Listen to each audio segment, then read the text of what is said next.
transmigrated into the world of Naruto. Tian Guangyu became a child in an orphanage within the village hidden in the leaves. The good news was that he possessed a golden finger. The bad news was that it was the era of the Second Great Ninja War. While others fought with fingers flicking swiftly, Tian Guangyu would first activate his gift of courage and then don the emblem of protection, finishing with the declaration, "It's settled." Then, Minato attacked. Others grimaced in pain when injured, but Tian Guangyu raised his hand to emit a slow-healing light, soothing the wounded to the point where they did not want to rise. Could you do it again? When others thought he was alone and easy to bully, Tian Guangyu waved his hand and lifted. 100-meter diameter orb of apocalypse ascended, resembling a second sun. "Sorry, I'm not just a healer. I can also fight until you're begging for mercy." The story begins in the autumn of the 37th year of Konoha. In a dilapidated orphanage, 7-year-old Tian Guangyu crouched beside a sandbox, staring blankly at ants moving their home. He had been in this world for 7 years already. In his previous life, he was an ordinary office worker, slogging through a drudging routine, spending his leisure time playing games. One late night of overtime work, his vision went black.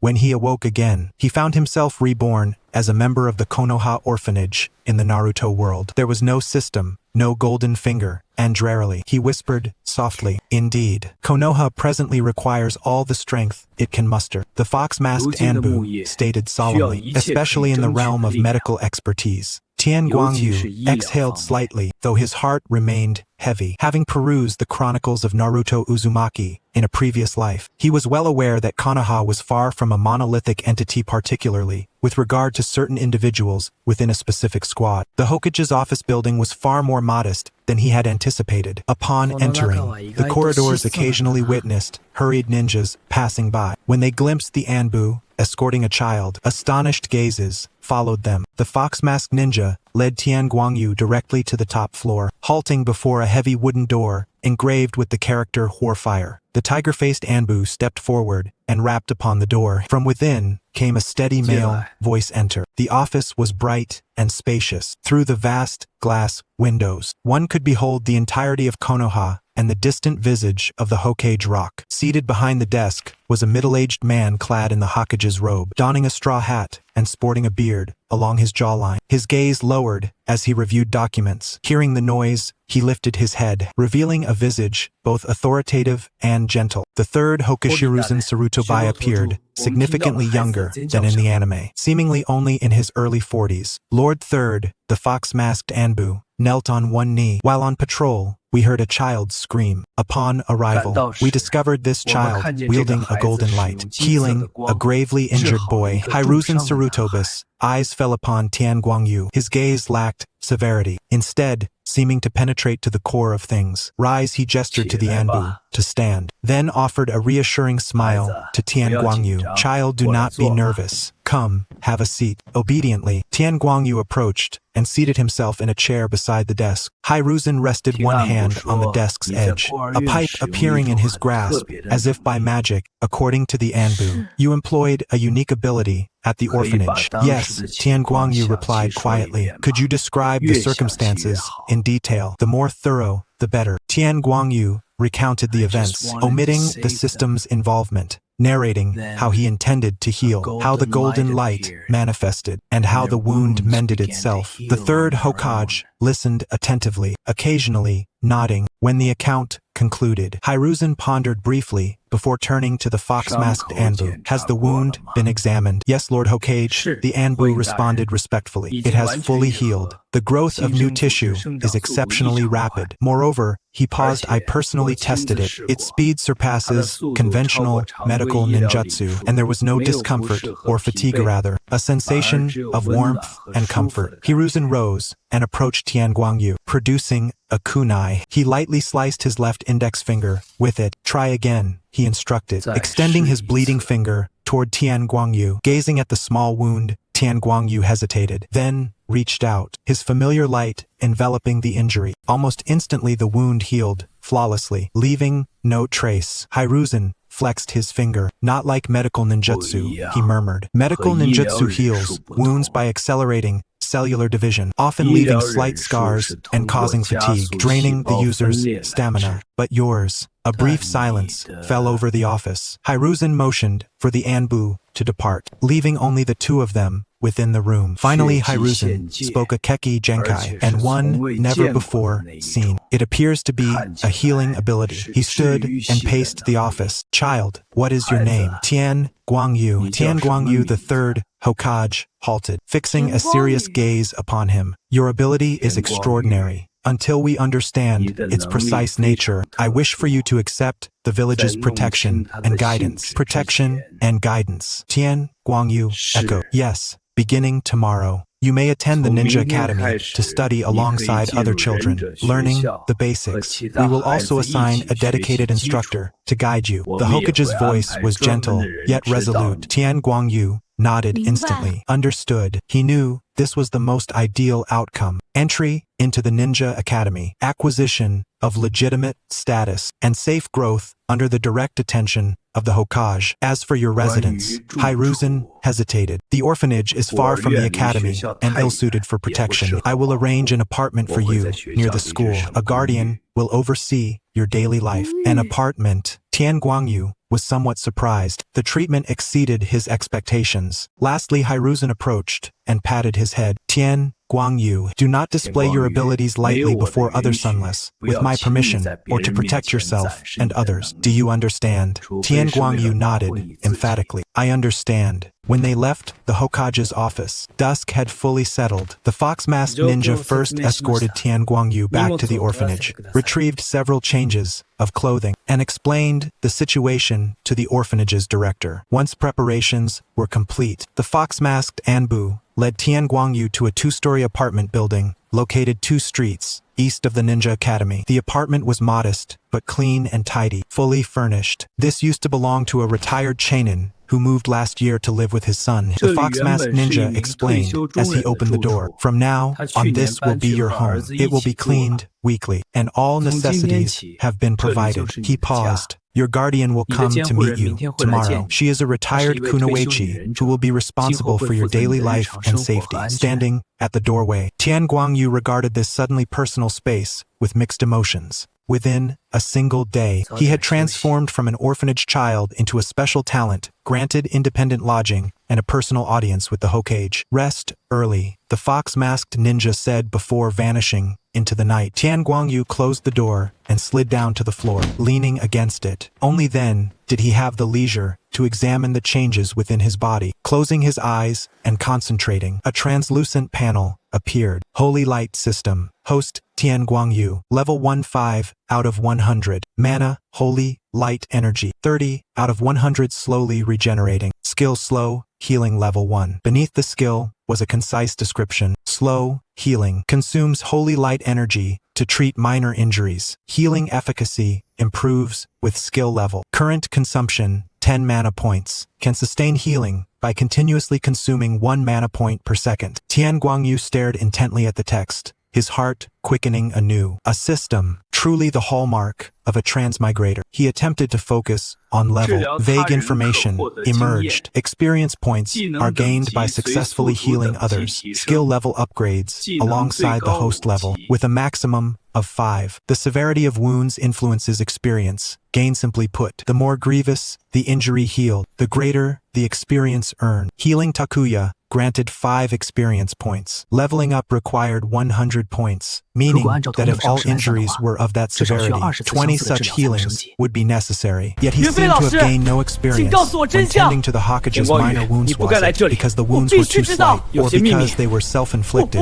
These questions remained unanswered for now. However, at least he possessed the means for self-preservation and growth. This necessitated continual skill usage to level up. He glanced again at the mana value, noting the number increasing at a glacial pace, gaining but a fraction every few minutes. With a maximum mana pool of 100, his current abilities were limited. He could not expend energy frivolously, but must instead use it judiciously. Within the world of Naruto, medical ninjas were scarce resources, and his ability appeared to surpass ordinary medical ninjutsu. If wielded wisely. Lost in thought, fatigue overcame him. Tian Guangyu lay upon the bed and drifted into a deep slumber. As night deepened and Konoha gradually grew silent, news began to circulate through various channels. A report of an orphanage child bearing traces of healing blood. In a shadowed corner, Danzo listened to his subordinate's report with an impassive expression. A new bloodline limit healing abilities. Is it intriguing? The cane in his hand lightly tapped the ground, his single eye gleaming thoughtfully in the darkness. Unfortunately,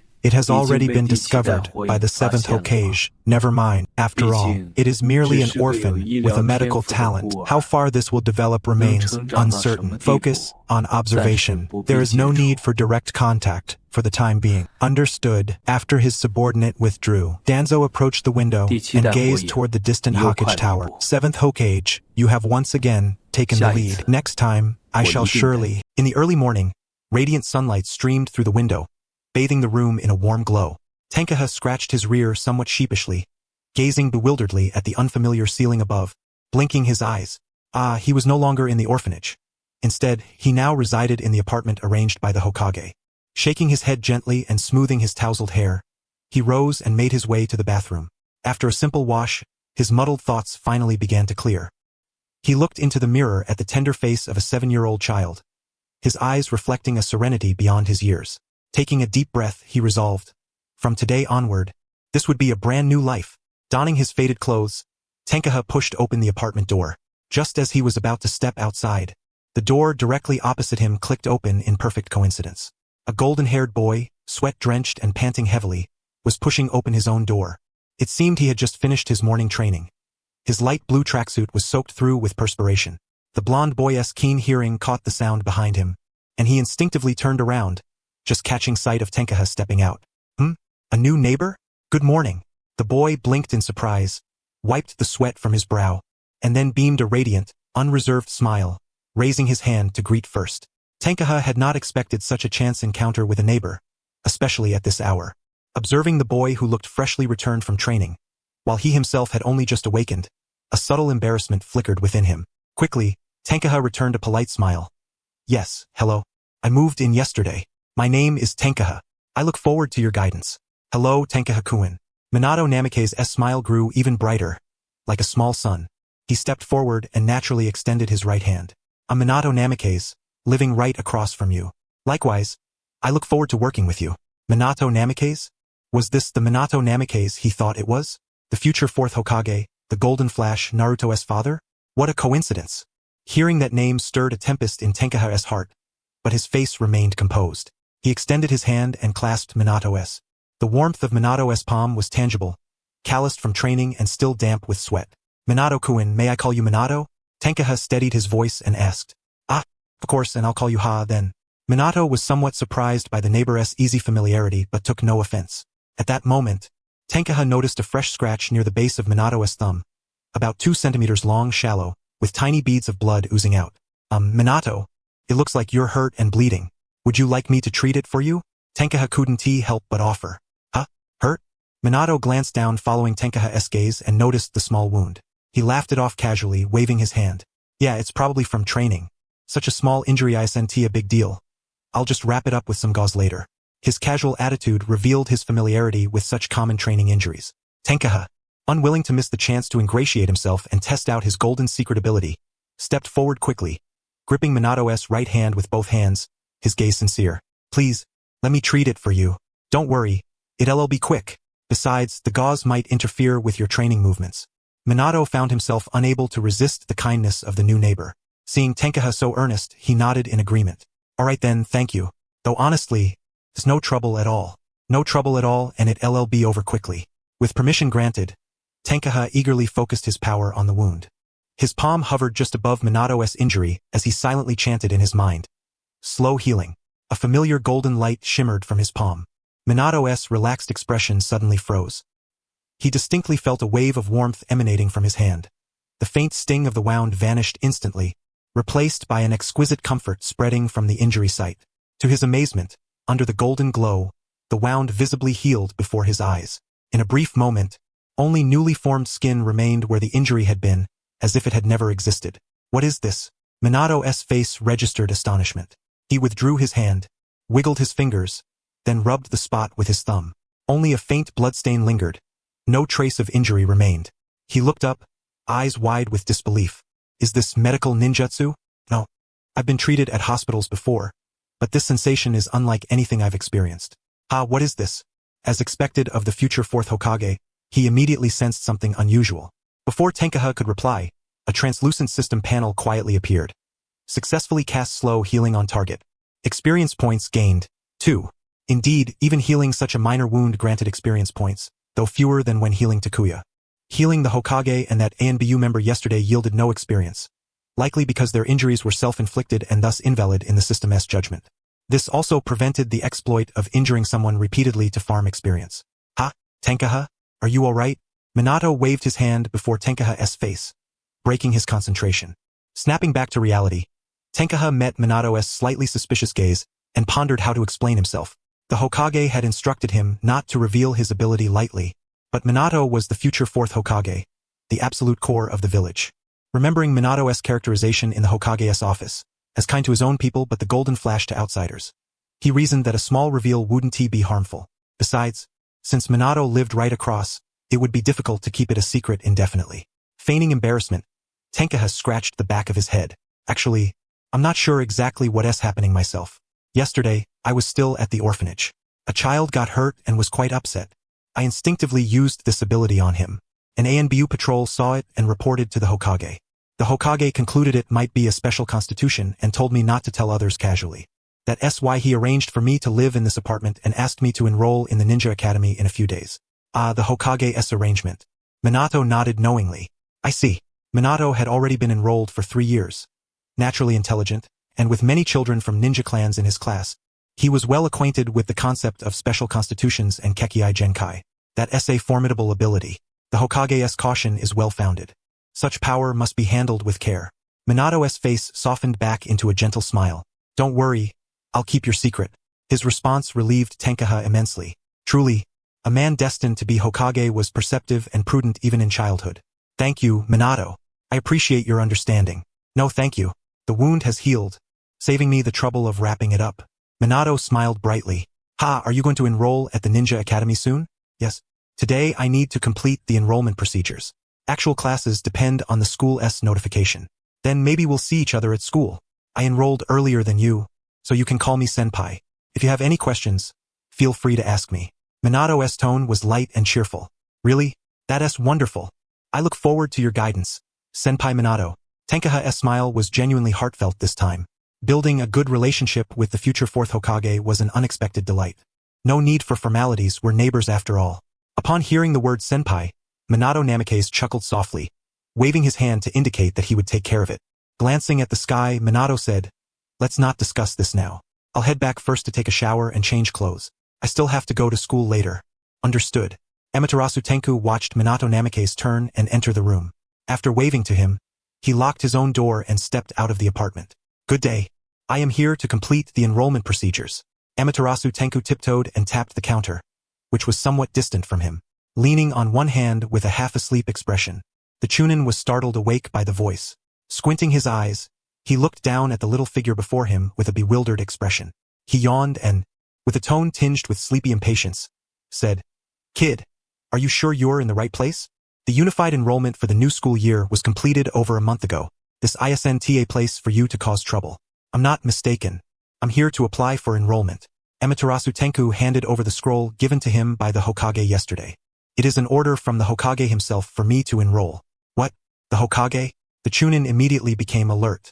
He leapt up, hastily accepting the scroll from Amaterasu Tenku and carefully spreading it out on the desk. Are you Amaterasu Tenku?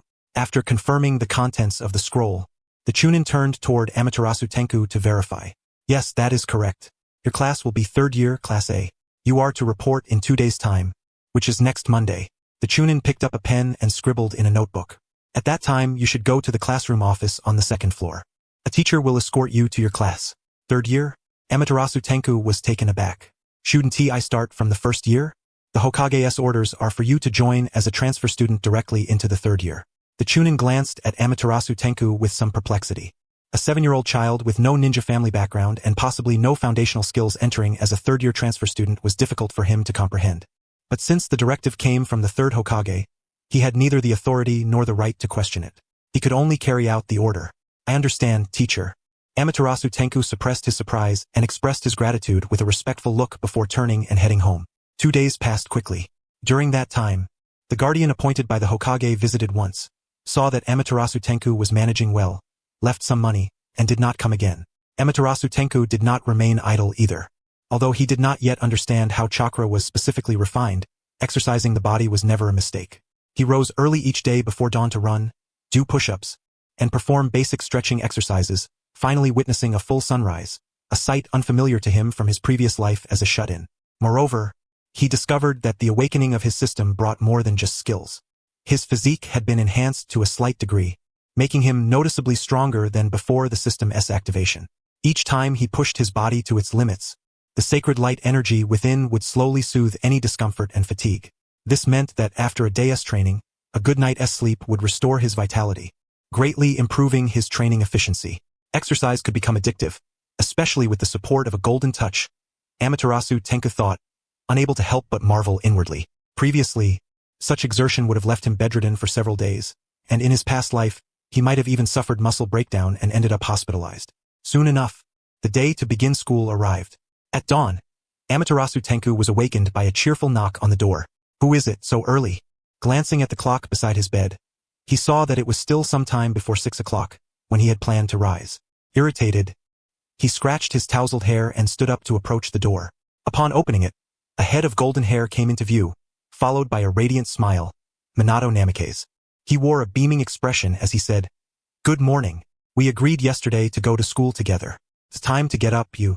School? Oh right. Today is the day to register at the Ninja Academy." Amaterasu Tenku thought to himself. But isn't this a bit early, Minato? Amaterasu Tenku's face showed a hint of complaint and sorrow. He had been staying up late these past few days to keep pace with the Ninja Academy's schedule. It's not too early. Punctuality is crucial for a ninja, and besides, I don't want you to be late. Minato Namikaze's tone carried a teasing note, clearly recalling the scene when Amaterasu Tenku had woken late the first time they met, as if the sun had already scorched his backside. Alright, you're right. Amaterasu Tenku conceded. He left the door open, gesturing for Minato Namikaze to come in and make himself comfortable while he went to wash up. Minato Namikaze entered, saying, "Sorry to bother you." He habitually glanced around. The room was tidy, likely because it was newly occupied, with scant furniture. The living room contained only a dining table and a few chairs, and the bedroom door was open, revealing an unmade bed. Aside from the slight trace of life in the bedroom, the entire room showed little sign of habitation. Minato Namikaze withdrew his gaze and leaned against the wall, quietly waiting for Amaterasu Tenku. After washing up, Amaterasu Tenku changed into a clean but worn set of clothes and followed Minato Namikaze out of the apartment. The early morning Konoha already had a few passers-by, and an aroma wafted through the air from some unknown source. They stopped at a bun shop to satisfy their hunger and chatted leisurely along the way until they arrived at the Ninja Academy. Upon reaching the academy, the two parted ways. Minato Namikaze headed toward the classroom, waving, while Amaterasu Tenku proceeded to the teacher's office. The teacher's office was on the second floor. Upon knocking and entering, several Chunin either stood or sat, some sipping tea, others speaking quietly. Noticing the movement, the teachers glanced his way. Upon realizing he was not one of their students, they returned to their affairs. Only one Chunin with a scar over his left eye and a single remaining right eye approached him. "Are you the transfer student?" The sharp right eye scrutinized Amaterasu Tenku from head to toe. "Yes, teacher. My name is Amaterasu Tenku." Amaterasu Tenku replied respectfully, standing straight. As a teacher who had served during wartime at the academy, this man was a battle-hardened veteran. Unlike later generations such as Irika's, these teachers had emerged from the crucible of death, emanating an imposing aura. "I am Ishikawa Nakai, your future homeroom teacher. You may call me Teacher Ishikawa." Ishikawa Nakai flipped through the enrollment documents, frowning slightly. A 7-year-old transfer student? No prior ninja foundation and no ninja family background. Amaterasu Tenku, I'm not sure if you can keep up. We are in wartime now, and the school's training is far more rigorous than usual. Amaterasu Tenku's tone was neither humble nor arrogant. "Teacher, please rest assured. I will keep pace. The Hokage would not arrange this without good reason. I will not betray this trust." Ishikawa Nakai was silent for a few seconds. Then, recalling the document stamped by the Hokage himself, sighed. "Very well, I understand. But I must warn you. If you fall behind, regardless of your background, I will petition the Hokage to have you repeat the year or even recommend withdrawal. This academy is no daycare. Of course. Amaterasu Tenku nodded. If he could not keep up even with a system, then he might as well find a rope and hang himself now. Under teacher Ishikawa's guidance, Amaterasu Tenku received several textbooks and a basic ninja toolkit containing 3 wooden training kunai and 10 shuriken. You must study the textbooks diligently at home and not fall behind, Ishikawa instructed. Ishikawa Chuki kindly advised. Being a ninja is not merely about fighting and killing. Some fundamental knowledge is equally crucial. Especially for you, coming from an orphanage, you lack the guidance that those from prominent families or ninja parents receive. Understood, teacher Ishikawa. Tenko Hain responded, surprised that the somewhat stern-looking Ishikawa Chuki would offer such a benevolent reminder, nodding in gratitude. As a transfer student, he knew he had to strive to improve himself to avoid falling too far behind his classmates. He certainly did not want to repeat a grade or, worse, be expelled despite having a golden opportunity. That would be utterly disgraceful for a traveler like him. After all, some travelers at his age had already beaten down 3 generations, kicked Danzo, and amassed 3,000 harems. Such thoughts were beyond his reach. Tenko Hain only wished to live peacefully in this perilous world, which required solid strength and as reliable teammates as possible. Following teacher Ishikawa's lead, the two soon arrived at the classroom door. Before stepping inside, the cacophony of boisterous laughter and playful shouting, reminiscent of a bustling marketplace, spilled out from within, interspersed with the sharp sounds of desks being shoved. A vein bulged on Ishikawa Chuki's forehead as he motioned for Tenko Hain to wait briefly at the entrance and took a deep breath. Smack! The teachers were suddenly pushed aside.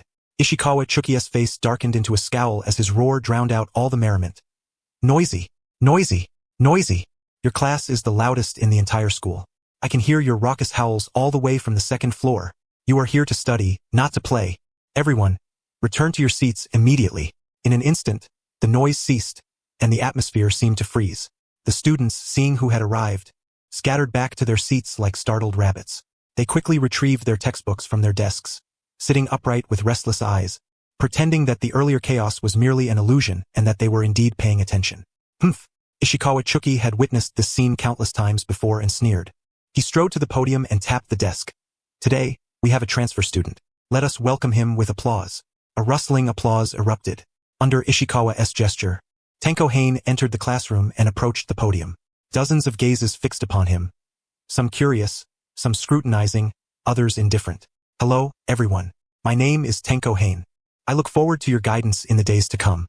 The silence below lasted only briefly before a ripple of whispered chatter surged forth.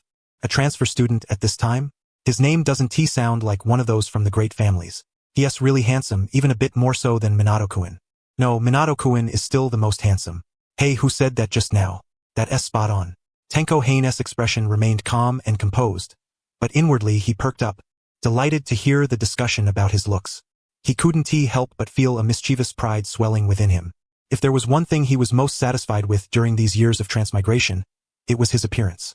To put it simply, while he might fall just a little short compared to the esteemed readers before their screens, among his peers, he was undoubtedly at the pinnacle. His gaze swept across the classroom until it caught a familiar flash of blonde hair. He noticed the person staring at him in astonishment. Minato Namikaze's cerulean eyes widened in surprise. His face flushed with a faint, barely perceptible blush as if recalling something. He inwardly cursed himself for having introduced himself as a senior who could be relied upon for help, now wishing he could hide his head like a shy turtle. Tenko Hain nodded to Minato Namikaze in greeting. Tenko Hain, you will sit in the 3rd row by the window. Tenko Hain proceeded to the seat assigned by teacher Ishikawa, casting a sweeping glance around the classroom. There were roughly 40 students of similar age. A spiky-haired student bore the Uchiha clan's fan emblem on his back. A pineapple-headed boy belonged to the Naku clan, another was incessantly munching on snacks from the Akimichi clan, and several others whose clan affiliations were not apparent from their appearances. His gaze paused briefly on a girl with fiery red hair and a fierce expression. That must be the future Ninetales Jinchuriki, Kushina Uzumaki. It seemed the Hokage had thoughtfully arranged a fine class. Tenko Hain pondered silently as he took his seat by the window, basking in the warm sunlight streaming in a protagonist's designated spot, just like in the anime. Very well, let us begin the lesson. Ishikawa Chuki tapped the blackboard to call for silence. Today, we will review the fundamental theory of chakra extraction. Who can tell me what is chakra? Several students raised their hands, with Minato's raised the highest and fastest. Minato Namikaze. Chakra is the life energy formed by the fusion of spiritual and physical energies. It is the foundation for using ninjutsu, Genjutsu, and Taijutsu. Minato answered clearly and confidently. Correct. Now what must we be careful of when extracting chakra? Over-extraction must be avoided, as it can harm the body and may even cause irreversible damage, Minato responded. Excellent. Very well answered. You may sit, Minato Namikaze. Now, let us review the specific methods and key points of chakra extraction. Ishikawa Chuki nodded for Minato to sit and then resumed his detailed yet accessible explanation of chakra extraction. Most students below, however, busied themselves with their own matters. They had long been familiar with this knowledge. Ishikawa Chuki paid them no mind as long as it did not disrupt his teaching. Tenko Hain listened attentively, fully aware that this lesson was less of a review and more tailored specifically for him. After all, a third-year class would hardly revisit such basic knowledge. His gaze occasionally swept over to the front row, where Minato and Kushina sat. Minato listened earnestly, occasionally jotting notes in his notebook, while Kushina appeared distracted, fiddling with her red hair. During the break, several children gathered around him. Hey, new guy, where are you from? Asked a boy with black hair. An orphanage. Tenko Hain replied calmly. The children exchanged glances. In a class primarily composed of ninja families, orphan backgrounds were rare, often signifying vulnerability and low status. So how did you transfer in? It's not enrollment season, inquired a slightly chubby boy. Special approval from the Hokage, Tenko Hain answered. That statement silenced the group momentarily. At this stage, being in the third year and in the so-called elite class, they had some vague understanding of the village's power structure and unspoken rules. This meant either he had a complicated background or possessed special abilities valued by the upper echelons. Do you have any special skills? A bespectacled boy could not help but ask. Tenko Hain pondered briefly, recalling Sarutobi Hiruzen's admonition to keep certain things hidden, and replied, I have a high aptitude for medical ninjutsu. Medical? The black-haired boy, Ito, sneered and instinctively retorted, I senti that a womanist job? In this era, where most medical ninjas were female, medical skills were closely associated with women. Most male ninjas did not even consider pursuing that path. From his perspective, a boy becoming a medical ninja was inappropriate and worthy of disdain. Very well, I have you noted now. Do not even think about asking me for treatment in the future. Tenkaha cast him a glance but remained silent.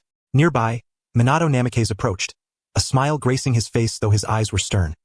Itu apologized to Tenkaha. Medical nin have saved countless comrades on the front lines. Do you think that is merely a woman's task?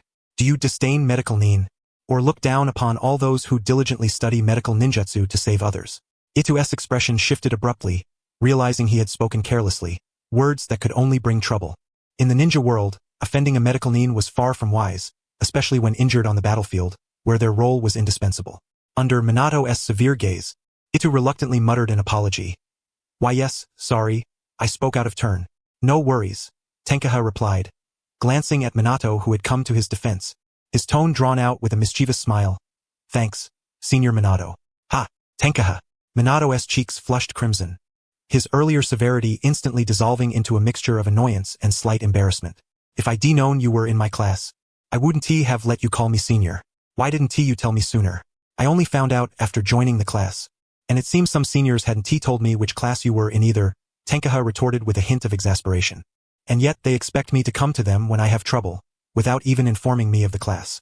Alright, I admit my fault too.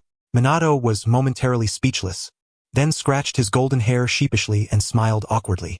Let us call it even then. The two exchanged looks, recalling the misunderstanding born of incomplete information, and couldn't help but laugh. Sunlight streamed through the window, illuminating the two equally striking figures with their bright, sincere smiles. This scene immediately drew the gazes and whispers of several girls in the class, punctuated by occasional suppressed giggles. Only the red-haired figure in the front row remained facing away, seemingly utterly uninterested in the commotion behind. The class bell rang once more. This session was basic taijutsu, and all the students gathered on the training field. The instructor was a burly male ninja named Takanaka Naoto, his left arm noticeably missing. He immediately ordered the students to run 50 laps around the field as a routine warm-up. The last 3 finishers, add 10 more laps. Begin now. Takanaka's command rang out as the students took their positions. The students surged forward in a frenzy, none willing to be among the last 3. Especially the children born into ninja clans who dared not fall behind even slightly, not just to avoid ridicule from other clans, but also because a home-cooked bamboo basket of fried rice was at stake. Even Nara Shikaku, usually averse to exertion, roused himself, maintaining a seemingly relaxed yet efficient pace in the middle of the pack. Tenkaha adjusted his breathing, also keeping to the mid-range. Compared to those who had trained for years, even with his constitution enhanced by the system, he still lagged slightly behind, not to mention the clan-born children. Unlike the others who ran with hands behind their backs and bodies lowered in the standard ninja sprint posture, Tenkaha swung his arms, breathing steady and rhythmic, adopting the long-distance running form taught by his previous Life S instructors. His unconventional running style attracted curious glances from some classmates, but they quickly refocused on their own efforts. By the 20th lap, the pack began to stretch, forming clear tiers. Minato and several children from prestigious clans ran in the leading group, several laps ahead of the rest. Minato's steps remained light and his breathing even and calm, with those beside him appearing equally relaxed. This was evidently just part of their daily regimen, a task easily accomplished. Kushina stood at the forefront of the second tier, her vivid red hair soaked with sweat. Though her steps were not light, they remained steady and orderly. Her gaze was focused and resolute, imbued with an unyielding spirit. Suddenly, a boy running on the adjacent track deliberately tripped her. Kushina lost her balance and fell forward. She hit the ground hard, scraping her knees and elbows, fresh blood oozing from the wounds. Haha! Tomatoes down again. The boy who tripped her laughed loudly, one of Ito's group, and his companions joined with harsh laughter. Kushina pushed herself up, eyes reddening. Not from pain, but from anger and humiliation. Her innate potent chakra stirred her hair to flare as if caught in an unfelt breeze. Just as she was about to retaliate, Tenkaha swiftly approached and crouched beside her. Don't move. There's sand in the wounds, he said, raising his hand but hesitating briefly. There were quite a few people around. Should he activate his ability? He pondered silently. Yet, seeing the bleeding wounds on Kushina's knees and elbows and her effort to hold back tears, he made his choice. A golden light emerged from his palm, enveloping the injuries. Within the glow, the wounds visibly healed at an astonishing rate, the sand expelled, and the skin restored to its pristine state without even a scar remaining. A hush fell instantly. All the children who witnessed this stared wide-eyed. 3 seconds later, the light faded, and Kushina stared blankly at her unblemished knees, then at her elbows. Does it still hurt? Tenkaha asked. She shook her head, her voice trembling slightly. No. It feels warm and comfortable. The sensation spreading from the wounds throughout her body was like soaking in a hot spring. All pain vanished instantly, and even the fatigue from running eased. This unprecedented comfort brought a faint flush to her cheeks. The surrounding children finally reacted. What was that? Medical ninjutsu? No way, he didn't even form hand seals, and the healing was too fast. Takanaka Naoto approached, his face stern. Is this your ability? Yes, sensei. Tenkaha stood. I possess a bloodline limit related to healing. Takanaka stared at him for a few seconds before turning to the boy who tripped Kushina and shouting. You. Intentional harm to a classmate. Run 20 more laps. And you others, 10 more laps as well. Start immediately. Sensei. Several of the students who had been laughing expressed dissatisfaction. It wasn't even us, why are we being punished? You mock someone from your own village. On the battlefield, only those behind you are truly reliable. Yet you watch an injured comrade with indifference, even delighting in their misfortune. Your behavior is, in many ways, worse. Takanaka snorted coldly, his gaze cutting like a winter wind. If you keep making noise, it's another 10 laps. Now start running. Under Takanaka's stern watch, they reluctantly began their laps. Everyone else, continue training. Takanaka addressed the rest before turning to Tenkaha and Kushina. Tenkaha, accompany Kushina to the infirmary. Although the wounds are healed, it's best for a medical nin to examine them. Yes, sensei. Tenkaha and Kushina left the training ground side by side, heading toward the infirmary. Along the way, neither spoke. Kushina kept her head lowered, occasionally stealing glances at Tenkaha. The infirmary nurse was a very young female ninja. After examining the wounds and confirming they were indeed fine, she spoke to Tenkaha. Your treatment was flawless, and the wounds were handled very cleanly. Have you studied medical ninjutsu before? No. Tenkaha shook his head, offering an excuse. I just happened to awaken a healing-related bloodline. I see. Bloodstains were a matter of great privacy. The young kunoichi chose not to probe further. After meticulously ensuring there were no issues, she allowed the two to leave. Upon exiting the infirmary, with 10 minutes remaining before the end of class, the pair refrained from returning to their classrooms and instead seated themselves on a bench along the corridor. Thank you, Kushina whispered suddenly. No need to thank me, Tenkaha replied. Your ability, Kushina, he hesitated briefly. When you were healing me, it felt incredibly soothing, entirely unlike the treatments from other medical ninjas. Unlike? Tenkaha's curiosity was piqued. What is it like to be treated by other medical ninjas? As a member of the Senju clan, Kushina had often sustained injuries during training, frequently treated by Tsunade who, at that time, had yet to develop her fear of blood and was especially attentive to her cousin. Yet even Tsunade's care did not evoke any distinctive sensation. It was merely gentler than the average medical ninja's approach. Medical ninjas accelerate cell division to facilitate healing, Kushina reflected. When treated, the wound itches and burns. Sometimes, it's even more uncomfortable than the injury itself. She continued, but when you treated me, it felt like soaking in a warm spring. Utterly painless. The pain vanished, and even the soreness lingering after training was partially eased. This confirmed part of Tenkaha's speculation, that his ability imparted an additional sense of comfort, and the newfound discovery that it could alleviate bodily soreness in others.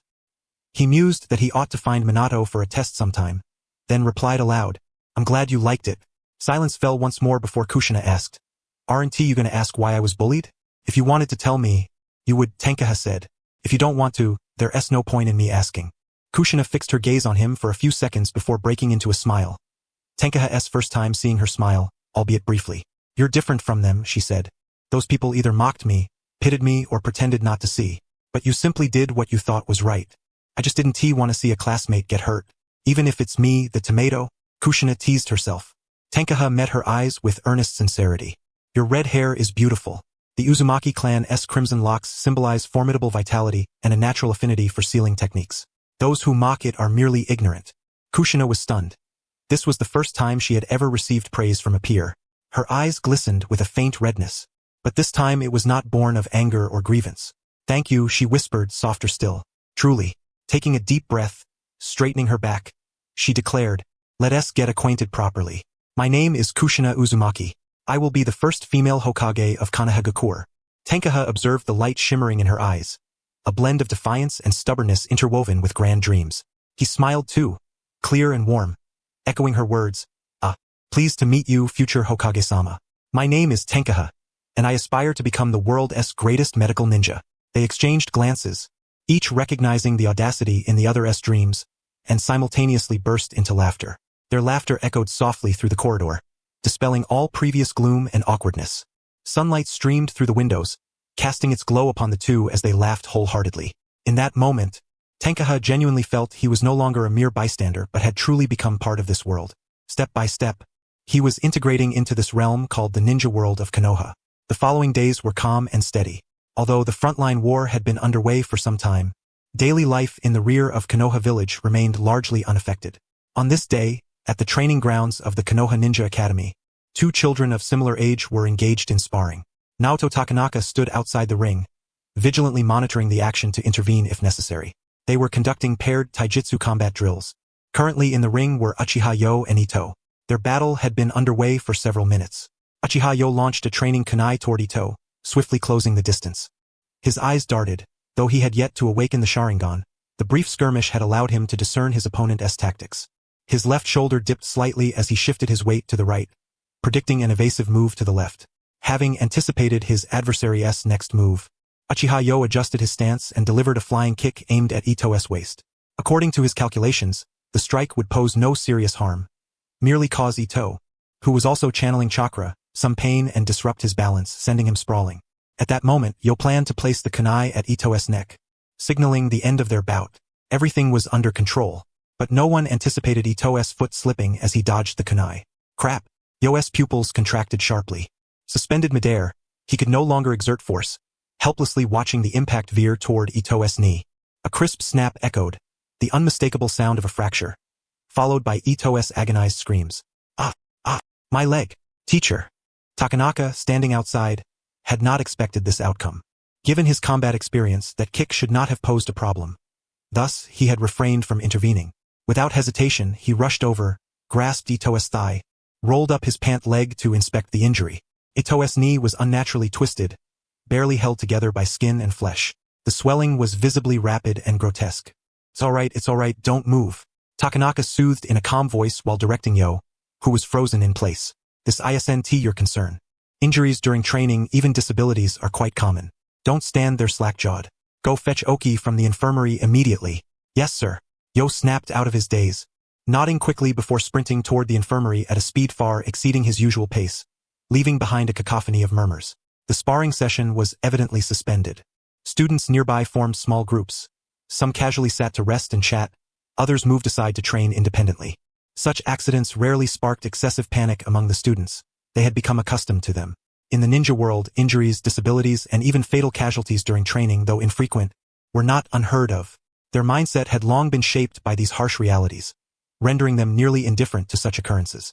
In past years, some students had withdrawn from the academy due to injuries. Deaths, though rare, were not impossible. Yet the probability of such events at the Konoha Ninja Academy remained minimal. A mere fracture was nothing more than a brief period of recuperation in Konoha, renowned for its unparalleled medical expertise. Among the crowd, Tenkaha sat quietly, feeling some pity for Ito's screams. However, the teacher had not called upon him, and besides, the injured was the very person who had mocked him earlier. Tenkaha was not inclined to extend kindness to someone he disliked. Minato, is there any way to accelerate chakra regeneration? Tenkaha nudged Minato Namikaze, who sat beside him. Indeed, Tenkaha had recently succeeded in refining his chakra, though progress was slow, leaving him somewhat dissatisfied. Minato's attention shifted from the field. He blinked his clear blue eyes, pondering for a moment. Not that I know of, perhaps those from the great clans or higher-ups might be aware. In any case, I have never heard of any method to rapidly increase chakra without any side effects. I have looked into it before, but such methods generally take a toll on the body, so it's best not to attempt them. Chakra is composed of both physical energy and spiritual energy. Apart from certain clans whose chakra is naturally more abundant, ordinary people can only gradually enhance theirs through daily training.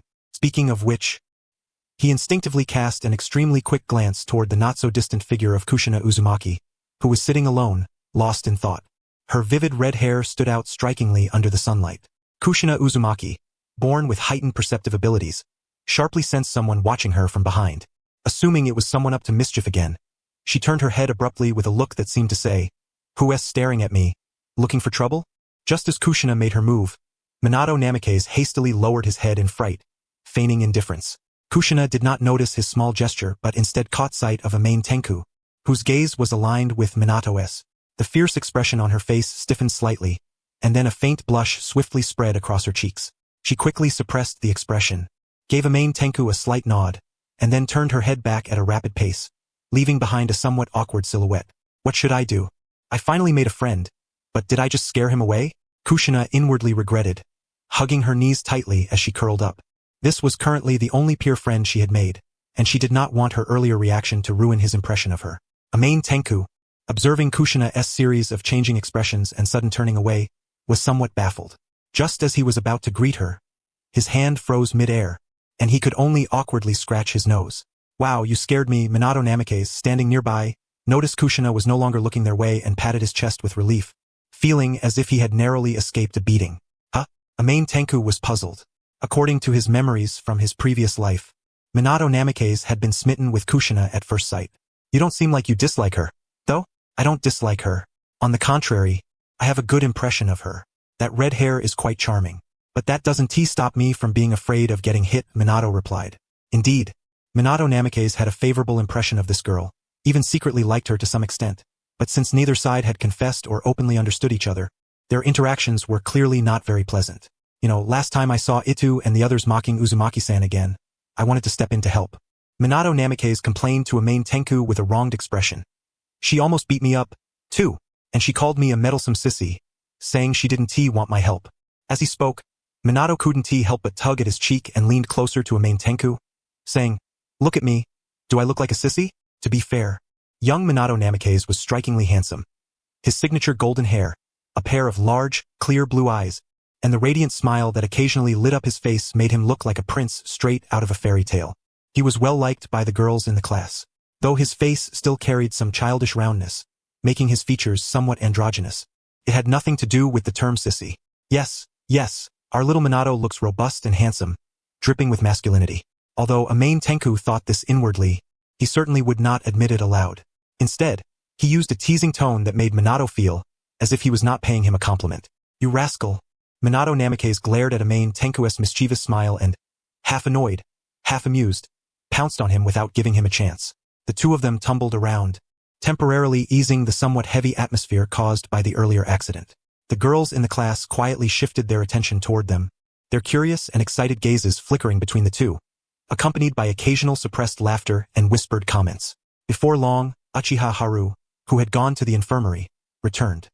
He forced a calm expression, but his lips were pale as he knelt on one knee before Takanaka Naoto and said, "Teacher Takanaka, the infirmarius Oki-sensei is not here." "What?" Takanaka Naoto frowned deeply.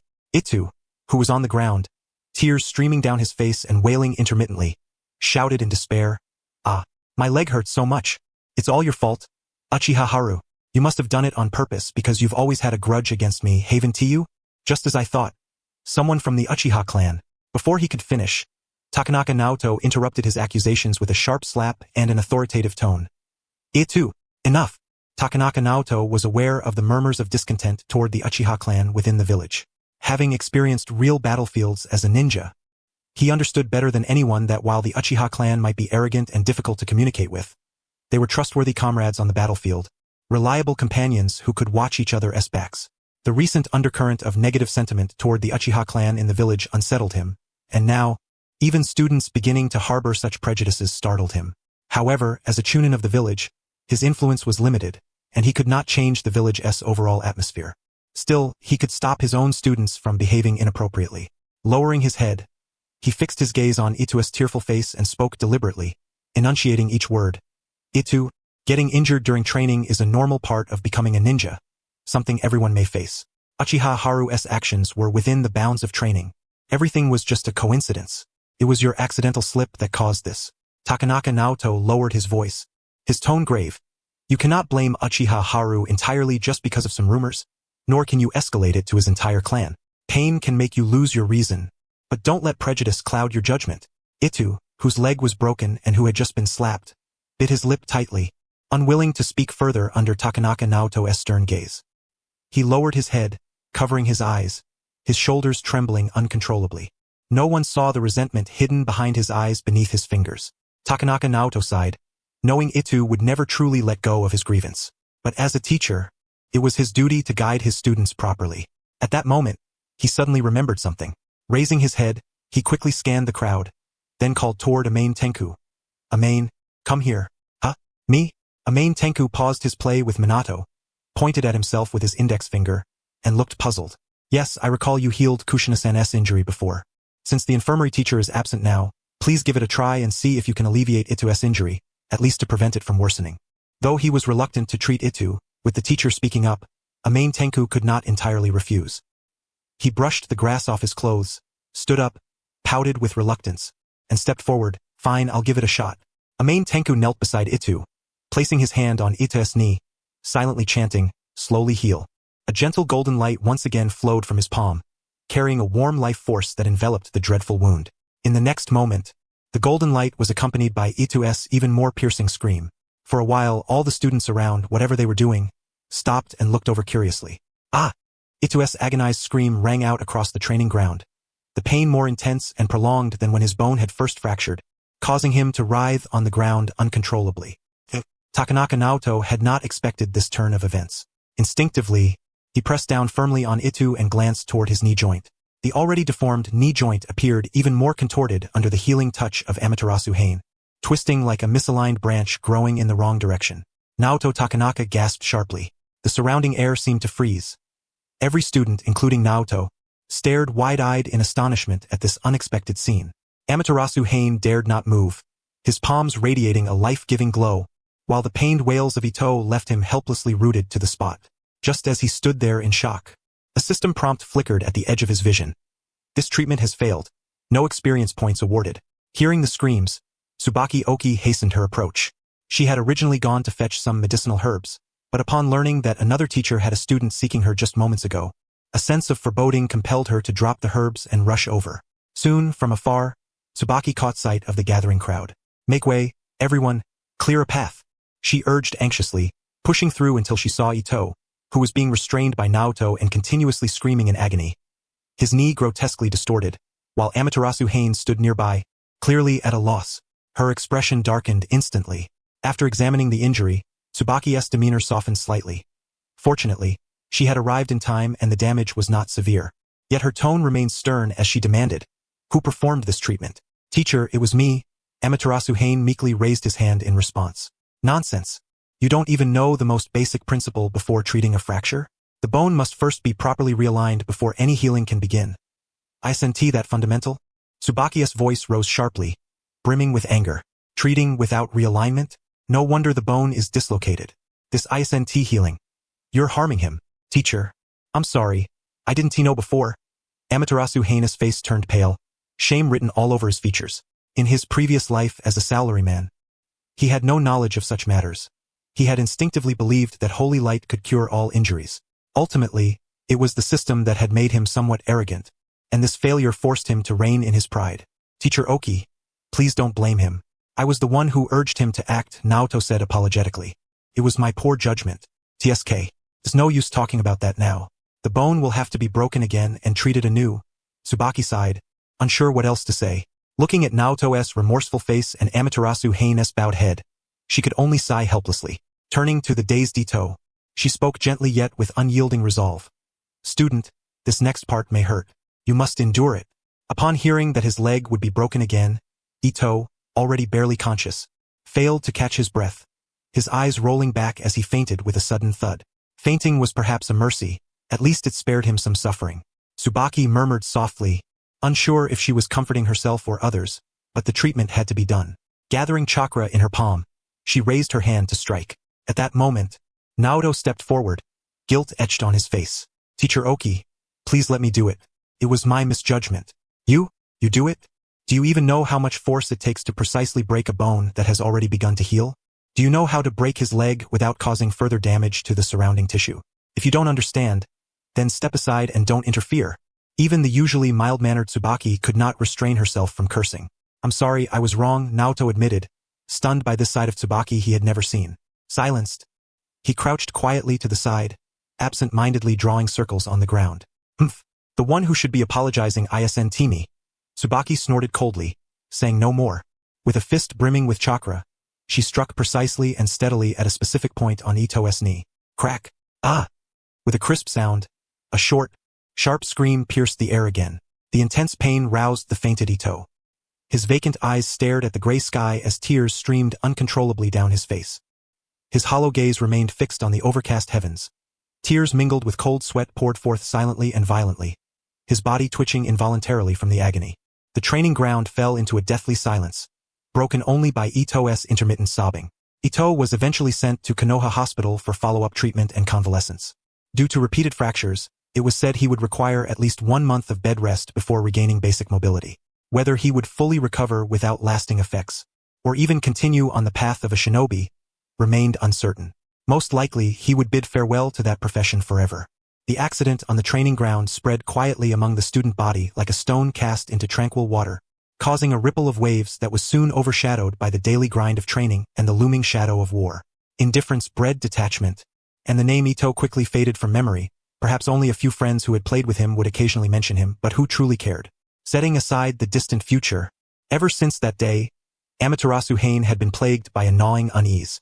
After hearing from others about the impact on Ito, he found himself unable to eat or sleep. It was not sympathy. For the classmate who had once spoken disrespectfully, Hain felt little affection. What tormented him into restlessness and loss of appetite was a purely remorseful emotion. Amaterasu Hain felt responsible, for if he had not recklessly intervened, Ito would not have suffered repeated fractures. If he had refrained and allowed the medical teacher to handle it upon return, even if Ito had been diagnosed as unfit to continue as a shinobi, he would have accepted it as fate's unpredictability. But he had acted and had been the one who made things worse. Late at night, recalling Ito's twisted leg and agonized screams, he wished he could turn back time to stop his rash actions. Sigh. Watching Minato Namikaze undergoing intense physical training, Amaterasu Hain sighed once more. Hearing the sigh, Minato paused, wiped the sweat from his brow, and turned to Hain. His deep blue eyes flickered with a trace of helplessness. Approaching him, he spoke gently. Hain, don't get stuck in a rut. You didn't do it on purpose. Besides, not becoming a shinobi might not be such a bad thing. Try to look on the bright side. I understand the reasoning, but Minato, that doesn't change my reflections. The facts are right there, reminding me that my ignorance and recklessness harmed a comrade. Amaterasu Hain knew that merely being unable to become a shinobi, without major aftereffects, was already fortunate. But having this incident connected to him made it impossible to simply move on, even if the protagonist was someone he did not like. It was like trying to help but ending up making things worse. A feeling truly hard to bear. Minato was silent for a moment, understanding the sentiment. Were he in Hain's position, he too would not remain indifferent. As someone who naturally valued comrades, he might suffer even more internally. Since that's the case, sitting here worrying won't solve anything, Minato suggested. Aren't you troubled by your lack of understanding of your own abilities, which led to this mistake? Why not go see the Hokage? After all, he was the one who arranged your enrollment. If you have questions, seeking help is only natural. Perhaps the Hokage can arrange more specialized training to help you better master your powers, instead of lamenting here with sighs. Indeed, upon hearing this, Tenkuhora's eyes immediately brightened. How could he have forgotten this detail? Previously, the third Hokage had promised to arrange for a teacher to guide him, but nothing had come of it, and with school life settling into a routine, he hadn't pursued the matter further. Now that this predicament had arisen, wasn't this the perfect opportunity to make that request? For the future, systematic medical treatment and professional guidance were precisely what he urgently needed. Tenkuho rose to his feet, the long-standing gloom on his face vanishing entirely. He patted Minato, who had offered him advice, on the shoulder. Thanks, Minato. I'll be back soon. You keep training. I'll help you relieve your fatigue later. These past few days, Tenkuho hadn't been lost in regret. Earlier, Kushina had mentioned that her ability could alleviate fatigue. While adjusting his mindset, he had also conducted a test with Minato and discovered that besides healing, his slow regenerative power could effectively ease muscle fatigue and promote bodily recovery. However, it was somewhat disappointing that it consumed a great deal of energy and he had no experience gaining from it. But as Minato put it, awesome. Don't stop. One more round. Feels like I could run another 100 laps. Yeah. Minato nodded and resumed his interrupted training. Ever since discovering that Tenkuho could relieve his exhaustion, Minato had intensified his training regimen, refusing to leave until he had pushed himself to the limit each day. Thanks to this almost supernatural recovery support, Minato's strength visibly improved. If he had previously been a standard genin, he was now approaching the level of an elite genin, with Chunin rank not far off. Grateful for Tenkuhora's actions, Minato strove even harder to strengthen himself, hoping to better protect Tenkuho in the future. With that thought, Minato increased the force of his strikes against the wooden post before him, his fists and feet stirring gusts of wind and producing a dense, vigorous barrage of impacts. Traveling swiftly, passing through increasingly familiar streets, Tenkuho soon arrived beneath the Hokage's office building. After tedious formalities, he once again stood before the third Hokage, Lord Hiruzen Sarutobi. Hiruzen Sarutobi was intently examining battle reports sent from the front lines, his brows furrowed amidst swirling smoke. The news was evidently grim. Hearing a voice nearby, he looked up at the boy standing before his desk. Instinctively extinguishing his pipe and setting it aside, he folded the report and resumed his signature gentle smile. Ah, Tenkuho, you're here so urgently. Have you encountered some difficulty? Grandfather third Hokage. Tenkuho pondered how to begin, and the nickname Naruto would later use for the third Hokage slipped from his lips instinctively. Hearing this, Hiruzen was momentarily stunned. It was the first time anyone had addressed him as grandfather. Usually, even the closest children wouldn't call him that, as he was only in his 40s and in the prime of a ninja's life, far from appearing aged. Yet immediately, a complex wave of sentiment welled within him. In earlier, harsher times of frequent war, many men his age had already become grandfathers. Yet they rarely lived that long, falling prematurely on the battlefield. His own longevity was a rarity, not to mention his current high position, a blessing, or perhaps thanks owed to Lord Hashirama. Subconsciously excluding someone from his thoughts, Hiruzen twitched his fingers, tempted to light a smoke to quell his boiling emotions, but seeing the youthful face before him, he restrained himself. This only strengthened his resolve. The war must end, and peace must come. For this purpose, to allow more children to grow up joyfully, to hear elders called grandfather rather than whispered to on tombstones, he was willing to pay any price. Hiruzen laughed heartily, momentarily dispelling his heavy thoughts. Ha ha, little Tenkuho, I'm not yet at the age to be a grandfather. Look here, I'm still quite strong. Saying so, he couldn't resist flexing his muscles. I misspoke. Tenkuho's mind went blank, unaware of what he had just said until Hiruzen's reminder made him realize his mistake, leaving him somewhat embarrassed and standing awkwardly. Noticing Tenkuho's prolonged silence, Hiruzen waved a hand with a kind tone. It's all right. I do not blame you. On the contrary, your words reminded me of something important. He paused, then continued, so, what brings you to see me? It's like this. Tenkuho steadied his nerves and recounted in detail the events that had transpired at school, openly confessing his mistakes and subsequent remorse. And Hiruzen's gaze was probing. You've come seeking more professional guidance to prevent similar incidents and better master your abilities? Yes, Lord Third Hokage. You had mentioned arranging a professional teacher to guide me. Tenkuho was eager. I do not want to harm others again through my ignorance, even unintentionally. I want to learn and truly control my power, so it can fulfill its proper purpose. Observing the boy's eyes filled with guilt, determination, and thirst for knowledge, Hiruzen nodded slightly. Indeed, he had promised this, but recent continuous battles at the front combined with village affairs had postponed the matter. Now it clearly deserved priority. Allowing a child with such rare talent to be neglected was unacceptable. But who should be assigned? The candidate must be reliable, possess solid medical skills, and ideally have some expertise in bloodline development. Hiruzen resisted the urge to smoke and lowered his head in thought. Medical ninjas were scarce resources. Most had been dispatched to the front lines, leaving few in the village. At that moment, the name Okitsubaki, which Tenkuha had mentioned earlier, surfaced in his mind, along with fragmented memories. He turned and searched through the wall-embedded archive cabinet, skillfully extracting a slightly yellow dossier and opening it. Okitsubaki, medical Chunin, maternal lineage from a collateral branch of the Senju clan. He skimmed through the abundant material without delving deeply. Closing the file, the third Hokage had already decided who would guide Tenkuha. Ha! In the Ninja Academy's infirmary, Okitsubaki wore an incredulous expression. First, she pointed at the serious-faced Tenkuha before her, then shook the scroll stamped with the Hokage's crimson seal in disbelief. You mean the third Hokage assigned me to provide you with medical guidance? No way. Why me? Tsubaki could never have imagined that after hiding here and becoming a mere invisible presence at the school, she would still be troubled. To achieve this peace and safety, far from war, she had taken great pains to avoid exposing anything unusual. Now suddenly, a kid bursts into the infirmary, talking non-stop about the Hokage this and the Hokage that. After listening to Tenkuha's babble, Tsubaki distilled a few key points. The Hokage had designated her to monitor a potential major problem. She was to provide specialized instruction amidst her already busy long-term duties. Oh heavens! The peaceful life was gone forever. Dreading the unknown troubles ahead, Tsubaki sadly covered her face. Has the blissful art of idling truly vanished without a trace? Yet, unbeknownst to her, the third Hokage never intended to burden her with too many tasks. The Senju clan had already sacrificed more than enough. At least, for the relatively mild-mannered third Hokage, if one did not seek him out proactively, he generally refrained from meddling in the affairs of the remaining Senju members. As long as their actions did not adversely affect Konoha, those who wished to avoid the battlefield and live peacefully were permitted to do so. This time, it was merely due to Amaterasu Heine's request, coupled with a shortage of personnel and the fortunate presence of Okitsubaki at the academy, that Sarutobi Hiruzen arranged matters in this manner. Why yes, that's right, Teacher Oki. Startled by Okitsubaki's reaction, Amaterasu Heine's voice faltered slightly. Okitsubaki glanced up at Amaterasu Heine, then at the scroll in her hand, and sighed resignedly. Very well, I understand. The third Hokage's orders had been issued. What else could she say? She would simply comply, regardless of any unforeseen surprises that might follow. First, she must attend to the task at hand. Sit. Okitsubaki gestured toward a stool opposite her cluttered desk and took a seat behind a pile of books. Amaterasu Heine, your healing ability is quite extraordinary.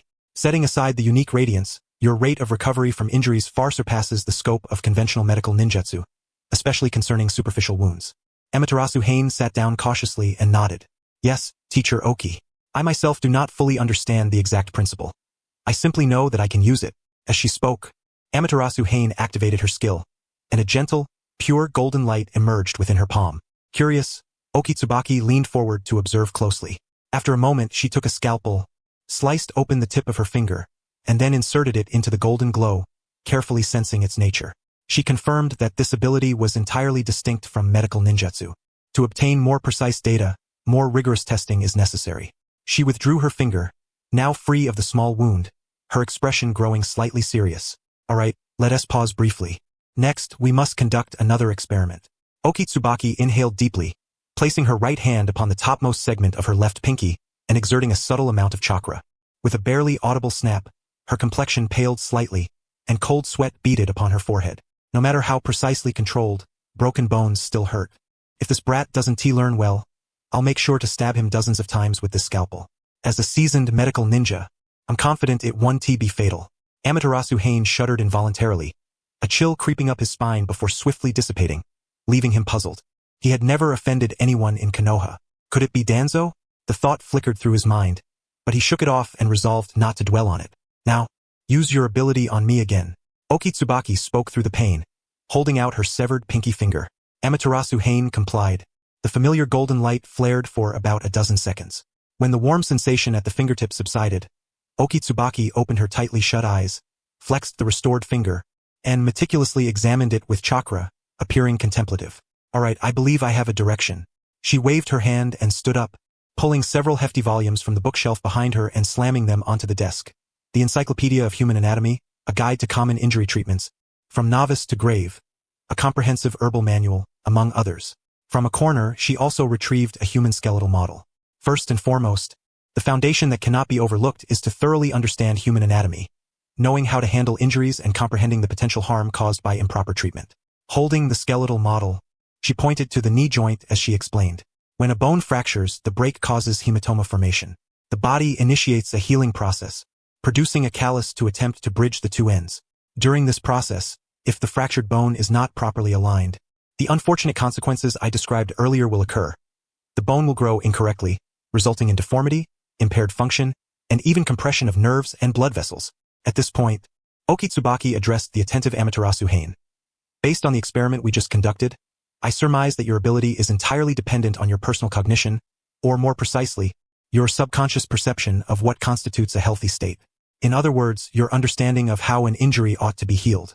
When faced with simple external wounds, you know the skin should be smooth and intact so it heals perfectly. But with unseen and complex conditions, such as a fracture, your subconscious lacks the concept of bone correction, causing your ability to skip this vital step and blindly heal the injury. The result is welding the misaligned bone in the wrong position, inflicting secondary damage. Amaterasu Hain listened intently to Okitsubaki's insightful analysis. Truly, the perspective of a professional was sharply accurate. The skill granted by the system, though simply described, was in fact intimately tied to the user's own understanding and comprehension. Not a mere game mechanic where learning a skill guarantees mastery. So, what you need to learn, Okitsubaki said, gesturing toward the books she had selected, is this fundamental knowledge. I have little to teach you regarding your healing ability itself. It is more direct and effective than most medical ninjutsu. What you require is this foundational knowledge. Master these and you will be able to use your ability properly. Even if my hypothesis is not entirely correct, at the very least you will have learned how to properly treat fractures. Now watch closely. I will be monitoring you constantly until you have fully absorbed the knowledge contained in these books. Only then will this phase be considered complete. Having spoken, Okitsubaki leisurely brewed a cup of tea and leaned back in her chair, crossing her legs. Oh, and don't even think about skimming through it. I will be conducting random checks. She sipped her tea, a kindly smile gracing her lips. Gazing at the towering stack of books nearly half his height, Amaterasu Hain swallowed nervously. Even in his previous life, during the busiest periods of high school, he had never been required to memorize all his textbooks. Yet now, recalling the purpose of his visit, he took a deep breath and, embodying a spirit of relentless study, picked up the topmost volume, the Encyclopedia of Human Anatomy, and buried himself within its pages. The infirmary fell silent, save for the rustling of turning pages and the occasional soft sip of tea from Okitsubaki. In the days that followed, Amaterasu Hain's existence was consumed by a relentless scarcity of time. Each dawn, as the sky barely brightened, he appeared alongside Namikaze Minato at the training grounds. Morning runs, taijutsu sparring, shuriken throwing. Minato observed with growing astonishment that Amaterasu Hain's training intensity steadily increased, and that his extraordinary regenerative ability seemingly extended to himself as well. You sneaky bastard, you haven't been secretly healing yourself. Have you? Minato gasped after the taijutsu sparring session, eyeing Amaterasu Hain, who had recovered almost instantly after a brief rest. Amaterasu Hain grinned sheepishly and did not deny it. Since discovering that his skill accelerated muscle fatigue recovery, he had secretly tested it on himself after training sessions and found the recovery significantly faster than relying on natural energy replenishment. Ever since, after every physical workout, he had been discreetly applying his skill to himself, and perhaps because it was self-applied, the skill's characteristic glow never manifested. Thus, Minato had not suspected anything until recently, when Amaterasu Hain's abnormal recovery rate sparked his curiosity. After morning drills, at Minato's insistence, Amaterasu Hain helped restore his stamina. The two then returned to wash up before heading together to the Ninja Academy. After mastering chakra refinement, the curriculum at the Ninja Academy consisted mostly of theoretical lessons, along with repetitive fundamentals such as shuriken throwing and trap-making. Among these, the philosophical course titled Fire Spirit Awareness was brought up more than once for discussion. After attending a few sessions, Amaterasu Hain no longer devoted his full attention. Were it not for his inability to perform shadow clone jutsu, he would have long since abandoned the ninja school, for his time was exceedingly precious. That said, Amaterasu Hain did not behave excessively. The instructors understood that most students found these topics uninteresting and occasionally interspersed their own combat experiences into the lessons. When the dismissal bell finally rang, it marked the heaviest moment of the day. Within the ninja school's infirmary, a small room crammed with books, Amaterasu Heine's second battlefield awaited. He pored over the heavy tomes repeatedly, frequently jotting notes and sketches in his notebook. Even during sleep, his rest was restless, murmuring terms from the texts under his breath. The process of learning was arduous, especially given the large number of technical terms and complex structural models requiring comprehension and memorization. Perhaps owing to his experience living 2 lifetimes, or perhaps due to the system's subtle enhancement of mental faculties, his memory and understanding had improved dramatically. Each time Amaterasu Heine grasped and fully absorbed a concept, he sensed the sacred light energy within him quiver silently, as if the knowledge itself were being absorbed by that energy. This sensation propelled him forward, unable to halt his pursuit of learning. At last, the final morsel of knowledge concerning the human body was thoroughly understood and memorized. Amaterasu Heine drew a deep breath, and a vivid, three-dimensional, complete model emerged clearly in his mind, from skin to bones, from muscles to internal organs. Those cold structures now seemed to come alive, appearing vividly within his thoughts. At that moment, the sacred light energy inside him trembled silently once more, and suddenly the familiar system interface popped up before his eyes. Skills adjusted based on host's cognition. Current adjustment. For complex injuries such as fractures, priority will be given to alignment before proceeding to healing. There was no notification of level up, yet Amaterasu Heine could feel that his abilities had changed. It was a vague sensation. Though he had not yet tested it, he instinctively knew his healing powers had become more comprehensive and refined. An indescribable joy and sense of accomplishment surged through him, dissipating the weariness accumulated from days of intense study. Amaterasu Heine was eager to share his triumph. Without waiting for the next day, he dashed to the ninja school's infirmary beneath the dim sky. Inside, Tsubaki Oki reclined leisurely in a chair, holding a steaming cup of herbal tea and occasionally flipping through a book. Bursting in excitedly, Amaterasu Heine called out, "Teacher Oki, I succeeded." Oh. Tsubaki Oki glanced at her book with a composed expression, responding calmly. It was something she had anticipated long ago, stirring no ripple within her. "Teacher Oki." Amaterasu Heine voiced his dissatisfaction. He had made a monumental breakthrough and had come immediately to share his joy, something even his closest friend, Minato Namikaze, was still unaware of. Tsubaki Oki's reaction was like a cold splash of water dousing his burning excitement. Hearing the slight discontent in his voice, she reluctantly lifted her gaze from the book and looked at him. "Very well, then, let us run another round of tests." Rising from her seat, Tsubaki Oki swiftly and skillfully took a large white rabbit from a cage in the corner. With practiced ease, she snapped the rabbit's front limb. Crack. A faint sound was followed by the rabbit's body stiffening abruptly. Then it began to scream and struggle. Calmly pinching the rabbit's ear, Tsubaki Oki handed the wailing creature to Amaterasu Heine. "I've simulated a rather complicated fracture. Now it's your turn. If you succeed, it means you've at least graduated in skeletal knowledge for the time being." Carefully receiving the rabbit, Amaterasu Heine took a deep breath. This time, he did not hastily activate his skill as before. Instead, he closed his eyes to gather his thoughts and recall his newfound knowledge. First, he sensed the rabbit's skeletal structure with chakra, then silently intoned, "Slow healing." A gentle golden light flowed from his palm, alive as if imbued with spirit, seeping into the rabbit's front limb. No longer superficial as before, Amaterasu Heine faintly perceived that this sacred light was working within the rabbit's body, silently entwining the fractured limb and guiding it back into proper alignment. After several seconds, the rabbit, which had been reacting violently, suddenly ceased struggling, seemed confused, cautiously moving its front limb. Though tentative, there was no doubt the skeletal function had been restored. Tsubaki Oki extended her hand, green light representing medical ninjutsu glowing from her palm, gently placing it on the previously fractured site, as she closed her eyes to sense the area. Time ticked by slowly. Amaterasu Heine watched nervously as she opened her eyes again. "Well done, you passed." Tsubaki Oki gave a thumbs up, her face full of admiration. "Great," Amaterasu Heine exclaimed. "However, for the sake of experimental rigor, let us conduct a few more tests, starting with displaced internal organs." One experiment after another followed. With rigorous professionalism, Tsubaki Oki designed assessments, while Amaterasu Heine cooperated fully in every attempt. The results were exhilarating. For many complex injuries, the adjusted slow healing technique achieved remarkably high efficiency and near-perfect recovery outcomes. Even for severe wounds, though not instantly cured, the damage could be significantly mitigated. In the final experiment, the long-suffering white rabbit, With the golden light withdrawn from Amaterasu Heine's hand, finally could no longer sustain itself and took its last breath. Repeated use of his abilities had drained his mana below the single digits, and Amaterasu Heine began to feel a hollow emptiness spreading through his body, accompanied by a dull ache in his temples. Looking at the lifeless rabbit, he weakly tugged at the corner of his mouth. After a series of trials, the rabbit was already battered and bruised.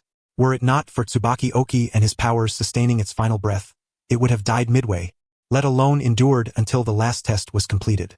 Alright, we've tested what needed testing. You probably have a rough idea of the results. Tsubaki Oki glanced at the time. It's late, you should head home.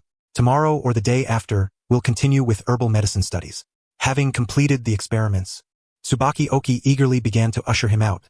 The delights of the evening would brook no interruptions. Checking the time, it was indeed late. Amaterasu Heine bowed in thanks and turned to run home. Watching his departing figure, Tsubaki Oki smiled quietly. Teaching this boy wasn't in vain. I truly look forward to his future. Turning around, she lifted the now deceased rabbit, humming a discordant little tune. Spicy rabbit head, braised rabbit meat. The pleasures of the night are only just beginning.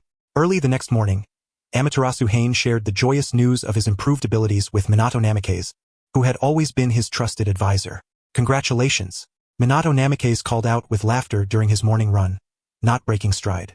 From now on, if anyone gets injured, we'll be relying on you more and more. No problem. Leave it to me, Amaterasu Heine replied promptly. His straightforwardness deepened the smile on Minato's face. Over the course of their time together, he had come to regard Amaterasu Heine as a dear friend and a reliable junior to entrust. Though popular at the Ninja Academy, Amaterasu Heine had few truly close companions. The appearance of Tian Guangyu fortuitously filled this void. Minato Namikaze turned his head, his gaze carrying a hint of anticipation. After training today, could you help me recover first? Usually, after finishing training at dusk and returning to his apartment, Tian Guangyu would assist him with a full-body restoration. But today, he wished to experience in advance that warm current flowing through his body, the sensation of soreness dissipating completely. It must be said, every time after treatment, Namikaze deeply longed for that feeling, both comforting and enabling him to endure intense training without lingering aftereffects, allowing for rapid recovery.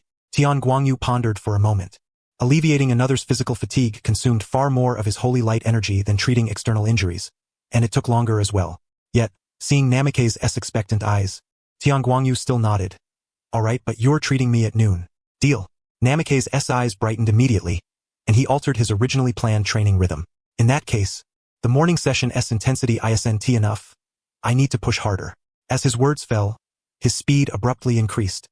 His figure a streak of golden lightning slicing through a pale golden shadow, swiftly leaving Tian Guangyu far behind. Hey, wait up! Tian Guangyu gazed at the silhouette that had left him in the dust, faintly perceiving the embryonic form of a future golden flash.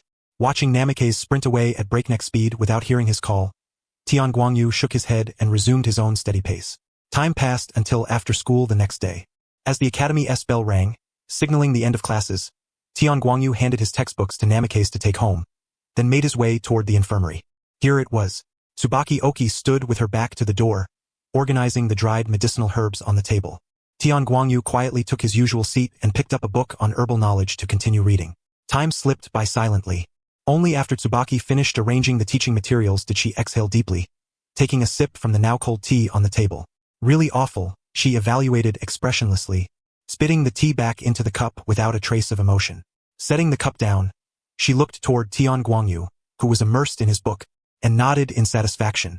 All right, Tsubaki's voice drew Tian Guangyu's attention back. From today onward, we will study the recognition and application of medicinal herbs. Most of the herbs' appearances and basic functions are in your book.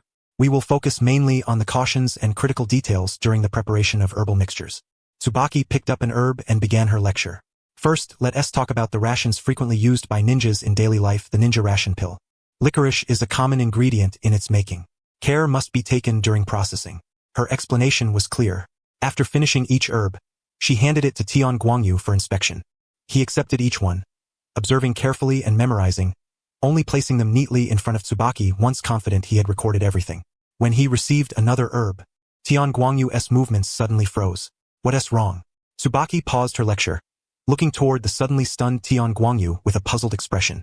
She glanced at the herb in his hand, her mind racing rapidly. Her previous explanation had been correct. If it weren't for maintaining face, she would have already consulted her books. This was foundational knowledge. Making a mistake here would be too embarrassing. Nothing, Tian Guangyu quickly recovered, setting down the herb and striving to restore a calm expression. Tsubaki glanced at him suspiciously but didn't press further. Confirming it wasn't her error, she resumed the interrupted lesson. Tian Guangyu appeared to listen, but his attention had long since drifted from her. Just now, when he took the material used to produce chakra, the System S prompt suddenly appeared without warning. Detecting Host S continuous study of herbal knowledge and contact with core material for basic potion, Heartleaf Orchid. Conditions met.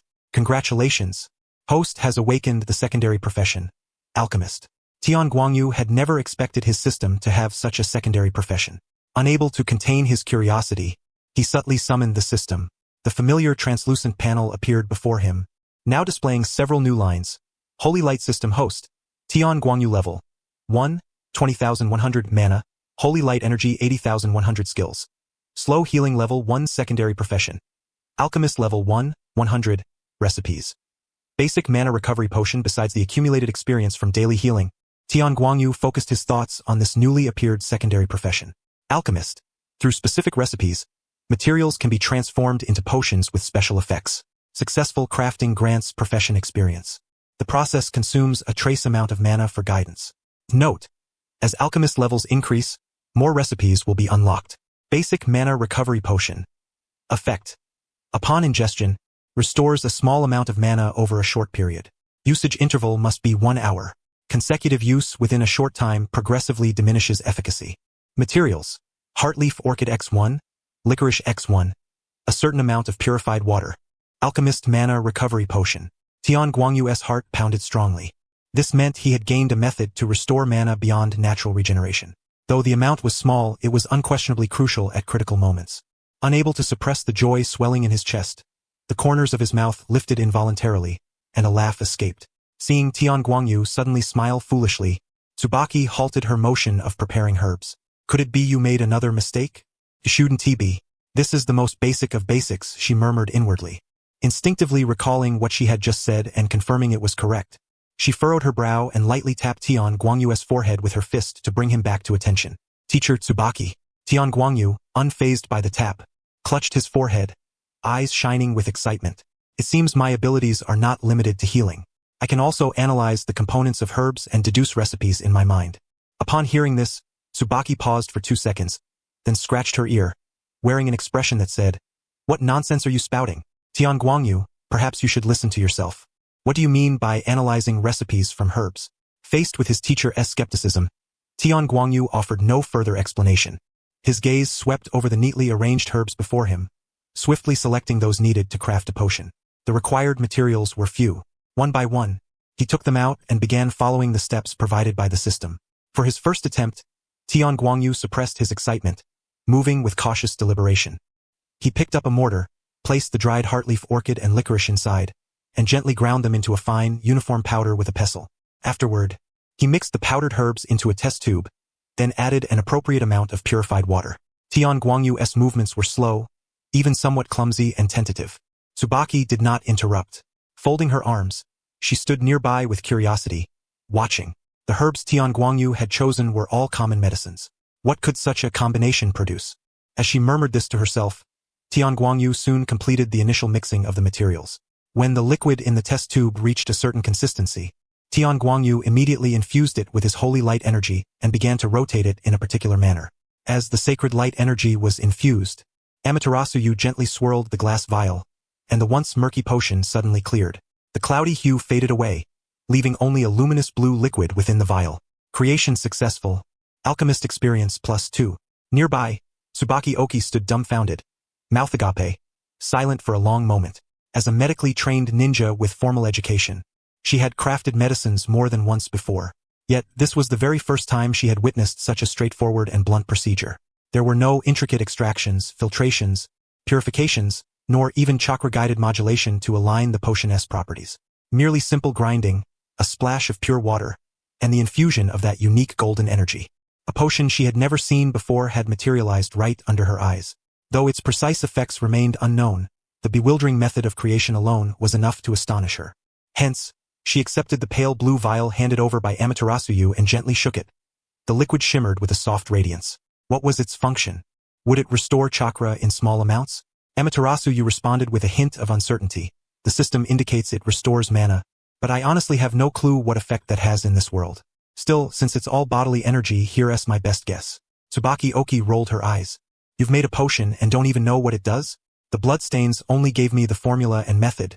The actual effects have to be tested to be understood. Amaterasu, you shrugged helplessly, wearing a look of resignation. Alright, I'll arrange for a test. Tsubaki Oki sighed. Though a bit exasperated by Amaterasu's response, her sense of responsibility compelled her into action. She formed hand seals and pressed her palms to the ground. Summoning jutsu. Boom! A cloud of smoke dissipated, revealing a terrestrial tortoise the size of Amaterasu standing in the medical room's open space. Witnessing someone perform summoning magic for the first time, Amaterasu curiously examined the summoned beast before her. The summoned tortoise glanced around, then looked at Tsubaki Oki with a puzzled expression. Tsubaki, is there something you need from me? Sorry to trouble you again. Tsubaki Oki handed over the vial. Please help test this new medicine. Alright. The summoned tortoise relaxed its guard and spoke kindly. It nodded as if accustomed to such requests. Opening its mouth, it allowed Tsubaki Oki to pour the potion inside. After closing its eyes to sense the effects for a moment, it opened them with a hint of surprise.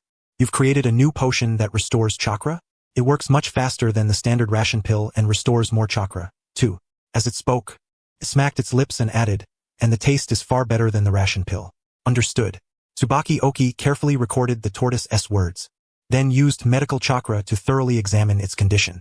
After confirming no abnormalities, she released the summoning and handed it a generous pack of its favorite snacks as a token of gratitude. The summoned beast departed with a beaming smile. Turning around, Tsubaki Oki produced another set of materials and placed them before Amaterasu. Let us make another batch. This time I'll try. With the experience from the first attempt, Amaterasu's movements quickened considerably, and soon the second pale blue potion was complete. Tsubaki Oki took the vial, first inspecting its color, then inhaling its scent. A faint, fresh herbal fragrance without any pungent odor. She no longer hesitated and tilted her head back to swallow the potion in one gulp. As an experienced medical ninja, Tsubaki Oki's perception of her own chakra was exceptionally acute. Upon ingestion, a warm current radiated from her stomach, and she quickly sensed a transformation within her body. Her chakra replenished at an astonishing speed, far exceeding that of the conventional ration pill, and she detected no side effects whatsoever. But soon, a sudden realization dawned upon her. She opened her eyes wide in disbelief, staring at the obediently seated Amaterasu.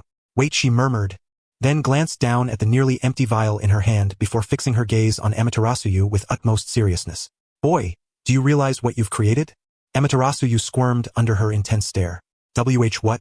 Tsubaki-sensei, is something wrong? Wrong? Tsubaki Oki held up the vial with a trace of potion left inside. No, the potion itself is fine, actually it's far superior to the usual ration pill. The problem is you. She pulled a standard ration pill from her pocket. Do you know how your potion differs from this? Faster recovery speed? Better taste? Amaterasu was bewildered by Tsubaki Oki's excitement, cautiously replying, those are secondary. Tsubaki Oki took a deep breath and pointed at the small, unremarkable black-brown ration pill. The standard ration pill requires more than 15 ingredients, several of which are rare or must be cultivated under specific conditions. The production process is complex, time-consuming, and costly. But what did you just use? Heartleaf orchid, licorice, water, and some common herbs, all basic, inexpensive, and even readily found in the wild. Moreover, her voice rose slightly, your potion restores more chakra than the ration pill and does so at a much faster rate. Do you understand what this implies? Seeing Amaterasu shake his head in confusion, Tsubaki Oki tapped his forehead irritably. It means that once people from other villages find out, you can forget about having an easy life. Troubles beyond explanation will come knocking. In times of war, resources are scarce, be it supplies or medicine. Ration pills, as chakra-restoring medicines, are already produced in limited quantities due to material scarcity and cost, let alone distributed to everyone. Now, this potion, which costs less and works faster, has suddenly appeared. If it can be mass-produced stably, Tsubaki Oki shuddered at the thought. No, I can't decide on this matter. It must be reported to the Hokage immediately.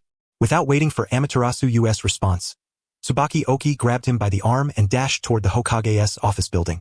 Wait. Tsubaki-sensei, I can walk by myself. Ah!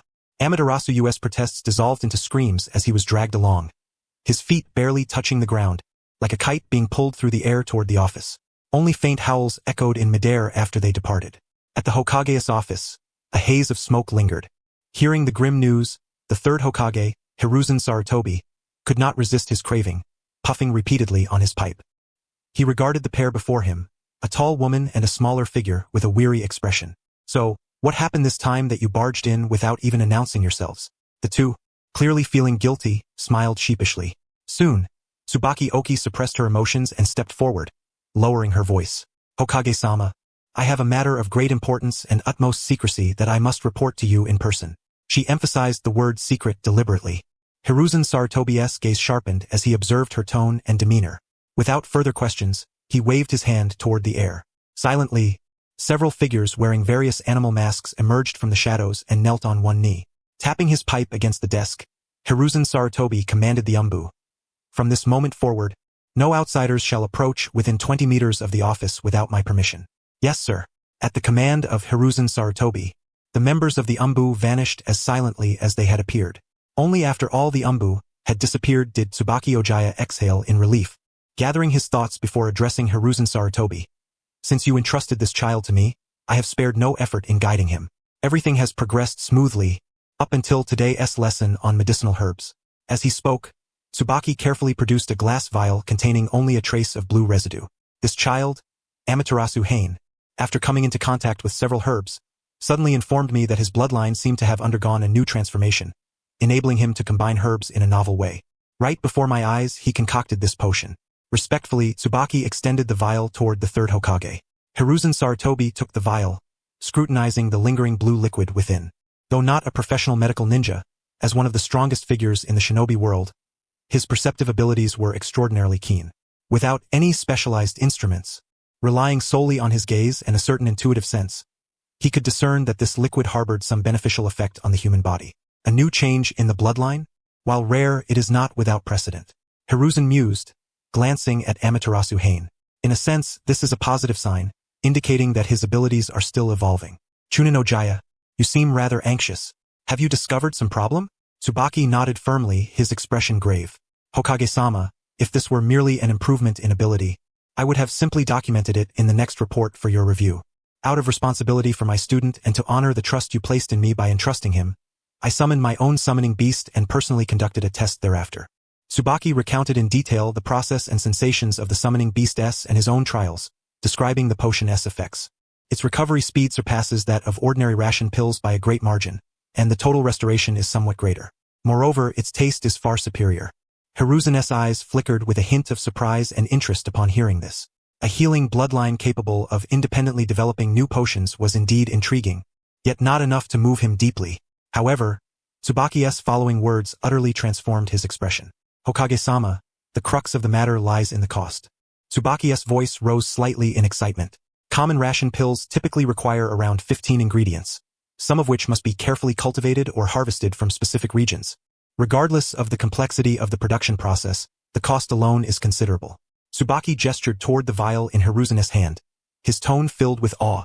Yet, right before my eyes, Amaterasu used only 3 of the most basic, common materials, heartleaf, licorice and purified water, easily gathered even in the wild, along with ordinary experimental tools, to produce this potion. The fingers holding the pipe in Hiruzen's hand froze mid-air. As the Hokage who had governed Konoha for many years, he immediately grasped the terrifying implications behind this. Are you certain?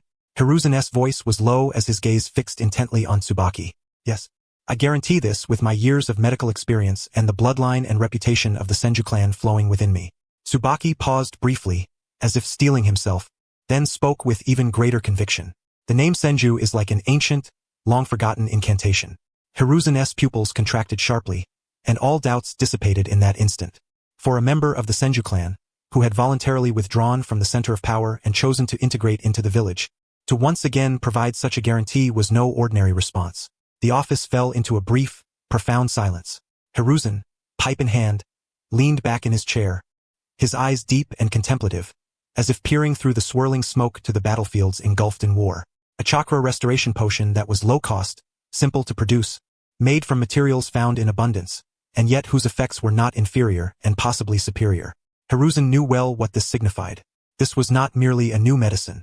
It was a strategic asset capable, to some degree, of influencing the course of war and enhancing a ninja's endurance in combat. His gaze settled on Amaterasu Hain, who trailed closely behind Tsubaki, seemingly unaware of the profound significance of the potion he had casually created. It was unexpected that the child he had assigned on a whim would bring such a surprise. Little Amaterasu, Hiruzen spoke gently yet solemnly. If you were to recreate this potion, how much time would you require? Besides the consumption of herbs, are there any other demands? Regarding this potion, Hiruzen had entertained a fleeting, somewhat selfish thought. Whether the formula and production method should be strictly controlled, or even more direct measures taken to ensure it belonged entirely to Konoha. As the Hokage of Konoha, sacrifices could be made for the village's interests when necessary. Yet, this notion passed as swiftly as it came. Coercion and control might yield short-term gains but could stifle greater benefits in the future, even sowing seeds of resentment.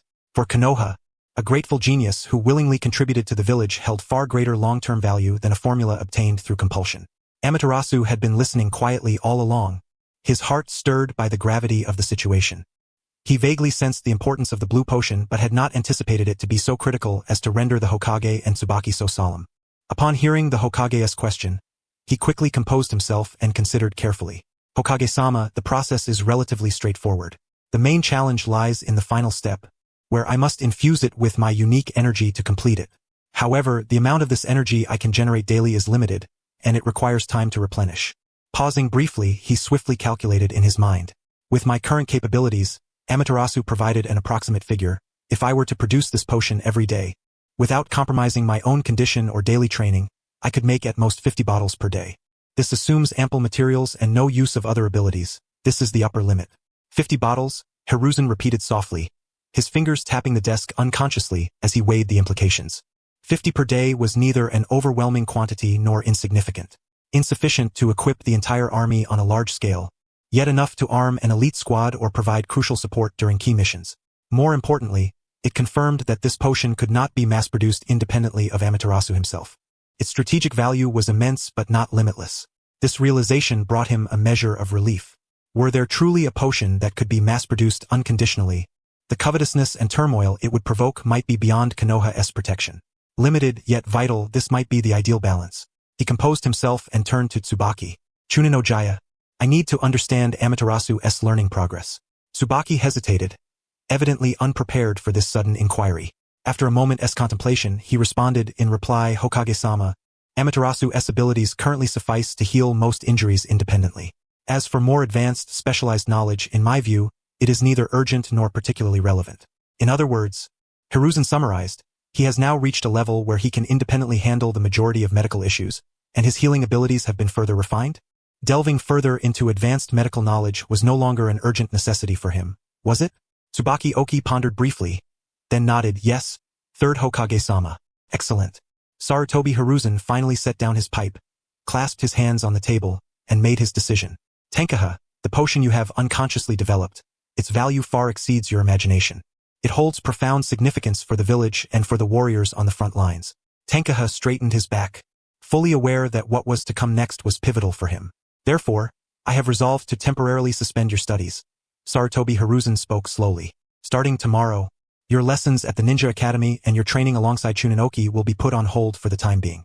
Amidst Tenkaha's astonished gaze, he continued, your primary focus and energy will now be devoted to one singular task. That is, while ensuring your normal growth and rest, you shall strive to produce this potion as abundantly and consistently as possible. Konoha will provide all necessary support and protection. A dedicated laboratory, ample supply of materials, unwavering security. You may request whatever you require. Chunin Tsubaki Oki, you will serve as Tenkaha's assistant, aiding in the potion's production and ensuring his daily life and basic training remain unaffected. Report any issues to me immediately. Do you understand? Sarutobi Hiruzen did not neglect to arrange for Tsubaki Oki's supervision, both as oversight and, to some extent, as protection. Within Konoha, unity was not absolute. In the shadows lurked watchful eyes unwilling to remain idle, such as a certain individual within the ANBU with a particular enthusiasm for special abilities. Upon hearing the Hokage's decree, a weight lifted from Tenkaha's heart. Compared to being exploited or forced into producing potions for Konoha, this situation was far better than he had anticipated. Moreover, this meant he could openly and legitimately accumulate experience as an alchemist. At the thought of this, a surge of anticipation welled within Tenkaha's chest. Meanwhile, beside him, Tsubaki Oki, having inexplicably transformed from a mentor to a production assistant and full-time caretaker, could no longer maintain her smile. The color drained from her face, leaving her expression one of utter despair. Seeing the third Hokage's stern expression and unyielding tone, Tsubaki Oki knew this was not a matter open to debate. Very well, I shall promptly arrange the specific laboratory and personnel assignments. The ANBU will notify you when to commence. For now, you may return to rest and prepare yourselves. Understood. Observing the somewhat excited Tenkaha and the listless Tsubaki Oki, Sarutobi Hiruzen's thoughts drifted afar. Teacher, have you seen this? The new sprouts of Konoha, their speed and direction of growth, often surpass the expectations of us old hands. Following that conversation in the Hokage's office, shadows from the ANBU began to appear around Tenkaha from time to time. Initially, it was merely a vague sensation of being watched, as if unseen eyes passed by from imperceptible angles. Soon, this feeling materialized into tangible figures. Whether on the way to the training grounds, in the corridors of the Ninja Academy, or even during his routine sparring sessions with Minato Namikaze. Those clad in jet-black attire, wearing various animal masks, would manifest like phantoms, appearing unnoticed, then silently blending back into the surroundings. The intermittent appearances of the ANBU greatly disrupted Tenkaha's daily life. For instance, during a routine taijutsu sparring match, when his movement lagged slightly, Minato grazed him with a wooden kunai, leaving a faint scratch. Almost as soon as the blood surfaced, an ANBU operative wearing a rat mask materialized instantly behind Minato, pressing a sharpened kunai against his neck. The cold steel, paired with the unhidden murderous intent behind him, caused Minato to break out in a cold sweat, his hairs standing on end. His azure eyes contracted sharply, his heart seemingly gripped by an invisible hand. Minato immediately released the wooden kunai, raised both hands high, and stood perfectly still, displaying a posture of non-threat. Tenkaha, both troubled and helpless, finally sighed. Rat, stand down. There's no need for such tension. It's merely a scratch from routine training. Minato knows my abilities. I can heal this minor wound swiftly. Saying so, Tenkaha hastened to activate his power. A golden radiance flickered across his body, and the superficial injury from training vanished in an instant. The ANBU ninja codenamed Rat stared at Tenkaha for a moment, his gaze sweeping over the fully restored arm, as if confirming something. The suffocating tension lingered for several seconds. Finally, he slowly lowered his weapon and gave a slight nod to Tenkaha.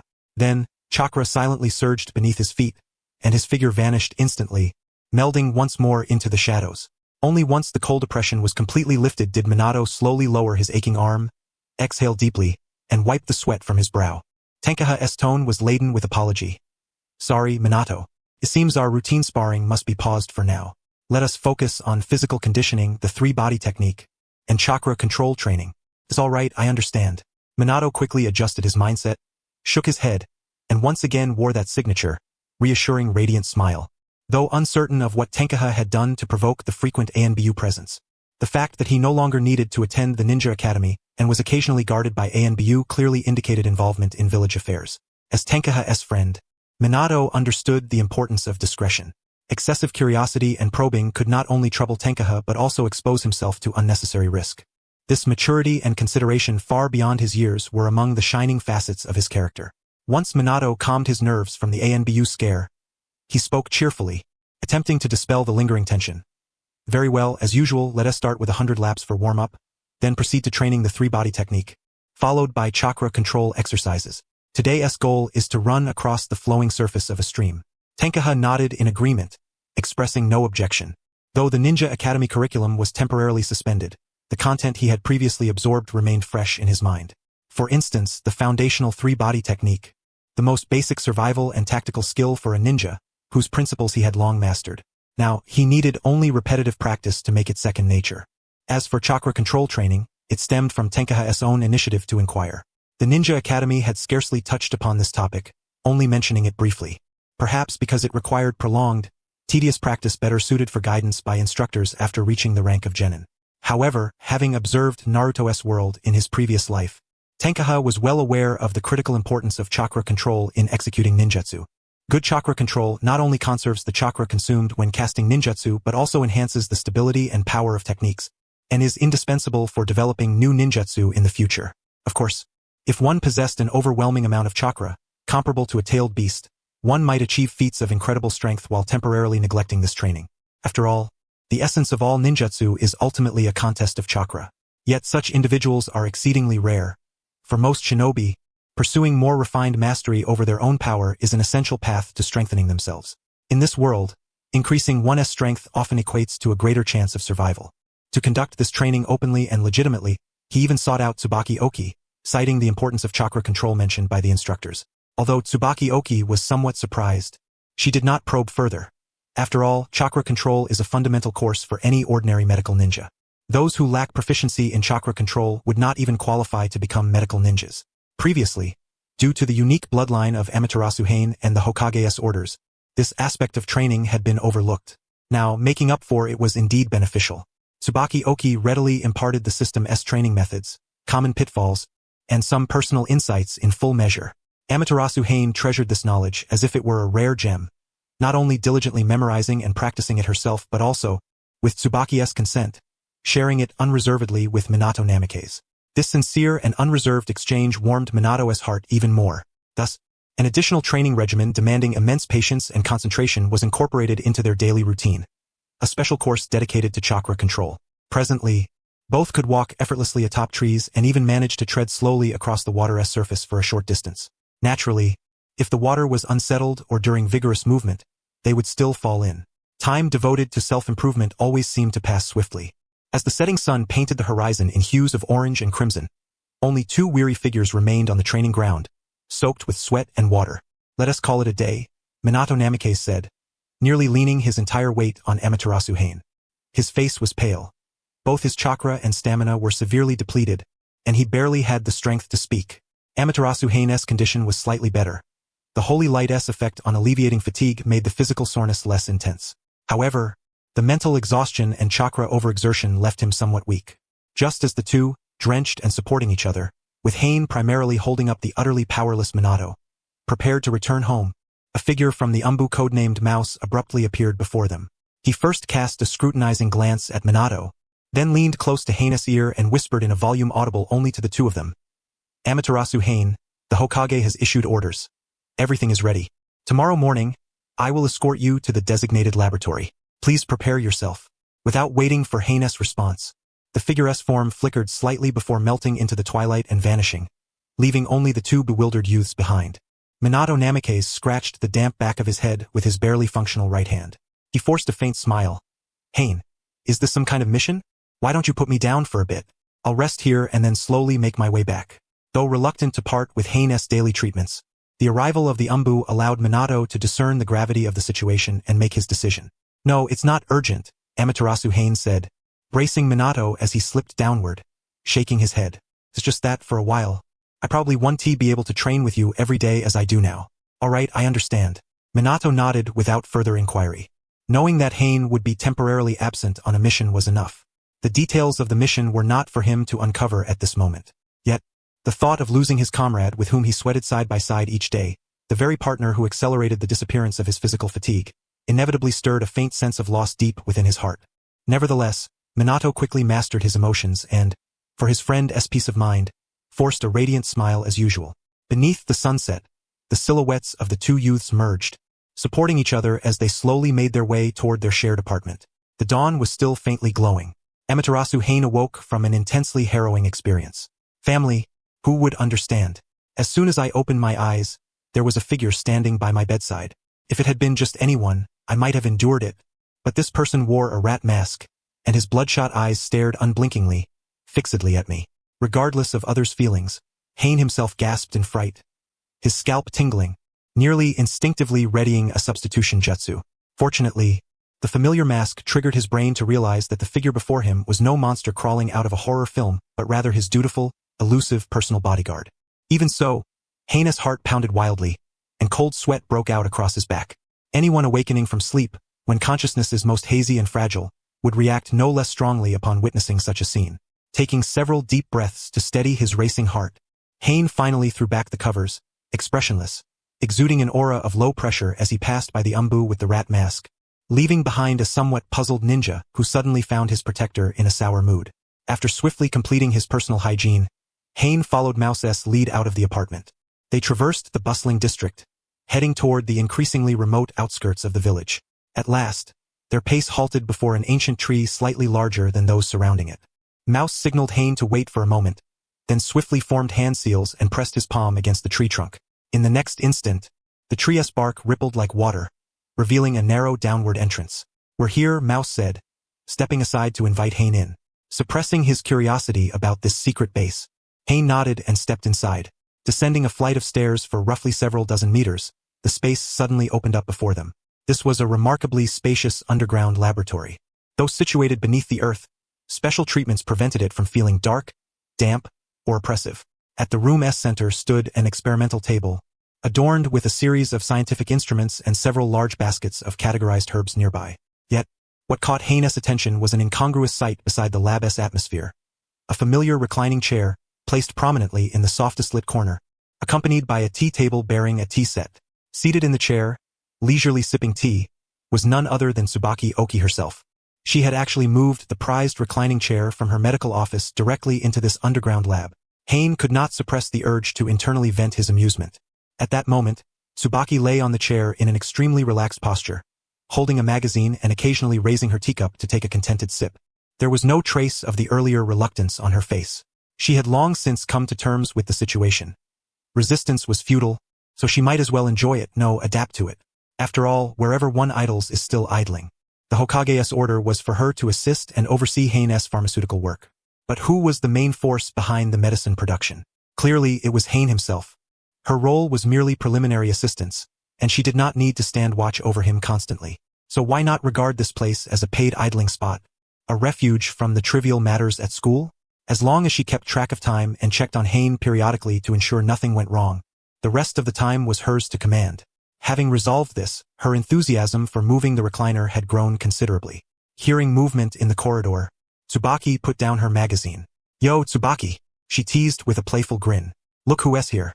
ISNT, this our promising future chief pharmacist? Already called in early to work, huh?" "You're being sarcastic," Hane wanted to retort, but mindful of their respective strengths, and mostly afraid of getting beaten up, he shamefully held back. He straightened his face, striving for a serious expression. "Sensei, there's no time to waste. Let us begin at once. The sooner we produce enough medicine, the more support our comrades at the front lines will have, and the stronger the village will become." "No, it's mainly for experience," Hane corrected himself inwardly. Upon hearing these words, even though Tsubaki Oki's skin was not thin, she found herself somewhat embarrassed to continue reclining while making sarcastic remarks. She closed her book and slowly rose to her feet. Very well, passionate youth. What assistance do you require of me?" Amidst the neatly arranged medicinal herbs, a main Tenku gestured towards them. "Master Oki, please process a batch of herbs according to the quantity we estimated yesterday. Just as before, grind them into powder." Hearing the instructions, Tsubaki Oki approached the laboratory table and expertly commenced her work. As a medical ninja of Chunin rank, swiftly and skillfully handling medicinal materials was among her fundamental skills. Before long, Tsubaki had completed grinding the herbs, neatly separating and storing them, then stepped aside. "Done. The task is complete. Now it's your turn." Washing her hands, Tsubaki reclined once more in her chair and picked up her book, casting a sidelong glance at a main Tenku. "I'll be here. Call on me if you encounter any difficulties." Taking a deep breath, a main Tenku stepped to the laboratory table and began his work. First, he measured the precise amount of each ingredient needed for the potion, then mixed them evenly. Adding a carefully measured quantity of purified water, he poured the mixture into a test tube, shaking it rhythmically. His gaze remained fixed intently on the test tube. When the mixture reached a certain specific consistency, Amain ceased the shaking and swiftly infused it with his own sacred light energy to harmonize it. His movements were initially somewhat deliberate, strictly following the sensations guided by the system's memory and his prior successful experience. Soon, a vial of potion materialized under Amain's hands. Successfully crafted. Basic Mana Restoration Potion X1. Alchemist Experience 2. Mana Consumption. 5 points. The system's prompt arrived as expected, and this first successful creation of the day steadied Amain's spirit. He corked the test tube with care and placed it gently on the nearby shelf. Perhaps buoyed by the confidence brought by this initial success, Amain's movements grew more fluid and less rigid, no longer so forced. The second, third, and fourth vials of blue potion appeared in succession upon the rack. However, upon crafting the seventh vial, perhaps due to a momentary lapse caused by repetitive motions, the potion's creation failed. Staring at the murky liquid in his hand, Amain furrowed his brow and ceased his activity. A slip-up? Tsubaki's voice came from beside him. She had apparently set aside her book and was watching attentively. It's only natural. Repetitive tasks are most prone to such oversights born of familiarity. Take a break. Reset your mind. Recover before continuing. You're not making ordinary pills now. Mechanical repetition alone 1T guarantees success. This requires an intimate fusion with your own energy. Each batch demands your full focus. I understand, Master Oki. Amain nodded, acknowledging his own impatience. He discarded the failed, cloudy potion, then stepped aside to relax, calming his somewhat restless mind. Several minutes later, Amain returned to the laboratory table, his gaze regaining its initial intensity. He concentrated all his spirit on the task at hand. The subsequent production proceeded exceptionally smoothly. No further mistakes occurred. One after another, gleaming blue vials emerged steadily and efficiently from his hands. Observing the youth's gradually deepening focus and unwavering dedication, Tsubaki's eyes flickered with a subtle, scarcely perceptible admiration. Setting aside considerations of bloodline inheritance, it was this very concentration and meticulousness that truly earned her respect. Satisfied with the smooth progress, Tsubaki reclined once more and resumed reading her book. Yet this time, her thoughts were not entirely on the pages. She was more intent on observing Amain's condition. When Amain placed the 20th blue vial neatly upon the shelf and corked it, he paused. It was not that materials had run out, but rather he felt a distinct emptiness and a faint, stabbing pain emanating from deep within his brain. His internal sacred light energy had plummeted to rock bottom, and his spirit was heavily depleted from the exertion and prolonged intense concentration, his temples throbbing with discomfort. Noticing Amain's pale complexion, Tsubaki set her book aside and approached. Have you reached your limit? Amain responded, rubbing his slightly swollen temples. I'll need to wait for my energy to recover before continuing. I'll get some physical exercise to relax first. Go ahead, but remember not to overexert yourself. Your current state isn't suited for high-intensity training. Tsubaki waved her hand, settling back into her chair with a contented sigh.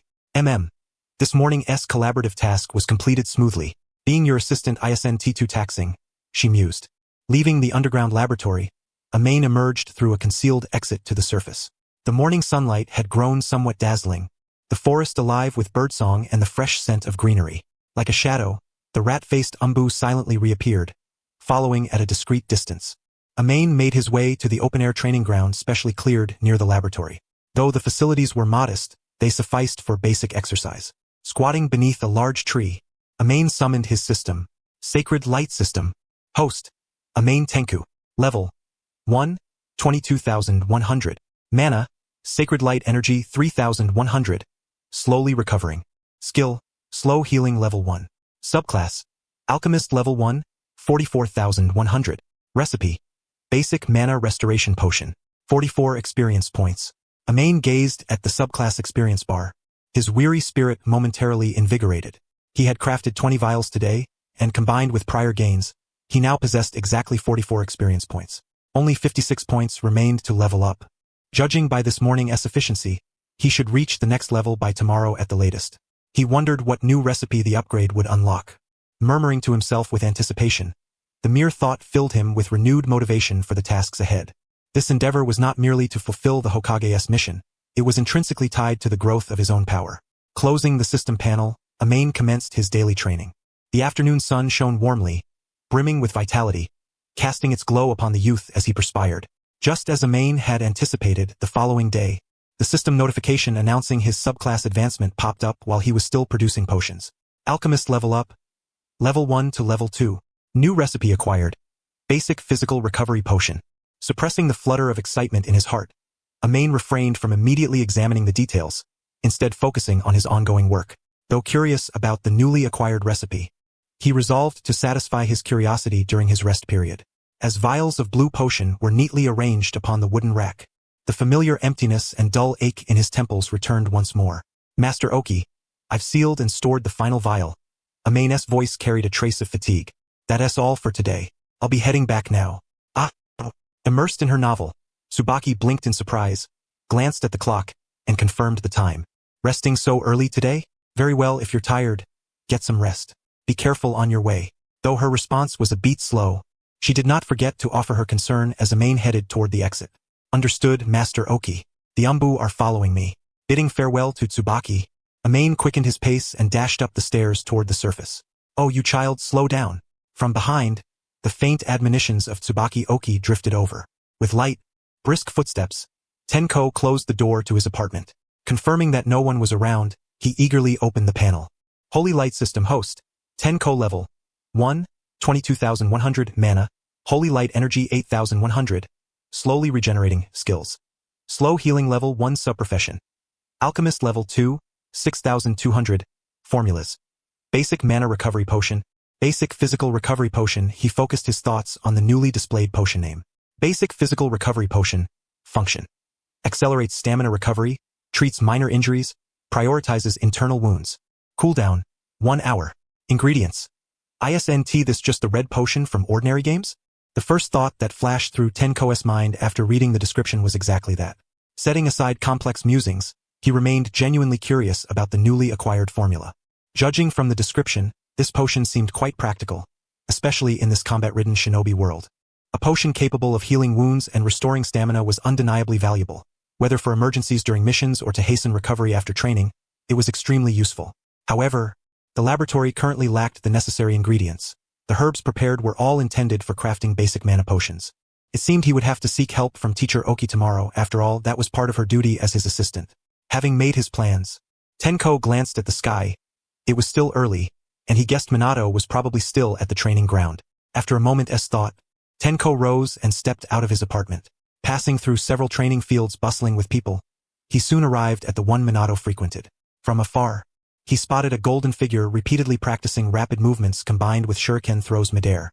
Minato! Tenko raised his voice, calling out in Minato's direction.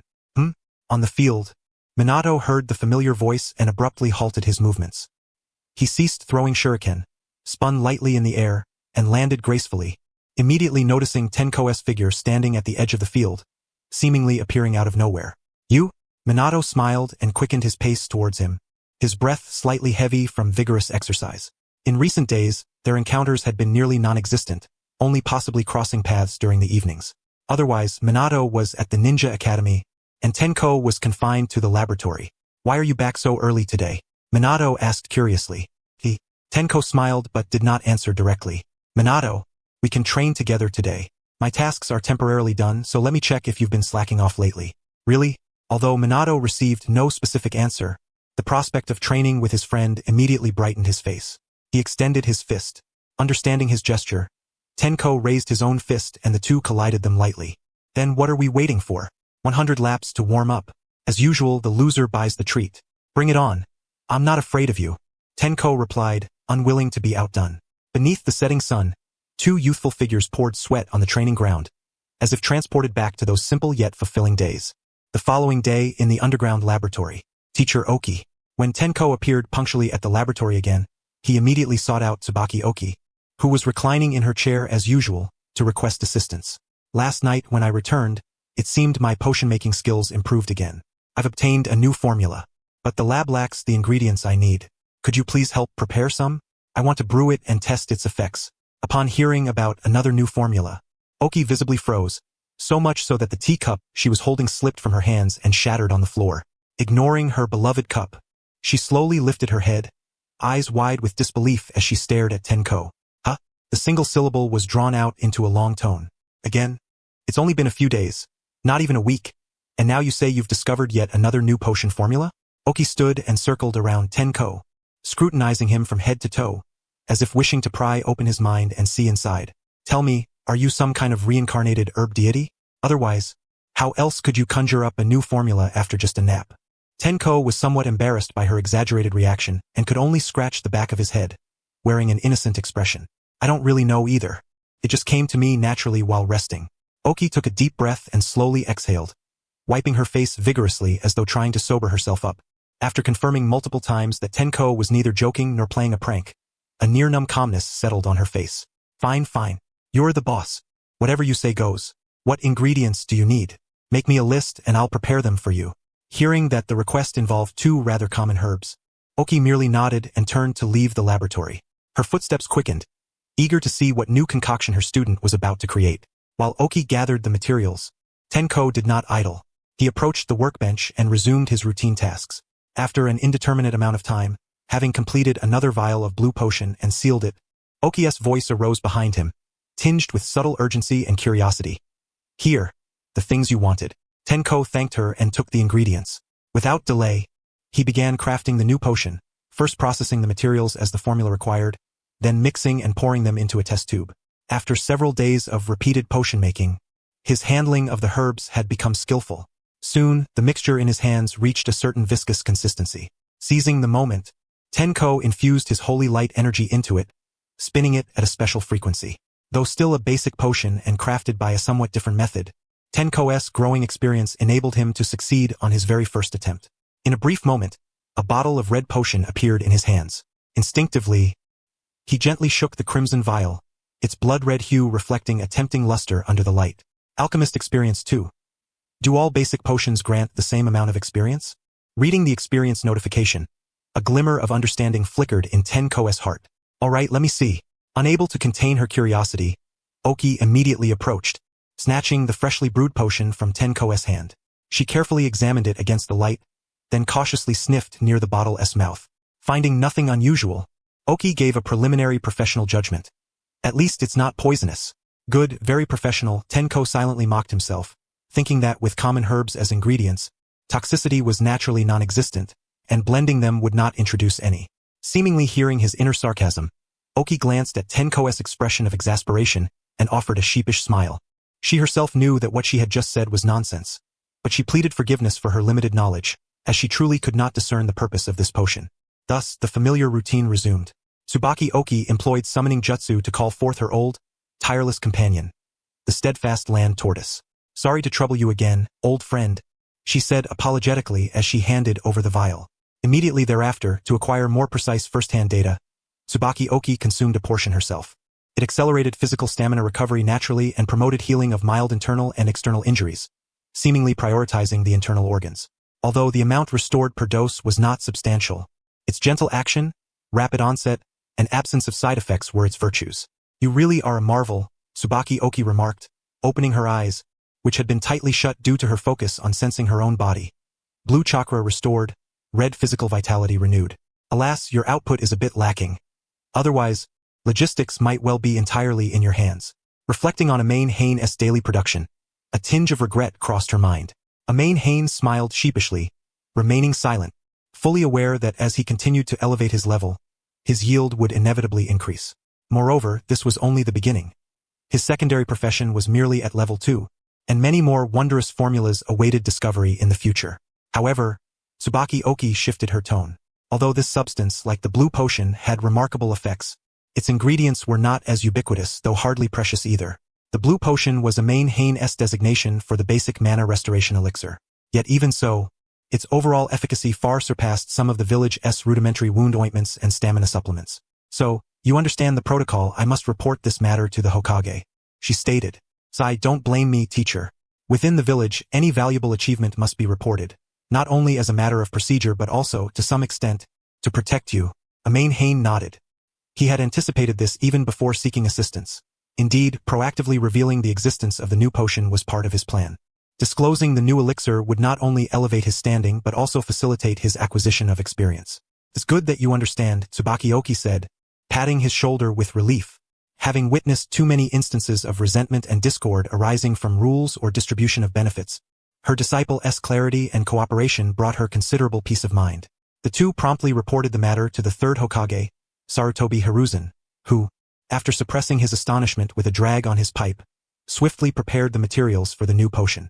We can produce the red potion, but priority must be given to the blue potion, both in quantity and quality, he instructed during their discussion. For a shinobi, methods to restore chakra were paramount.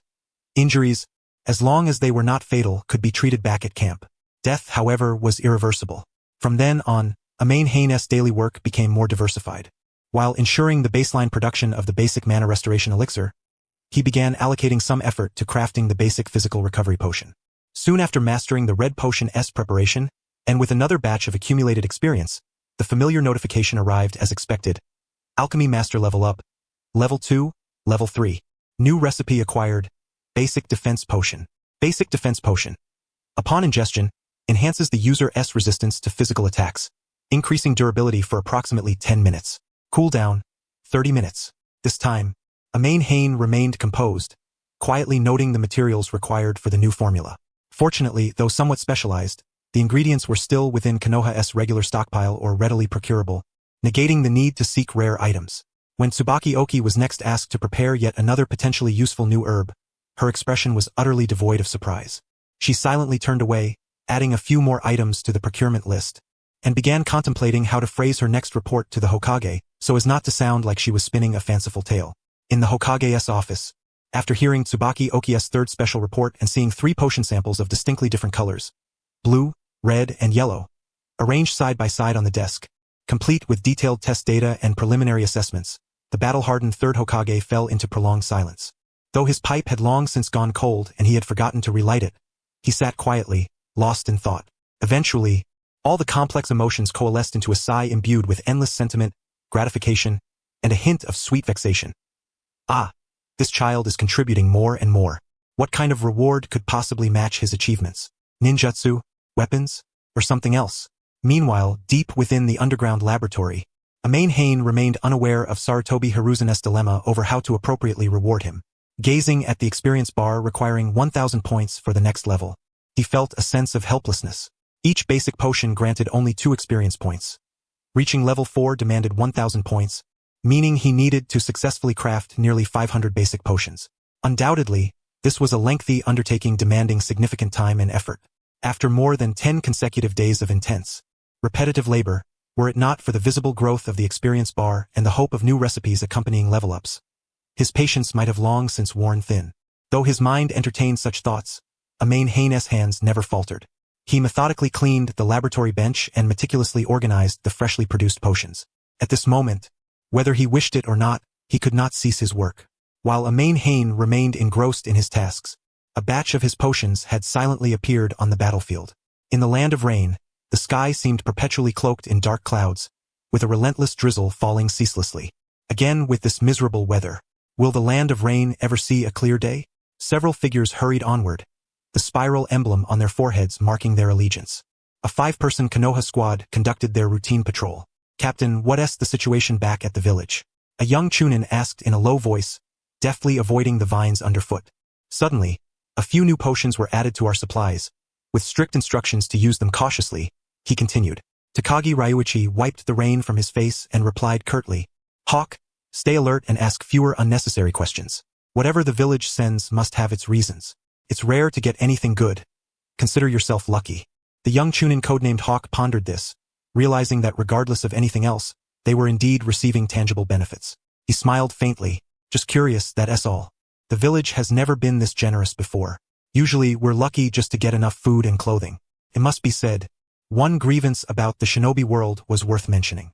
Even during wars between ninja villages, aside from basic rations, essentials like soldier-s pills, blades, and explosive tags were generally the responsibility of the ninja themselves.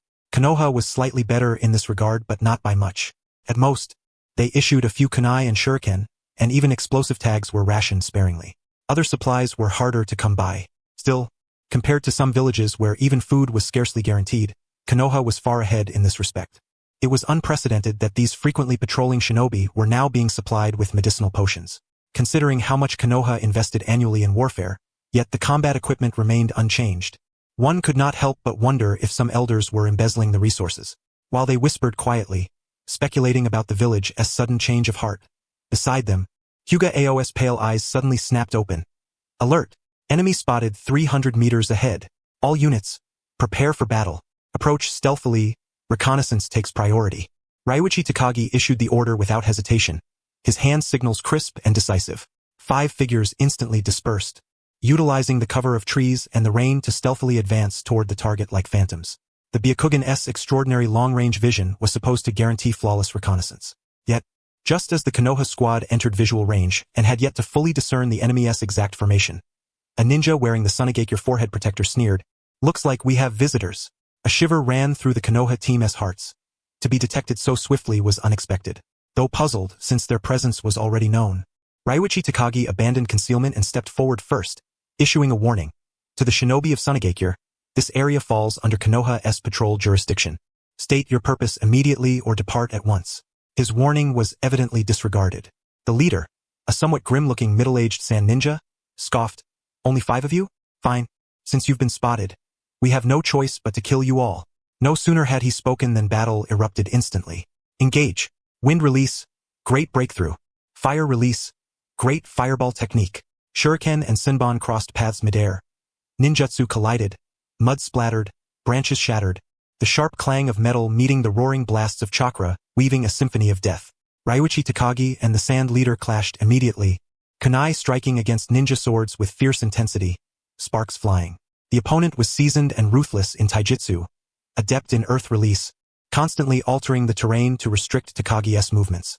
Meanwhile, Taka and another Chunin faced a special Jonin skilled in wind release techniques, whose incredible speed and frequent use of area-based wind release ninjutsu made it difficult for the two to hold their ground. Hyuga Ao and the remaining Chunin confronted a Sunigakure puppeteer.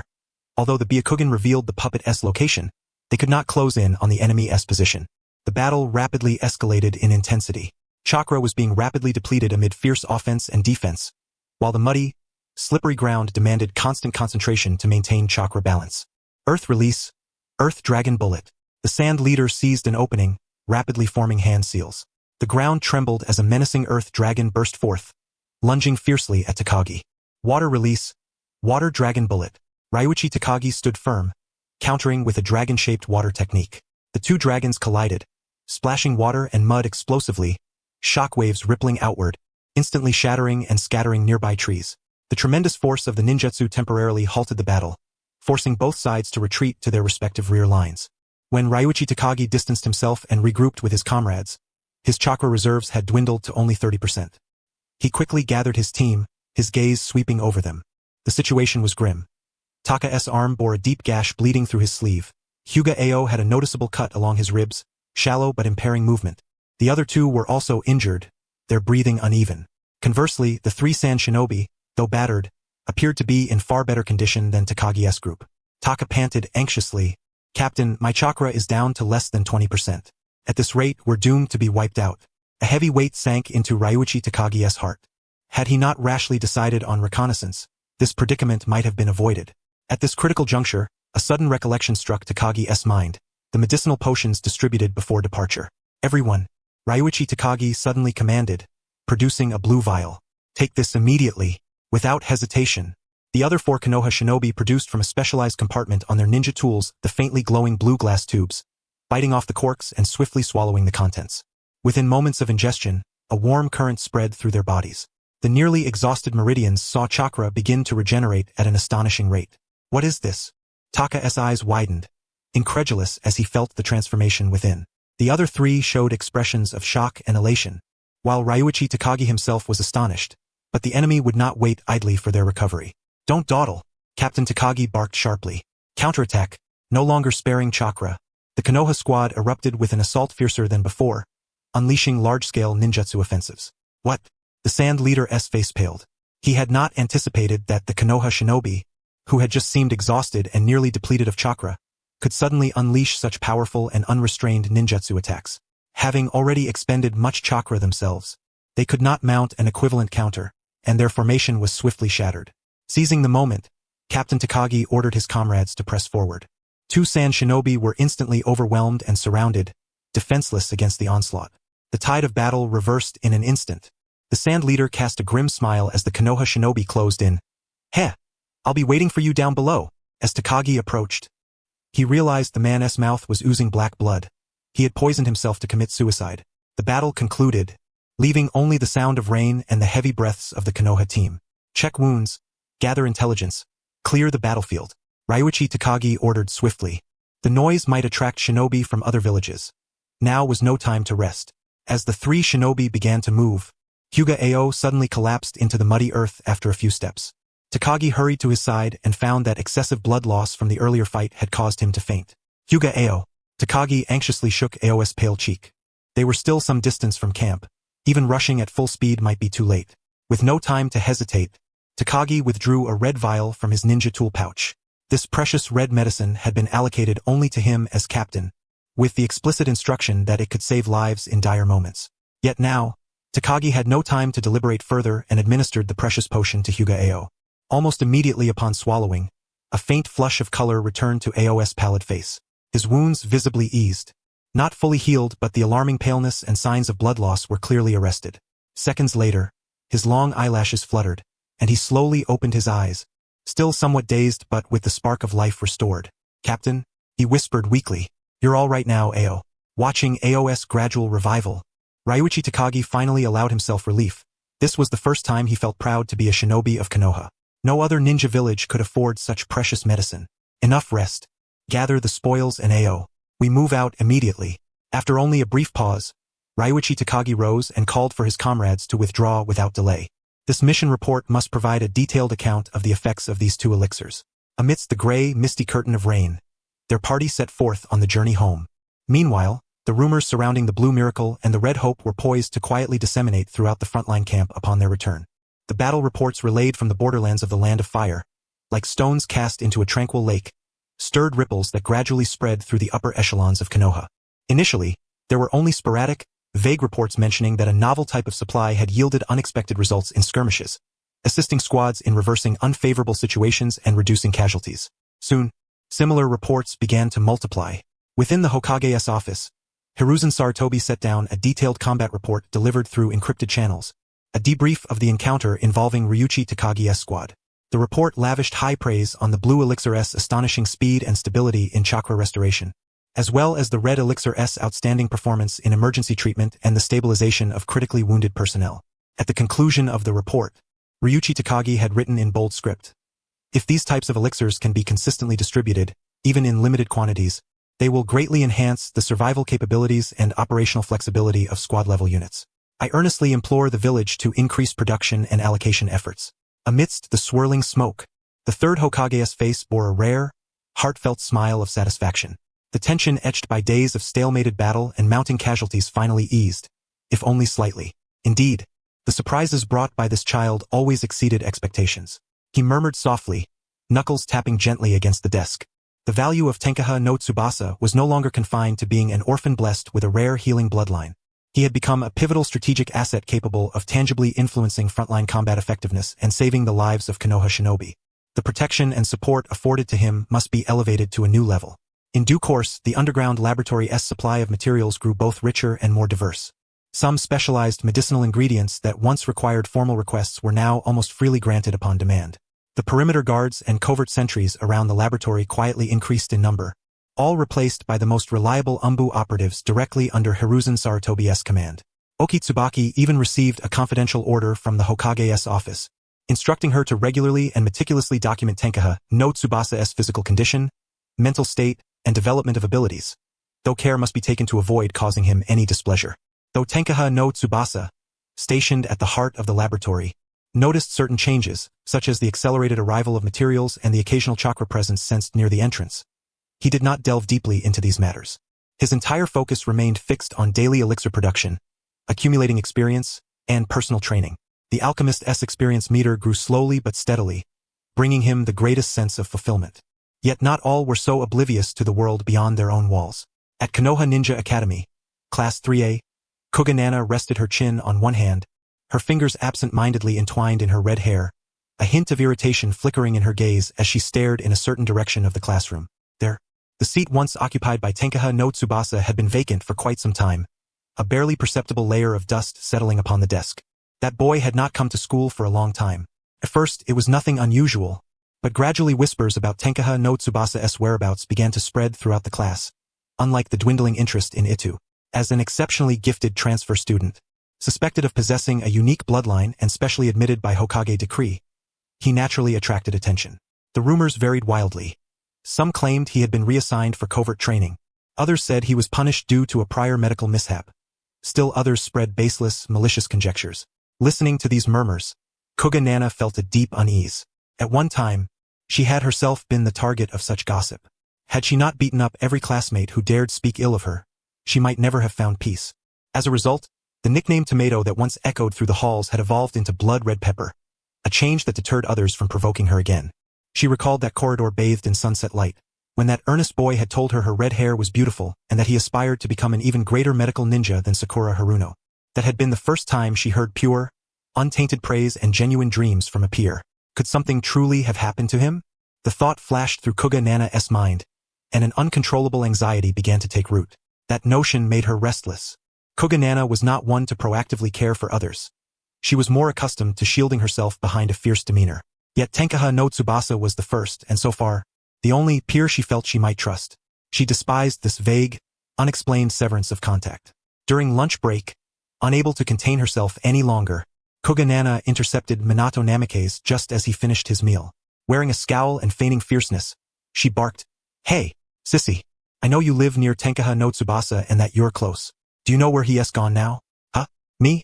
Minato Namikaze pointed to himself, confirming that Kushina was addressing him.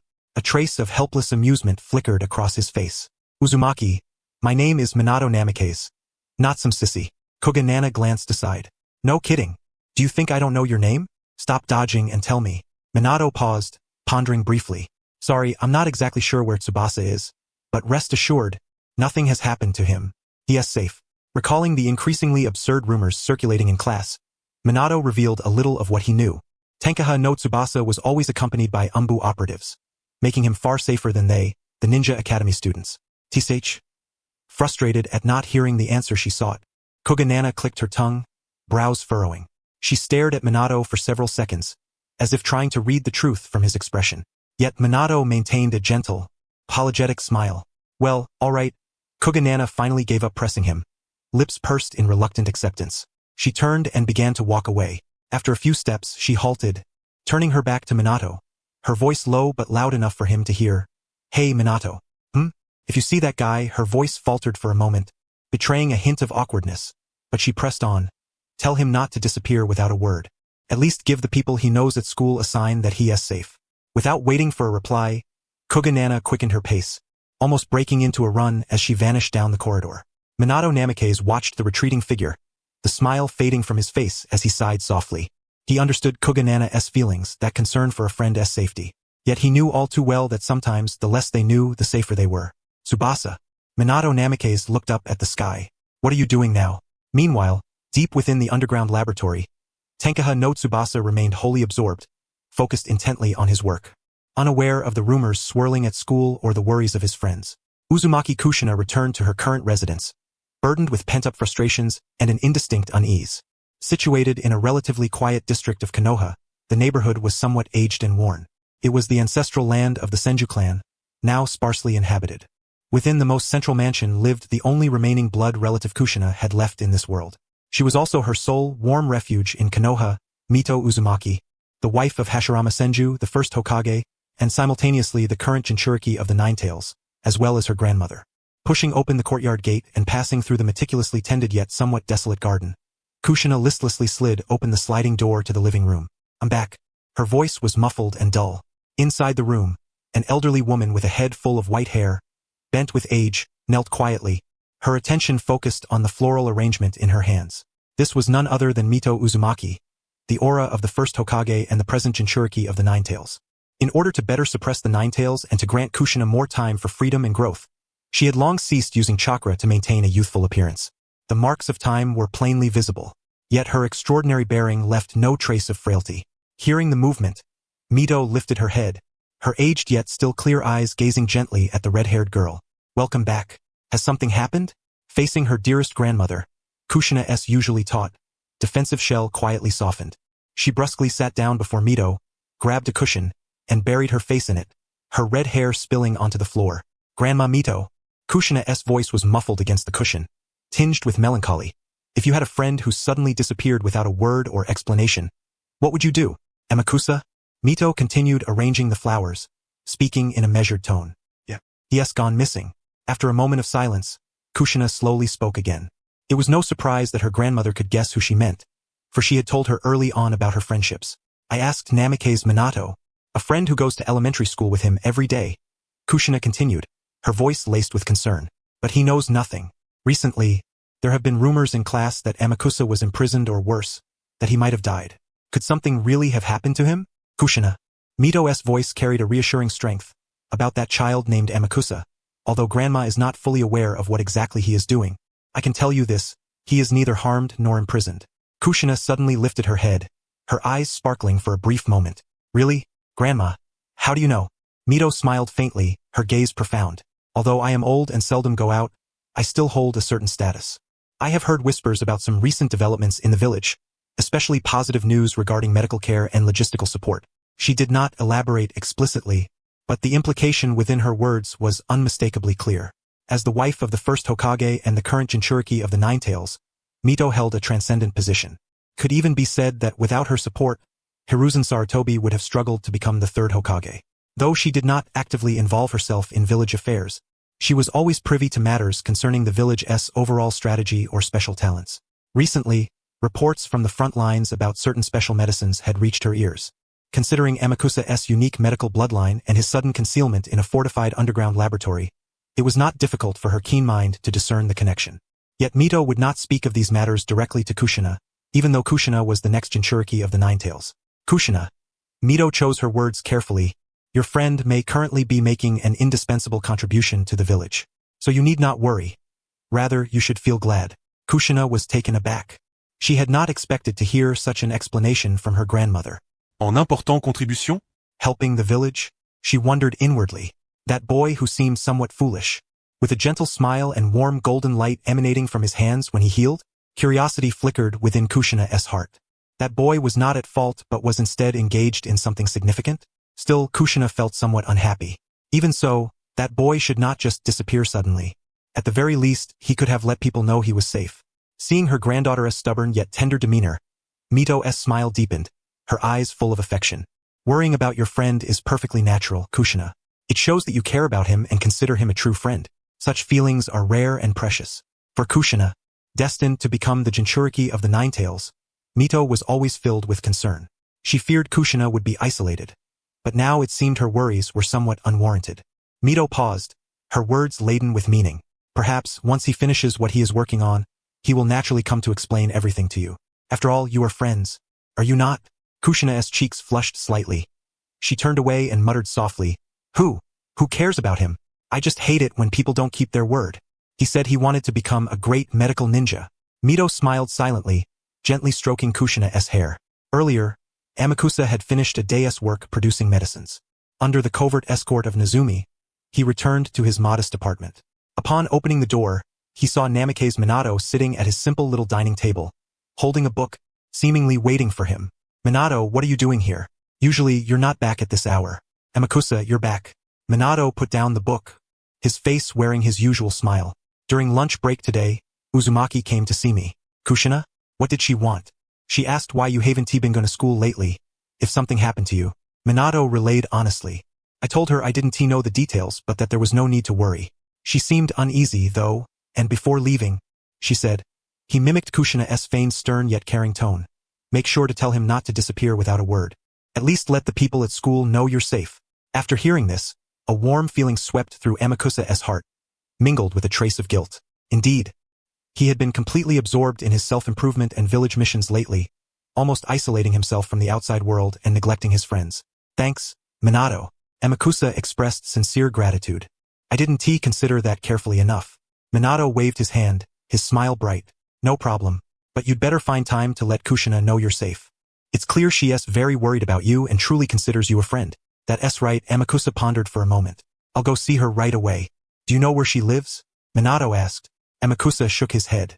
He only knew Kushina lived somewhere in the village but not the exact location. Minato laughed. I know the general area but not the exact house number. However, you can ask around. He glanced pointedly out the window. Namikaze immediately understood. He walked to the window and raised his voice toward the seemingly empty street. Nezumi? Or anyone there? Could you tell me where Uzumaki Kushina lives? I want to pay her a visit. After a few minutes of silence, a shadow slowly emerged from the darkness. It was Nezumi, his face masked and unreadable. Uzumaki Kushina's residence is located at the former Senju clan estate. Thank you. Namikaze expressed his gratitude upon hearing the precise location. Nezumi shook his head and vanished once more into the shadows, as if he had never appeared. Having greeted Minato, Namikaze hurriedly left. Following the address provided by the Umbu, he stopped before the ruins of the Senju clan South former estate. Taking a deep breath, he stepped forward and gently tapped on the door. The knocking sounded exceptionally clear in the stillness of the surroundings. Soon, a female voice called out from within. Coming? Who is it? The tightly shut door was pushed open, and a girl with fiery red hair poked her head out. It was none other than Kushina Uzumaki. Upon seeing Tung Guangyu standing at the doorway, she was visibly taken aback. Her eyes widened slightly, and surprise was plainly written across her face. Why had he suddenly come? Just moments ago, Granny had said he might come looking for her. Yet here he was, appearing before her so swiftly. For a moment, Kushina's mind was at a loss. She stood there frozen, forgetting to speak. Clearing his throat as Kushina stared at him intently, Tung Guangyu felt a bit awkward. He gave a light cough, scratched the back of his head, and said, "Good evening, Kushina." Not knowing what else to say, that was all he could muster, a rather dry greeting. Oh. Kushina seemed to snap back to reality, instinctively tidying her somewhat disheveled red hair caused by running. A faint, almost imperceptible blush flickered across her cheeks. "Why yes, good evening." He too, unsure of what to say, replied somewhat stiffly. Their gazes met, and suddenly both found the situation somewhat amusing, bursting into laughter in unison. The awkward atmosphere, long absent between them, vanished instantly amidst their shared laughter. "Welcome back," Kushina said earnestly after a while. Tung Guangyu was momentarily stunned, then lifted a gentle smile. "Yes, I've returned." Without asking where Tung Guangyu had been, the moment she saw him standing safely before her, Kushina felt as if a heavy stone weighing on her heart had been lifted. Some questions could wait. Behind Kushina, at the corner of the corridor, Mito Uzumaki stood quietly, though no one knew exactly when she had arrived. A kind smile graced her face as she watched the young pair at the door with gentle eyes, choosing not to interrupt. "Have you eaten dinner?" Tung Guangyu tried to find a topic and uttered that classic yet somewhat awkward opening line. Hearing this, Kushina couldn't help but laugh. "You came all the way to my house just to ask that?" It wasn't that Tung Guangyu was at a loss. In his previous life, he had hardly made any female friends. Even during his school days, conversations with female classmates were few and far between. "It was Minato who said you might come looking for me, so I didn't think much and just came over," he replied honestly, even though he wasn't sure what else to say. Upon hearing this answer, a satisfied gleam flashed in Kushina's eyes. She no longer found the shy-looking boy difficult to deal with. Calling toward the direction behind her, she said, "Granny Mito, I'm stepping out for a bit." After receiving a warm reply from inside the house, Kushina turned back and grabbed the somewhat uneasy Tung Guangyu by the hand. Let us go. Let us go have some fun together." Her tone was light and cheerful. Tung Guangyu noticed how her red hair shimmered under the lamplight. The warmth and strength from her grasp on his wrist, along with the lively brightness of the girl's smile before him, made Tung Guangyu pause slightly. Then, a smile spread across his face, as if the weariness of the entire day dissipated in that moment. He did not resist, allowing her to lead him along, his steps quickening to keep pace.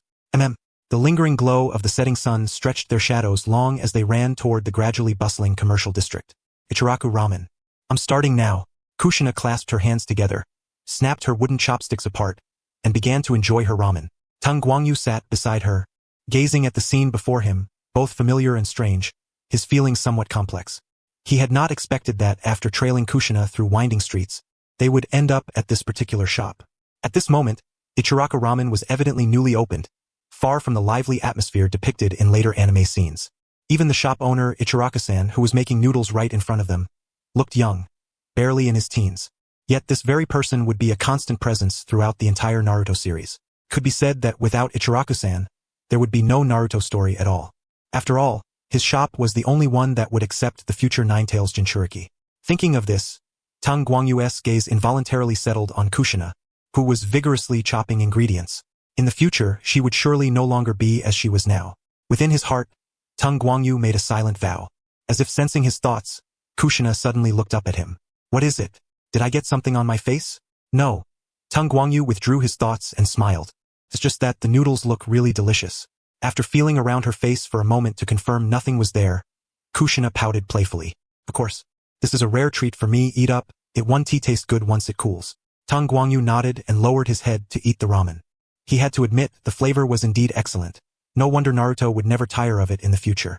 "Ichiraku-san, here is the payment." Tung Guangyu was quick to settle the bill for both their bowls. Thanks to the support from the third Hokage for his work, such an expense was nothing to him. "Kid, you little brat. I'm still very young." Ichiraku-san's shout echoed as the two burst out of the shop laughing joyfully. Almost simultaneously inside the Hokage's office, a brief report was placed on the desk of the third Hokage, Hiruzen Sarutobi. The report detailed Tung Guangyu's whereabouts after leaving the laboratory, focusing on his meeting with Kushina and their subsequent activities. One was the future Ninetales Jinchuriki, the other a key pharmaceutical maker. Their actions were recorded and reported every moment. Hiruzen Sarutobi picked up his pipe and, glancing at the report handed to him, took a puff of smoke. He was pleased that Kushina had made friends in Konoha. Placing Kushina in the school was originally intended to help her form bonds and develop a sense of belonging to Konoha. Now everything was progressing smoothly, She had indeed made friends. But why did it have to be Tung Guangyu? At first, Hiruzen had contemplated breaking them apart, but then reconsidered. Both were future pillars of Konoha. The sooner they got along, the better. So, waving his hand, he set down the report. Forget it, don't interfere. Let them have their fun. Yes, sir. Hearing the response from the shadows, Hiruzen relaxed and took out a crystal ball to begin his routine patrol. Hehe. This one is good. That one is not bad either. For a while, the Hokage's office was filled with Hiruzen's somewhat mischievous laughter. This is actually my first time wandering around Konoha like this, Kushina said beside Tung Guangyu. Gazing around curiously, her voice tinged with a hint of emotion. Since being brought to Konoha, the unfamiliar environment, the heavy fate she was about to shoulder, and the shadow of losing her homeland had kept her withdrawn for a long time. She had no interest in exploring this village that was to hold the rest of her life. Even going to school was a mere point-to-point routine. Until she was enrolled in the ninja academy, until she met the boy before her now. Kushina turned her head, glanced at Tung Guangyu's handsome profile illuminated by the lights, and couldn't help but smile. Then, quite naturally, she reached out and took hold of his wrist once more. Don't zone out. That side looks really lively. Let us go see. Before Tung Guangyu could respond, Kushina tugged him toward the gathering crowd ahead, breaking into a light jog. The evening breeze blew past, carrying a slight chill as the two youthful figures melted into the interplay of light and shadow within the bustling throng. In this moment, the two cast aside the burdens and pasts that weighed upon them, simply savoring the rare instant of joy and ease. In the days that followed, Tian Guangyu's life resembled a tightly wound clockwork, its regularity bordering on the infuriating. Apart from his daily routine training and necessary sleep, he devoted every remaining moment to the sunless underground laboratory. Even his own home was a place he visited only occasionally after long intervals. As vial after vial of elixirs came into being under his hands, the long-awaited system prompt failed to deliver any novel formulas. Instead, it bore a faintly crimson warning. Secondary profession. Alchemist level 5, cannot be advanced. Current formulas.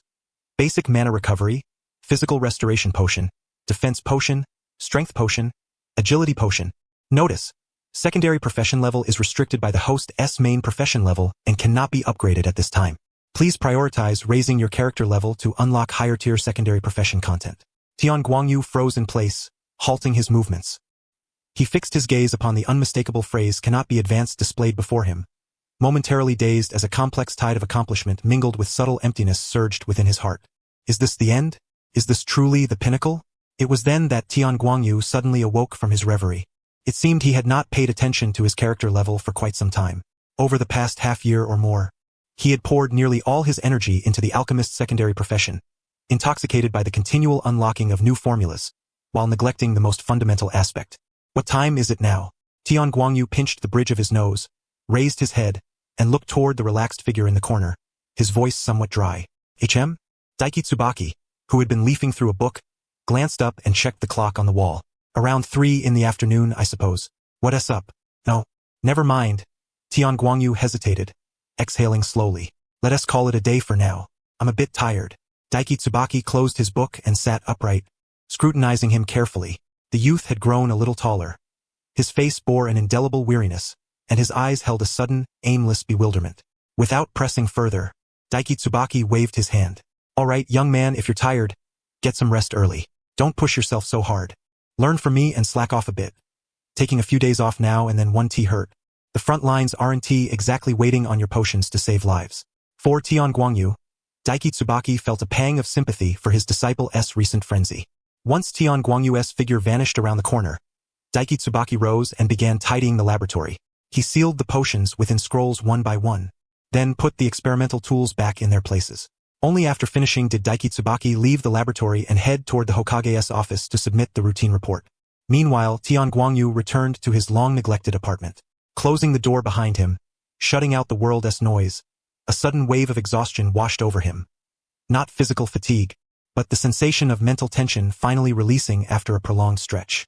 Tian Guangyu approached the calendar, his gaze sweeping over the dates, his pupils contracting. Has it really been this long?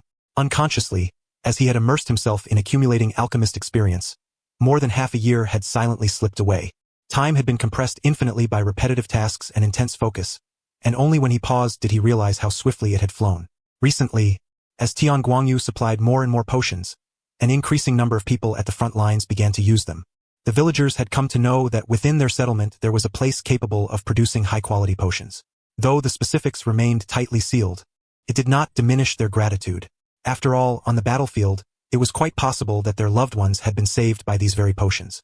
Even from his underground laboratory, Tian Guangyu had caught wind of this. The deeper he integrated into this world, the more joy he felt at the thought that a single life might be saved by the potions he crafted. This was among the reasons he had persevered for so long. He had believed this path could continue indefinitely, yet he had never expected to encounter so swiftly the first insurmountable hurdle. His secondary profession had reached its limit, but his character level pitifully remained at 1. It was a case of putting the cart before the horse. Tian Guangyu gave a bitter laugh and collapsed onto his bed, shielding his eyes with his arm. The room was enveloped in silence. Though the alchemist's formulas were undoubtedly precious, the character level was the foundation upon which his transmigration and very existence depended. Yet in the past, he had devoted almost all his energy to the former, neglecting the core foundation. He could not continue like this. He had to find a way to raise his character level. After a long sleep, morning light filtered through the window. He had slept for more than 10 hours straight, something that had never happened before. Awakening, Tian Guangyu felt a long mist lightness and lingered in bed a while. After several minutes, he sat up and summoned his system panel. Holy Light System Host, Tian Guangyu Level 1, 40,100 Mana, Holy Light Energy 100,100, Full, Skill. Slow Regeneration Level 1 Secondary Profession. Alchemist Level 5, currently cannot be advanced. Formulas. Brief, his character level was still 1. In the past period, Tian Guangyu had essentially lived in the underground laboratory, leaving him little opportunity to employ his abilities for healing others. Even the 40 experience points he had garnered were mostly from occasionally aiding Minato Namikaze in healing training injuries, as well as Kushina's sporadic visits for treatment. Without these, he likely would have had no occasion to use his skills at all. Staring at the glaring number 1, Tian Guangyu's gaze grew resolute. He rose briskly and headed for the bathroom. Stripping off his clothes, he admired the defined abdominal muscles sculpted by his daily training, then quickened his pace. Having refreshed himself, Tian Guangyu stepped out of the apartment. The early morning air was crisp and invigorating. Taking a deep breath, he quietly addressed the empty street. Tora. Almost as soon as the word left his lips, a tall Umbu ninja wearing a tiger-striped mask appeared silently at his side, wordless but attentively watching him. This was the Umbu operative who alternated with Nezumi on missions or during rest periods. Tian Guangyu regarded the ninja calmly. I require an audience with the Hokage. I have matters to discuss. Please relay the message. Understood. Tora's voice was muffled behind the mask, heavy and subdued. He asked no further questions. His figure vanished instantly, not by departing, but by transmitting the message through the network of hidden ninjas. Tian Guangyu was watched over by more than just this one. Most of the operatives remained concealed in the shadows, never revealing themselves. Soon, the message reached the ears of the third Hokage, who had only recently risen. I see, he murmured, observing the Umbu kneeling on one knee before him, pondering why the young man sought him out so suddenly. Apologies. The ninja lowered his head. Tian Guangyu had not disclosed specifics. Very well. Hiruzen Sarutobi considered briefly, then waved the ninja off. Turning toward his wife, Biwako Sarutobi, he offered an apology. Looks like I won't be eating at home today. No need to prepare my breakfast. Biwako, long accustomed to this, replied, all right. I know you're busy. Hurry along. As Hiruzen Sarutobi stepped into the Hokage's office, Tian Guangyu was already there, quietly awaiting him. Upon witnessing the third Hokage push open the door and enter, he hastily rose to his feet. Uncle Third Hokage, is there something urgent? Hiruzen Sarutobi calmly approached his seat and took a seat without haste. It is like this, Uncle Third Hokage. After a brief pause, Amatsuka contemplated how to broach the subject. Regarding my pharmacological abilities, it seems I have reached a temporary plateau. In the near future, I fear it will be difficult to achieve any new breakthroughs or improvements. Therefore, I wish to further my studies in the medical corps. After all, my true aptitude lies in healing, and the ability to formulate medicines is merely incidental. I have a premonition that to grow further, I must return to this area and make progress as well. He paused and added, of course, I will not abandon the production of medicines. I only hope to adjust the allocation of my time and energy. Hearing Amatsuka speak of a temporary ceiling in his pharmaceutical skills, Sarutobi's brow twitched imperceptibly in concern, but after listening to the explanation that followed, his expression softened. The strategic value of the medicines Amatsuka provides is indisputable. It would be a pity if his progress were to stall here. Although the current medicines are effective, their utility in high-level combat remains limited. Indeed, the third Hokage took a drag from his pipe and pondered briefly. Thanks to Amatsuka's continuous production, the quantity of medicines is sufficient to support us for a considerable time. Now, hearing your request, whether for your own growth in healing abilities or for the future development of more potent medicines, it all hinges on your personal advancement.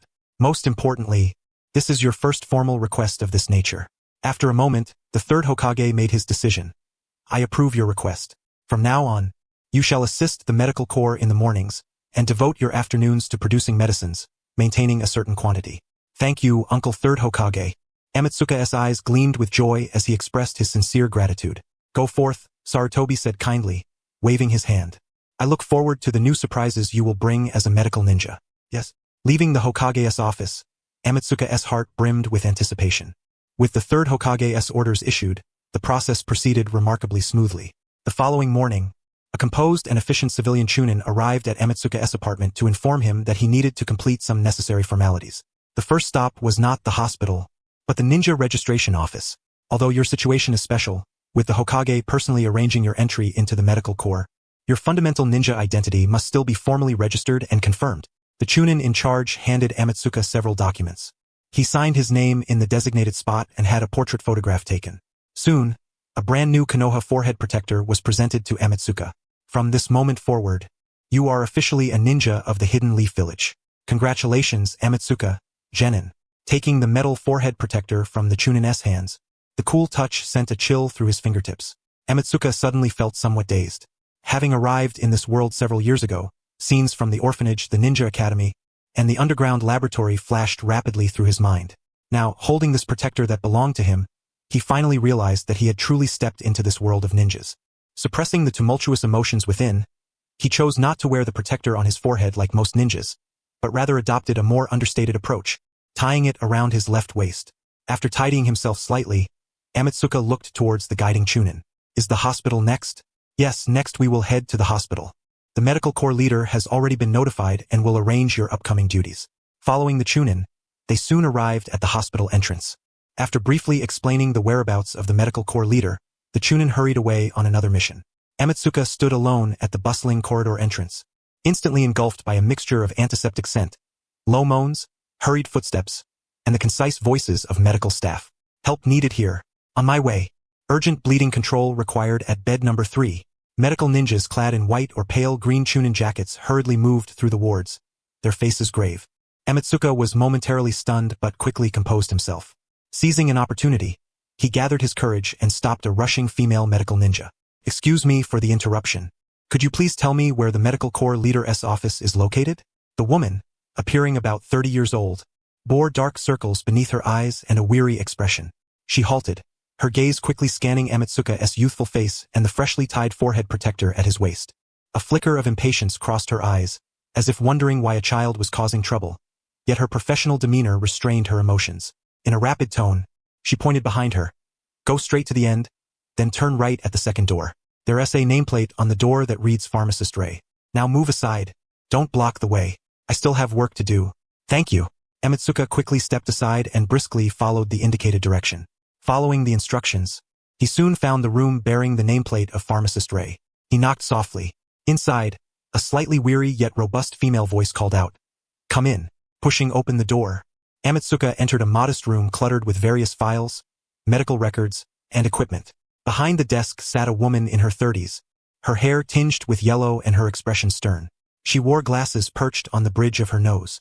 Lifting her gaze from a report, she looked at Amatsuka standing at the door. Pharmacist Reyes' eyes lingered on him for less than a second before returning to the report, her tone indifferent. What is it? Greetings, pharmacist leader. I am Amatsuka, sent by the Hokage to report to the medical corps and assist with work. You must be Amatsuka? Pharmacist Ray raised her head and furrowed her brow instantly. The Hokage informed me, but he never said a wet behind-the-ears kid would be coming. Looking at the child barely half her height, Pharmacist Reyes' skeptical gaze was unhidden, clearly harboring great doubts about Amatsuka's age and capabilities. The front lines are strained, and the hospital is already short-staffed. Amidst the overwhelming number of wounded and severe manpower shortages, sending in someone who looks like they still need care themselves seemed to her nothing but a nuisance. Amatsuka did not flinch at her attitude. Standing tall, he met Pharmacist Reyes' doubtful gaze with calm confidence. Yes, leader, though I am young, I possess the bloodline of healing. Please rest assured, I am here to help, not to be a burden. Healing bloodline? Pharmacist Ray pushed up her glasses, maintaining her skepticism. Enough. After a moment of silence, she shook her head. Words alone are meaningless. Come with me and show me your abilities. I hope you truly are as you claim. Otherwise. She left the sentence unfinished. But her eyes clearly conveyed the message.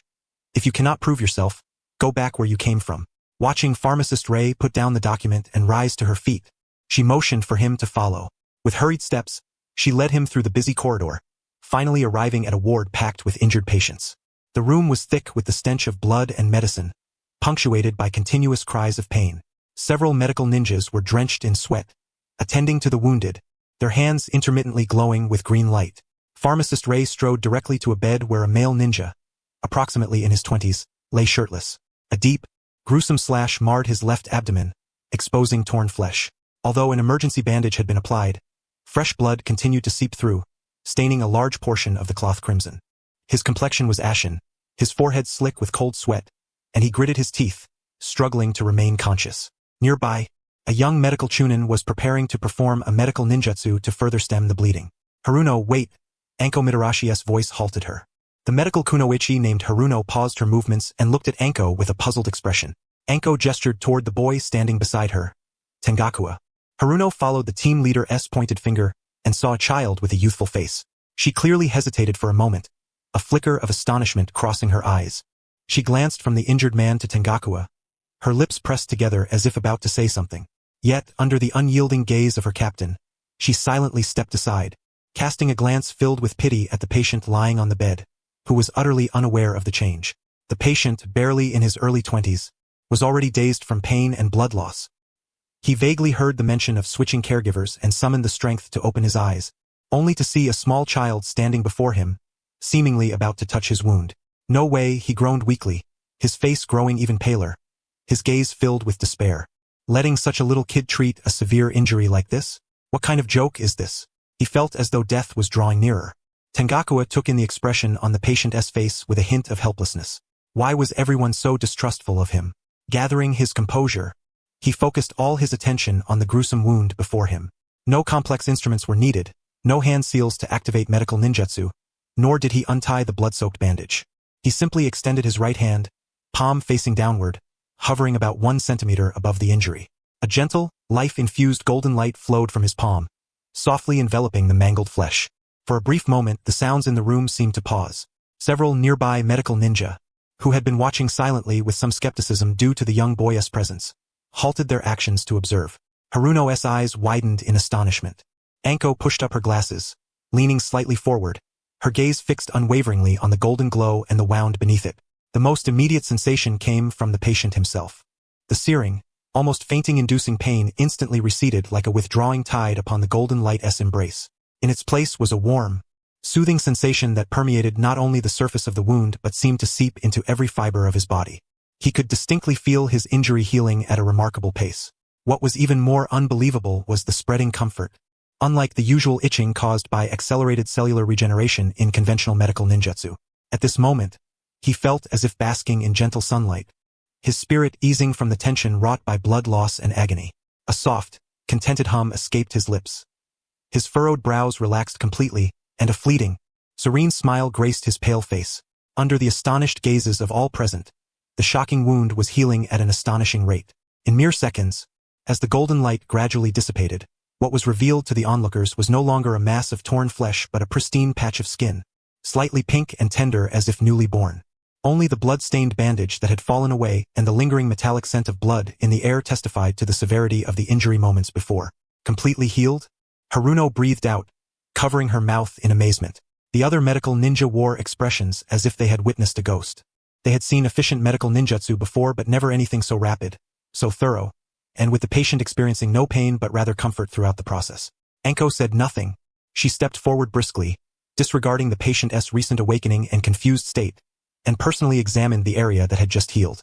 The skin was smooth and firm to the touch, showing no abnormalities even under firm pressure. Chakra sensing confirmed that the tissue connections were exceptionally perfect.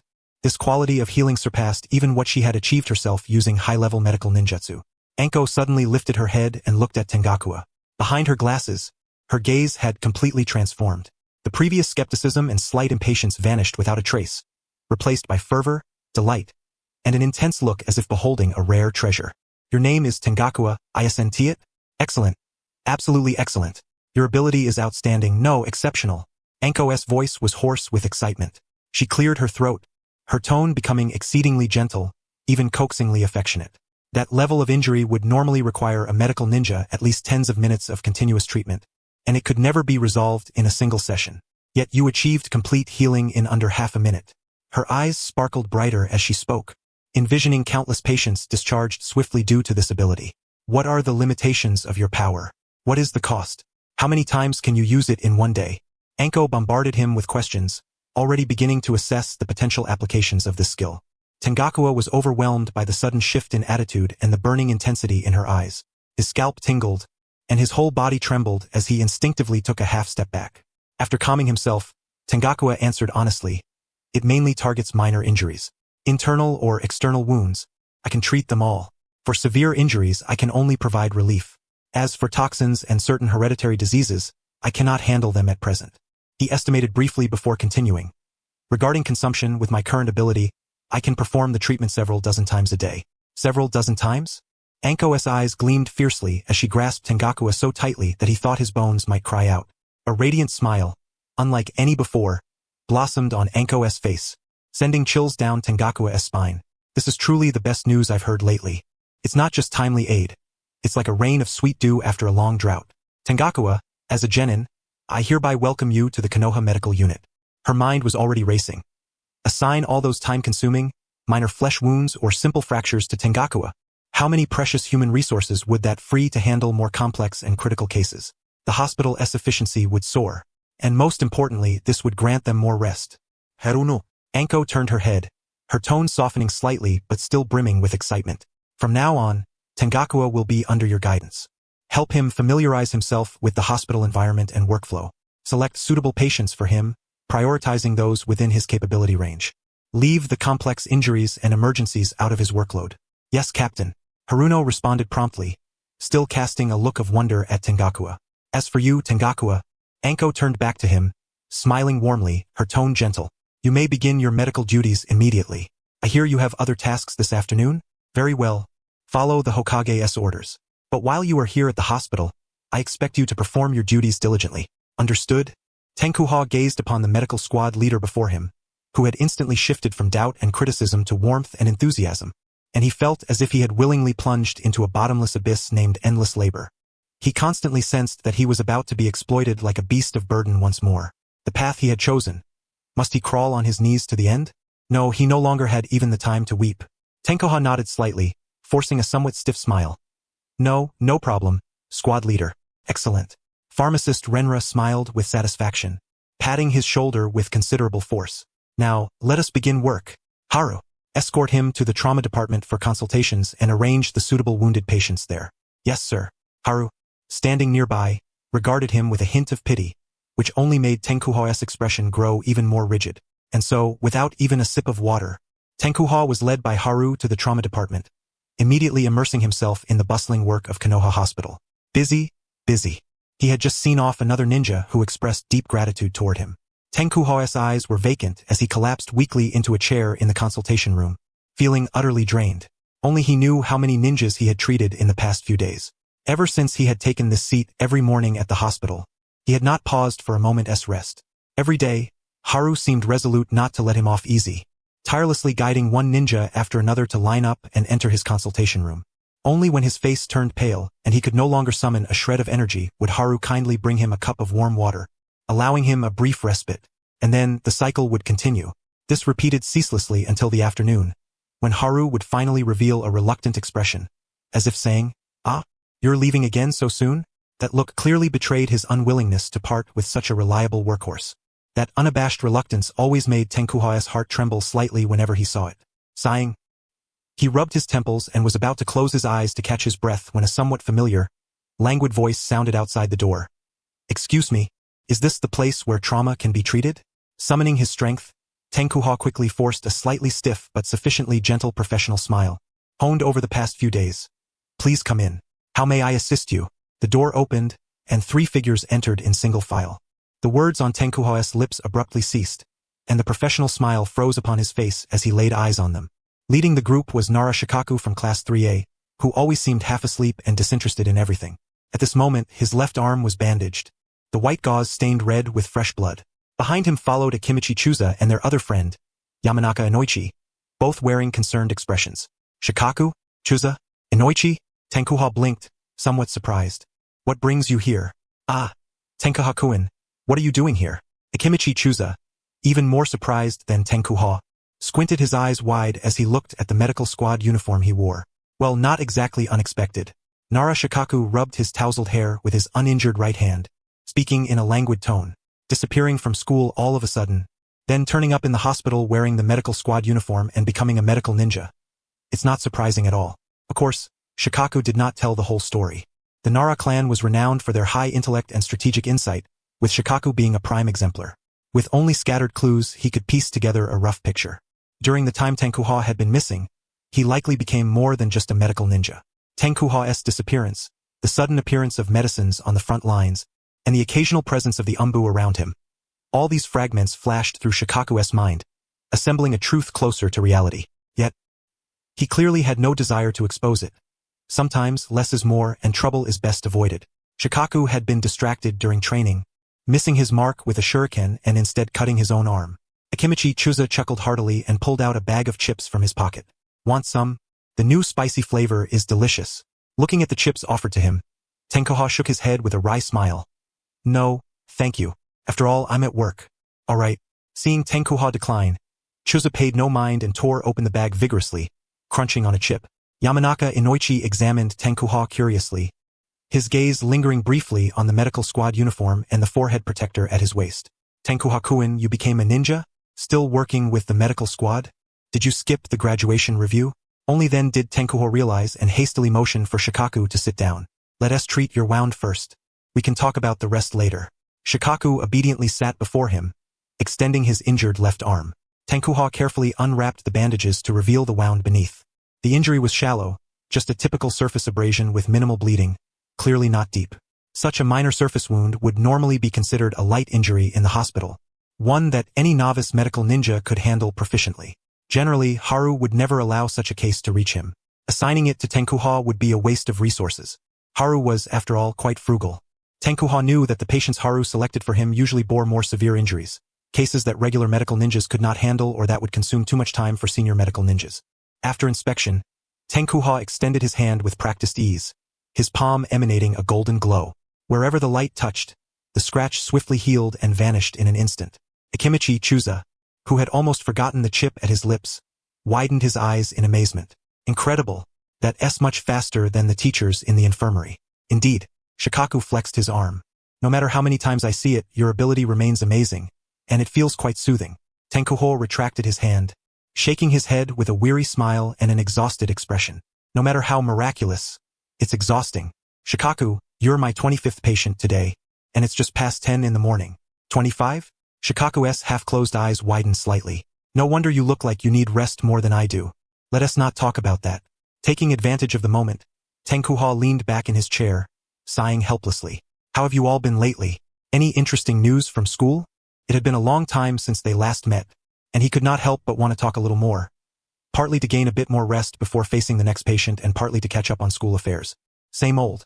Shikaku resumed his trademark languid expression. Theory classes haven't changed. Practical training is the same routines again. It's just that teacher Ishikawa seems to be in a bad mood lately. The training load has increased quite a bit. That's because the front lines have sent back another batch of wounded. Yamanaka Inoichi lowered his voice.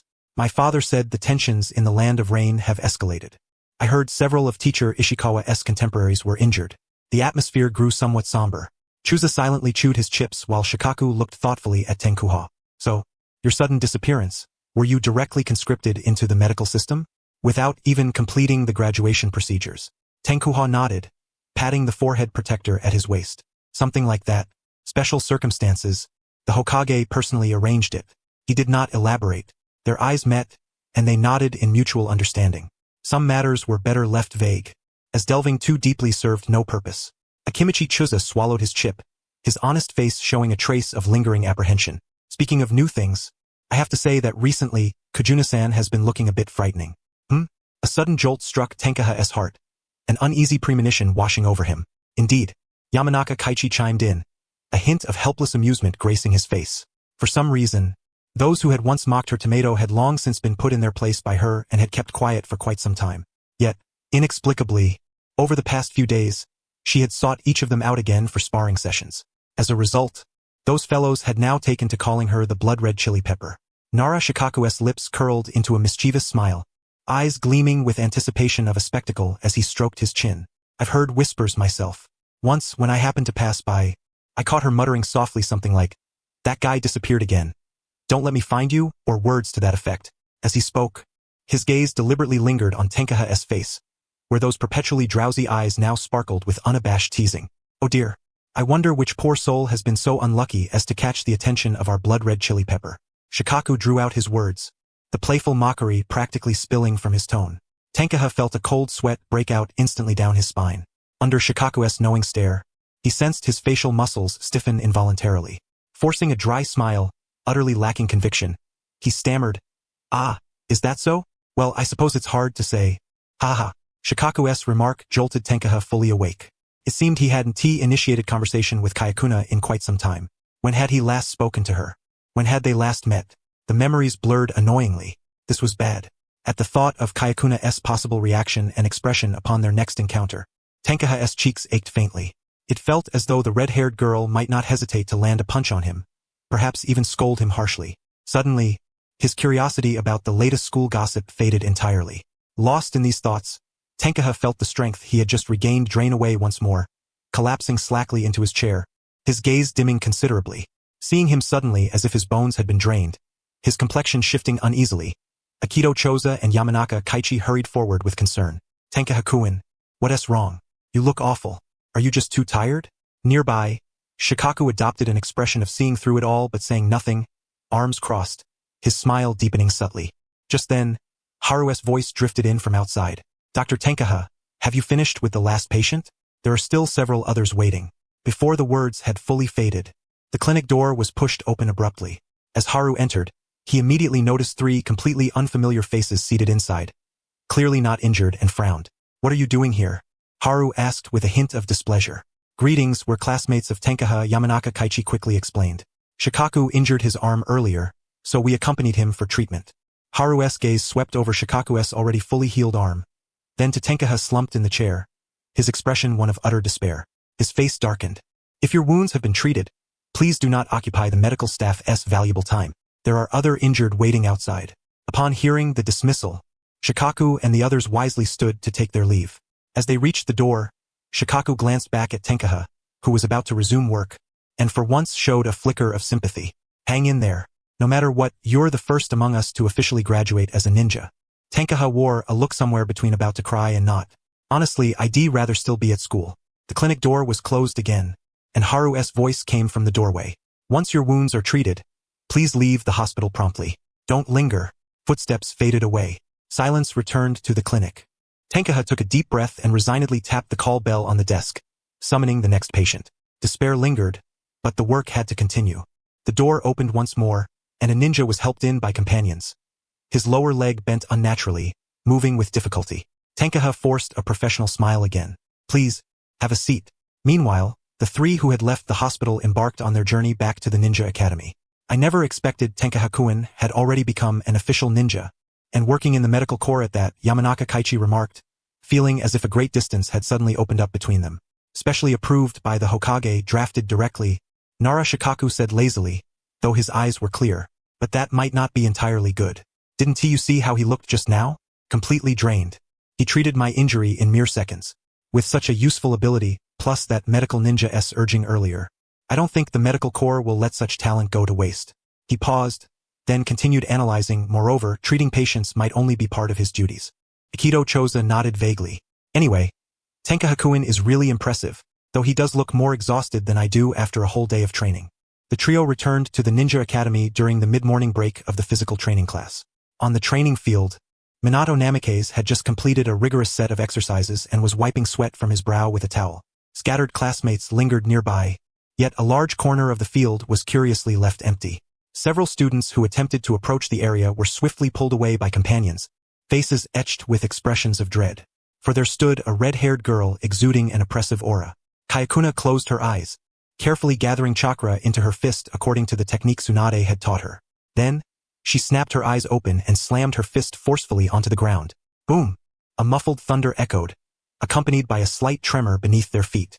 The surrounding students, accustomed to such scenes, simply edged further away in silence, lowering their heads to focus on their own affairs, fearful of attracting her attention. Exhaling the breath she had held in concentration, Kayakuna massaged her aching fist, her expression growing fiercer, as if she were pounding not the solid training ground but some infuriating individual. Noticing the return of Shikaku and his companions, Minato Namikaze approached with concern for his injured friend. His deep blue eyes softened as he glanced at Shikaku's arm and spoke quietly. "Shikaku, are you all right?" "A minor injury, already treated," Shikaku replied, flexing his arm. "We went to the hospital for treatment," Akito Choza said eagerly, fingers still dusted with chip crumbs. "Guess who we ran into there?" Minato tilted his head slightly, puzzled. "Who?" "Tenkaha," Akito Choza's expression said. "Surprised, aren't you?" Minato's gentle smile faltered, replaced by surprise. "Tenkaha? At the hospital? Injured? No way." The thought of Tenkaha, almost constantly guarded by Umbu operatives, somehow ending up in a hospital under such circumstances, made Minato's brow knit tightly. "Ah!" Akito Choza blinked, taken aback by Minato's sudden seriousness. Not that, Akito Choza hurried to explain. "You've got it wrong, Minato. Tenkaha wasn't a patient. He's working as a medical ninja in the medical corps." Yamanaka Kaichi added, "Yes, wearing the medical corps uniform, with the Konoha forehead protector at his waist. He was the one treating Shikaku. He already looks every bit a ninja." "I see." Minato Namikaze's tightly furrowed brow gradually eased. Yet swiftly, a subtle wave of complex emotions surged within him. He knew slightly more than Shikaku about the matter, suspecting that Amane's abilities would be heavily utilized by the village. But he had not anticipated that it would be in such a direct manner, bypassing the conventional graduation process and immediately joining the medical corps. The intricacies behind this were unclear to Minato, but he was certain it was no simple matter. Minato felt a mixture of pride for his friend and a faint undercurrent of concern.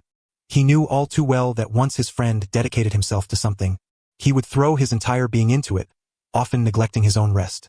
Amane appeared utterly exhausted. Shikakunara spoke lazily, noting that Amane seemed drained not only physically but mentally as well, as if completely overextended. The workload at the hospital was intense, and Amane's unique skills made him indispensable. Minato pursed his lips, imagining his friend's weary figure persevering nonetheless. After all, he had witnessed Amane returning to his apartment late at night, his body seemingly hollowed out. Several times, Minato had urged him to rest, only to be firmly refused. Amane always excused himself with the claim that contributing to the village was not tiring at all, leaving Minato no grounds to argue further. Unbeknownst to Minato, what propelled Amane's relentless efforts was not only a sense of duty but also an unyielding pursuit of experience points. "He was the very first among us to truly graduate and begin working as a ninja," Hiru Yamanaka remarked with some sentiment. This news spread through Class 3A like a stone cast into still water. Although Amane had only recently transferred and had limited time to study, his extraordinary abilities and gentle nature had earned him a good reputation among his classmates. His striking appearance left a deep impression on some of the girls. Upon hearing that he had already become an official ninja and was working in the medical corps, many were astonished. "Wow, Amane is amazing. No wonder he was specially admitted. The medical corps? I hear they've been really busy lately. No wonder I haven't seen him around for a while." Murmurs echoed throughout the training ground. Training alone, Kayona Kuki, practicing her superhuman strength, keenly caught the name Amane from nearby conversations. She suddenly spun around, her red hair flaring with the motion. Ignoring the need to adjust her disguise, Kayona glared fiercely and charged toward the gathering crowd stirred by the gossip. "I think I heard someone mention that Amane guy?" A classmate grabbed by Kayona on the shoulder looked at the wild-haired girl, sweat breaking out down his back, and stammered, "I am not sure. I just heard it from Shikaku and the others." "Humph." Kayona released her grip, her sharp gaze sweeping over the suddenly hushed and uneasy group whose eyes darted about nervously. Wherever her scorching stare landed, classmates instinctively stepped back, revealing Shikaku and his companions trapped in the center. As Kayona slowly approached them, Shikaku and the others swallowed hard and exchanged glances, silently reaching a tacit understanding. Then, Minato felt several hands gently but firmly push him from behind. "Hey, you all," before he could protest, his comrades had tacitly pushed him to the front line, making him the first barrier confronting Kayona Kuki. He tried to plead with his eyes but found Shikaku and the others strategically turning slightly to avoid his gaze. Don't blame me. I'm scared too. Minato lamented inwardly, but held fast by several hands from behind. He could only break out in a cold sweat as Kiona rapidly closed the distance. Kiona stopped before him, narrowing her eyes with overwhelming intensity. Tell me, what do you know about Amain? After a brief hesitation and a fleeting pang of guilt toward his friend, Minato replied, according to Shikaku and the others, Amain is now working in the medical corps and has already become a genin. Beyond that, I'm not too sure. Kiona stared at him for several seconds, seemingly assessing the truthfulness of his words. Finally, she released her instinctive grip on his collar and silently turned back to her original training spot. Watching her retreating figure, Minato finally exhaled and smoothed his rumpled collar, then turned toward Shikaku and his two companions who had betrayed their comrade. His blue eyes conveyed silent reproach and resentment. Sorry, Minato, Shikaku said, unusually shedding his usual laziness. His face marked by genuine apology but more so by the relief of a dead enemy is better than a living rival. In that situation, someone had to step up. Minato sighed, a faint wry smile crossing his sunlit face. You guys. Let us not do this again. Hey, got it, got it. Shikaku and his group chuckled awkwardly, offering repeated assurances. Back on her own turf, Kiona found herself unable to concentrate on training. Chakra flickered erratically over her clenched fists. That guy had quietly become a ninja? A medical ninja, no less? From what Shikaku said, he seemed really exhausted. As expected, he was pushing himself too hard again. A surge of nameless fury mingled with worry welled up inside her. Kiona swung her chakra-wreathed fist, smashing it violently against a massive stone, only to halt just 1 centimeter from the surface. He should at least have told me. Her expression flickered unpredictably, radiating an oppressive aura that warned others to keep their distance. Classmates who had intended to pass nearby wisely chose to take a detour. The afternoon sunlight filtered through the leaves, casting dappled shadows upon the white walls of Konoha Hospital. The red-haired girl jogged briskly, her hair tousled and sweat beading finely at her temples. Kiona did not know exactly where Amain was but had come here on impulse. She hesitated briefly at the hospital entrance. Faced with the sharp scent of disinfectant and a faint metallic tang of blood in the air, Kiona wrinkled her nose in discomfort. After asking around and wandering through the halls, she finally spotted the familiar figure outside a busy consultation room. Amain stood with his back to the doorway, bent over intently treating a gruesome wound on a patient's hand. He wore a well-fitted pale green medical ninja uniform, the Konoha forehead protector at his waist occasionally catching glimmers of sunlight from outside. Golden light flowed from Amain's hands, illuminating half of his profile. Kiona studied him carefully. The contours of his face were far more resolute than during their school days, though his brow was furrowed and his lips pressed tight. Dark circles rested beneath his eyes, his face etched with exhaustion, yet his focus remained unwavering. Standing outside the door, Kiona's anger and questions, once coiled tightly in her chest, suddenly deflated like a burst balloon.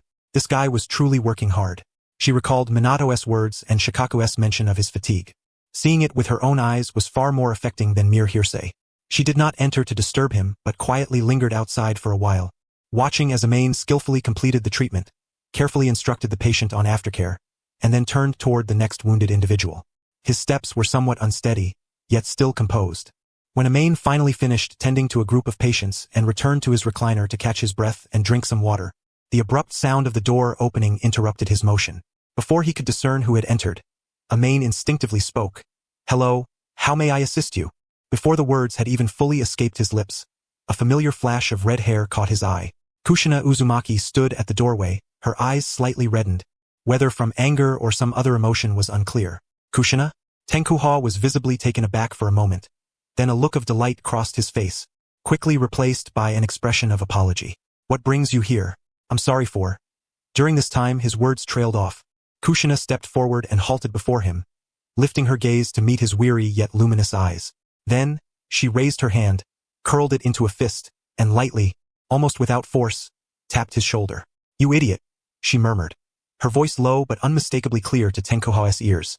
"You became a ninja and didn't even say a word." Tenkuha was momentarily stunned, but upon seeing the concern reflected in Kushina's eyes, a warm current surged through his heart. "Yes, sorry," he nodded earnestly, his smile tinged with fatigue yet profoundly sincere. "I should have told you sooner." Kushina turned her face away, a faint blush coloring her ears, her voice softening as she said, "Forget it, considering how busy you've been." Also, she turned back, her cerulean eyes locking onto his with solemn gravity. "Congratulations, Tenkuha, on becoming a ninja." A prickling sensation welled up at Tenkuha's nose, warmth flooding his chest. Thank you, Kushina. Kushina glanced at his exhausted face, seeming to want to say more, but in the end, simply advised, don't overwork yourself. You're not a machine. Rest is necessary. Now, Lady Kushina commands you not to ring that bell again. Lie down and rest for a while. Observing the young woman feigning sternness, Tenkuha smiled gently and refrained from protest. He returned to his chair and closed his eyes. That's more like it, Kushina murmured with satisfaction as she watched him obediently comply. Outside, the sunlight streamed through the window, bathing the two in warm radiance. Beyond the door, Haru covered her mouth, a smile playing on her lips as she peered through the crack, witnessing this tender scene.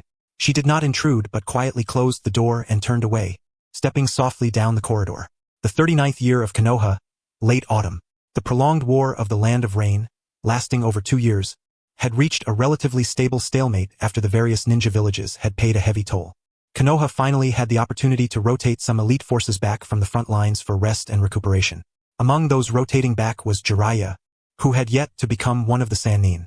Meanwhile, the atmosphere in the Ninja Academy grew increasingly tense. The ongoing war-s attrition had drastically reduced the number of Konoha-s ninjas. After convening numerous meetings, the third Hokage, Hiruzen Sarutobi, was compelled to make a difficult decision, to implement an early graduation examination for children approaching their 10th birthday. The former third-year class of students faced a significant turning point in their lives that autumn.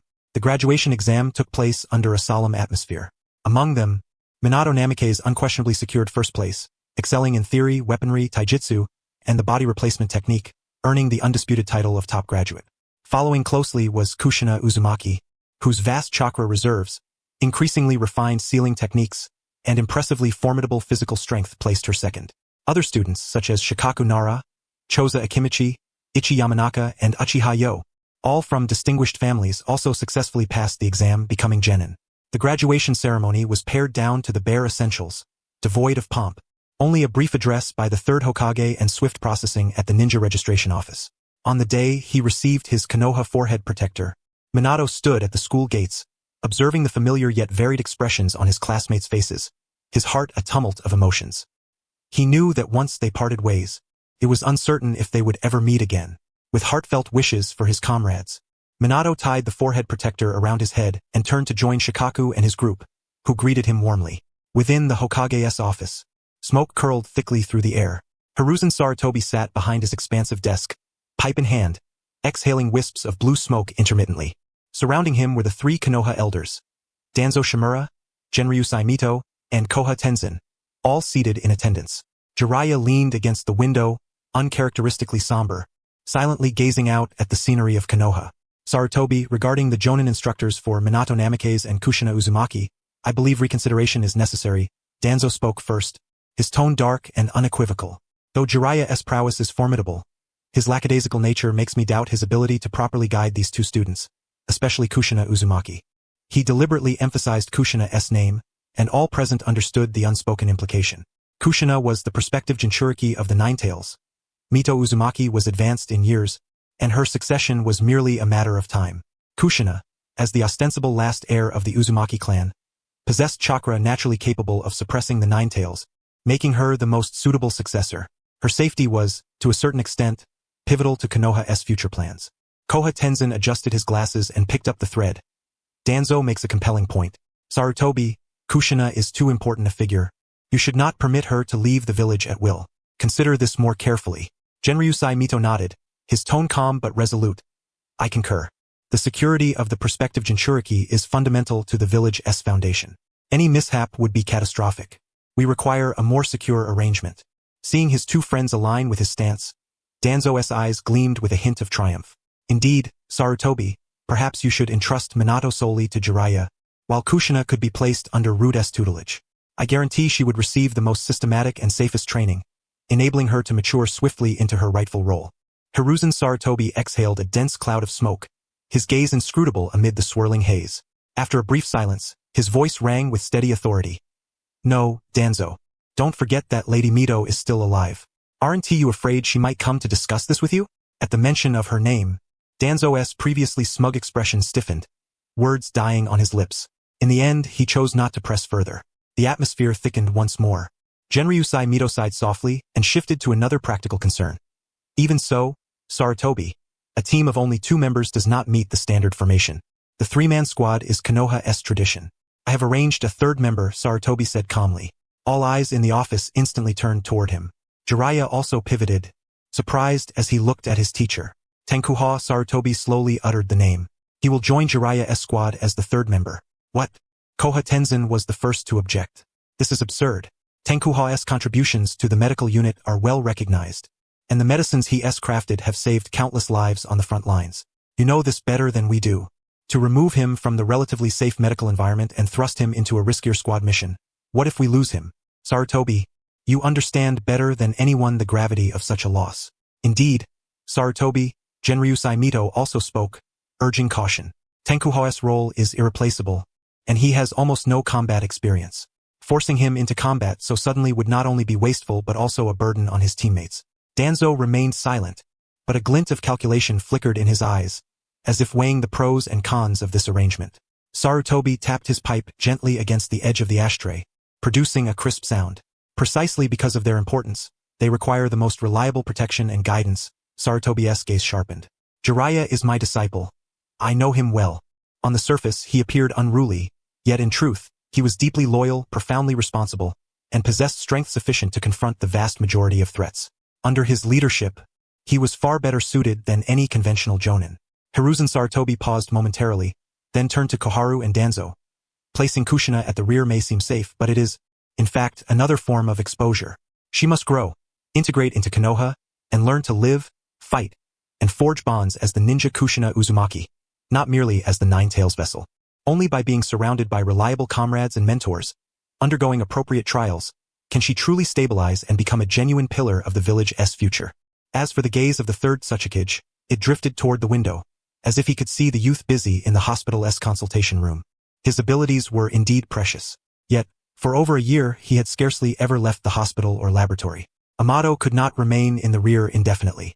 A shinobi should not be confined to such limitations. He needed to accumulate real combat experience, to understand what true ninja battles entailed, so that he might achieve more comprehensive growth. Furthermore, he tapped on a report resting on the desk. The medical corps had recently been reinforced with several new medical ninjas, alleviating the manpower shortage. Meanwhile, Amato's stockpile of various medicines was now sufficient to supply the front lines for several months. The time was ripe for him to undergo suitable adjustments and trials. Koharu frowned deeply. Even so, is it not excessive to assign the three of them to one team? This is the optimal solution. Hiruzen. Sarutobi interrupted her firmly. Minato would serve as an excellent bond. He was not only Amato's close friend but also maintained a fairly good relationship with Kushina. With him mediating in the middle, the team's cohesion would be assured. Moreover, Kushina needed trustworthy comrades to accept her. Minato required sufficient challenges, and both of them needed a companion strong, radiant, and thoughtful enough to act as a bridge and pillar. He cast his gaze over the three, his voice echoing in the confined room. This matter has been decided. I trust Jiraiya's capabilities. The team's composition has been carefully considered. As for safety, the Umbu will maintain an appropriate distance to monitor, but will not excessively interfere with the team's routine training. This is an order, not a discussion. A brief silence fell over the office. Amidst the swirling smoke, the figure of the third Hokage loomed imposing. Danzo's single eye fixed on Sarutobi. After a long pause, he slowly uttered, Sarutobi, you will regret this. Meeting his gaze calmly, Hiruzen replied, Danzo, I am the Hokage. I will bear all the consequences. Koharu and Danzo exchanged a glance but ultimately remained silent in opposition. They understood Sarutobi well. Once he made a decision in such a tone, there was no room for negotiation.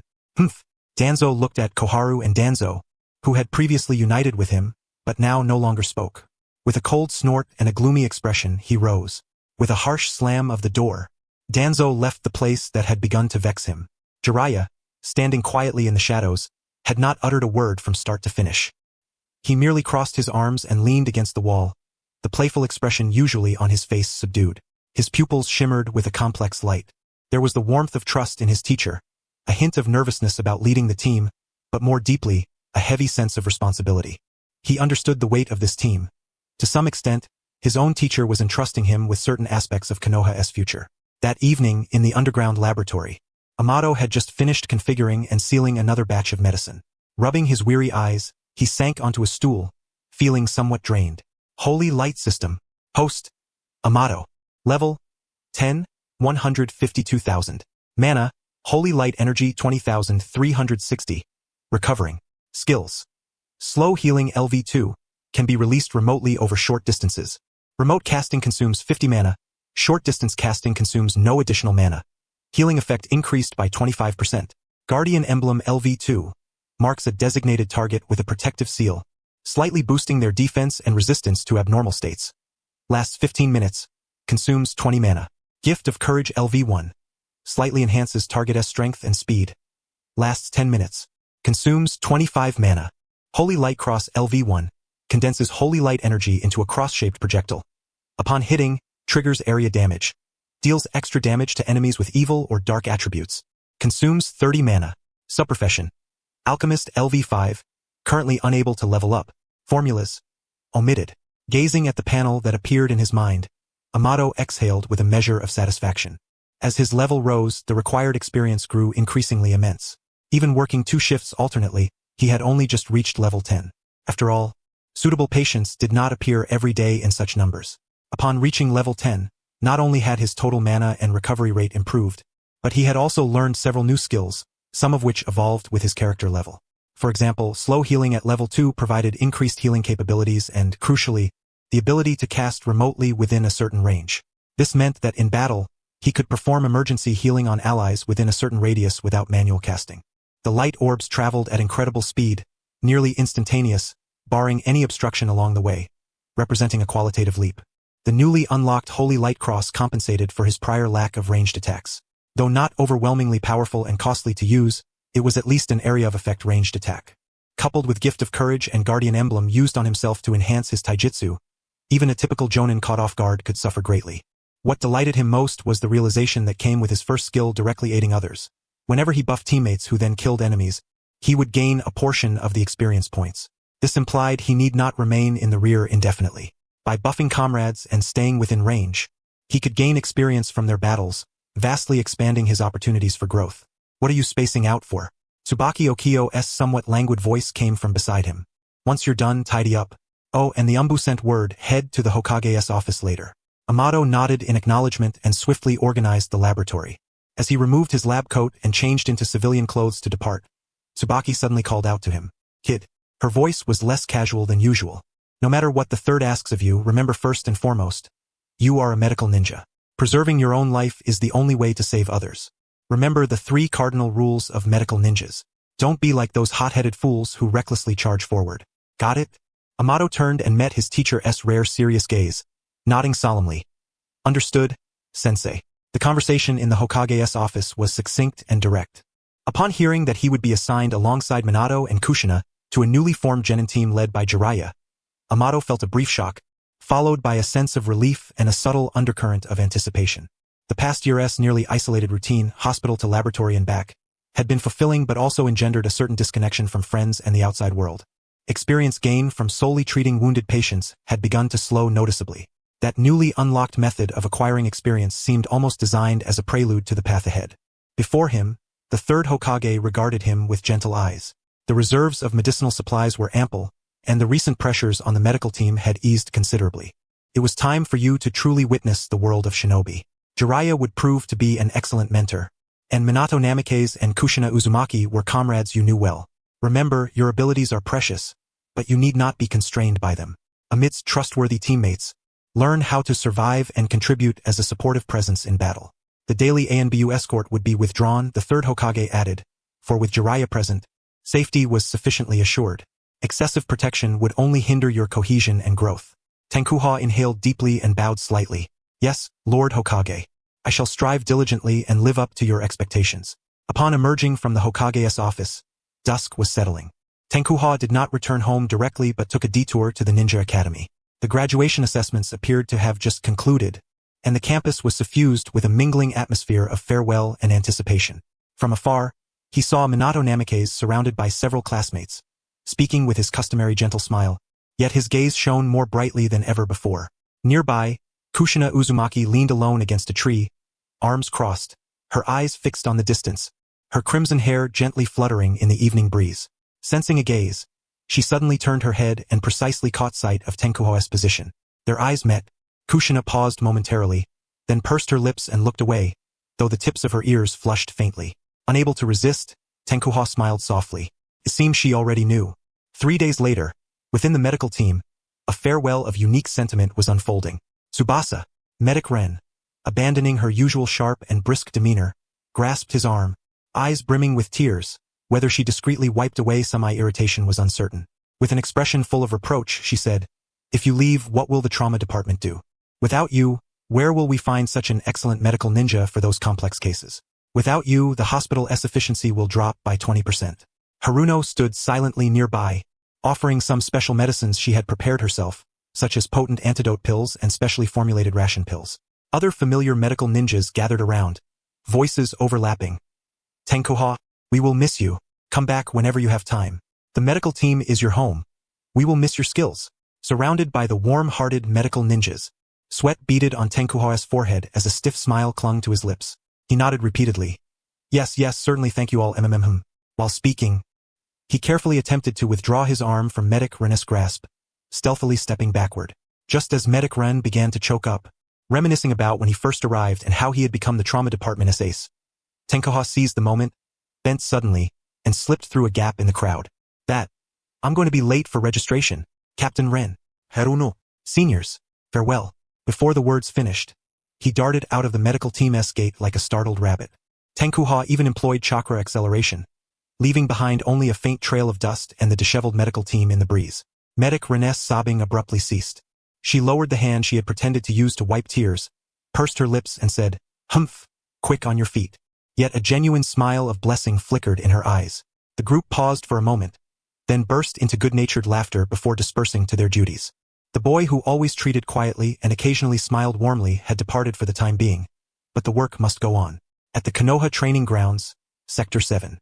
When Tenkuha arrived, Minato Namikaze and Kushina Uzumaki were already present. Minato wore a deep navy short-sleeved shirt, his forehead protector properly positioned, golden hair gleaming in the sunlight. Kushina wore a light-colored jumpsuit, her forehead protector similarly tied, red hair cascading over her shoulders, lightly swaying in the breeze as she impatiently tapped small stones with the tip of her shoe. Seeing Tenkuha arriving somewhat disheveled, Minato smiled and waved, "Tsubasa, over here." Kushina snorted, turning her face away, but her eyes secretly glanced over. Catching his breath, Tenkuha approached the two, a bit embarrassed. "Sorry, the medical team delayed me a bit." "I understand," Minato said with a warm smile and knowing eyes. "I heard the medical team captain is reluctant to see you leave." Tenkuha awkwardly scratched the back of his head and chuckled dryly. "Haha, something like that." Kushina turned her head to scrutinize Tenkuha for a moment, her tone stiff. "Humph, I thought you'd forgotten today was the meeting day and would be holed up in the hospital again." "Not at all," Tenkuha smiled, looking at Minato. "Congratulations on graduating." "Minato, Kushina, I'm glad to be part of a team with you." Minato nodded with a radiant, sunny smile. Kushina snorted, offering no objection, though her ears tinged suspiciously red. At that moment, a somewhat frivolous voice with a distinctive tone rang out from above. "Yo, so these are the future adorable disciples of Lord Jiraiya?" The three looked up simultaneously to see a tall man with white hair and a red cloak perched on a branch above. His face was painted with 2 red marks, and he grinned broadly, teeth flashing, eyes filled with amusement as he gazed upon them. Sensing their attention fixed on him, Jiraiya clapped his hands in satisfaction, then leapt lightly down from the branch. Standing before Tenkuha and the others, his gaze swept over the trio without a flicker of emotion, lingering momentarily on Kushina and Tenkuha before settling on Minato, his pupils flashing a subtle, barely perceptible appraisal and approval. Rubbing his chin, his tone laced with habitual levity. You all look spirited. I hope you won't disappoint me in the future." Seeing their somewhat serious nods, Jiraiya waved his hand, feigning exaggeration. "Enough with the solemnity. From today onward you are official Jonin, members of Konoha's 7th Jonin squad. And I, Jiraiya, shall serve as your guiding Jonin henceforth. Remember this name. It will one day resound throughout the shinobi world." He paused, then suddenly revealed a slightly lecherous smile. "Of course, if you perform well, I won't mind teaching you some special, exclusive secret techniques about the mysteries of life and the true essence of art, none of which you'll find in any textbook." Minato maintained a polite smile, his eyes tinged with confusion. Kushina's brow furrowed deeply, her face expressing doubt about whether this man was trustworthy. Tenkuha silently affixed the future label of lecherous sage to this freshly minted teacher in his mind. Ahem. Perceiving the shift in atmosphere, Jiraiya cleared his throat twice and composed himself. Jokes aside, let us first confirm the basics. Minato Namikaze, Kushina Uzumaki, Tenkuha correct? The three nodded. Good. Jiraiya folded his arms. As is customary, new genin must undergo a test administered by their guiding Jonin to determine their eligibility as true shinobi, capable of undertaking missions. However, your situation is special, cough. Lord Hokage has also given instructions. Thus, the test format will be slightly adjusted. His gaze swept over the three. Tomorrow morning at 8 o'clock, assemble here for a simple practical exercise. I will decide based on your performance whether you qualify to begin accepting missions under the 7th Squad's name. Understood? Yes. The three replied in unison. Dismissed. With a wave of his hand, Jiraiya's figure vanished with a loud bang, transforming into a wisp of white smoke. It was, in fact, a shadow clone. At the spot, Minato Namikaze, Kushina Uzumaki, and Tenkuha exchanged bewildered glances. Teacher Jiraiya was quite distinctive in his choice of words. Minato pondered silently. Kushina curled her lips in disdain. Then, as if recalling something of great importance, abruptly turned to Tenkuha, her expression growing unusually solemn. You absolutely must not learn any of those filthy things from that white-haired lecher. I heard from Sister Tsunade that he is a notorious pervert. If you go astray because of him, then... Her words trailed off, but Tenkuha, meeting Kushina's dangerous gaze and the clenched fists crackling with tension, swallowed nervously. His smile was stiff. How could that be, Kushina? You have to trust my character, right, Minato?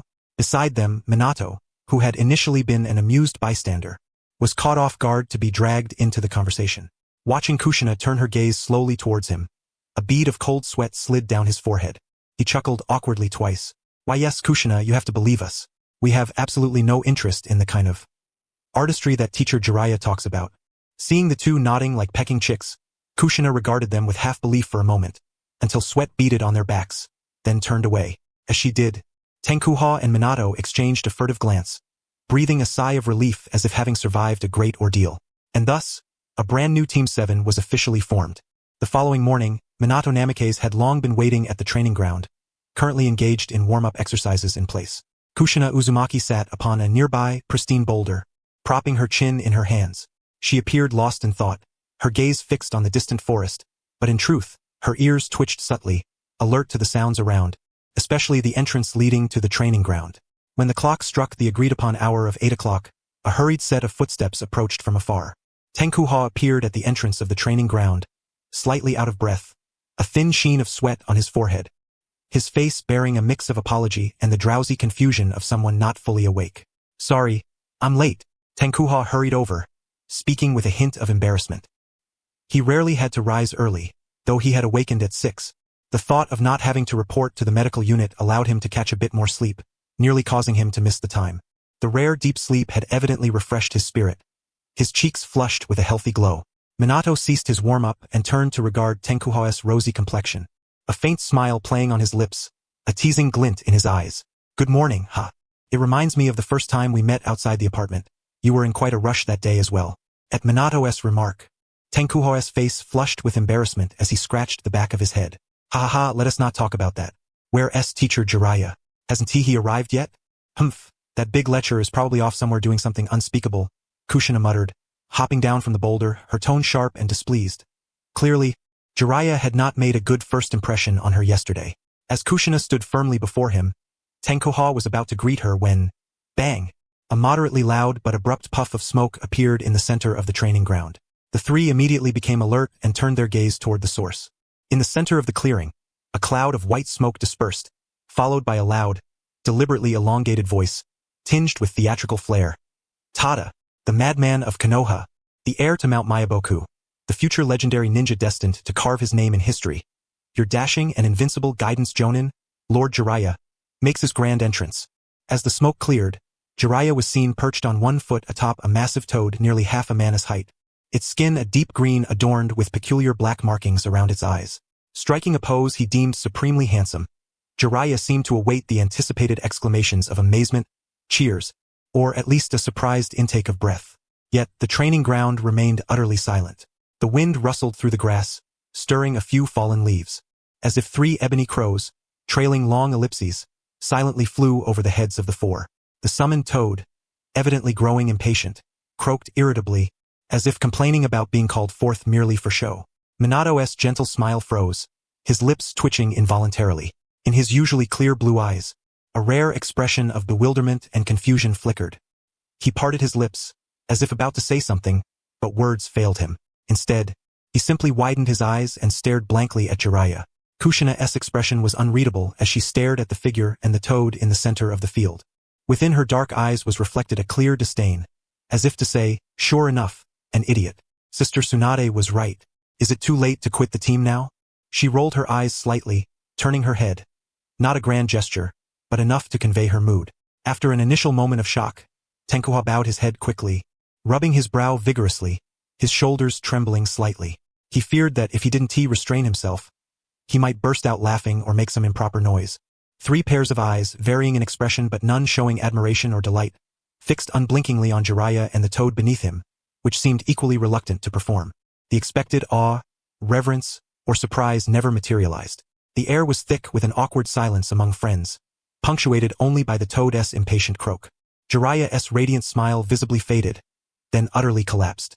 His raised arm dropped listlessly, and the foot perched uncomfortably on the toad's back shifted restlessly. Hey, Jiraiya muttered, his tone tinged with discouragement. Give me some reaction. This was the grand entrance your beloved teacher painstakingly devised last night. Not even a little enthusiasm.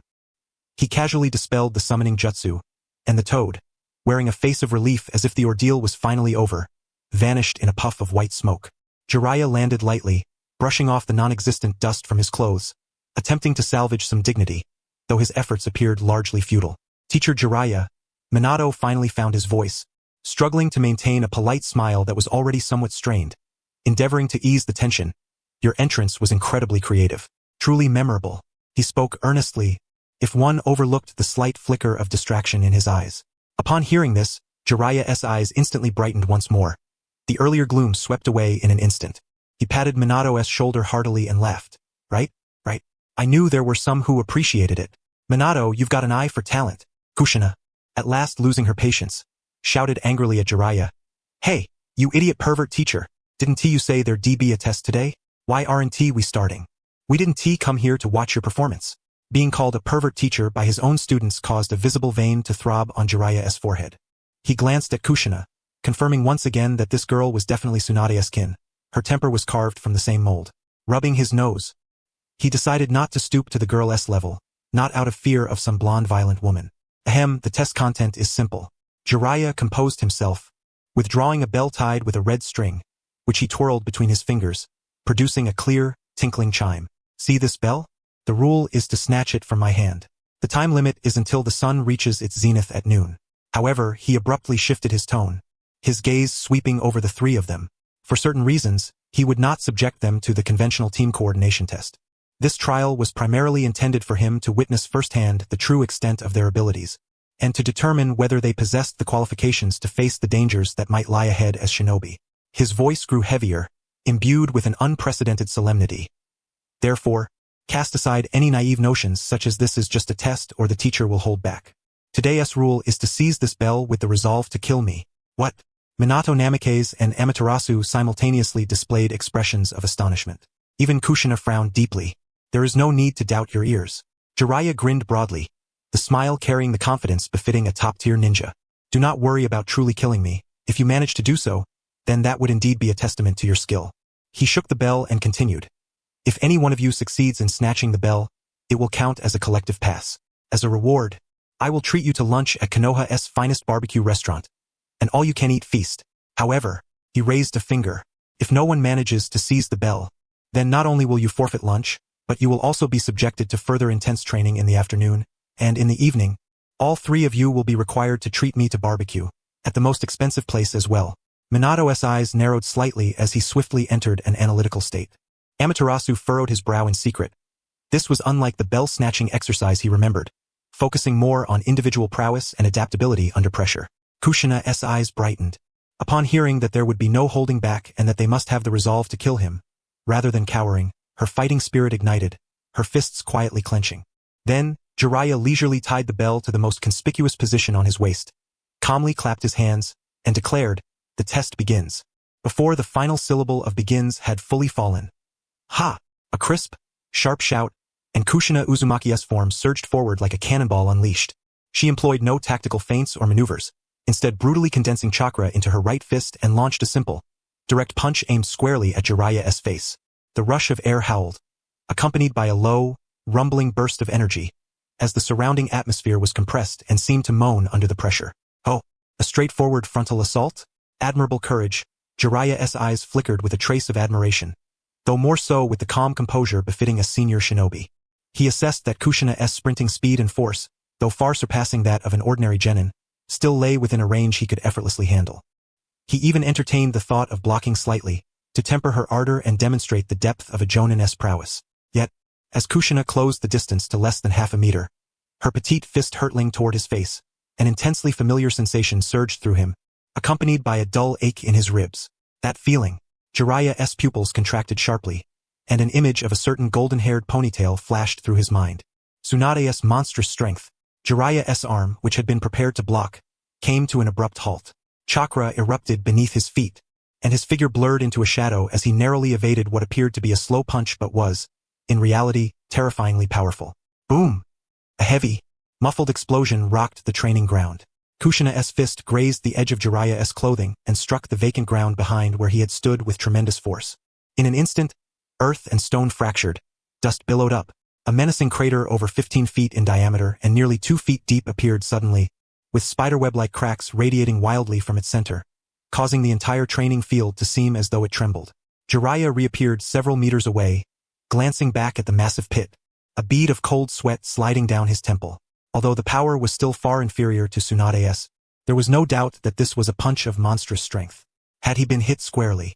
Instinctively, Jiraiya touched his ribs. Fortunately, they remained intact. Before he could ponder further, a sudden chill surged up his spine. The next moment, Amaterasu appeared in his visual blind spot behind him.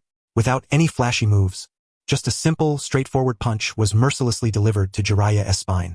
With a tremendous impact, Jiraiya's figure was driven into the ground, his entire body sinking into the crater carved by monstrous strength. Victory? Kushina, who had somehow appeared beside Amaterasu, frowned as she looked at the motionless figure, puzzled. Is this really a Jonin? Amaterasu clenched his fists, frowning. No, something feels off. As soon as he finished speaking, the figure in the arena instantly transformed into a somewhat distorted wooden training dummy. As expected, a substitution jutsu. Amaterasu confirmed his suspicion and then scanned the surroundings. So, where is the real person?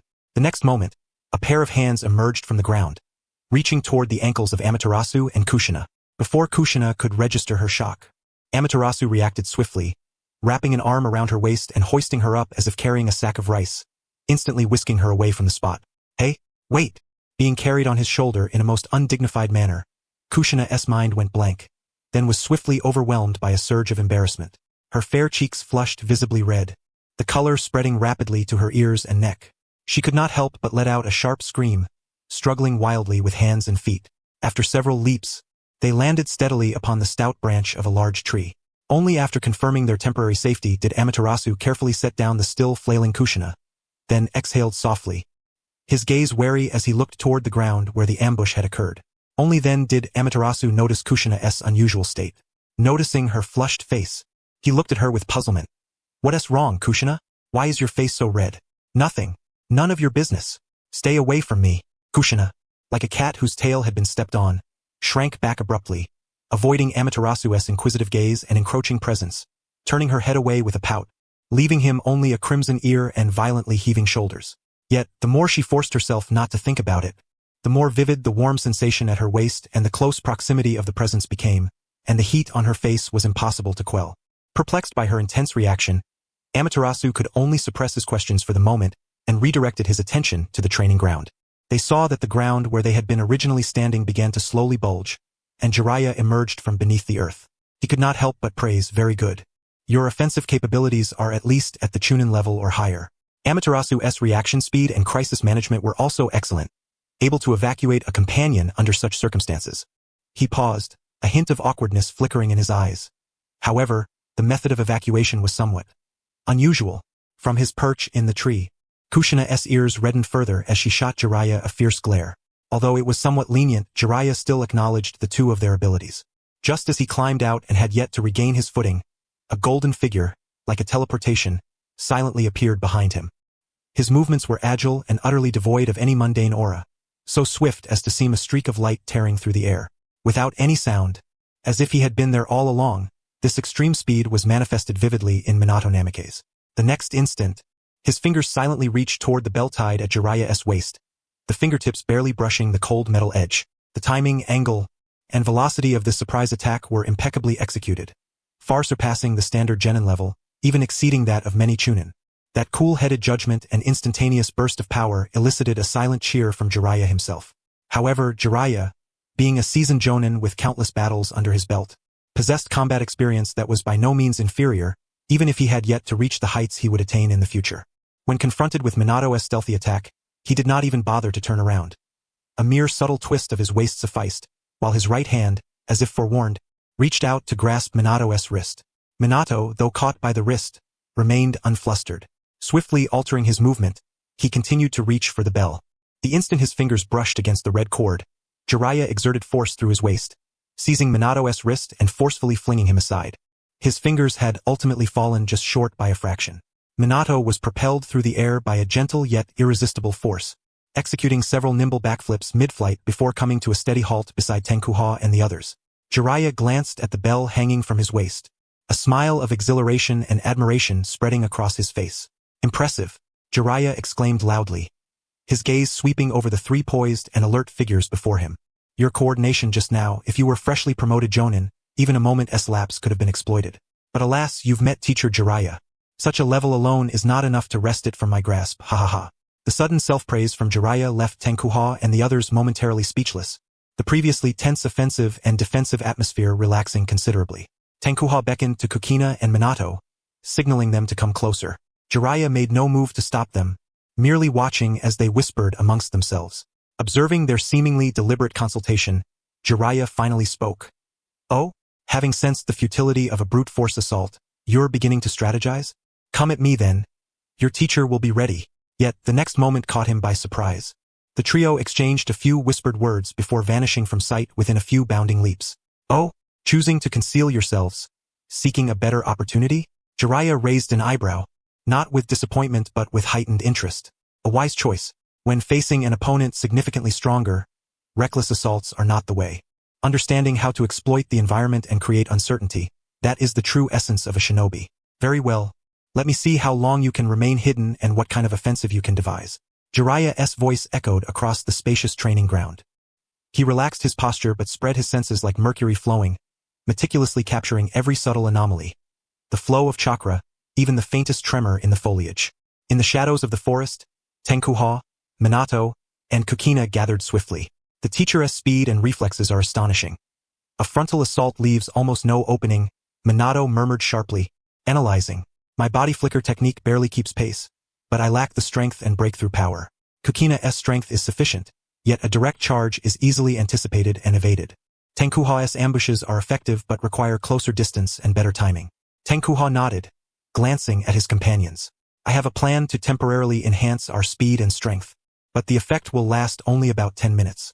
Within this window, we must formulate a more efficient strategy and succeed in a single decisive strike. Minato and Kushina looked at him with questioning eyes. They knew Kushina's ability was healing, but enhancing others' physical attributes? This was the first time they had heard of such a thing. Trust me. Kushina offered no further explanation, time being of the essence. He closed his eyes, his consciousness diving into the system to lock onto his targets. Skill. Gift of Courage. Level 1. Activate. 2 invisible energies emanated from Kushina's body, entering the forms of Minato Namikaze and Kushina Uzumaki respectively. There was no dazzling golden light, no extravagant effect, only a change perceptible clearly to those subjected to the technique. Minato felt a gentle warmth suffuse his body, as though a mild force surged from the depths of his limbs. His muscle fibers seemed more supple and powerful, and his nerve response speed subtly heightened. Clenching his fist, he sensed the markedly increased strength and newfound lightness in his frame. What is this? Minato looked at Kushina in astonishment. A short-term boost. It should raise strength and speed by approximately 20%. We must devise and execute an effective tactic within these 10 minutes to achieve success at once. Kushina stated succinctly. Suppressing his surprise, Minato nodded quickly, his mind racing to formulate a plan. Very well. Kushina, you will lead the frontal assault, generating the greatest noise and pressure to force the teacher to move or block. Tenkuha, you will harass from the flank, using your brute strength to distract him and provoke an opening. I will exploit my speed to seize the perfect moment for the actual snatch. Remember, our objective is the bell, not defeating the teacher.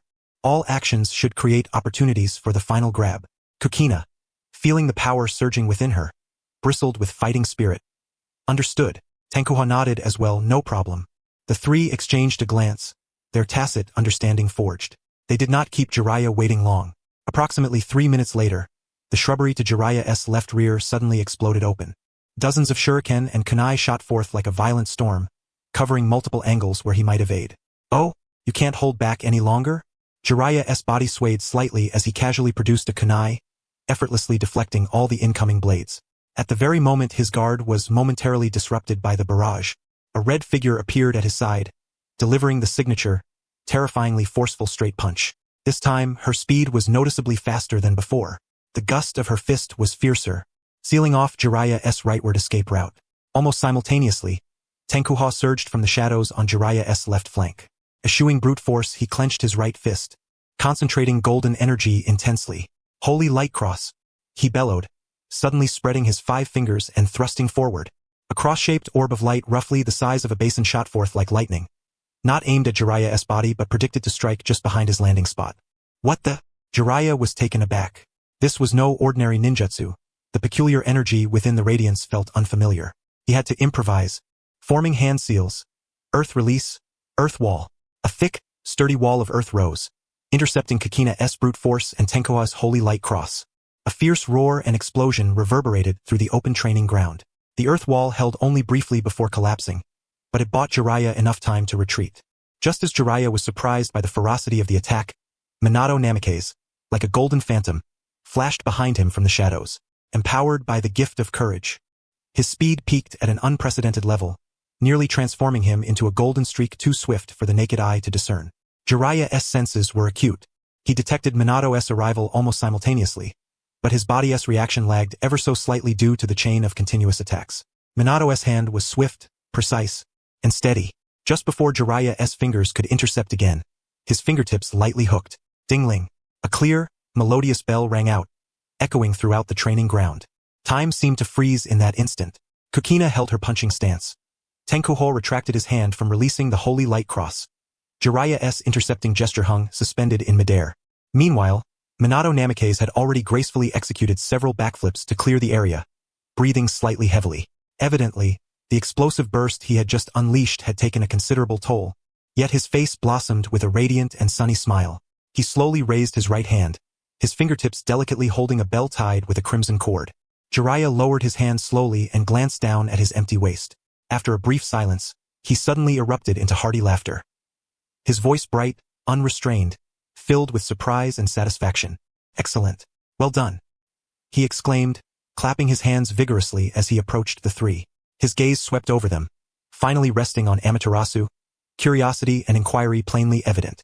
Minato's timing for that final surprise attack was impeccable, and Kushina's frontal suppression played an indispensable role.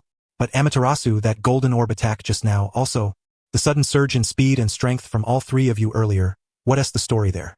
Don't tell me you've somehow powered up on your own. Minato and Kushina also looked toward Amaterasu, sharing the same curiosity. Minato felt as if he had been amplified. Kushina sensed it more profoundly, but neither fully understood the underlying mechanism. Amaterasu explained, that orb of light was one of my abilities which I call Holy Light Cross. It's a form of long-range attack. As for the increase in speed and strength, that's another of my abilities. I can temporarily augment the strength and speed of designated teammates to a certain degree. I refer to it as the gift of courage. However, the augmentation is limited in scope and duration, and it consumes a significant amount of energy. He pondered for a moment before adding, actually, I have another ability that can slightly boost teammates' defense and resistance to abnormal statuses for a short time, called the Guardian Emblem. But I didn't use it during the test since it wasn't necessary. Silence filled the room. Jiraiya, usually eloquent and loquacious, found himself momentarily at a loss for words. He looked at Amaterasu, whose face was calm as if commenting on how pleasant the weather was today, then glanced at the two disciples who wore expressions of surprise. Finally, he vigorously ruffled his shock of white hair and sighed. The old Hokage has really handed me not one, but 3 extraordinary little monsters this time. Healing, potion-making, brute physical strength, some form of long-range attack. Team attribute enhancement. Jiraiya could scarcely fathom that such abilities could be concentrated in a single 9-year-old Jonin. This was no longer a matter of stumbling upon treasure. It was as if he had unearthed a vast gold mine. He approached and firmly patted Amaterasu's shoulder. Then did the same to Minato and Kushina, his face breaking into an unprecedented smile brimming with pride and excitement. Qualified, without a doubt. Team 7. All members qualified. Let us go. Today, I'm splurging. Let us have barbecue. The best place in Konoha. Eat to your heart's content. The joyous atmosphere instantly dispelled the tension of the test. Kushina's eyes lit up as she cheered, and Minato's smile relaxed and brightened. Amaterasu, gazing at his excited comrades and generous teacher, felt a warm current and anticipation swell within his heart. However, this happiness began to fade gradually once they arrived at the barbecue restaurant, especially after a certain red-haired girl displayed an astonishing appetite. As empty plates piled up into a small mountain at an alarming rate and the waiter cheerfully presented the bill, Jiraiya took it and involuntarily twitched his facial muscles. He looked at the 3 disciples, their hands on their bellies, faces filled with contentment, then at his noticeably depleted wallet, and let out a heavy, pained groan. Is raising disciples really this expensive? He muttered softly, resignedly pulling out cash. Yet, when he lifted his head and met Minato's steady, dependable gaze, Kushina's slightly awkward but joyful eyes, and Amaterasu's gentle expression, Jiraiya's bitter smile gradually transformed into a genuine, warm one. It was worth it, he murmured, handing the money to the waiter. Then, with a grand gesture, he called out, "Boss, bring 3 more desserts, to celebrate Team 7's official formation today." Oh, cheers rang out once more. The youthful voices filled the small private room, mingling with the lingering aroma of barbecue and the warm glow of the lights, weaving together a scene vibrant with hope and vitality. Thus, the saga of Konoha's Team 7 officially commenced amid the mingled sense of grilled meat, the sweat of battle, and the joy of first success. Late into the night, the lights of the Hokage's office remained aglow. Jiraiya's figure stood before Hiruzen Sarutobi, his exaggerated daytime expression replaced by a rare seriousness. That's the summary of this test. Jiraiya reported in detail the afternoon's events to the 3rd Hokage. Hiruzen was silent for a moment, then took a drag of his pipe. So, you're saying Amaterasu not only possesses healing abilities but can also grant certain augmentations to his teammates? And even has some form of long-range attack?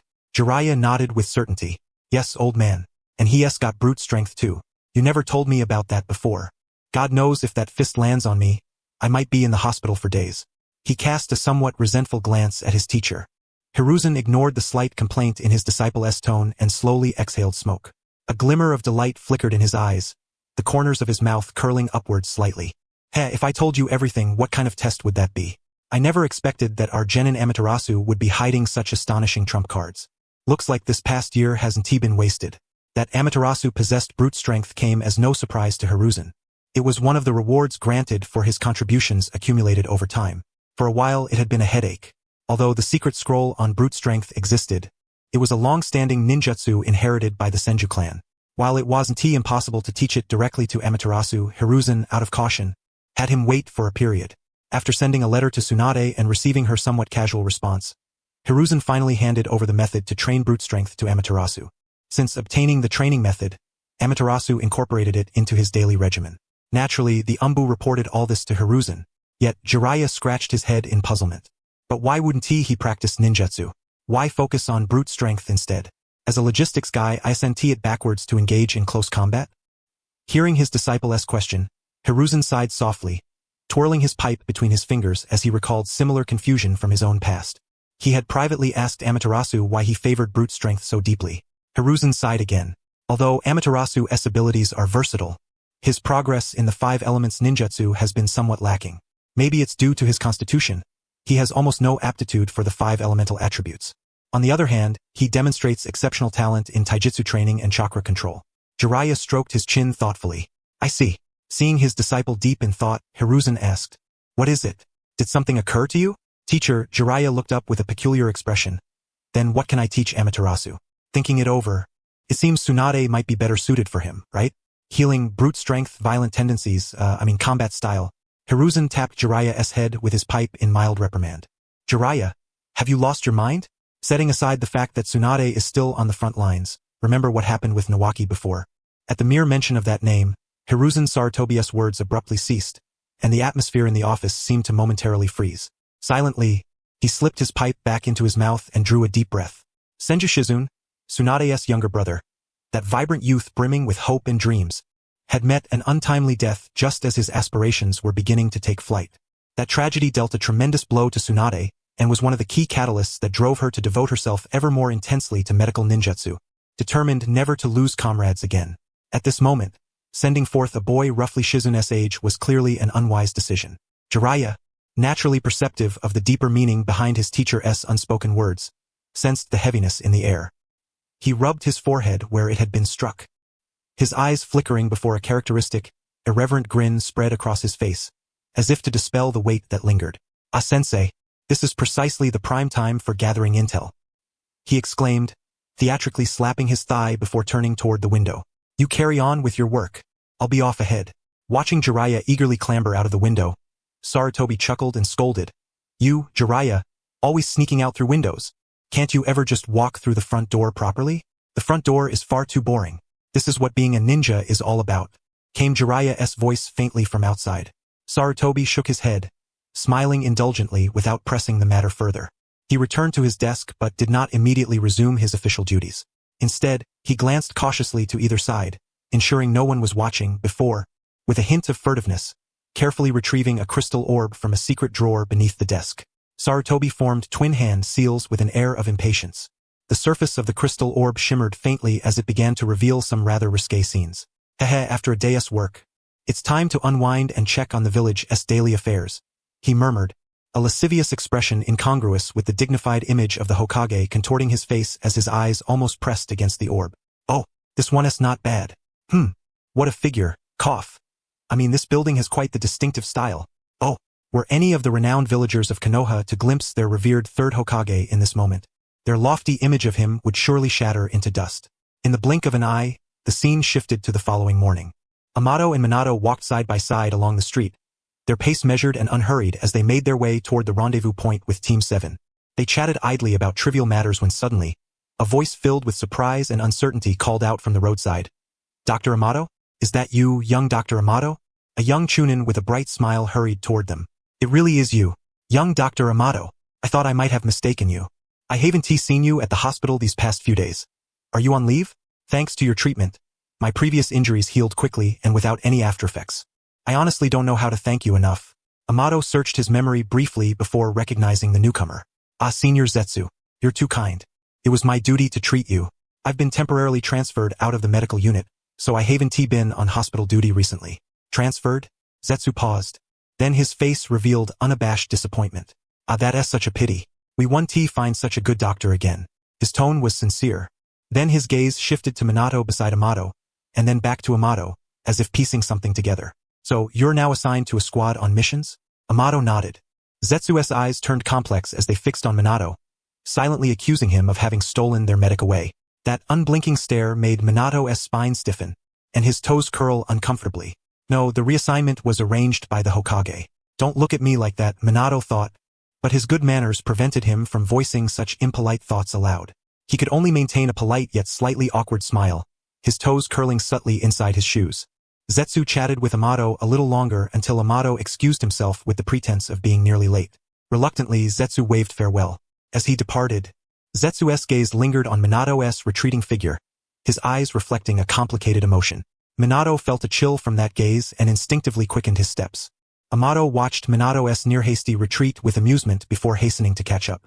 Similar encounters repeated 2 or 3 more times along the way. More ninjas knew Amato than he had expected, and without exception, all expressed regret over his departure from the medical unit, accompanied by complex, scrutinizing glances directed at Minato. Finally breaking free from the circle, Minato wiped a non-existent cold sweat from his brow and sighed in relief, remarking, "Although I knew your skills would make you popular in the medical unit, seeing just how well-liked you are in person still leaves me somewhat overwhelmed." He deliberately emphasized overwhelmed, recalling the meaningful, hesitant looks from the senior ninjas earlier, and couldn't help but smile again, especially at their rather unfriendly expressions toward him. "Of course, if you get injured in the future, you won't be able to enjoy the supreme treatment of instantaneous, painless healing plus a full-body spa," Amato silently mocked, forcing out a dry chuckle. "Haha, Minato, you're exaggerating. With your sunny good looks and great personality, how could anyone have a problem with you? It must be just an illusion." Hearing his friend's half-hearted reassurance, Minato blinked his clear blue eyes and found himself momentarily at a loss for words, ultimately shaking his head with a wry smile. Their pace remained steady as they passed through the bustling district and soon arrived at the agreed meeting spot. From afar, a vivid splash of red caught their eyes. At that moment, Kurenai was squatting on the ground, bored, counting ants crawling about. "Kurenai," Amato greeted first, a bright smile lighting his face, with Minato trailing behind like a bodyguard, his usual gentle smile in place. Kurenai looked up, her eyes briefly brightening at Amato's radiant grin. Though teasing, her tone was lighthearted. "Humph, you two finally showed up. Took you forever. I've been waiting quite a while." "Oh dear," Amato said, scratching the back of his head sheepishly. "On the way here, I ran into several patients I treated at the hospital and got caught up in greetings, so I was a bit delayed." He glanced around but saw no sign of the familiar white-haired figure and wondered aloud, "Where's Jiraiya-sensei? Has he not arrived yet? That white-haired lecher? Who knows? He's probably off gathering intel at the bathhouse again."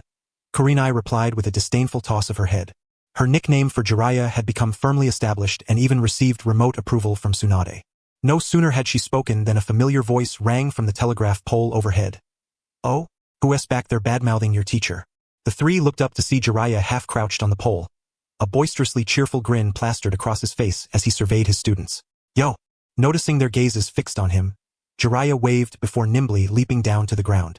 Minato glanced at Amato, whose eyes were narrowed and silent, his expression inscrutable, and then at Kurenai, who was once again pulling some cool expression with that guy. Sighing inwardly, Minato stepped forward, maintaining a polite smile as he greeted, "Good morning, Jiraiya-sensei." "Oh, that's my most considerate and devoted apprentice." Jiraiya beamed, patting his shoulder approvingly, unlike the other two. Jiraiya's words gradually blurred and then vanished altogether under the suddenly perilous gaze of Kushina. Enough of that. Let's get down to business." Jiraiya withdrew several scrolls from his ninja tool pouch and handed them to Minato. "Here you go. As the very first mission since the formation of Team 7, your teacher has painstakingly selected a few suitable tasks for you all." A faintly self-congratulatory expression adorned his face, his eyes eagerly fixed on Minato. Minato, observing his teacher's demeanor, silently swallowed the words of gratitude that welled up in his throat, then carefully unfurled the scrolls to peruse their contents. Nearby, Tungyo and Kushina instinctively leaned in, their three heads nearly touching as they examined the scrolls. Jiraiya refrained from interrupting his disciples as they reviewed their assignments, and instead reclined against a utility pole, closing his eyes briefly to patiently await their reactions. His wait was not long, cleaning up a foul drainage ditch, driving off wild beasts, and even helping care for infants at an orphanage. Kushina struggled to squeeze out the words "Teacher Jiraiya" through clenched teeth. "Aren't these tasks a bit too simple? Couldn't we have something more challenging?" As she spoke, Kushina's gaze turned expectant, directed at Jiraiya. Clearly, she found the missions he had assigned ill-suited to her, especially when mentioning infant care. Her tone betrayed a barely perceptible tremor, as if she were confronting some monstrous calamity.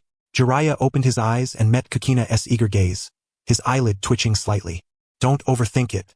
As freshly graduated ninjas, according to Konoha tradition, barring exceptional circumstances, you must start with D-rank missions to accumulate experience and temper your spirit. Besides, once a mission is accepted, it is generally not permissible to abandon or swap it unless there are irresistible reasons or the Hokage's special approval." Noting Kushina's dissatisfied expression, he added, "Remember, though the tasks may be small, they concern the villagers' lives and the village environment. They are equally important. Now move out." His gaze swept over the trio, and a mischievous glint flickered deep in his eyes, as if delighting in a prank well executed. What Konoha tradition? That was nonsense. C-rank or even some simple B-rank missions, given the abilities and team composition of these three youngsters, could be handled with caution, and let alone the fact that he was right there beside them. But he deliberately chose the most trivial, mundane, and patience-demanding D-rank missions to observe them. A ninja's character, sense of responsibility, and attitude towards seemingly ordinary tasks often determine their true potential more than mere strength alone. Moreover, watching these prodigies fumble about dealing with sludge, boars, and even infants promised endless amusement. After all, that was the privilege of being a guiding Jonin. Just imagining it filled him with boundless delight and precious material for embarrassing memories. Seeing the three hesitate to set off, Jiraiya approached from behind, wearing a comical yet endearing smile, and gave each of them a gentle push. "All right, enough dawdling. Get moving. Youth waits for no one." With his encouragement, the three freshly minted genin set off toward their first mission site, their moods a mix of apprehension and resolve. Downstream of the Nanka River, Section 3. The murky water's surface was swarmed by dense clouds of mosquitoes, their incessant buzzing grating on the nerves. Floating atop were discarded household items, unidentified debris, and some repugnant, unidentifiable chunks. A thick, pungent stench permeated the air, brazenly asserting its presence. Tangyo, Kushina, and Minato stared at the task site with evident reluctance. Kushina forced a placating smile, which quickly faltered. Ugh, Teacher Jiraiya, are you sure this disgusting drainage ditch is the mission location? Beside them, Jiraiya, seemingly unfazed by the foul odor, wore a calm expression and casually picked his nose. Yes, that's right, this very body of water. Upon hearing his confirmation, Kushina's pupils constricted sharply. She seemed to lose her luster in an instant, as if petrified stone were crystallizing around her. Tangyo, standing nearby, seemed to hear the faint crackling of stone as well. As Kushina appeared on the verge of shattering and blowing away with the wind, Tangyo too felt a strong aversion to entering this area. Yet he still furrowed his brow and said, Kushina, maybe this time you and Minato should stay out of it. You're a girl, after all, and this environment isn't exactly friendly to you. Jiraiya stood silently nearby, arms crossed. His expression shadowed beneath the tree's shade, neither approving nor opposing, merely observing their exchange quietly. Minato's bright blue eyes widened as he shot Tangyo a silent look. Are you serious? Just the two of us? That's a lot of work. Are you sure, brother? Receiving a firm and affirmative glance, Minato sighed inwardly and forced a wry smile. This comrade was clearly unreliable. Huh? Kushina snapped out of her petrified state. Really? Is that okay? Seeing Tangyo nod earnestly, Kushina's face briefly flickered with a hint of excitement and temptation before fading into determined resolve. No, she said, rejecting Tangyo's offer. Turning her head to avoid his surprised gaze, she declared, Don't underestimate me. Damn it. I'm a ninja now, you know. Though the word damn was barely audible, the emphasis that followed was firm and earnest. She even inadvertently slipped into her trademark verbal tic that emerged when she was nervous or serious. Tangyo smiled resignedly at Kushina, who was utterly unaware of her own tic. All right then, just let me know if anything feels off. Okay? Kushina blinked and placed her hands on her hips. Humph. A little setback one tea stopped the future first female Hokage. Tangyo nodded obediently. Despite having eaten breakfast, Jiraiya and Minato both suddenly felt an inexplicable fullness, as if they had overeaten. Clap, clap. After watching for a while, Jiraiya finally revealed a satisfied grin, clearly pleased with Kushina's attitude. As expected of my team members, not only do they care for and understand one another, but they can also overcome psychological barriers at crucial moments, refusing to abandon their comrades or shirk responsibility despite harsh mission conditions. Such character far surpasses mere strength. Meeting the trio's unified gaze, Jiraiya suppressed his smile and spoke gravely. All right, although you're cleaning a foul drainage ditch, you're not expected to restore it in a single day. Just pick up the scattered household debris, bottles, and such. The rest will be handled by specialized departments later. Hearing they were not required to completely cleanse the ditch, the 3's expressions improved marginally. But that did not mean they could avoid going in. Mentally prepared, Tangyo, Kushina, and Minato infused chakra into their feet and began the cleanup. The moment they stepped into the water, the cold sensation combined with the soft, rotten, sticky texture beneath their feet sent chills down their spines. Tangyo felt as if his chakra itself had become contaminated. Steeling themselves, the three set to work swiftly, carrying their baskets. Jiraiya lounged half-squatting on a massive tree beside the riverbank, binoculars in hand, occasionally chuckling lecherously. Of course, this did not detract from his attentive watch over his students. Upon observing the three individuals, though their expressions betrayed pain, the chakra control beneath their feet remained remarkably steady. To sustain walking atop the water's surface in such a distracting and adverse environment deepened the satisfaction glimmering in his eyes. These three were truly prodigies of a rare caliber. As the scorching midday sun ascended, the scent in the riverbed grew even richer. Steeped in the flavors of their ordeal, the trio reluctantly stowed away the trash tongs clutched in their hands, their faces void of expression, their movements stiff as they shuffled toward the riverbank. Once ashore, they gazed at the grime staining their bodies and the faint, almost imperceptible aura unique to the downstream region of the Nanga River, seemingly soaked into the very depths of their souls. Their expressions were complex beyond articulation. Nearby, Jiraiya, having already attended to the students, leapt down from the tree branch, covering his nose as he approached them. Oh dear, Jiraiya exclaimed with a touch of exaggeration. My dear disciples, you've truly worked yourselves to the bone. Seeing your dedication is heartening indeed. There is no time to lose. Let us swiftly embark on the next mission. A brand new challenge awaits. Observing Jiraiya's flamboyant gestures and feigned tenderness, though his eyes betrayed a gleeful schadenfreude, the vein on Kushina's forehead twitched uncontrollably, forming a distinct tick mark. She remained silent, bending quietly to retrieve the trash tong that had been stirred in the foul water, and hurled it forcefully at Jiraiya. "Hey, I'm dodging." With a coquettish twist of his waist in an exquisitely graceful arc, Jiraiya effortlessly evaded the flying tong, chuckling heartily. "Is that all you've got? You really think you can hit me?" Before his words had fully faded, 2 more tongs hurtled toward him at great speed, simultaneously cutting off his escape routes to the left and right. "Hey, you two!" Jiraiya cried out in surprise, twisting his waist with exaggerated flair to avoid the incoming weapons once more. A smug grin plastered across his face. The 3 exchanged glances, their grimy cheeks reflecting the moment, before bursting into laughter in unison. Jiraiya ceased his playful antics, his countenance softening as he gazed warmly upon the trio, their laughter unrestrained. After a brief cleansing of the grime from their bodies, despite the lingering faint odor, the 3 swiftly proceeded to their next mission site. Expelling the wild beasts, they accomplished the task with remarkable speed. Apart from Kushina's inadvertent destruction of one particular beast, everything proceeded smoothly. "Smoothly, my foot." Jiraiya's face darkened with bitterness as he pressed down Kushina's restless head, bowing repeatedly in apology to the pallid-faced client. Perhaps unsettled by the gruesome spectacle, the client swallowed nervously, refraining from uttering harsh words or demanding compensation. Ultimately, after Jiraiya's repeated assurances, the client trembled as he hesitantly signed the mission completion scroll.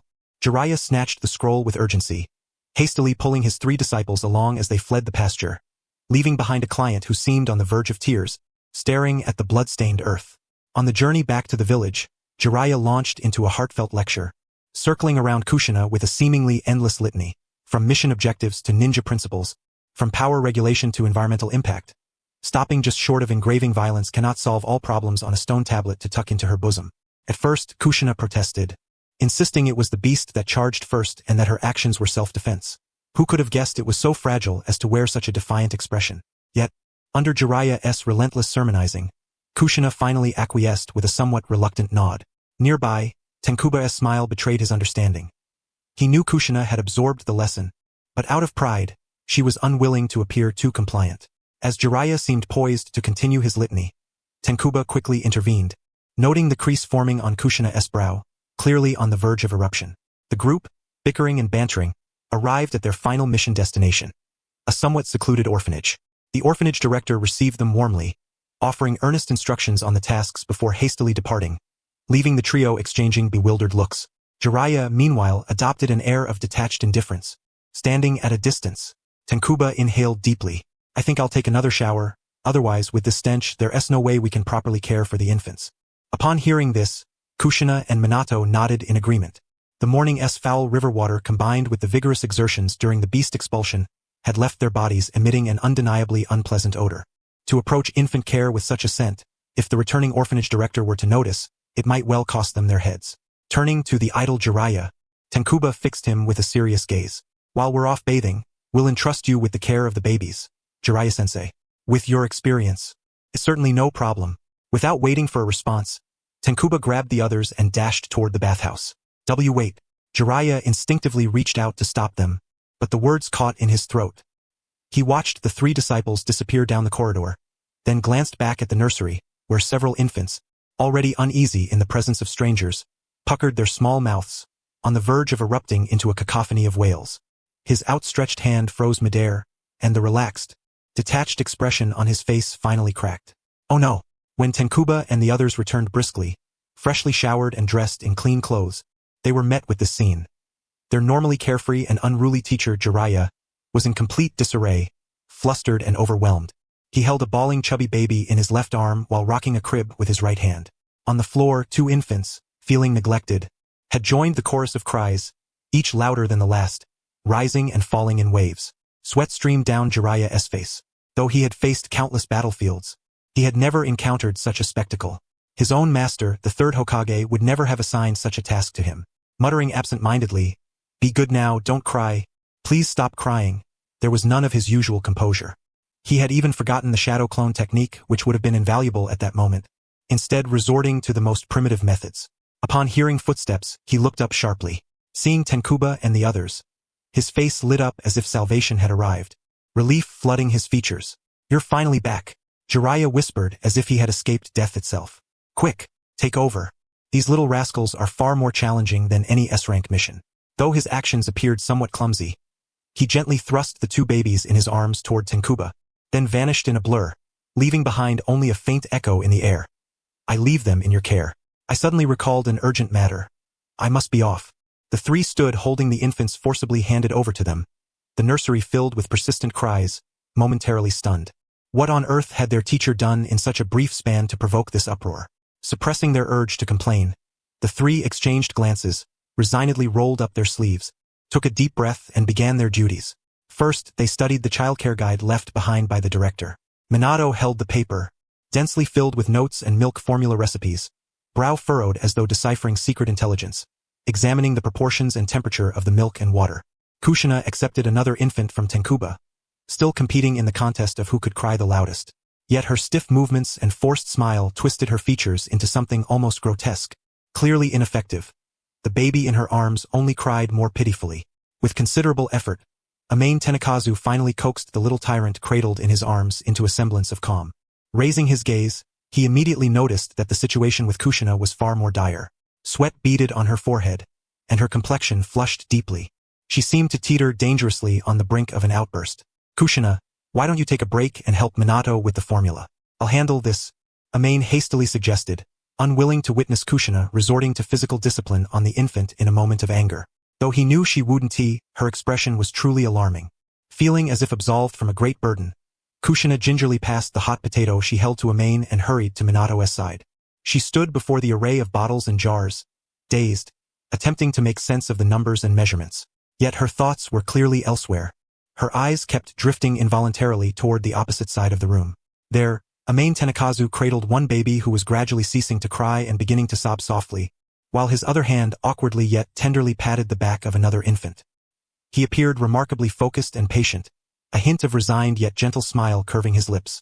Kushina watched in a daze as Amane carefully lifted the baby's tiny bottom, moving with unfamiliar but meticulous precision to clean, wipe, and change the diaper. He hummed absent-mindedly, a soothing but off-key melody.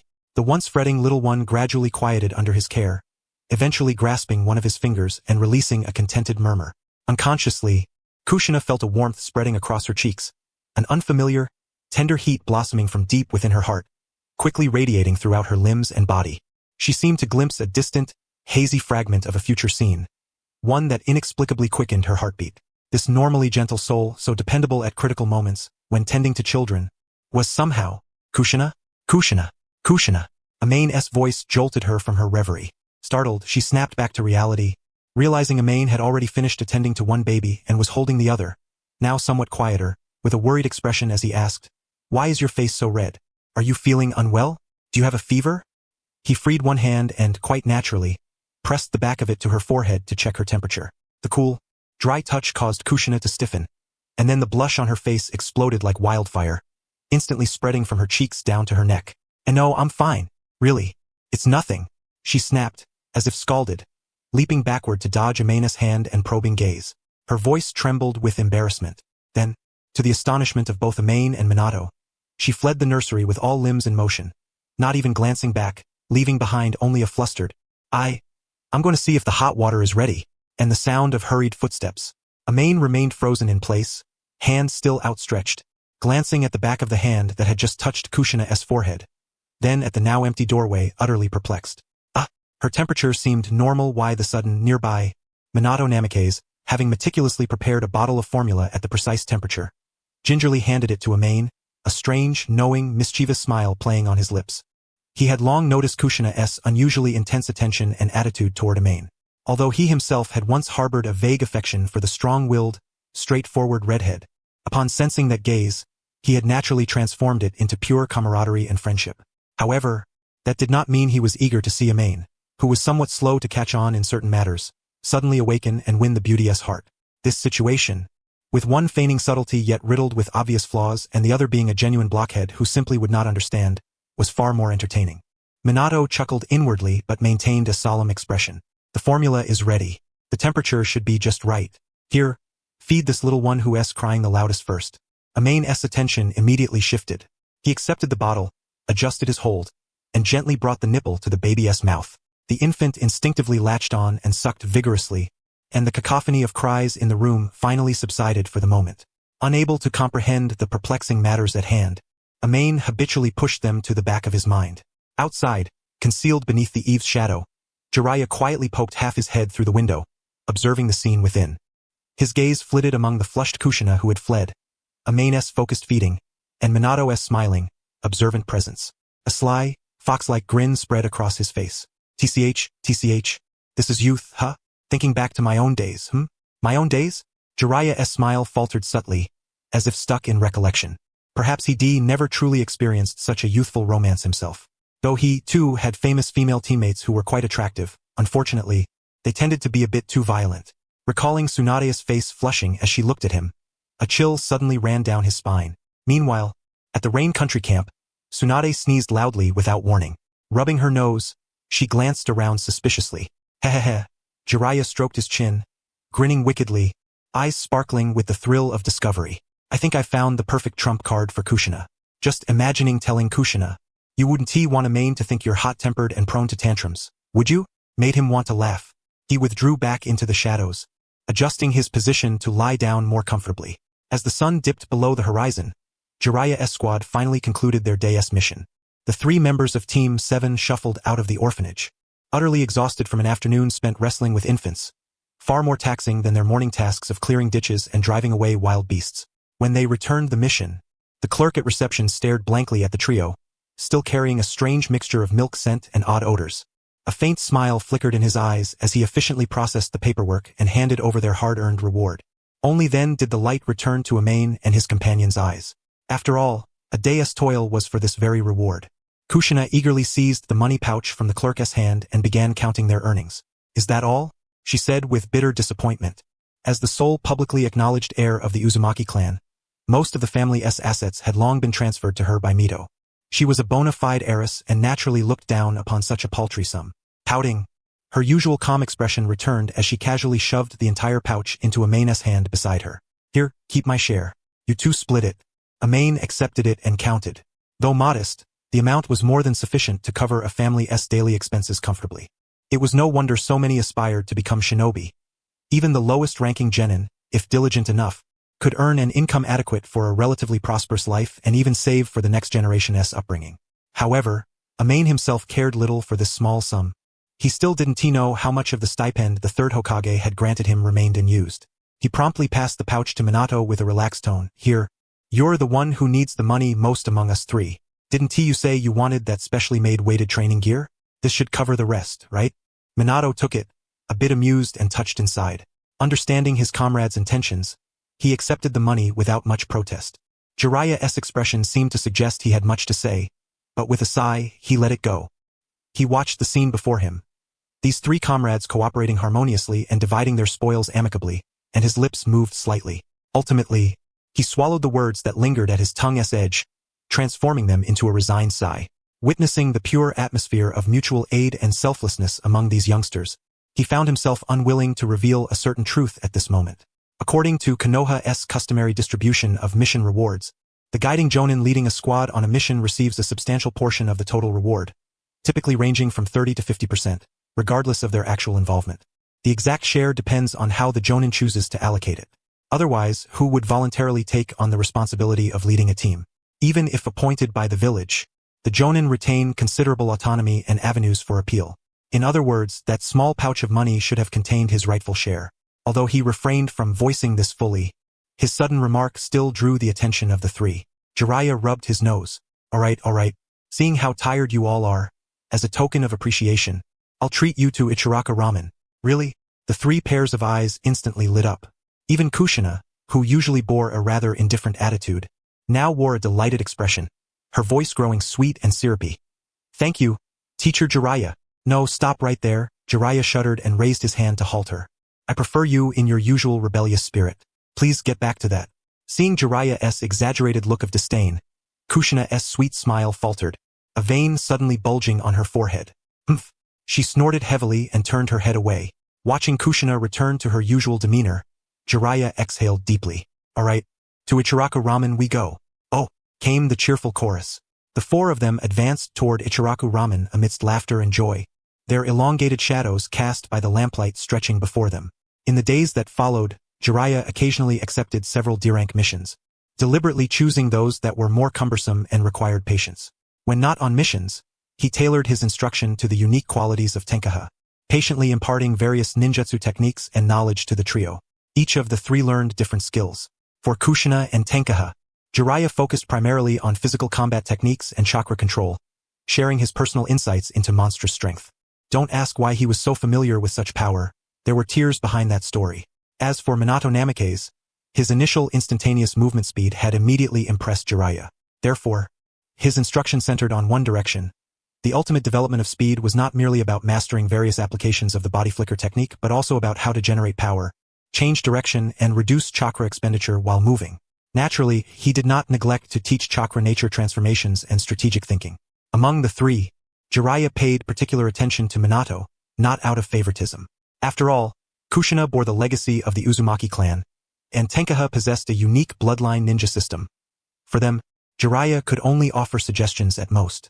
Only Minato's talent was like an uncut jade, requiring a master craftsman to guide it toward its most brilliant radiance. Days slipped by amid this rhythm of missions, training, and learning.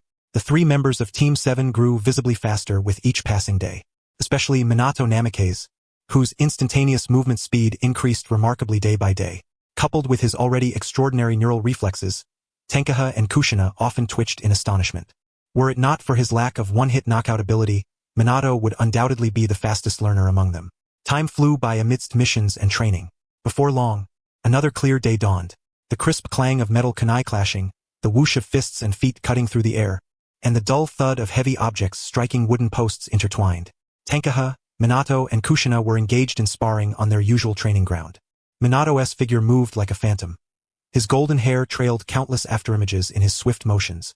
He no longer relied solely on the body flicker technique for movement but integrated every strike into his motion. Speed was his weapon. Often, before opponents could discern his actions, lethal attacks had already landed. Each movement represented an attack. Missing once never meant a pause in his form. He continuously shifted his position, so the next strike came from an even more elusive angle. At this moment, he faced two opponents simultaneously, countering the combined assault of Tenkaha and Kushina. Though disadvantaged in strength and direct impact, he consistently evaded their attacks with minimal movement, relying on his extraordinary speed and reflexes. Kushina's offensive style was quite different, wide, sweeping, and full of power. Her mastery of monstrous strength had become increasingly refined, no longer limited to straight punches. Occasionally, whip-like kicks, elbow strikes, even palm slaps unleashed astonishing force, whipping up fierce gusts of wind. Despite her small fists, contact meant injury or worse. This was still restrained by training. At full power, she would already rival Tsunade's stature. However, the greatest challenge and caution for Minato did not come from Kushina's frontal onslaught but from Tenkaha, who moved like a shadow, constantly searching for a fatal opening. If Kushina was a warrior charging headlong, breaking through with brute force, Tenkaha was more like a top-tier assassin lurking in the shadows, waiting for the perfect moment. Not to mention that Tenkaha's physical strength, enhanced by system-level bonuses, far surpassed his peers. His casual punches wielded greater monstrous power than Kushina's. Just his occasional shifts to ranged support left Minato somewhat beleaguered. Compared to Kushina's direct defense, Tenkaha was more patient. His timing was more cunning. When he struck, it was often aimed at a critical turning point that could change the course of battle. The trio's offense and defense switched rapidly, their figures weaving, separating, and colliding across the field.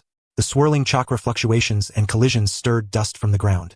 Sweat soaked their clothes, yet their eyes shone brightly and intently, savoring the growth and exhilaration brought by this high-intensity confrontation. Stop! A sharp call echoed from the edge of the training ground. The three figures heard it and almost simultaneously retreated, quickly putting distance between them to end the exhilarating sparring session. They panted lightly and turned toward the source of the voice. Jiraiya's figure appeared at the training ground's edge, a satisfied smile gracing his face. He applauded, clearly pleased with their combat. Not bad, not bad. Your coordination is improving. It's no longer every man for himself. Minato's rhythm control has gotten better. Kushina knows to hold back some strength during fierce attacks to observe the overall situation and cooperate with teammates. That's great progress. Tenkaha's backup and harassment timing are becoming more precise. Receiving their teacher's praise, smiles naturally blossomed on all three faces. Since you've been performing well lately, and your D-rank missions have become more efficient, Jiraiya said, pulling a mission scroll from his chest and weighing it in his hand. I went to the mission hall and picked out a C-rank mission for you to hone your skills. A C-rank mission. Kushina's eyes instantly sparkled, her breath quickening. Tenkaha and Minato also perked up, anticipation gleaming in their eyes.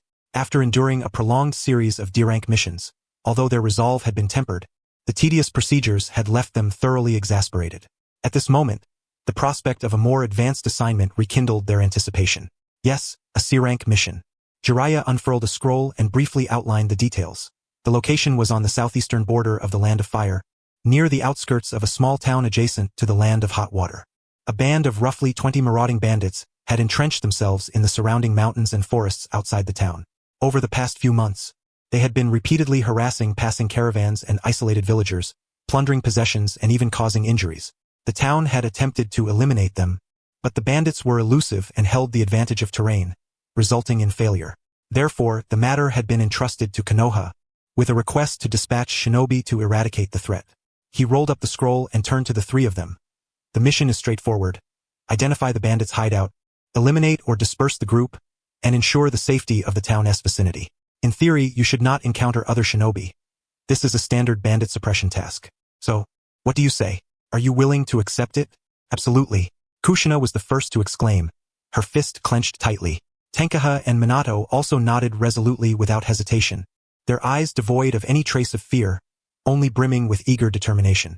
Excellent. Jiraiya grinned broadly. Then quickly gather your gear, bring the necessary tools and supplies.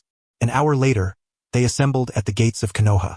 Remember, this is your first mission outside the village, and the first time you may truly face bloodshed. Prepare yourselves mentally. An hour later, beneath Konoha's grand gates, the three members of Team 7 stood fully equipped, each carrying a small pack. Kushina looked around with excitement, clearly intrigued by the upcoming journey. They did not keep him waiting long. Jiraiya soon appeared within sight. Let us depart, he declared. Once the gatekeepers verified their paperwork, the four were granted passage.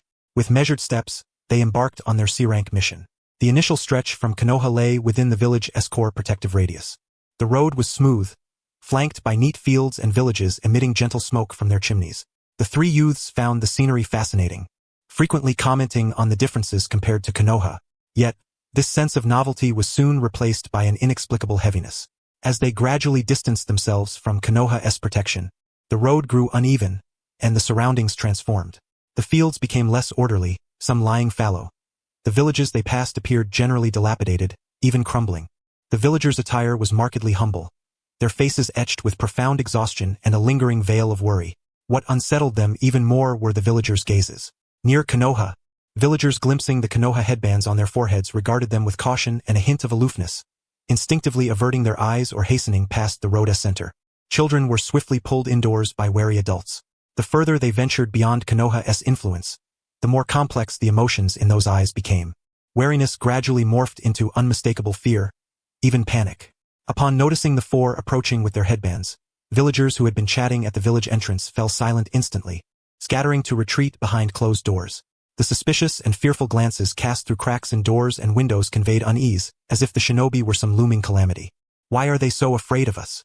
Kushina whispered, frowning deeply. Although she had faced ostracism due to her red hair, this raw, primal terror, akin to confronting a natural enemy, was a sensation entirely new to her.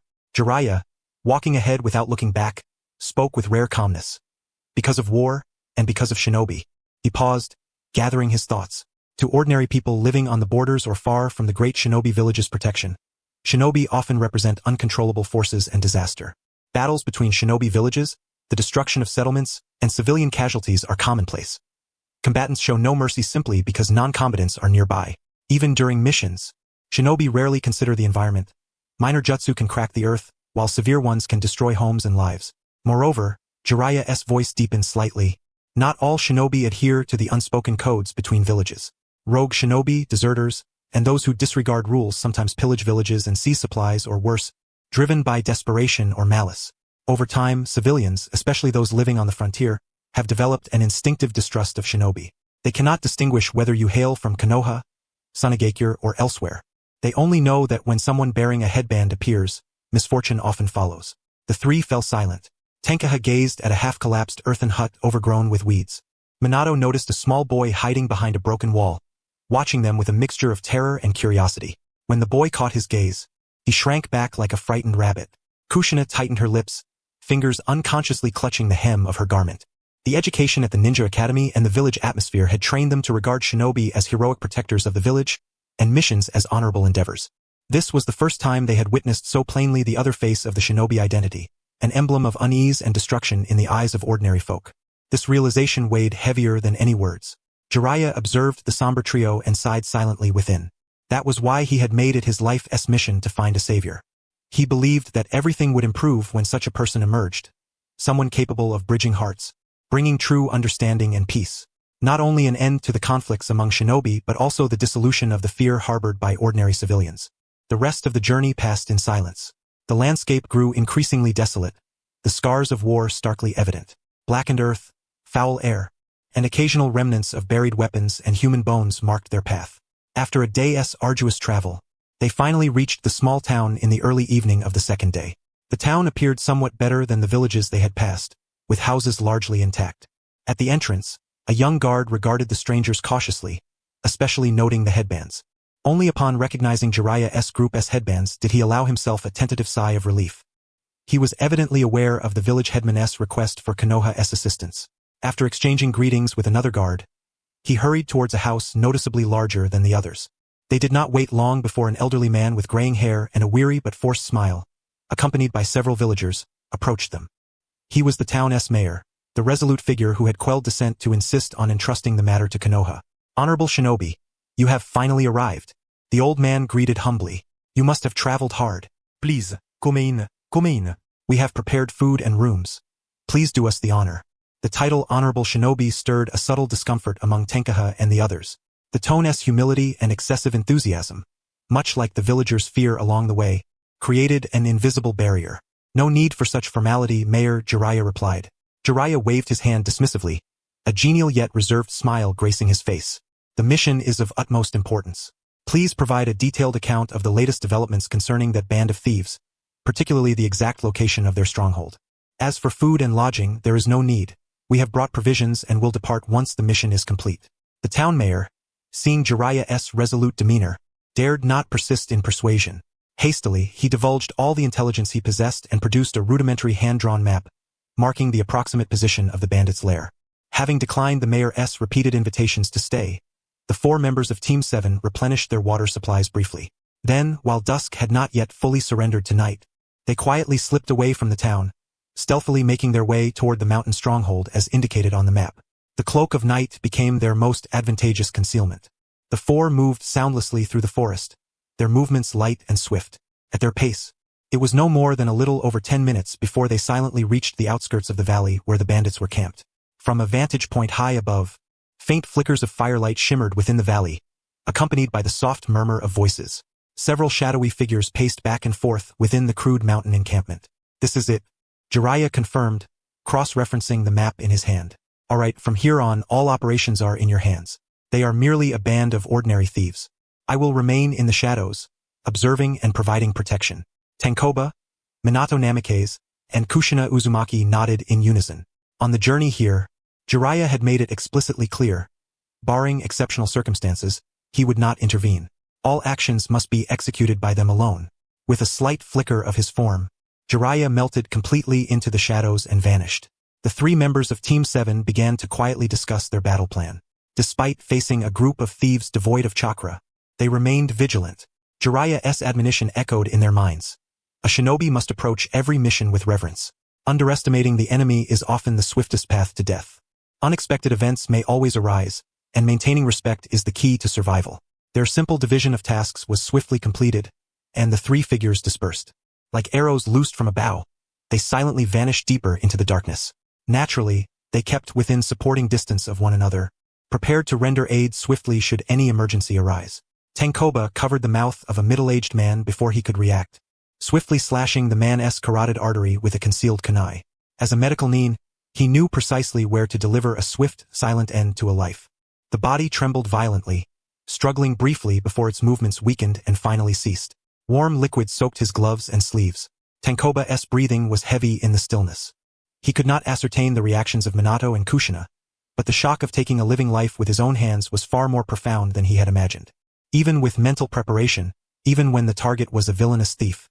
The dual physical and psychological discomfort of causing death for the first time surged over him like a chilling tide. The mission was still underway.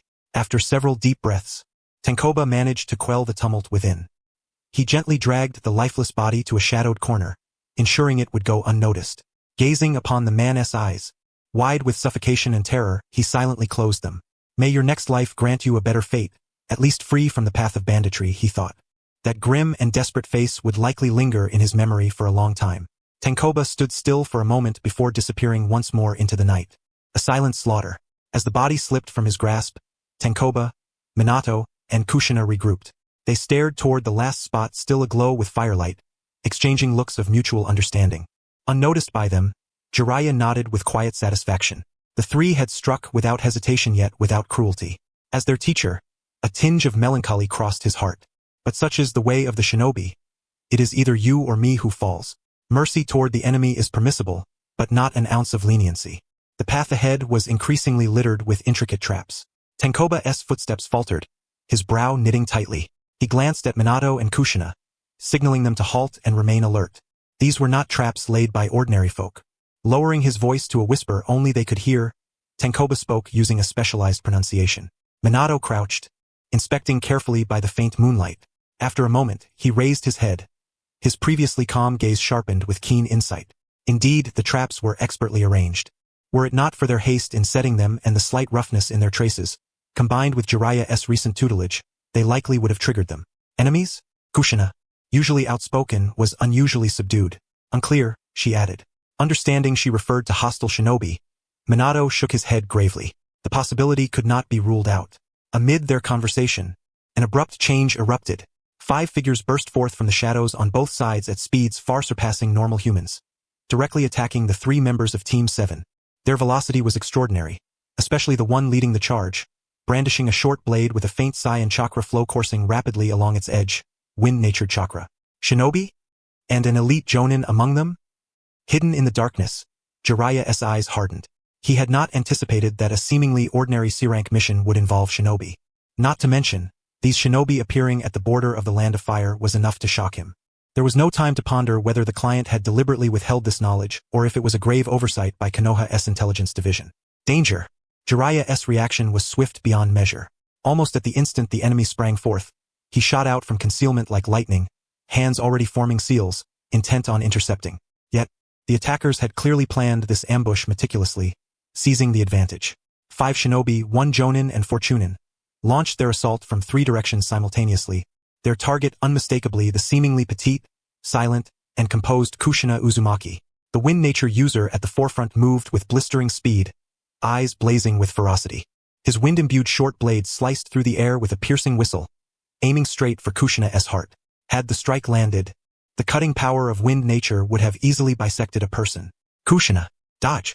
Minato's roar sounded almost simultaneously with the attack. His reflexes were nothing short of extraordinary, predicting the trajectory the moment the enemy appeared. Without hesitation, Minato raised his kunai to block. No matter what, he had to stop it. Crack! The clash between kunai and wind-imbued short blade rang sharply. The wind nature chakra on the blade rendered it far superior to a crudely made kunai. After a brief pause, Minato's kunai was effortlessly sliced in 2. The short blade continued unerring in its path toward Kushina. However, in that brief moment of delay, Tenkoba instinctively bestowed 2 of his buff skills upon his comrades. Skill. Gift of Courage. Emblem of Protection. Activate. Targets. Minato Namikaze. Kushina Uzumaki.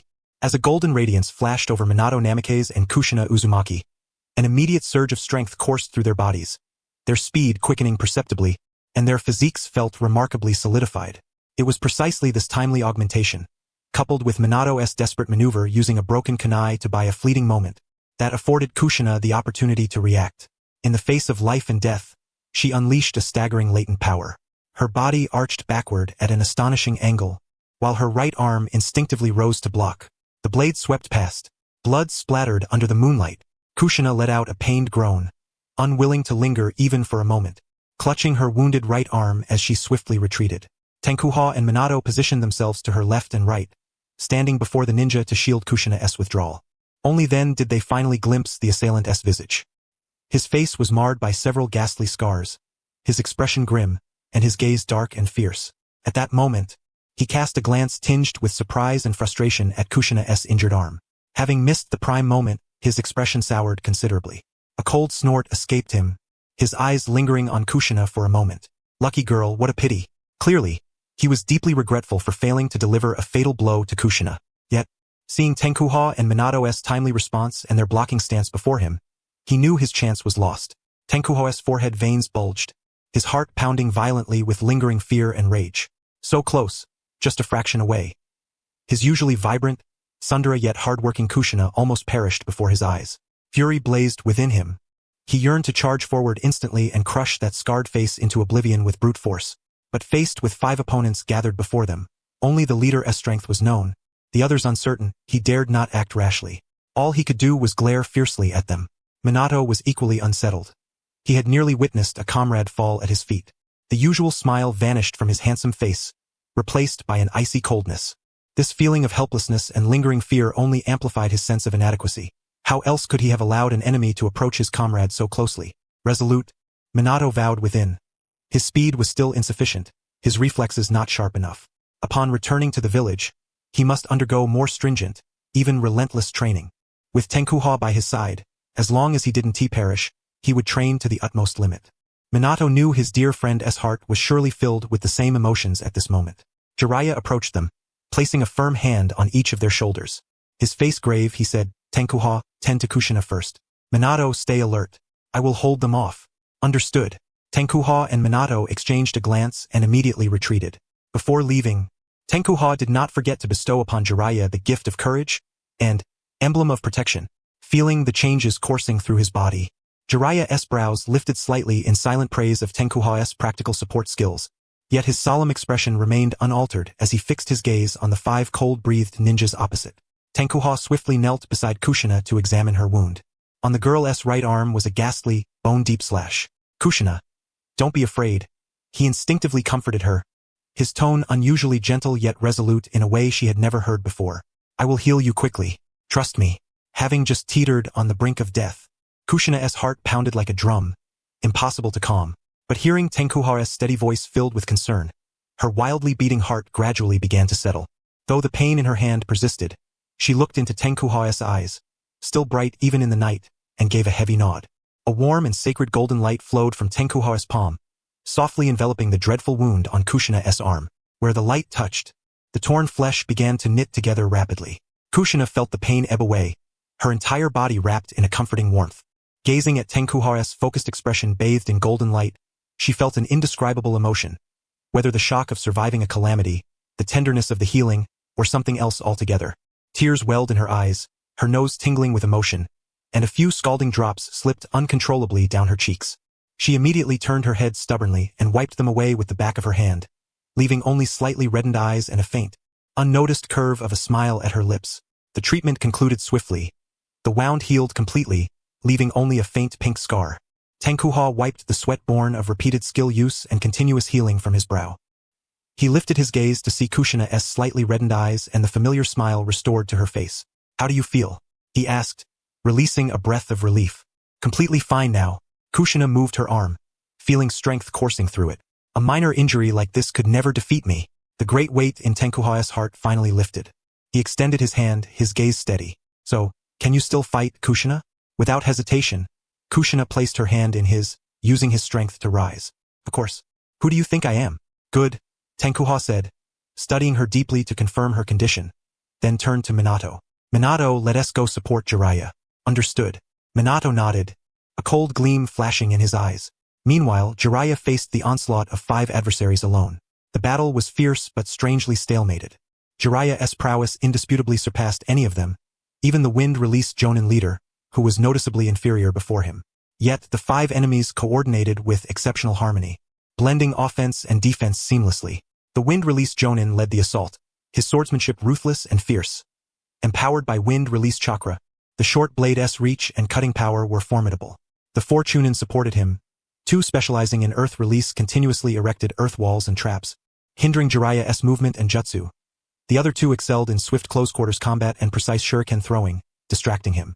Jiraiya attempted several times to break the deadlock with powerful ninjutsu, only to have them deftly countered or interrupted by their exquisite coordination. though he held the upper hand, maneuvering with ease and occasionally striking back to leave wounds. Swiftly annihilating or crushing this well-trained squad in a short time proved elusive. They clearly mastered the tactic of a weaker force prolonging the engagement, seeking no glory but avoiding fatal mistakes, clinging stubbornly to him. They also tried to split forces to deal with Tenkuha and the others, but Jiraiya thwarted every attempt. Nearby, Kushina was recovering under Tenkuha's care. The 5 enemies' faces grew increasingly grim. What a nuisance. Their coordination is impeccable. No wonder I'm so frustrated, Jiraiya thought, his hands never ceasing as he unleashed a massive fire-release great fireball to repel the wind-release Jonin, simultaneously twisting his body to evade a poison-coated shuriken from the side and earth spikes erupting beneath his feet. Just then, reinforcements arrived. Tenkuha and Minato. Sensei, we're here. Minato's voice rang out as the golden figure surged forward at full speed, charging at a Chunin forming hand seals to cast earth release. Ha! Kushina shouted sharply, gathering her brute strength, and delivered a thunderous punch toward another Chunin attempting a sneak attack on Jiraiya's flank. Tenkuha struggled to keep pace with Minato's lightning speed and could only coordinate with Kushina to swiftly eliminate their adversaries, alternating between wielding his monstrous strength and the holy light cross. The arrival of the 3 members of Team 7 instantaneously shattered the delicate equilibrium of the battlefield. Jiraiya felt a great relief from pressure and his spirits lifted. No longer needing to guard against attacks from all directions, he could focus his full attention on the most tenacious wind-release Jonin. Minato's velocity, Kushina's brute force, and Tenkuha's precise harassment together posed a formidable threat to the 4 Chunin opponents. The tide of battle began to tilt decisively in favor of Team 7. Even though the enemy lineup included 1 Jonin and the rest were Chunin, Minato's assault speed was so swift that the moment the enemy formed hand seals, a cold kunai would already be pressed against his neck. Kushina, like a humanoid tyrannosaurus, shattered earthen walls with her formidable might, sending the Chunin behind crashing through the air. Meanwhile, Tenkuha provided intermittent support with the Holy Light Cross and occasionally used his brute strength to hurl ninjas who approached him. He understood that, as a support member, the best strategy was to avoid standing out excessively. The enemy ranks diminished at an astonishing rate. Watching his subordinates fall one after another and fully realizing the inevitability of defeat, the scar-faced Jonin leader suddenly flickered and, disregarding the remaining 2 comrades, attempted to flee. Hey, Jiraiya sneered, just come when you want, leave when you please? Do you think this is a public restroom? Especially after hurting my precious disciple. You scoundrel. No longer holding back, Jiraiya unleashed his full strength, which already surpassed that of an ordinary Jonin. Coupled with the dual enhancements granted by Tenkuha's status effects, he reached a peak condition. Facing the fleeing, battle-weary wind-released Jonin, Jiraiya's speed and power erupted in full force. Ninjutsu. Chaotic Lion's main technique. Ninjutsu. Great Fireball. With no interference, Jiraiya swiftly injured and captured the Jonin alive. As the scar-faced Jonin was subdued and the last Chunin was slain, this sudden skirmish finally drew to a close. Tenkuha quietly began checking his teammates for injuries sustained during the fight, healing any wounds with a golden light. While he tended to his comrades, the system's delayed notification arrived. Host aided teammates in defeating 4 Chunin, gaining 1,200 experience points. Current level, 10, 1,400,000 2,000. Panting heavily, Kushina exclaimed, I'm exhausted to death. Humph, you tried to ambush me, but we still caught you. She then, still unsatisfied, kicked the struggling captive once more. The scar-faced Jonin, bound like a caterpillar and gagged with a pungent cloth of unknown origin stuffed into his mouth by Jiraiya, glared fiercely at Kushina. If looks could kill, Kushina would likely have already torn him apart limb by limb. Still not convinced? Kushina threatened, preparing to land another kick. Enough, Jiraiya intervened, turning serious as he looked down at the scar-faced ninja. Tell us your objective and how you infiltrated the borders of the Land of Fire. Humph. The source of the foul odor was pulled from his mouth, restoring his ability to speak. The scar-faced Jonin sneered disdainfully. I won't say a thing. Give up on that hope. It's a pity I couldn't take any of you with me. Then my death would have been worth it. It was clear he still harbored grudges over the failed ambush against Kushina. Jiraiya was far from satisfied with this response. With a deft motion, he shoved the foul-smelling sock back into its rightful place. MMPH, MMPH, MMPH. Judging by his expression, the curses were undoubtedly harsh. Having vented his frustration, Jiraiya calmed his inner turbulence.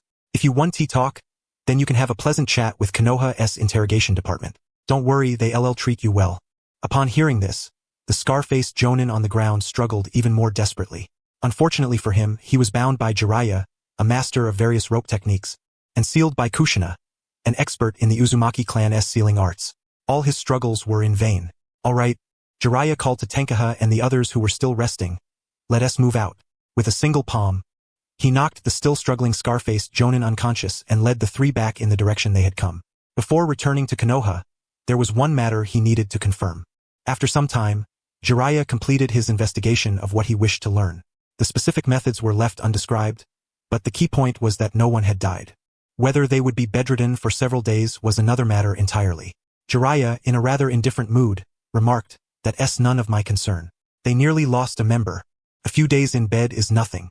Returning to the makeshift camp, Jiraiya's shadow clone, wearing a sour expression, was dispelled. Jiraiya closed his eyes and absorbed the information transmitted by the clone. Tenkaha, Minato, and Kushina stared curiously at their teacher, who now wore the same sour expression as the clone. All right, Jiraiya rubbed his forehead, slightly swollen from receiving the memories, and sighed helplessly. The townsfolk, including the mayor, truly had no idea that ninjas had infiltrated the mountain village. So, it was just our pure bad luck? We ran into a minuscule probability event. Tenkaha couldn't help but complain.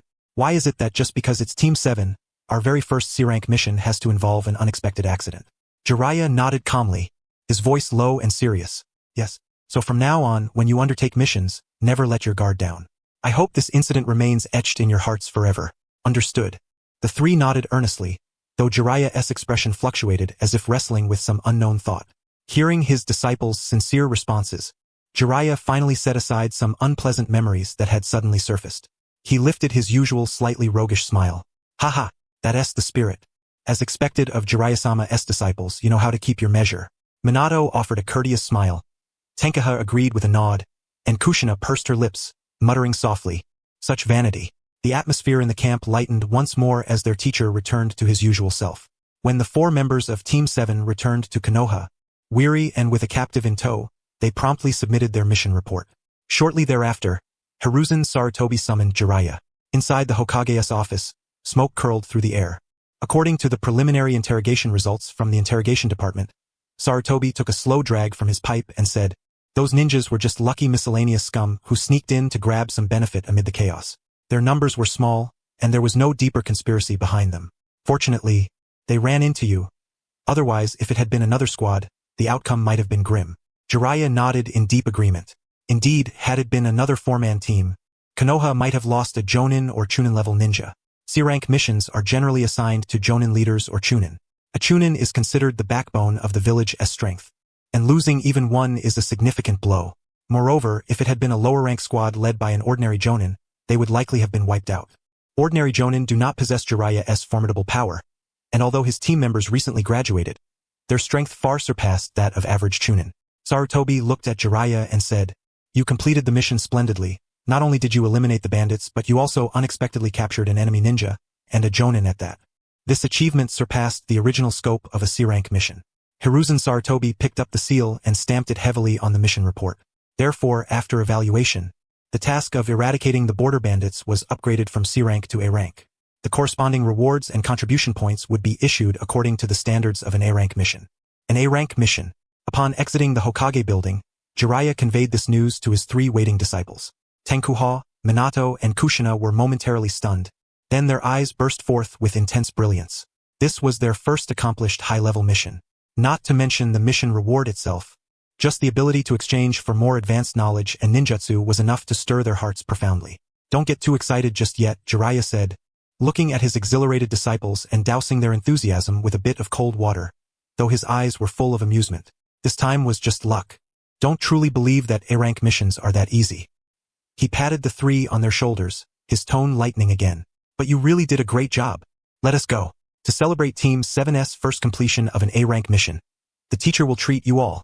Barbecue, a victory feast. All right." Under the setting sun, the 4 figures reunited once more, heading toward the familiar barbecue restaurant.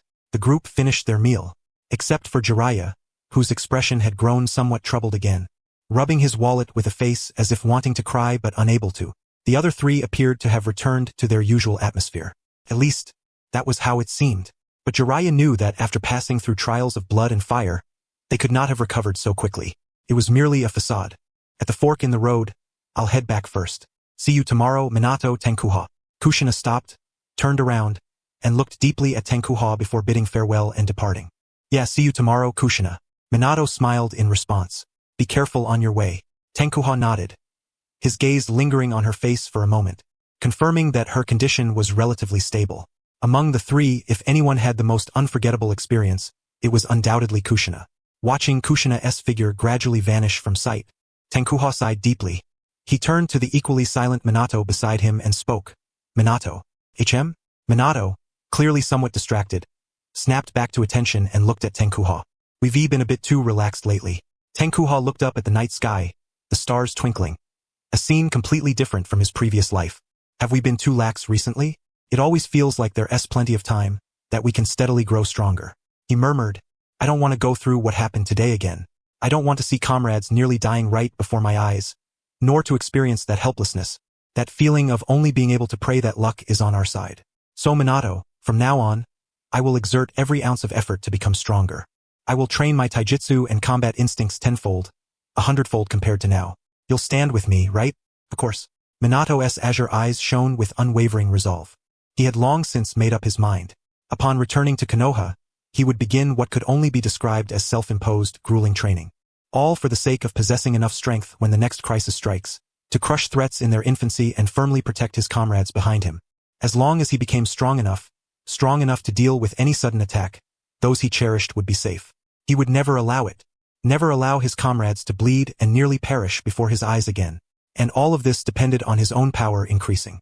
Hearing the resolute answer whispered in his ear, Tenkuha slowly looked at Minato. Minato's face no longer bore the usual gentle smile that felt like a refreshing spring breeze. Instead, it was replaced by a nearly sharp calmness, his gaze burning brightly. Tenkuha extended his right hand, clenched into a fist, suspended in midair. Minato looked at him and smiled softly, raising his own fist to meet it. The two boys' fists lightly but firmly collided under the warm, dim streetlight, producing a muffled yet solid sound. No grandiose words were spoken, but the silence at this moment carried more weight than any vow. The lights stretched their shadows standing side by side, casting them long upon the tranquil street, lingering for a long while. Elsewhere, Kushina's steps quickened. Following the familiar path, she hurried toward her home. At this moment, she deeply longed for the warmth of home, for the ever-smiling, benevolent face of Grandma Mito. Thinking of Grandma Mito waiting for her back home, she involuntarily quickened her pace until she was jogging. Before long, the familiar courtyard appeared before her. Stopping at her doorstep, Kushina adjusted her breath and lifted the smile she once wore. She pushed open the door and stepped inside. I'm home. Hearing the noise at the door, Mito Uzumaki instinctively rose and walked toward the entrance. Welcome home, Kushina.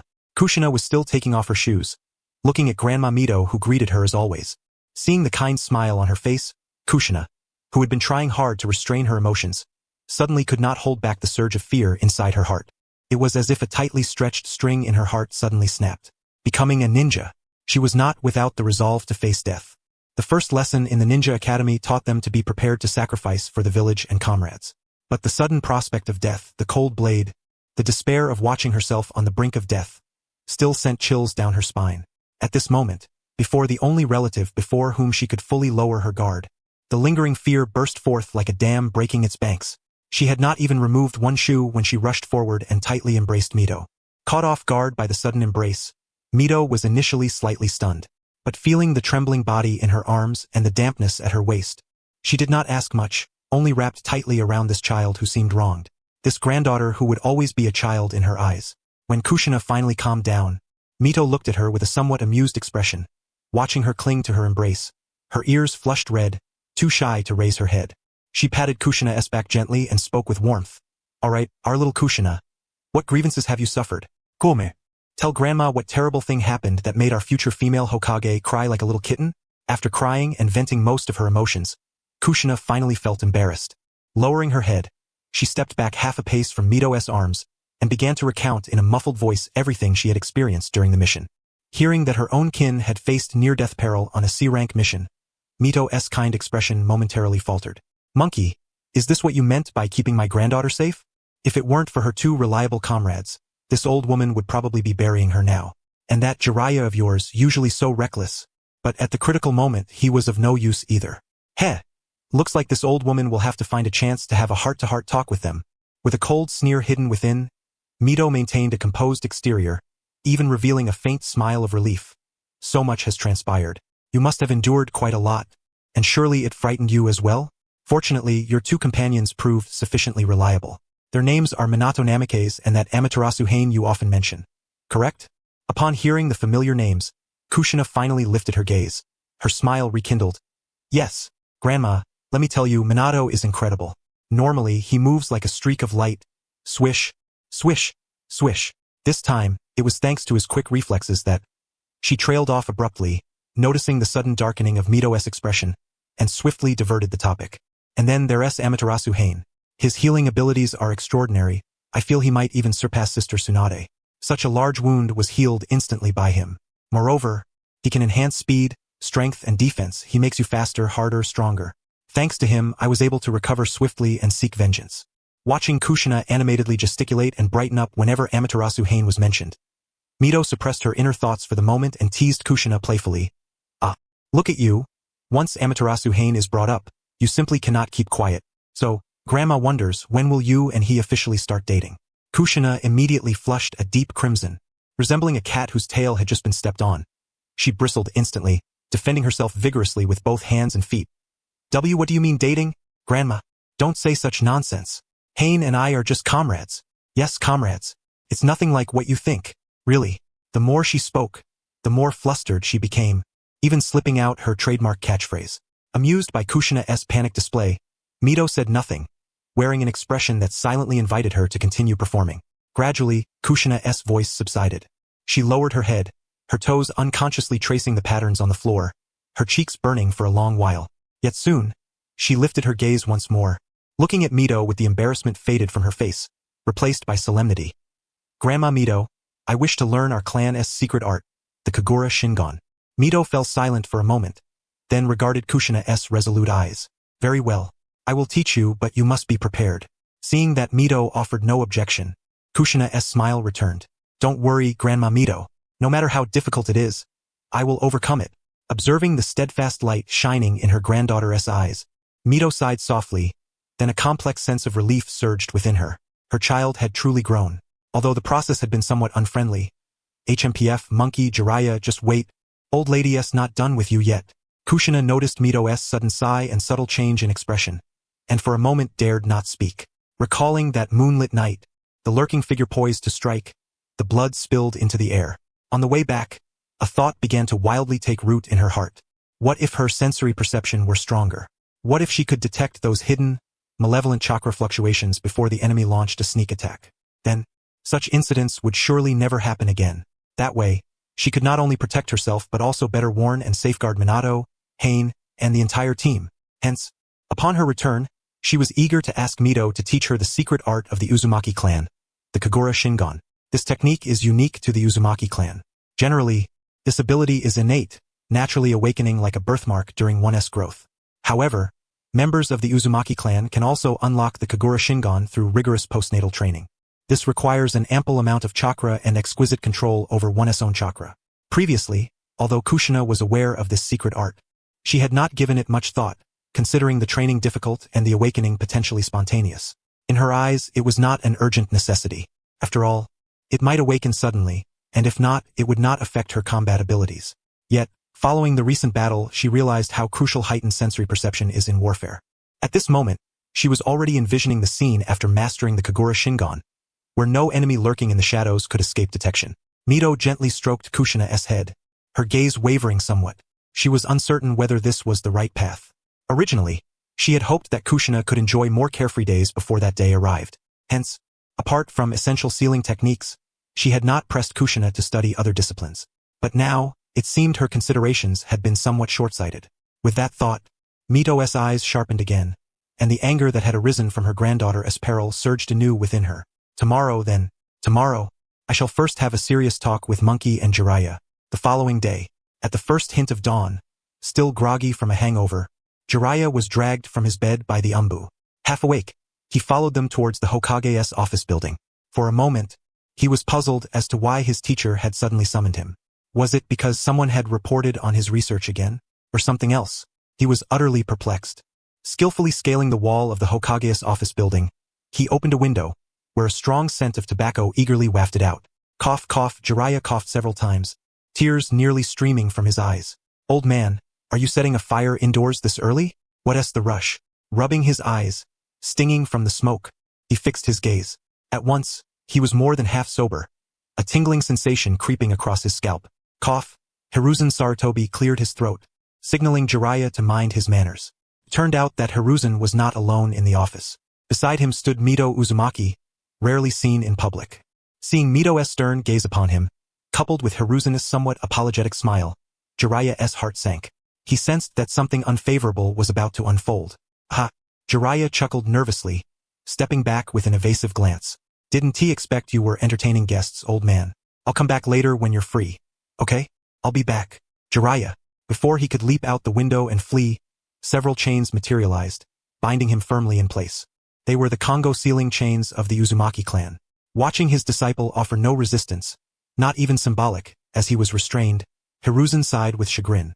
Though he understood it was because Jiraiya was unguarded and unwilling to resist, being caught so easily was indeed somewhat humiliating. Jiraiya, what's the hurry to leave? At this moment, Mito spoke slowly. Her tone remained calm, yet it sent a chill down the bound Jiraiya's spine. I was the one who summoned you here. Lady Mito, what do you require of me? Jiraiya twisted his head with difficulty, forcing a grimace more pitiful than tearful. Mito regarded him with a deep gaze. Let us have a proper talk about my granddaughter. Hiruzen lowered his head silently, drawing on his pipe, the smoke thickening. Jiraiya's inner scream. So it's because of this. I'm doomed. Finally, Jiraiya and Hiruzen, both wearing complex expressions, escorted Mito to the door. Mito's expression had reverted to her usual gentle serenity, as if the outburst in the office moments ago had not been hers at all. She offered a slight nod to the two, her tone soft and composed. Well then, Lord Hokage and Jiraiya, I entrust you with the matters concerning Kushina and Team 7. This old woman shall take her leave now. Yes, please take care, Lady Mito. Rest assured. The two replied in near unison, their sincerity unmistakable. Watching her figure depart, they exchanged a glance and smiled wryly. Sigh, Jiraiya sighed. My heart aches. Truly unfortunate. Such ill fortune so early in the morning. Like a calamity descending from the skies. Sarutobi Hiruzen's irritation was barely contained as he scolded inwardly. All right, Jiraiya. Wipe that expression off your face. From now on, you must heighten your vigilance. This entire mess was caused by your negligence. The worst part was that he also bore the brunt of the scolding. A fact Sarutobi would never voice aloud. I understand, Jiraiya spoke weakly. I have reflected deeply, truly. From now on, whether it's a C-rank mission or even a D-rank, I will give it my utmost attention. Alright? Who could have foreseen enough? What's past is past. What matters is the future. Sarutobi interrupted his complaints, waving dismissively. Out of sight, out of mind. Now, go on, get lost. Even you, old man. Jiraiya was left speechless, wondering who he had offended. Who could have predicted a C-rank mission would involve enemies of Jonin caliber? In the end, all he could do was sigh mournfully. Unfortunate, indeed. He hung his head and walked toward the window. Wait, Sarutobi called after him. Jiraiya turned, revealing a weary gaze that seemed to say, What is it now, old man? Use the front door, you scoundrel. Days slipped by amidst sweat, pain, and rapid growth. This day, like many before it, was filled with relentless combat stretching until the sun dipped below the horizon. Boom! Kushina's fist struck the ground, sending dust billowing and repelling Minato's sudden assault. She staggered back several steps, gasping for breath, sweat dripping from her chin, carving a small pit in the dust below. Minato appeared not far off, kneeling on one knee, his golden hair soaked with sweat and clinging to his forehead. His chest rose and fell violently. The hand clutching his kunai trembled slightly, a sign of extreme muscular fatigue. Amidst the trees a little farther away stood Amaterasu, leaning against a large trunk, his face pale as paper, his forehead slick with cold sweat, breathing shallow and rapid. Their chakra reserves were nearly depleted. Now only sheer willpower kept them upright. The fading sunlight stretched their shadows long and intertwined them into one. Let us call it a day. Amaterasu's voice was hoarse, nearly squeezed from his throat. Neither Minato nor Kushina spoke, merely nodding with difficulty. They seemed utterly drained of even the strength to speak. Dragging legs heavy as if filled with lead, the three moved to the edge of the training ground, where the terrain was relatively clean and carpeted with thick fallen leaves. Leaning against the cold rock behind them, they collapsed almost simultaneously. Once their bodies touched the earth, they no longer wished to move a single inch. Utter exhaustion engulfed them like a weighty quagmire, rapidly swallowing their consciousness. Every inch of their muscles screamed with soreness. The parched chakra pathways sent faint stabs of pain. Their minds swam in fog, eyelids heavy as if burdened by 1,000 pounds. Yet the final step of their training remained unfinished. The last stage was Amaterasu's healing.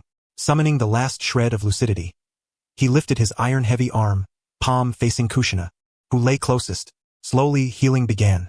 He whispered softly, not so much casting a technique as embodying an instinctive resolve. That indescribably warm and comforting energy flowed into Kushina's body, prompting a nearly inaudible sigh of contentment. The fiery muscle pain swiftly eased beneath this gentle current. It was as if immersed in a warm spring. The extreme fatigue partially brushed away, replaced by a soothing, drowsy tingling. Her once tense body visibly relaxed. Her head tilted, and in an instant, she slipped into a light half-conscious slumber, the corners of her lips unconsciously curving upward. Amaterasu's hand laboriously shifted toward Minato on the other side.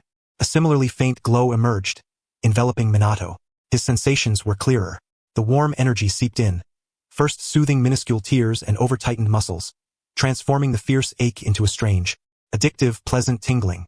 The exhaustion that had penetrated to his very bones from a day of grueling exertion was gradually dispelled by this warmth.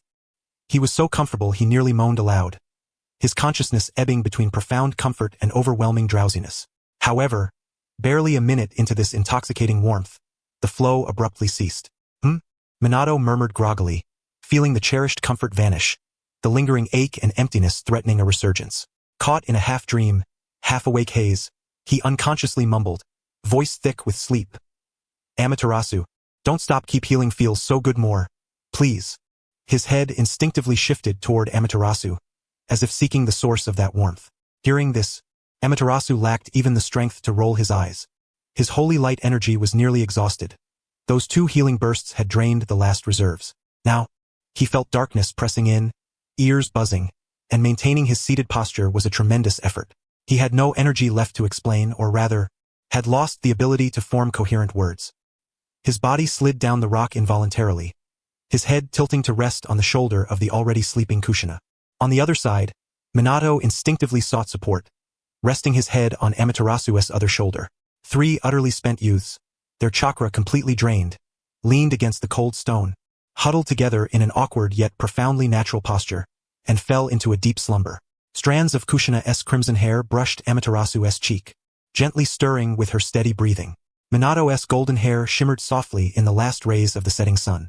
Amaterasu's head nestled between them, his brow furrowed even in sleep from sheer depletion. Their faces and bodies were still dust and sweat-streaked, their clothes disheveled and torn from battle, yet their sleeping expressions were unexpectedly serene, even bearing a hint of childlike vulnerability. The sunset bathed them in its glow. Fallen leaves drifted silently upon them, as if tucking them beneath a golden quilt. A tall figure appeared silently beside them. Jiraiya looked down at the scene before him, his eyes a complex tapestry of emotions. Tenderness, worry, pride, and poignant reflection. All these feelings intertwined, culminating in a long, deep sigh that dissipated into the cool evening air. He stepped forward gently, his movements tender. First, he checked their breathing and pulses, confirming it was merely deep sleep and exhaustion, nothing serious. Then, he removed his signature crimson cloak and carefully draped it over the 3 huddled youngsters. After a moment's thought, he retrieved a small scroll from his ninja pouch and swiftly formed several hand seals. Ninja art, soundproof barrier. An invisible, delicate membrane of spiritual energy quietly expanded from his center, enveloping the 3 slumbering figures within. It isolated them from the evening breeze and the sporadic distant sounds, crafting a serene little sanctuary. Having completed this, Jiraiya stepped back a few paces and settled upon a slightly elevated stone. He did not depart, but remained quietly vigilant by their side. His gaze fell upon his disciples nestled in sleep, watching as the sunset's afterglow gradually faded, twilight deepened, and stars began to twinkle against the deep violet canopy of the sky. The evening breeze swept across the empty training ground, stirring fallen leaves, producing a soft rustling sound. Inside the barrier, 3 even and prolonged breaths intertwined harmoniously. Leaning against the stone, Jiraiya crossed his arms and closed his eyes. Sleep well, my young ones. Sleep deeply and soundly. The sweat and pain of today will become the unshakable foundation of your strength tomorrow. This path is arduous, exhausting, and strewn with thorns. But seeing you all struggle so fiercely, supporting one another as you move forward, what else can I, as your teacher, do but risk my very life to protect you?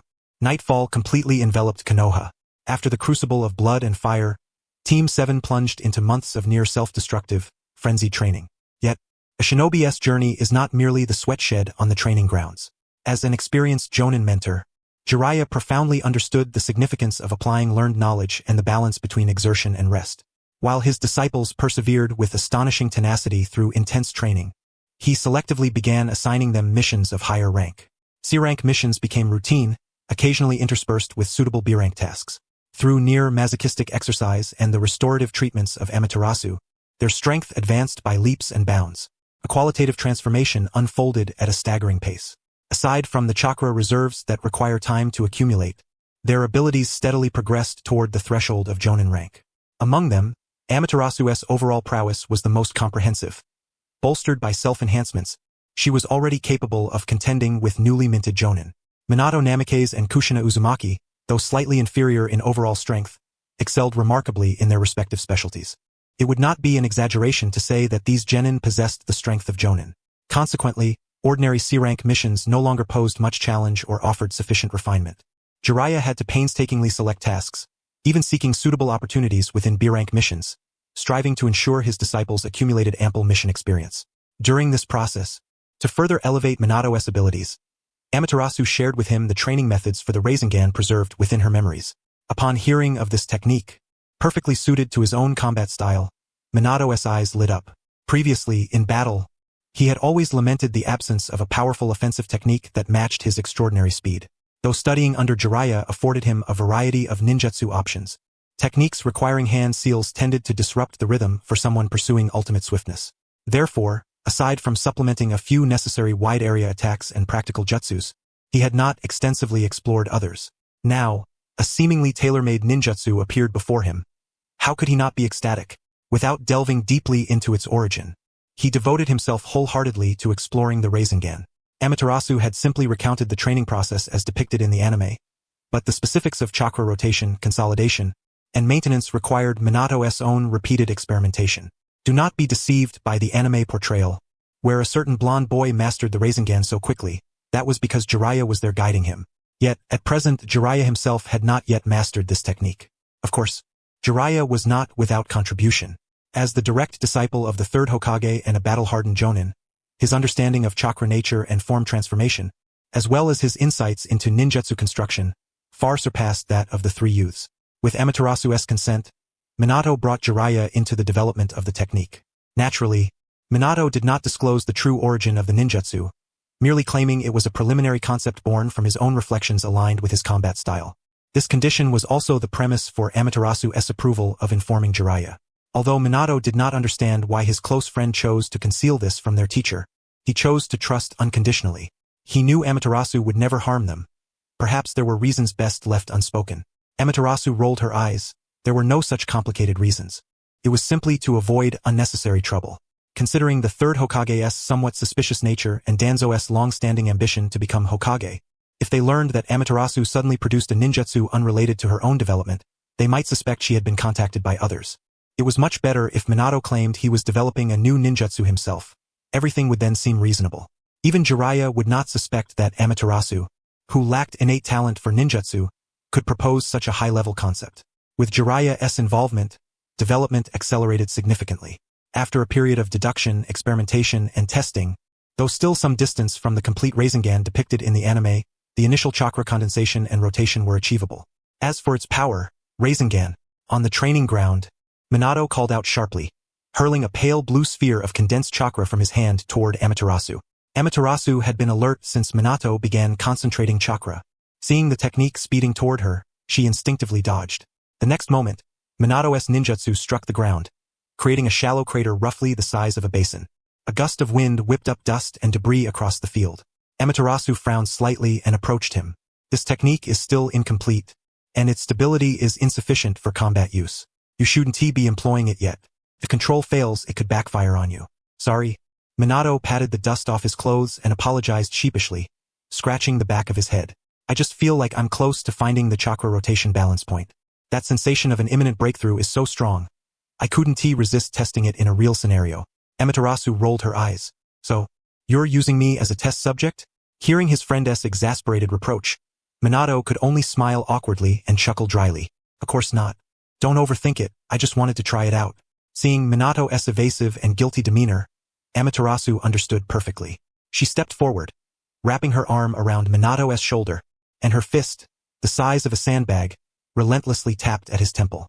Powerless to resist, Minato Namikaze could only accept his friend's punishment with a wry smile. Nearby, Kushina, taking a brief rest, glanced over at the two boys tussling again, rolled her eyes in resigned amusement, and muttered softly, childish. Sometimes, the camaraderie of boys was truly beyond her comprehension. Amidst their playful scuffle, Jiraiya's figure appeared on the training ground. He shed the usual playful expression from his face, which was now marked by a rare solemnity and gravity. Yet within the depths of his gaze lingered a trace of quiet satisfaction. The old man is calling you over. Jiraiya spoke succinctly, his eyes sweeping across the three of them. The Hokage's office. Remember to tidy up. Don't show up looking disheveled. Amid exchanged glances between Amaterasu, Minato Namikaze, and Kushina Uzumaki, each discerned a mutual bewilderment in the other's eyes. A sudden summons for all three at once? What could be the reason? Without further inquiry, they swiftly returned to their respective quarters, changed into neat attire, and adjusted their Konoha forehead protectors with care. When they reconvened once more before the Hokage's office, their very posture and aura bore no resemblance to the inexperienced novices they had been mere months ago. Months of demanding missions and unrestrained sparring amongst themselves had swiftly stripped away the youthful naivety typical of recent graduates. In its place had settled a composed steadiness and a restrained sharpness. They followed Jiraiya into the familiar Hokage office. Inside, a haze of smoke still lingered. Hiruzen Sarutobi sat upright behind his well-known desk, a pipe in hand, his expression flickering like the smoke itself. Flanking him were two elder advisors, Hataman En and Tazun Koharu, each stationed at opposite sides. In a shadowed corner of the room, Danzo Shimura leaned on his cane, his single eye coldly fixed on the four figures who had just entered, his gaze lingering especially long on Amaterasu and Kushina. The oppressive atmosphere within the chamber caused the previously smiling faces of Amaterasu, Minato Namikaze, and Kushina Uzumaki to falter, their expressions instantly tightening. Team 7 stepped forward.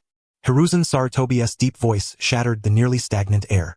At his command, the four advanced and stood in line before the desk. Even Kushina, usually fearless and unrestrained, reined in her emotions at this moment.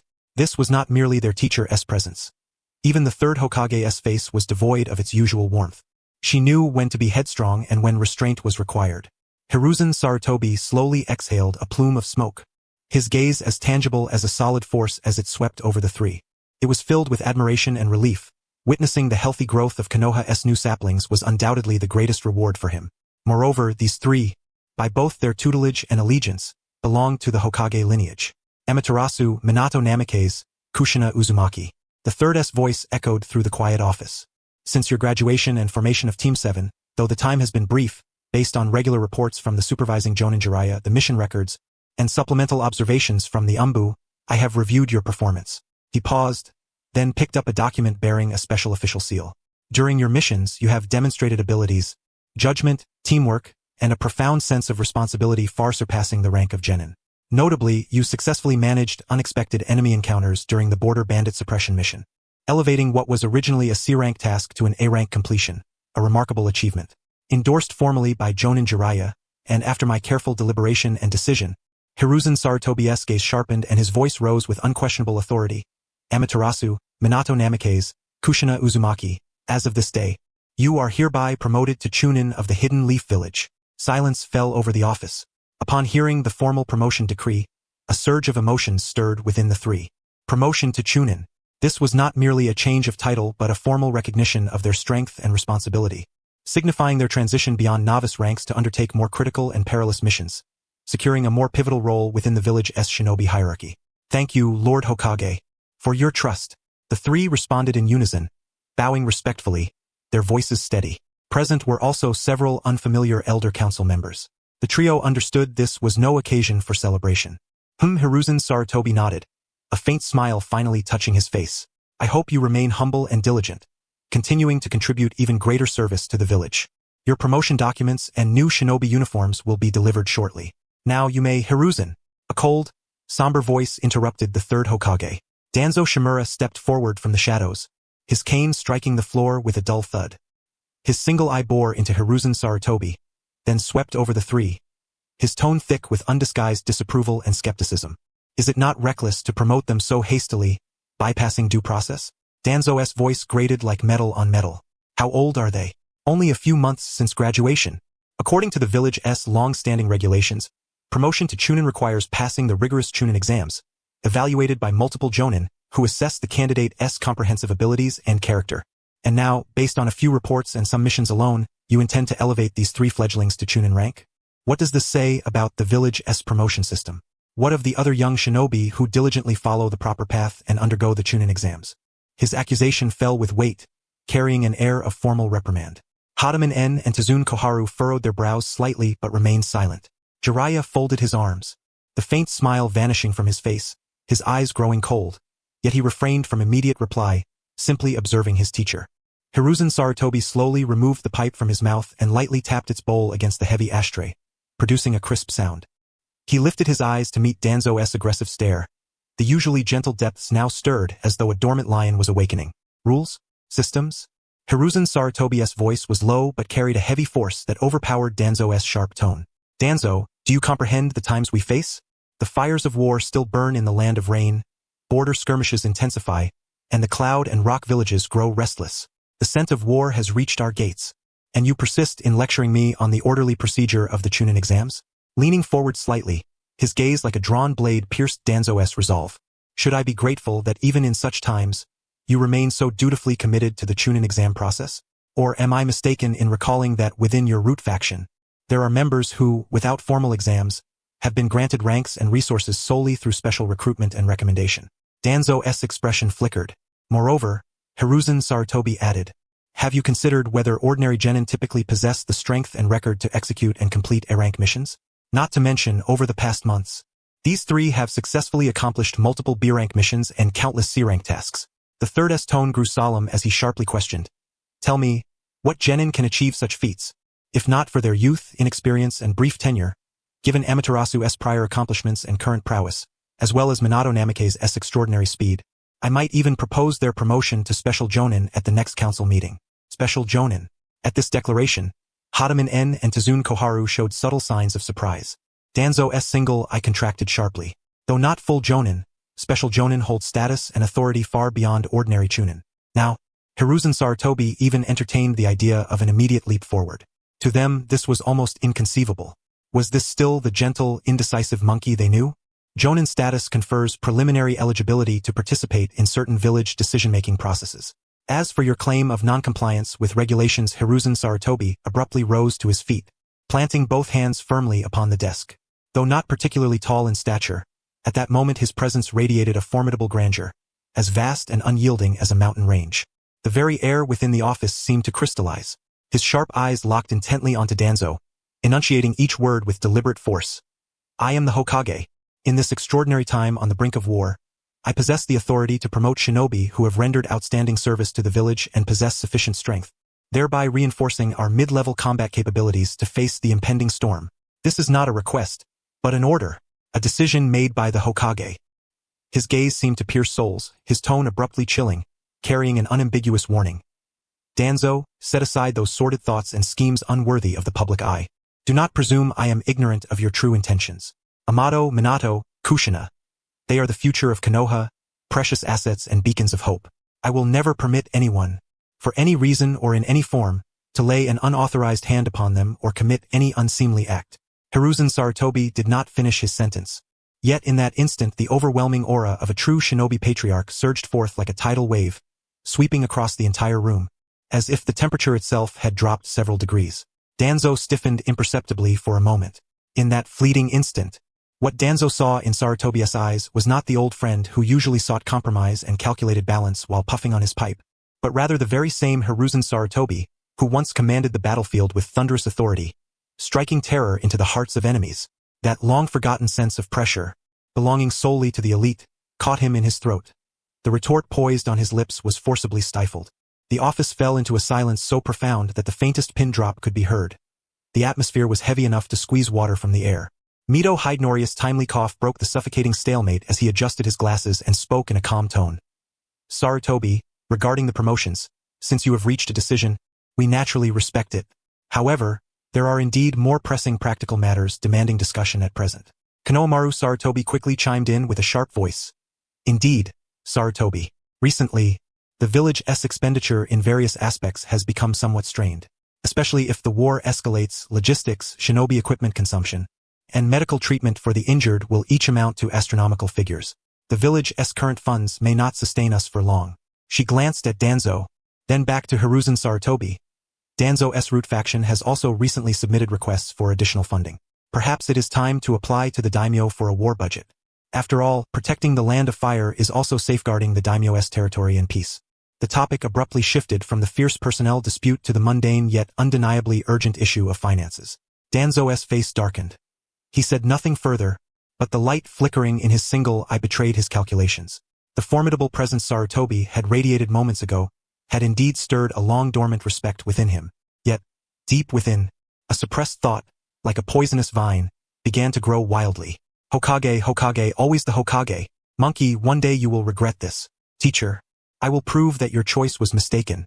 Only I, Shimura Danzo, can truly lead Konoha to absolute strength and its pinnacle.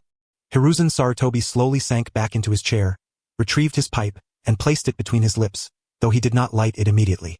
Leaning against the chair's backrest, his gaze drifted beyond the documents and assembled figures before him, resting upon Konoha's tranquil streets and the distant, indistinct Hokage rock. Smoke rose gently once more, blurring the expression on his face, yet it could not conceal the deep furrowed lines of exhaustion and helplessness.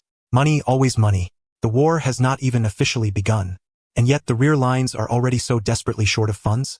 Are Hidenori, Konohamaru, and Danzo truly concerned only for the village's budget? Danzo's root faction's appetite grows ever larger. Hiruzen Sarutobi sighed heavily. He was no saint. As Hokage, he too leveraged his authority to secure reasonable development opportunities and resource advantages for his own clan. Yet unlike Hidenori, Konohamaru, and Danzo, he predominantly used his influence and policy guidance to foster his family's healthy growth within the village's framework. He had always exercised extreme caution with the village's treasury, never lightly touching it. This was part of why he held the position of Hokage with such steadiness. Even if other clans were aware, most understood or tacitly accepted this crucial fact. After all, is it not for the betterment of the next generation that one acts? But Hidenori, Konohamaru, and Danzo, your hands have perhaps reached too far and grown too brazen. Reflecting on the recent reports received, the most basic shinobi equipment failing to reach its destination on time, unexplained shortages of certain medical supplies, even delays in issuing leave allowances to frontline shinobi. Hiruzen Sarutobi's eyes grew colder. This could no longer be tolerated. He exhaled a plume of smoke and spoke in a hoarse voice, slowly, very well. His gaze swept across the two advisors, finally resting briefly on Danzo, his tone even yet indisputable. I will personally negotiate with the daimyo to request a new round of war funds. However, his voice hardened. I expect every penny allocated this time to be spent where it matters most. I will not tolerate any more reports of shortages or supply failures. Hidenori, Konohamaru, and Danzo, do you understand my meaning? Mito Hidenori's expression stiffened. Sarutobi, we have always. His words trailed off unfinished. Hiruzen Sarutobi's gaze, as if seeing through all things, yet bearing a final warning and a last measure of tolerance, clearly conveyed. Many matters I have chosen to overlook out of respect for the comradeship we once shared on the battlefield. But that does not mean I am unaware, nor does it mean I will permit such indulgence forever. Thus, Hidenori's half-spoken defense dissolved into a somewhat dry acknowledgement. Yes, I understand. Nearby, Danzo emitted a cold snort but refrained from verbal opposition. Team 7, the matter of your promotions is settled. You may return. Hiruzen Sarutobi gestured with a wave of his hand, reigniting his pipe and enveloping himself once more in the ascending pale blue smoke. Jiraiya, you stay behind. Yes, Hokage-sama, came the reply. Amato, Minato, and Kushina bowed once more before turning to exit the still tense Hokage's office. Outside in the corridor, sunlight poured through the windows, starkly contrasting with the charged atmosphere within. The three walked silently for a while, and only after putting some distance between themselves and the Hokage's building did they simultaneously exhale in relief. Kushina, unable to restrain herself, whispered with a hint of trepidation. The third's presence just now was terrifying, and that one-eyed old man's gaze was so unsettling.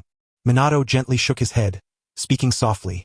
The affairs of the upper echelons are complex. We need only remember that striving to grow stronger and fulfilling our missions is the best support we can give to the village and to the Hokage-sama.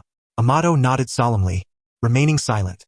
He understood more acutely than Minato and Kushina the danger posed by Danzo and the deeper meaning behind the third S warning. The interior of Konoha was far less tranquil than it appeared. "Come on," he said, patting Minato and Kushina on their shoulders, a warm smile dispelling the earlier heaviness. "Let us go collect our new Chunin uniforms. Then we'll have a proper meal to celebrate on me." "Yay!" Kushina's mood instantly lifted, her eyes sparkling. Minato smiled in agreement. "Then it's my treat." 3 freshly promoted young Chunin, imbued with hopeful anticipation for the future, walked briskly toward the ninja equipment department. Sunlight bathed their forms, casting their elongated shadows upon the ground. After registering their Chunin forms and receiving the distinctive green vests symbolizing their new rank, the trio of Team 7, as agreed, went to Ichiraka Ramen for a modest celebration. The vibrant bustle and savory aromas briefly dispelled the heaviness that had weighed upon them throughout the day. Yet this moment of ease proved fleeting. The following day found them once again within the Hokage's office. However, this time, the room held only Hiruzen Sarutobi, Jiraiya, and the 3, Tenkaha, Minato, and Kushina. Hiruzen did not light a cigarette. Instead, he quietly gazed upon the sprawling map of the ninja world spread across the table. "I have summoned you for a new mission," Hiruzen said, turning to scan the 3 now clad in Chunin attire, before resting his gaze on Jiraiya. "Jiraiya, Team 7. Understood," the 4 replied in unison. Based on the latest intelligence and the escalating border conflicts, Hiruzen's voice remained steady but carried an unmistakable resoluteness. The risk of a full-scale outbreak of the Second Ninja World War was now alarmingly high. Konoha could no longer remain a passive observer, content with mere defense. He approached the map, his finger pointing to the border between the Land of Fire and the Land of Rain. "Effective immediately, Konoha will dispatch additional troops to reinforce the front lines in the Land of Rain. Your guiding Jonin, Jiraiya, will act as one of the frontline commanders, leading a contingent to support the front." His gaze shifted to the 3 young Chunin. "And you, as newly minted Chunin, will accompany the unit to the front lines." Though they had long suspected that they would see battle, the suddenness of this summons still sent a shudder through the 3 young men's hearts. This was no mere mission, it was war. A brutal, merciless clash between ninja villages, fought to the death. Seeing their troubled expressions, Hiruzen offered no consolation, only continuing with a cold, almost ruthless composure, issuing their orders. "Considering your ages and abilities, you will not all operate alongside Jiraiya." His eyes first settled on Tenkaha. "Your medical prowess is exceptional. In the medical units at the front, where healers are scarce, your value will be immeasurable. I hereby assign you, temporarily detached from Team 7, to lead a squad of 10 medical Chunin to support the frontline medical corps. Your mission is to use your skills to maximize the survival rate of the severely wounded." Tenkaha's heart stiffened, and she straightened her spine instantly. "Yes, Hokage-sama." Turning to Minato, Hiruzen continued, "Your speed and adaptability give you unique advantages in reconnaissance, raids, and rapid support. You will remain with Jiraiya, serving as the vanguard and assault spearhead of his mobile unit. Under Jiraiya's command, leverage your strengths." Minato inhaled deeply, his cerulean eyes unflinching. "Understood."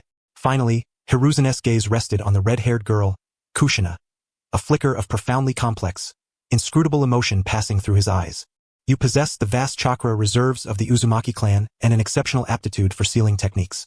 The frontline barrier unit, responsible for maintaining the camp's sensory barriers, is positioned somewhat behind the main battlefield. The pressure there is less intense but the responsibility immense. I require you to join the barrier unit, using your sealing knowledge to reinforce and maintain the barriers." Kushina was taken aback. The barrier unit, positioned somewhat in the rear. She instinctively wanted to plead to be sent closer to the front, but upon meeting the unyielding gaze of the 3rd Hokage, she swallowed her words, pursed her lips, and nodded firmly. "Yes, I will protect the barriers with all my might." This arrangement, seemingly reasonable, was in fact delicate. Tenkaha's medical and support skills were indisputable and would be best utilized within the medical corps. Minato's speed made him an ideal vanguard. Kushina's immense chakra and sealing talents suited the barrier unit perfectly. Yet, beyond this surface logic, everyone present, except perhaps the naive Kushina and the yet uninformed Minato, understood the deeper truth.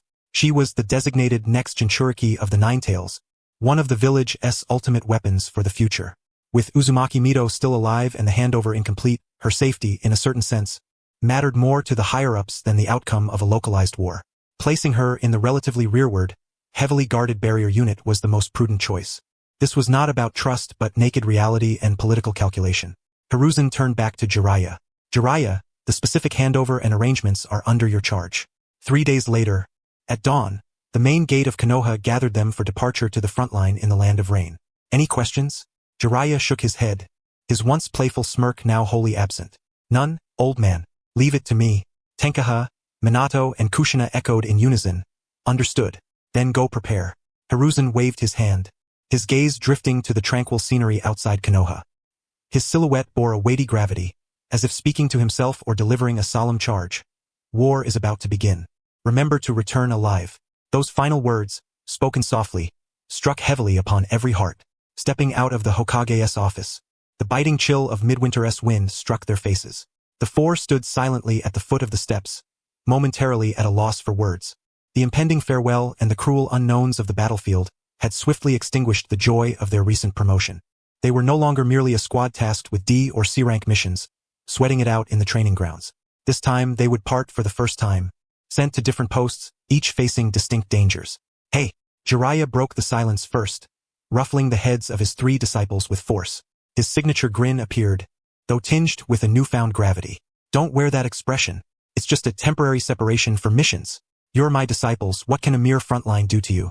Seeing their still grave faces, he dropped the smile and spoke with earnest vigor. Remember your mission, remember your skills, but most importantly, remember your comrades.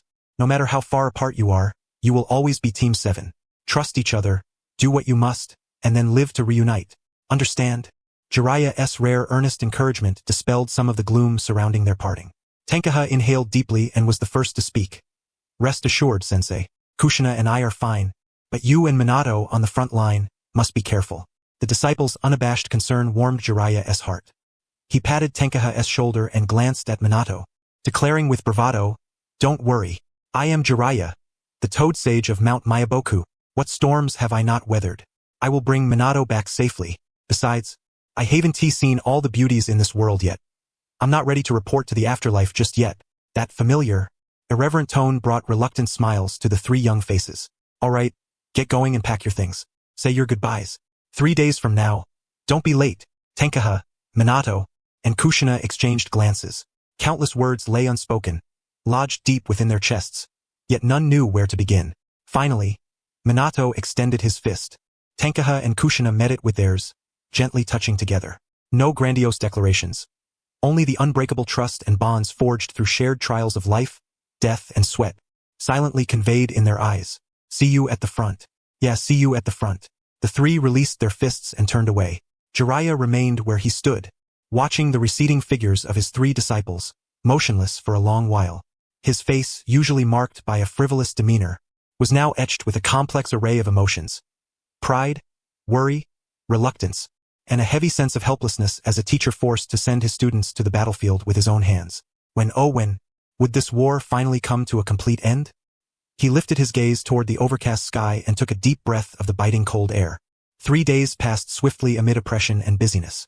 On the surface, the hidden leaf village appeared unchanged, yet an oppressive sense, like a brewing storm, quietly arose. Long lines formed outside the ninja tool shops and pharmacies. On the streets, more and more ninjas bore their packs and hurried along with anxious expressions. During these 3 days, Haru Tsubasa undertook several tasks. First, he meticulously inspected and replenished his ninja tool pouch. Kunai, shuriken, wires, explosive tags, smoke bombs, ration pills, antidotes, each item was repeatedly checked and carefully organized, ensuring swift access in battle. He carefully donned the brand new deep green vest symbolizing his Chunin rank, adjusting the straps and protective gear to fit perfectly. Next, he paid a visit to the Ninja Academy to bid farewell to his first teacher, Tsubaki Oki. The infirmary remained as familiar as ever, the reclining chair in the corner still in place. You're leaving? Tsubaki did not lounge on the chair as usual but leaned against the door with arms crossed. Yes, Haru nodded, surveying the surroundings with a touch of nostalgia, the frontline medical support. Tsubaki was silent for a moment, her usually languid expression giving way to a rare, clear worry. She stepped forward, saying little, but pressed a thick small pouch into Haru's hand. Inside were her specially crafted, potent ration pills, antidotes, and hemostatic powder. Kid. Tsubaki stroked his hair, sighing, time flies so fast. In the blink of an eye, the child who was less than half my height back then has almost reached my chest now. Feeling the warmth from above, Haru stood frozen. Indeed, time had passed swiftly. Nearly 2 years had elapsed since he awakened the system. In less than 2 years, he had transformed from a bewildered traveler into one discovered by the Umbu, assigned to the academy by the third Hokage, and had met Minato Namikaze and Kushina Uzumaki, scenes flashing rapidly through his mind like a revolving lantern. Now this boy, barely over 10 by physical age, had donned the Chunin vest and was about to step onto the battlefield. Though he could not clearly discern Tsubaki's expression, he caught a muffled tone in her voice. "You must come back alive. Don't end up like those in my clan." "No, it's nothing," she paused, omitting the rest. "Remember to protect yourself. Medical ninjas must always prioritize their own survival. Remember, the battlefield is not like the hospital. There is no absolutely safe rear.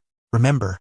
Listening to her murmured admonitions, Haru clenched the pouch imbued with a faint herbal scent, a warm current swelling in his heart. He understood this was perhaps the most direct care Tsubaki could offer. "Thank you, Teacher Tsubaki." Interrupting her incessant chatter, he bowed solemnly. "Over the past year, I've been in your care." Enough with that."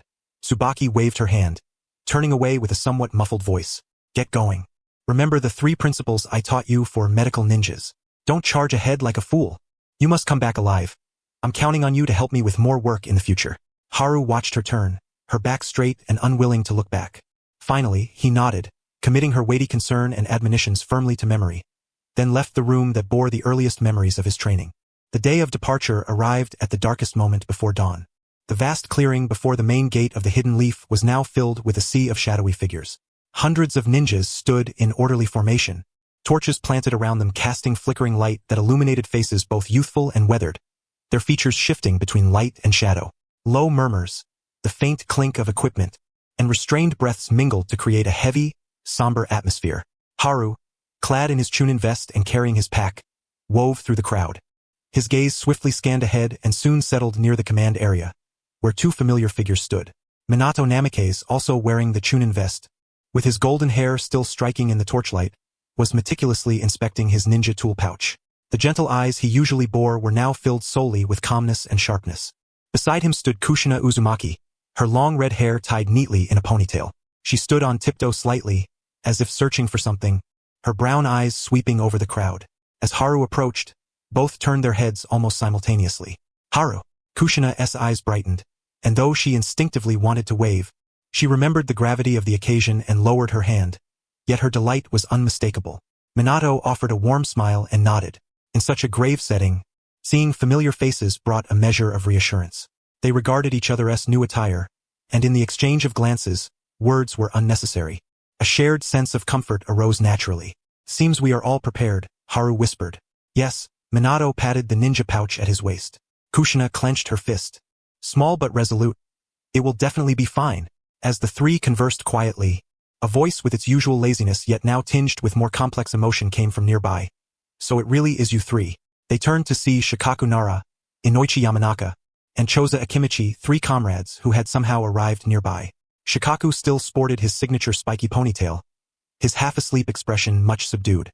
His clear eyes regarded the Chunin vests on Haru and the others with unabashed admiration. "Chunin already? Your promotion speed is practically flying." Shikaku shook his head and sighed. "The gap keeps widening."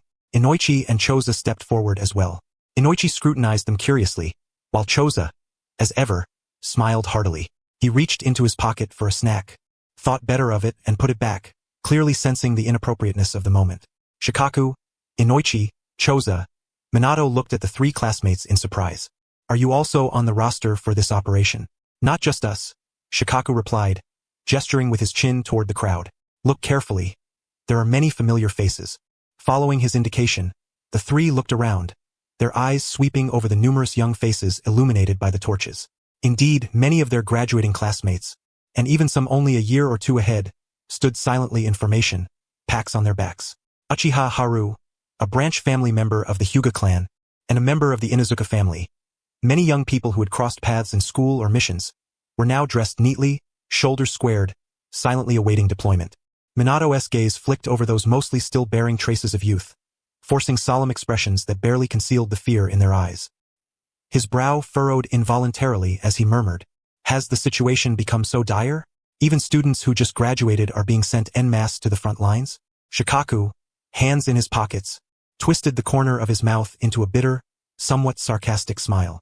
"Yeah, manpower is tight. We are comparatively fortunate, at least by birthright as members of the shinobi clan. Our squads are led by seasoned Jonin, whose wealth of experience offers some measure of support, and the family legacy provides an additional layer of assurance."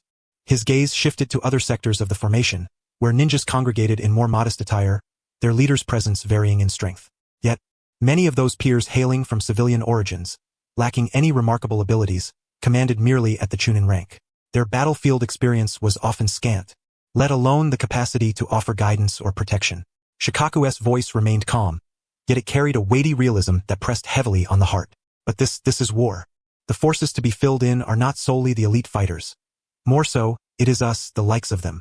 For a moment, silence enveloped them all. The biting wind swept through, stirring up fine dust. Ahead, the faces of those young civilian ninjas bore expressions of bewilderment toward the future, fear of war, mingled with a numb acceptance of their conscription and fate. This scene spoke more vividly than any words could of war's cruelty and mercilessness. It is a vast meat grinder, indifferent to your age, lineage, or dreams. Namikaze appeared intent on breaking the oppressive mood. He cleared his throat and looked toward Amaterasu, Minato, and Kushina, his tone laced with curiosity, a hint of reluctance, and inquiry. By the way, how exactly did you manage this? I recall there was no Chunin exam held this year, right? Even with direct promotion, one usually needs to accumulate enough mission experience. How long has it been since you graduated and formed your team? Amaterasu, Minato, and Kushina exchanged glances, their faces revealing a trace of helpless smiles. Minato spoke first, his tone composed. It was half luck, half effort. We completed a mission originally classified as C rank, but due to an unexpected encounter with enemy infiltration ninjas, it was ultimately rated A rank for bandit suppression. Afterwards, we consecutively undertook several B rank escort and reconnaissance missions, along with numerous C rank assignments. Kushina clenched her fist. Of course, we never slackened on training. When there were no missions, we devoted all our energy to rigorous practice. Amaterasu nodded, adding, the Hokage-sama and Jiraiya-sensei reviewed our mission reports and combat evaluations and made the decision to promote us. A rank missions? And multiple B ranks. Akimichi Choza's eyes widened so much he forgot to reach for his snack. Namikaze also inhaled sharply. Shikaku Nara's expression grew complex, speechless. He shook his head, finally uttering a few words. As expected, it's you all. Truly relentless, utterly relentless. He silently grumbled inwardly, though his face bore only a resigned smile. To this degree of relentlessness, he was genuinely at a loss for words, unable even to entertain the thought of comparison. Reflecting on his own father's complex expression after a meeting, Shikaku now understood somewhat. As the Jonin squad leader, his father must have already known their achievements. Sigh. But what can you do when the Nara family is inherently so lethargic, averse to trouble, and driven by maximal efficiency? Shikaku thought, shaking his head inside. It's simply impossible for me to train like them relentlessly or recklessly take on high-risk missions. This realization struck him anew. These three former peers before him had already distanced themselves far beyond reach. And in the days to come, that gap would only snowball, growing ever wider, until it became insurmountable. The casual conversation did not last long.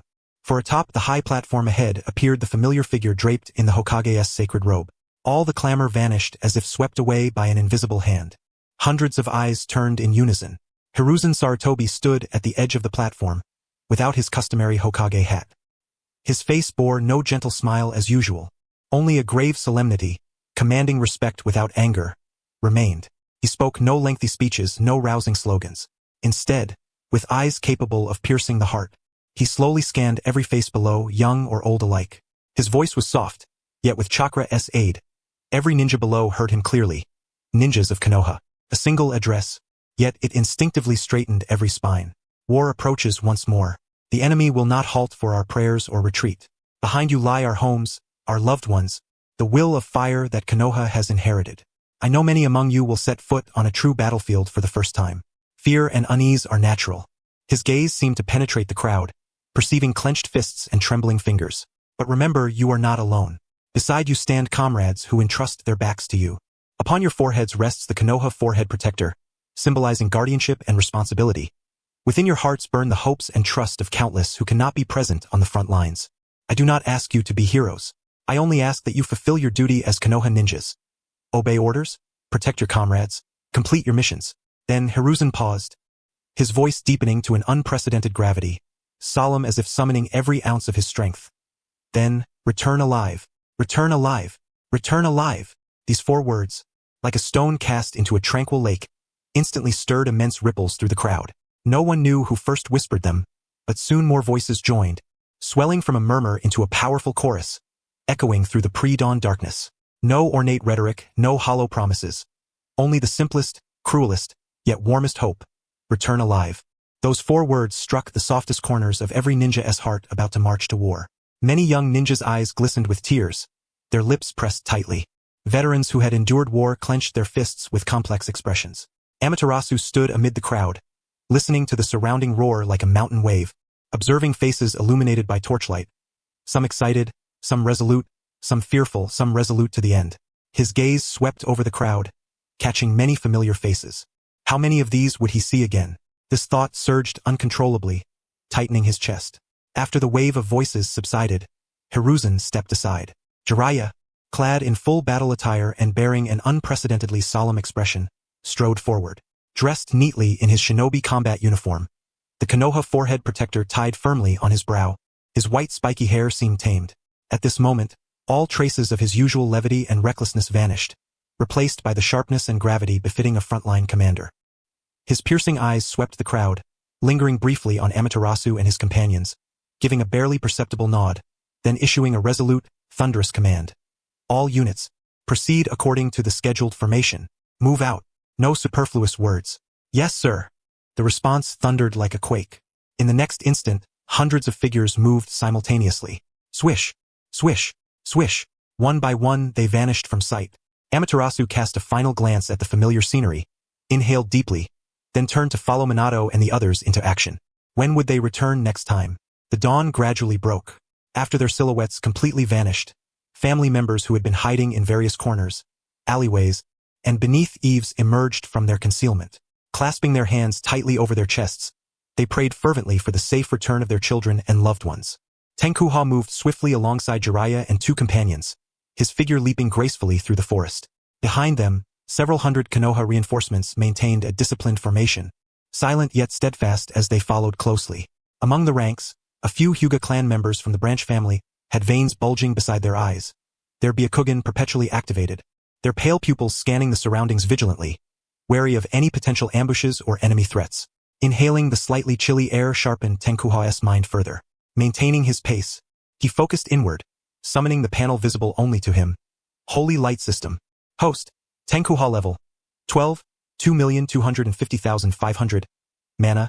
Holy Light Energy 480,480. Full skills. Slow Healing level 3, can be cast at short range without hand gestures. Consumes 50 mana when cast without hand gestures. Unchanged mana cost at close range. Current healing effect increased by 50%. Healing speed improved by 20%. Guardian Emblem level 3. Increases target's defense and resistance to abnormal status by 25. Lasts 20 minutes. Consumes 30 mana. New effect. Can affect 2 targets simultaneously. Gift of Courage level 2. Boosts target's strength and speed by 25. Lasts 15 minutes. Consumes 30 mana. Holy Light Cross level 2. Condenses Holy Light into a cross-shaped projectile causing area damage upon impact. Additional damage bonus against evil and dark attribute enemies. Consumes 30 mana. Holy Light Shield level 1. Instantly raises a semi-transparent wall of holy light energy before the caster, capable of blocking most physical attacks and some energy strikes. Defense limit depends on mana infused. Minimum mana consumption is 40. Subclass. Alchemist level 5, currently unable to level up. Formulas. Omitted over the past several months of missions and training, his level had steadily risen to 12 through assisting teammates in battle, defeating enemies, and healing allies. Not only had his healing abilities improved significantly, but his other support skills had also been slightly enhanced. The explosive power and range of the Holy Light Cross had seen tangible growth. Glancing over the newly appeared Holy Light Shield, a faint certainty blossomed in Tenkuha's heart. Now, even a defensive skill capable of countering large-scale ninjutsu attacks had emerged. This signified that his abilities were becoming increasingly comprehensive, enabling him to better protect himself and his comrades on the imminent battlefield. He closed the panel and redirected his attention to reality. Beside him, Minato Namikaze and Kushina Uzumaki kept pace almost in perfect synchrony, flanking him on either side, their gazes sharp and vigilant as they scanned the surrounding environment. Ahead, Jiraiya, acting as the temporary commander of this reinforcement force, refrained from excessive conversation with his disciples. Instead, he continuously adjusted the team's advance and formation through a series of shifting hand signals and whistles of varying lengths. This reinforcement unit, composed of several hundred shinobi, surged silently through the forest, crossing valleys at great speed, heading toward the border area where the land of fire met the land of rain. The monotonous yet cautious march had lasted for several days. When the silhouette of the Konoha camp appeared increasingly clear before their eyes, it signaled that the battlefield was near. As their formation neared the camp's outer security zone, several figures suddenly emerged from the shadows, blocking their path. 5 patrol shinobi, each wearing a Konoha forehead protector, kept a safe distance, gripping kunai with wary expressions. "Stop!" The leader, a middle-aged Jonin, squinted, quickly scanning the forehead protectors atop the group. His voice was hoarse yet stern as he warned, "State your identity and purpose. Show your credentials. Otherwise, this line will be your limit." The advancing team abruptly slowed until coming to a halt. All shinobi assumed a combat-ready stance, eyes alertly fixed on the blockers, but none spoke or acted rashly. The tense atmosphere caused the 5 patrolmen to take a few steps back involuntarily, their palms sweaty from gripping their kunai nervously. Jiraiya waved his hand, signaling his team to remain silent. He stepped forward a few paces, producing a scroll from his bosom, intricately sealed with complex sealing techniques and bearing the Hokage's seal. He tossed it to the middle-aged Jonin. The Jonin gestured to his comrades to stay vigilant. Carefully retrieving the scroll, he broke the seal and scanned its contents.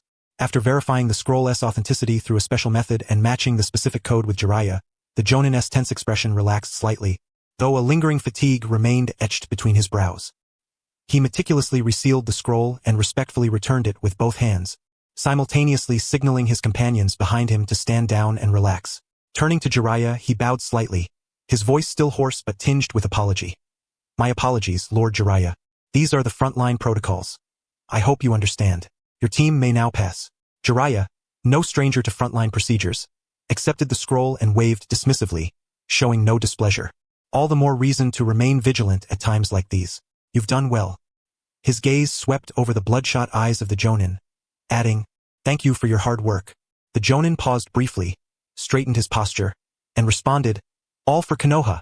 Jiraiya nodded silently, speaking no more. Turning to the several hundred ninja waiting behind him, he shouted in a commanding voice, "All units, maintain formation and enter the camp. No noise. Obey subsequent orders." "Yes."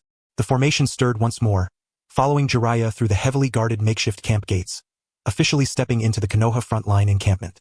Inside, the scene was starkly different from the outside. Shinobi with anxious expressions hurried between tents. Occasional cries and laments pierced the air. The atmosphere was thick with the scent of sweat, medicine, and faint blood, a pungent miasma lingering throughout. Jiraiya, evidently familiar with the place, led the main force directly through the outer perimeter to a relatively open assembly area. He halted and turned slowly, gazing upon the team behind him. Without superfluous words, he drew a scroll from his bosom and began issuing clear, concise deployment orders. Teams 1 through 8 were assigned to the eastern defense line. One after another, the commands swiftly dissolved the several hundred-strong unit into various departments. Once the last personnel had been allocated, the field fell silent. Jiraiya drew a deep breath and proclaimed, "These are the units you will be with from now on. Lastly, I wish you all the best. Return alive. I hope that when this war ends, I will see each and every one of you here again." Now dismissed.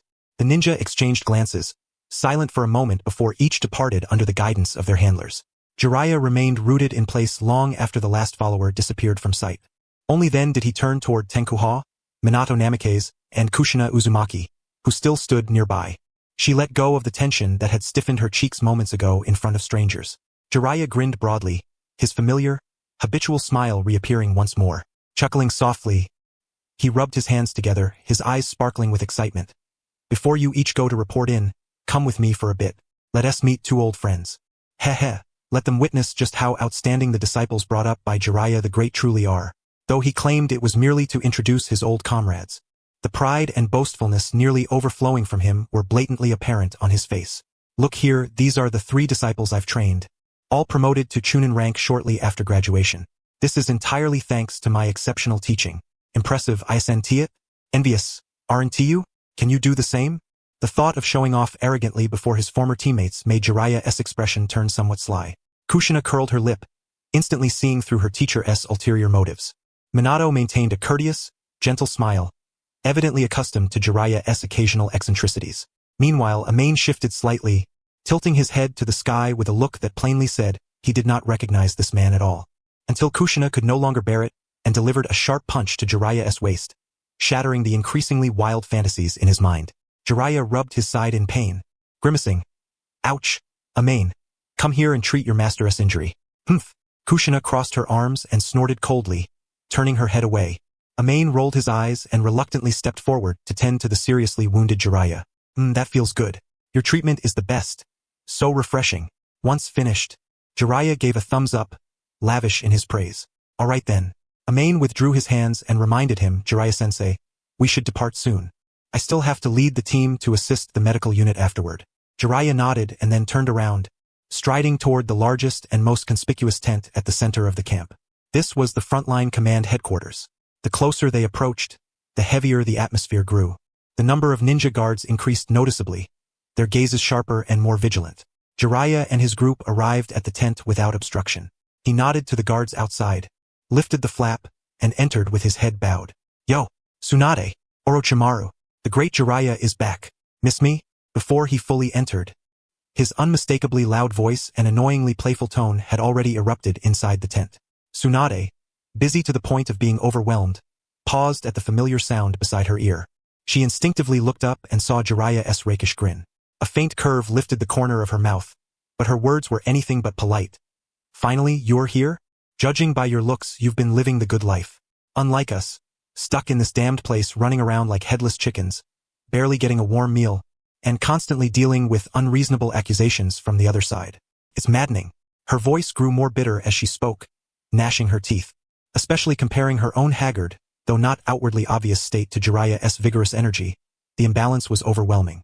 God only knew how much she longed to return to Konoha to catch her breath, soak in a hot spring, have a drink, and place a few bets.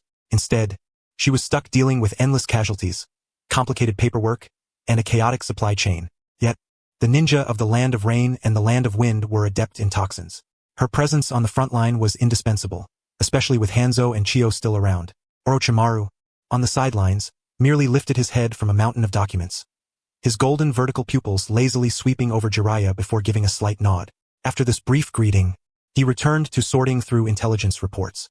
Unlike Tsunade, who was not always stationed here and mainly focused on medical duties, Orochimaru remained at headquarters handling the overwhelming military affairs and strategic coordination. Jiraiya paid no mind to Tsunade's sarcasm. Instead, he puffed out his chest, pride swelling on his face. He stepped aside to reveal Amain and the two others behind him, gesturing with exaggerated hands as if presenting priceless treasures. Tada, feast your eyes. These are the 3 disciples I brought up. Just months after graduating, all have been promoted to Chunin under my guidance. How about that? Isn't my teaching ability extraordinary? He lifted his chin, his tone so brimming with pride it nearly spilled over. Every word seemed to shout, praise me, envy me, ha! Tsunade scoffed dismissively, casually glancing over. She had intended to continue mocking Jiraiya, but when her gaze landed on the red-haired girl, her pupils suddenly constricted. Kushina? Tsunade slammed her hand on the table, scattering papers everywhere. Orochimaru's pen traced a long mark on a scroll as he looked up, startled by Tsunade's sudden outburst. But she no longer cared. The moment she saw Kushina, a wave of shock, worry, and fierce anger surged through her. How did you get here? Who arranged this? That old geezer, the 3rd Hokage? Her voice rose with fury, her eyes cutting daggers at Jiraiya, who immediately shrank back. Orochimaru put down his pen, folding his arms as he leaned against the table, watching the scene with mild amusement, a slight smirk playing on his lips as if enjoying the spectacle. Kushina, startled by the sudden fury, instinctively edged closer to Amain. After a moment, she spoke with some confusion. Tsunade-nichan, is it strange for me to be here? It was the old Hokage's order. We from Team 7 have all come to support the front line. You, me. Tsunade looked at her perplexed expression, her anger bottled up, unsure how to vent it. She took several deep breaths, forcing herself to calm down, massaging her throbbing temples. She slowed her tone but remained stern. Does Granny Mito know about this? Before leaving, I told Granny Mito. She ruffled my hair and didn't stop me, but reminded me to be cautious and protect myself, Kushina explained. I see. Tsunade was silent for a moment before sighing in resignation. Well, since you've already appeared here, it's too late now. Where is your unit? The barrier unit. Good. Tsunade's tense expression softened slightly upon hearing it wasn't a combat unit. Looks like that old man, the 3rd Hokage, hasn't lost his mind after all. Still, you must stay safe. Understand? I know, Tsunade-nichan. I'm not a child anymore, Kushina muttered, puffing out her cheeks in displeasure. Tsunade ignored her complaints and turned her gaze to Jiraiya, who was trying hard to minimize his presence beside them. Jiraiya, I'm keeping a ledger of this. Keep a close eye on her, or else she left the rest unsaid. But Jiraiya watched as the pen in her hand snapped instantly. He instinctively nodded and stepped closer, whispering so only she could hear. Don't worry, Tsunade. That old man isn't foolish. He has made arrangements both openly and covertly. Safety is absolutely guaranteed. Tsunade snorted coldly but reluctantly accepted the explanation, finally shifting her gaze away from Kushina and Jiraiya. Instead, she looked at Amain and Minato. These two are your other disciples. Tsunade raised an eyebrow, her tone still sharp but much calmer now. They look decent, at least far more reliable than some white-haired bastard. But it truly does not seem like someone you could have trained. What nonsense is that? What kind of words are those? Jiraiya immediately jumped up in indignation, refusing to accept the insult as he clasped both Tenkuha and Minato by the shoulders, forcibly pulling them close to him, one on each side. How could it not resemble me? Look at this handsome countenance, this composed aura. Each and every trait is a testament to the true legacy of Lord Jiraiya. Tenkuha's lips twitched slightly, his shoulders twitching as he attempted to wriggle free from the overly enthusiastic grip, to no avail. Minato's perfectly composed smile bore a faint crack at that moment. Greetings, Lady Tsunade. Tenkuha relinquished his struggle and greeted with resignation. I am Tenkuha, and this beside me is Minato Namikaze. Minato, standing to Jiraiya's right, nodded in acknowledgement. Oh? Tsunade scrutinized Tenkuha from head to toe, a flicker of realization igniting in her eyes. So you are the young man the old fellow wrote to me about, the one wishing to learn the art of superhuman strength? Tenkuha blinked in slight surprise. He had not expected the third Hokage to have directly communicated with Tsunade. He nodded respectfully. Yes, Lady Tsunade. Suddenly piqued with interest, Tsunade regarded him with a discerning and probing gaze. She stepped forward 2 paces until she stood before Tenkuha, extending her right hand casually, as if offering it without thought. Words alone won't suffice. Come try it, Tsunade said with a tone calm yet imbued with an unmistakable air of command. Let me see how well you have mastered the control of superhuman strength. Tenkuha immediately understood her intent. This was a test of his grip strength or, more precisely, his control over his power.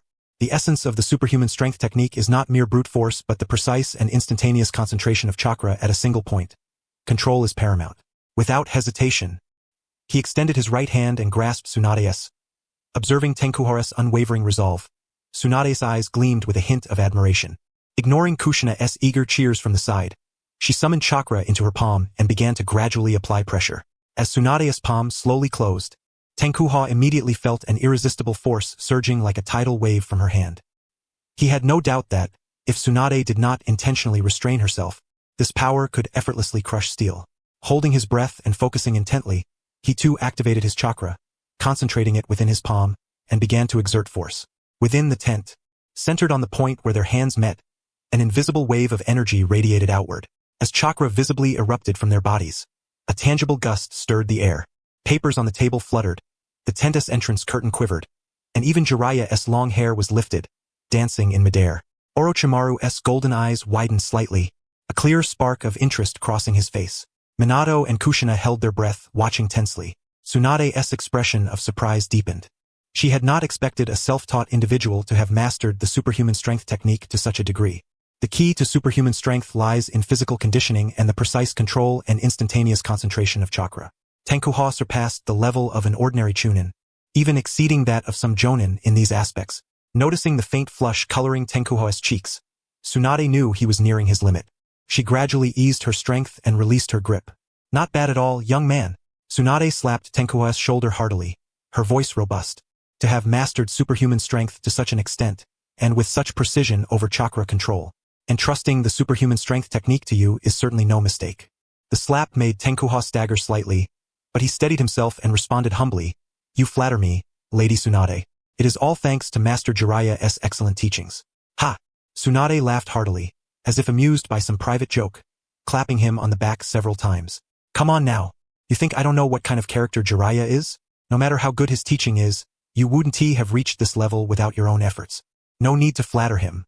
Jiraiya stood nearby with a sheepish expression, yet a glint of pride flickered deep within his eyes. Orochimaru, who had been observing silently, finally spoke again in a hoarse, flat tone. Enough, Tsunade. The greetings and tests have concluded. He tapped the towering pile of documents on the table. Reinforcements have just arrived in great numbers. Their specific assignments, camp accommodations, along with these medical reports and supply requisitions, all demand our attention. We have no time for prolonged nostalgia. Upon hearing this, Tsunade's face immediately fell. The fleeting good mood born from discovering a promising talent vanished instantly. She gazed at the seemingly endless stack of paperwork and sighed, utterly deflated. All right, it's a nuisance, she grumbled, running her fingers through her golden hair irritably, yet resignedly returning to her seat. After taking a few steps, she suddenly remembered something and spun around, grabbing Jiraiya's collar just as he attempted to sneak away. Where do you think you're going? Come help me. After all, you're one of the commanders. Eh? Me too. Jiraiya shrieked in protest, just returned. Enough talk. Get over here now.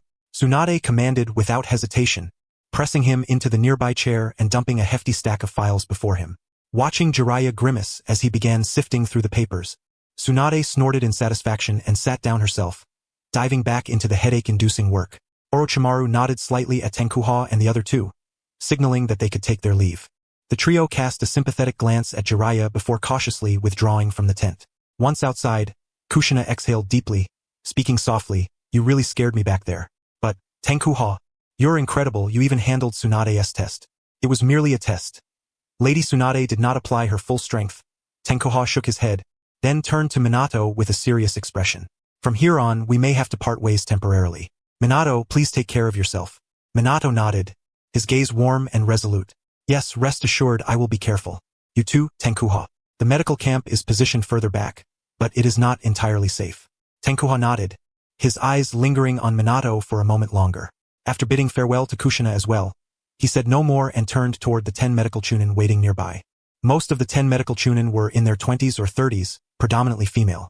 They regarded their unusually young temporary captain with curiosity and scrutiny. Previously stationed in the main Force S Center, this was their first genuine encounter with the others. Yet evidently some recognized Tenkuha. "So it's you," a young female ninja remarked with some emotion.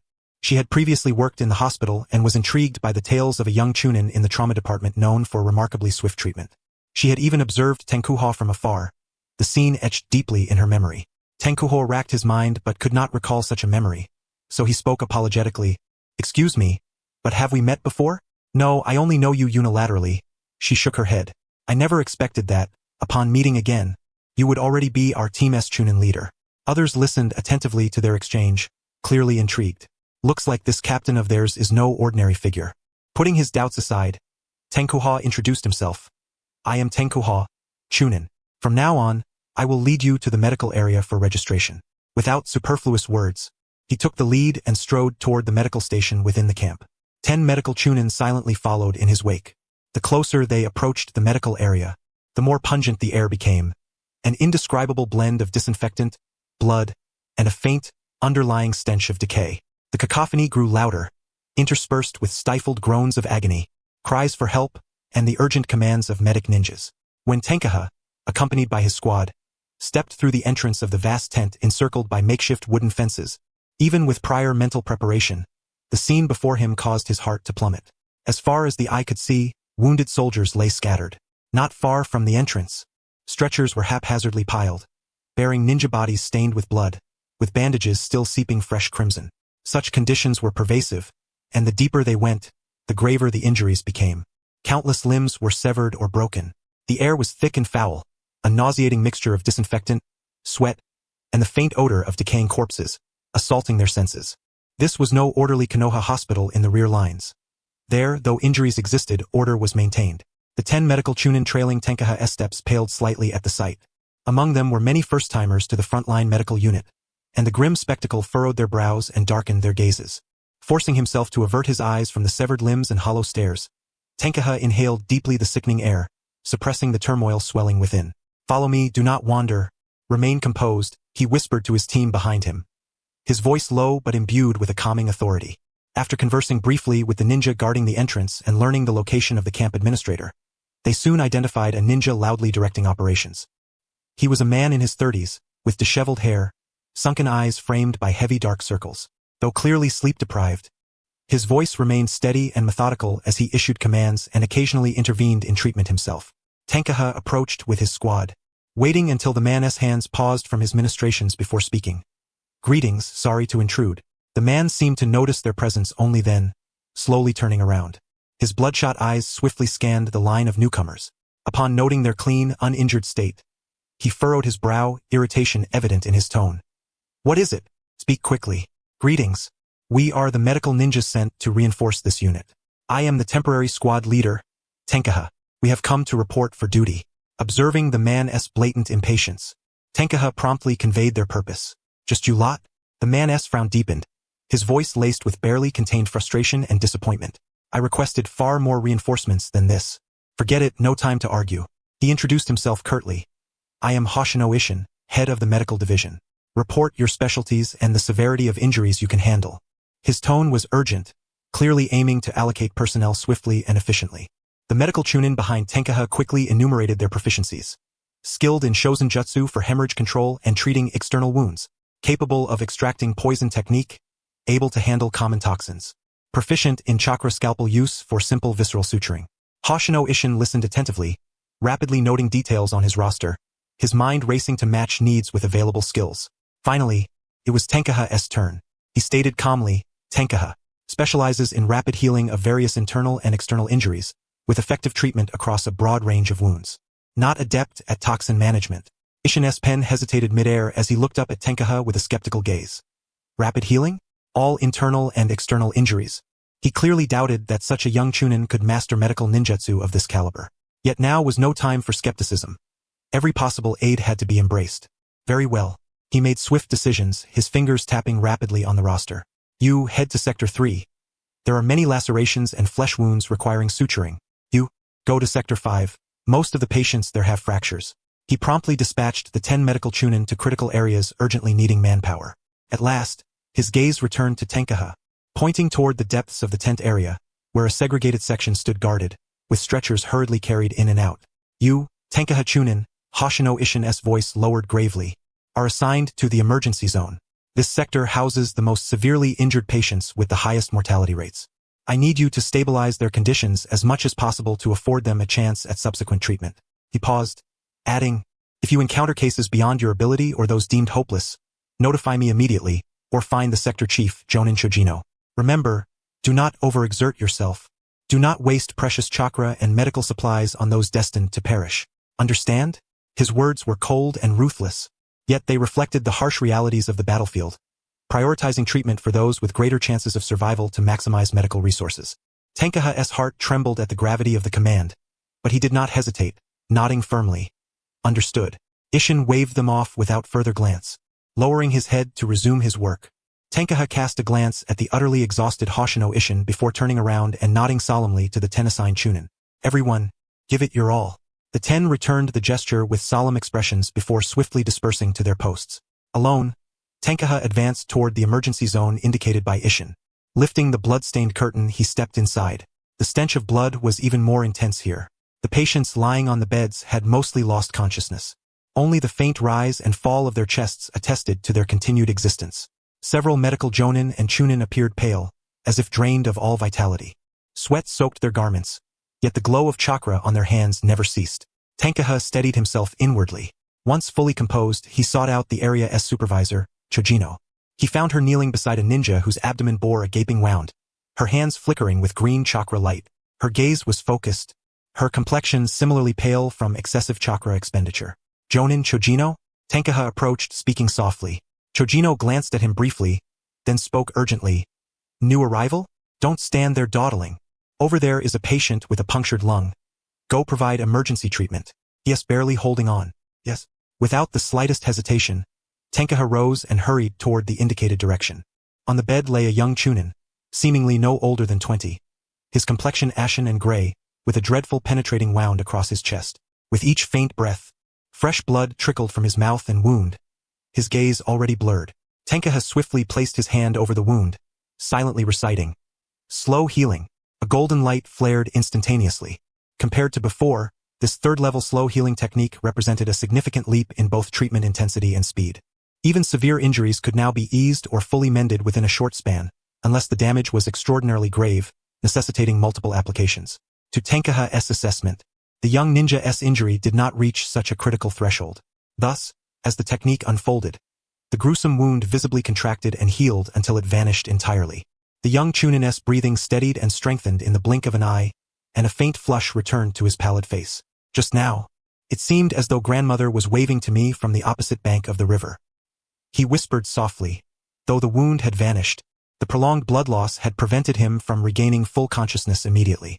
At this moment, his eyelids fluttered faintly. His mind still somewhat blurred, yet his vital signs had already stabilized.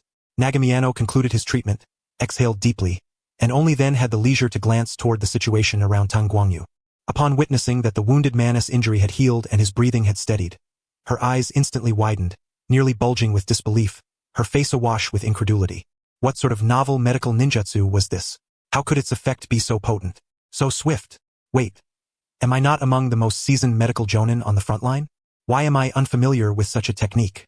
A cascade of questions raced through her mind, yet all doubts were swiftly overwhelmed by a surge of ecstatic joy. Nagumiano's voice quivered slightly as he called out with urgency. Whoever you are, though I do not know how you accomplished this, if you still have strength to spare, please attend to the other critically wounded as well. Yes. Tang Guangyu's spirit soared as he saw the prompt indicating a gain of 20 experience points flicker before him. He rose immediately, his gaze rapidly scanning the other gravely injured patients within the emergency tent, and charged toward the next target whose breath was faintest. A warm golden radiance began to illuminate the tent shrouded in the shadows of death, repeatedly shining forth. Like the dawn's first light breaking through darkness, it brought with it a glimmer of hope for life. The golden glow flickered time and again within the emergency tent. Tang Guangyu moved among the crowded beds as though an indefatigable automaton. His abilities were remarkably stable. As long as he retained sufficient mana within, he could maintain a high level of efficiency and sustained healing. For this very reason, the speed and steadiness of his recovery surpassed the comprehension of all medical ninjas present. Some medical ninjas in the emergency area were drawn to the unfamiliar golden light, their faces revealing astonishment and bewilderment. But soon, under Nagumiano's stern rebuke and confronted by the many patients teetering on the brink of death before them, they had no choice but to suppress their amazement and focus on their duties. Yet their gazes would involuntarily drift toward the source of the intermittent golden glow. Each time a grievously wounded ninja recovered beneath that light, they felt genuine joy welling from their hearts. Within less than a week, Hoshino Ishin noticed that the mortality rate compiled from the emergency area plummeted precipitously. His initial reaction was disbelief, even suspicion that the statistics were erroneous or exaggerated. On the front line, where death rates were notoriously high, such a dramatic decline was almost inconceivable. Ishin refrained from immediate outburst and instead resolved to investigate personally. He silently entered the emergency tent, a place he knew intimately and which always oppressed him with its weight. Without disturbing anyone, he stood like a ghost concealed in a shadowy corner. After a brief inspection, his gaze fixed unblinkingly upon the figure who moved continuously, palms intermittently glowing with golden light. He observed Tang Guangyu crouched beside a patient whose abdomen had been torn open by ninjutsu, the entrails faintly visible. Golden light spilled from his hands. Then, a miracle unfolded before his eyes. The horrific wound healed visibly within mere seconds, the once fatal injury already mostly mended. The patient's agonized moans and convulsions gradually subsided, replaced by steady breathing. One after another, more and more ninjas' lives were restored by Tang Guangyu's ministrations. Ishin stood silently, watching for a long while until yet another severely injured individual's breathing steadied under Tang Guangyu's care. This middle-aged ninja, long accustomed to the cycles of life and death, could not help but feel his eyes grow moist. "This is wonderful, truly wonderful," he murmured softly. He did not disturb the busy Tang Guangyu. Having confirmed the report's authenticity, he decisively turned and exited the suffocating place. Yet this time the atmosphere seemed less oppressive. It turned out that the reason the upper echelon dispatched only 11 personnel was not due to flawed decisions or other causes, but precisely because the front line was so critical that such talent was sent. The burden upon his shoulders seemed considerably lighter at that moment. Unconsciously, Ishin's face bore a somewhat stiff smile. He had not smiled in so long that he had nearly forgotten what a genuine smile felt like. Coincidentally, a medical ninja carrying equipment brushed past him and caught sight of the scene from the corner of her eye. She froze instantly, dumbfounded, staring at Ishin's departing figure. Am I just exhausted and confused? Did I really see Jonin Ishin smile just now? She rubbed her eyes, doubting whether lack of rest had conjured an illusion. Ishin remained unaware of this, hastening back to his temporary office, retrieving a blank scroll. Drawing a deep breath, tinged with excitement, he began to write a report detailing the recent significant decline in mortality rates within the medical zone, especially the emergency area. He intended to truthfully document the miracles unfolding here. Meanwhile, within the emergency tent, Tung Guangyu, oblivious to the brief inspection by his superior, remained immersed in his work. 1, 2, 3 experience points. Gazing at the patients on the beds, despite physical exhaustion, his spirit grew ever more exhilarated. Were it not for concern over appearances, he might have hummed a tune at this moment. At the Konoha hospital, conditions were far from this favorable. Just having patients to treat was fortunate. And now, he was primarily treating severely wounded individuals. Severe injuries meant greater experience gains. Watching his experience points surge swiftly, the sense of accomplishment from saving lives while accelerating his growth nearly dispelled all physical fatigue. He had come to consume basic mana recovery potions as if they were water, timing his intake exactly to maximize healing time. All for the sake of treating just one more person. These were precious experience points not to be squandered. After witnessing Tung Guangyu's emergency skills and observing over time, Nagamiyano confirmed the duration and stability of his abilities. Silently, she reallocated the duties of the medical personnel in this area. Though the arrangement somewhat contravened precedent, it proved correct. After the adjustment, their primary task became preventing injuries from worsening. Now, if they could merely sustain a patient's breath until Tung Guangyu took over, their work was done. Of course, this excluded those suffering from poisoning. Not all medical ninjas had witnessed Tung Guangyu's healing process. Initially, some voiced objections, deeming it absurd that a Chunin could surpass the expertise of veteran medical Jonin. Yet once implemented, they could only admit its undeniable effectiveness. The strategy's results were immediate and dramatic. More and more ninjas received prompt treatment. Now, most fatalities occurred during transport or due to poisoning rather than lying helpless in beds, listening as medical ninjas helplessly declared them beyond saving, fading away in despair. Ishin's report, passed through multiple levels, ultimately reached Tsunade's desk. At first, Tsunade merely glanced over the title and preliminary data summary, her brow instantly furrowing. A precipitous drop in mortality? During her tenure at the front lines, such fluctuations in the data were extraordinarily unusual, especially considering that the number of battles had not noticeably diminished. Bang! She suddenly slammed her palm onto the table, causing the nearby documents to scatter across the floor, her fury erupting. What kind of joke is this? What on earth is going on with these numbers? That fellow Ishin Hoshino, has he been so overwhelmed that he started fabricating data? Or are the subordinates falsifying reports just to boost their performance? Observing Tsunade's temple veins bulging and her sudden outburst, Jiraiya, seated nearby, trembled in alarm. What's the matter, Tsunade? Orochimaru's slender tongue flicked over his lips. Look at this. Tsunade slapped the document she held onto Orochimaru's face. SNT, this blatant fraud. The mortality rate has plummeted off a cliff. What? Have they suddenly attained enlightenment and their medical abilities skyrocketed? Or has the Grim Reaper taken a vacation recently and stopped collecting souls? Orochimaru picked up the report and began to read it. Indeed, it was abnormal, utterly defying all reason. Unable to contain his curiosity, Jiraiya leaned over to Orochimaru's side to get a closer look. Orochimaru disdainfully pushed Jiraiya away and passed the report to him, paying no heed. Orochimaru then turned to Tsunade, his hoarse voice breaking the silence. So, what do you intend to do? Heh? Tsunade sneered coldly, her expression icy as she flexed her wrist. Of course, I will go see for myself. If I find out which blind fool dared to tamper with such matters, I will make him experience the exquisite pain of broken bones. Rest assured, I will heal him afterward, ensuring it won't affect his ability to continue working. Having said that, she rose and was about to leave. Wait, Tsunade. Jiraiya, having just finished reading the last few lines of the report, hurriedly called out.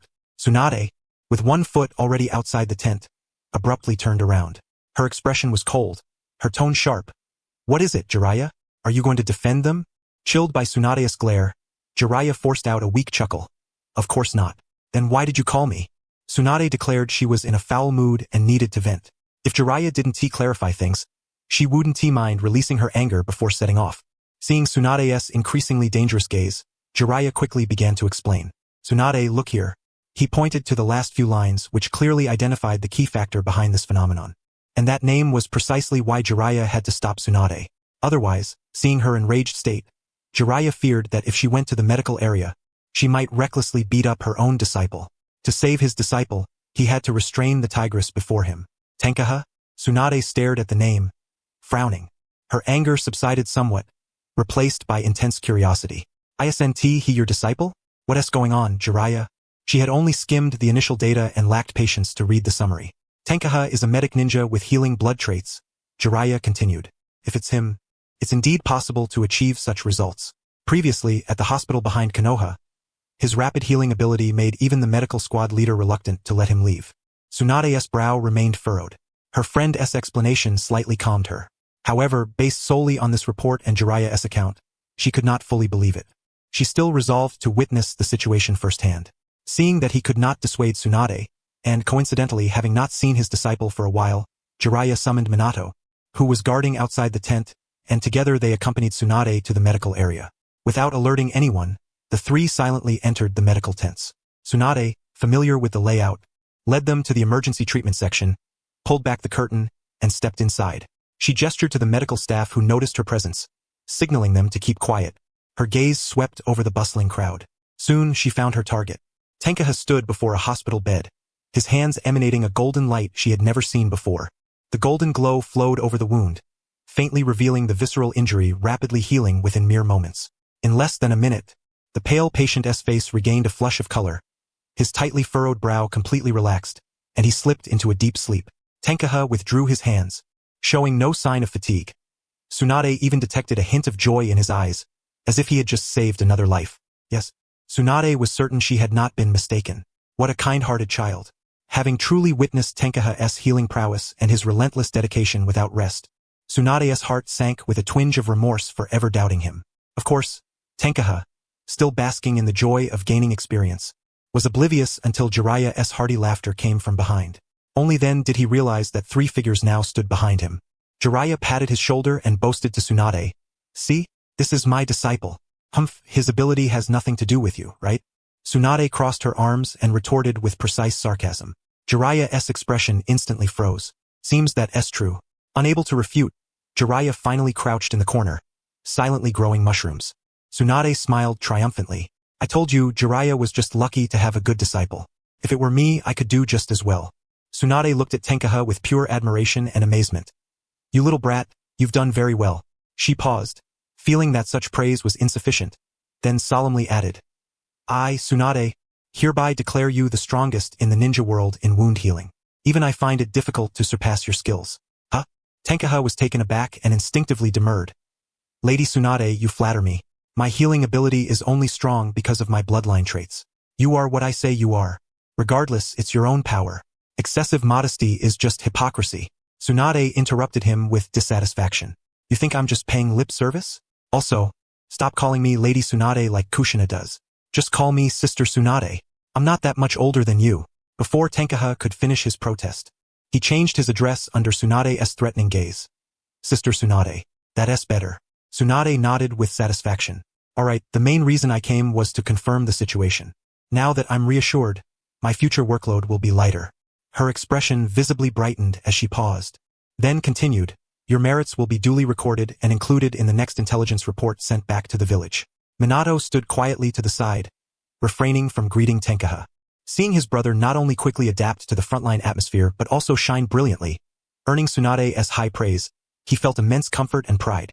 Judging by the situation, Tenkaha might be the one among them most likely to be promoted to Jonin first. Indeed, Tsunade was already contemplating what rewards to bestow upon Tenkaha. A ninja's contributions must be met with corresponding recognition. This was an unspoken rule, sometimes overlooked by those in crooked positions, but she certainly would not neglect it. First and foremost is his ninja rank. In hindsight, the designation of Chunin is evidently inadequate. To send forth a ninja who has made such a monumental contribution, drastically reducing the mortality rate yet still hold him at the level of a mere Chunin, this is simply untenable in terms of prestige. However, this decision is not hers to make. Tsunade can only relay her recommendation back to the village, urging the elders to reach a prompt resolution. One imagines that the elders, upon reviewing the report, would hardly raise objections. Resolute in her mind, Tsunade personally experienced Amaterasu's unique healing technique once more.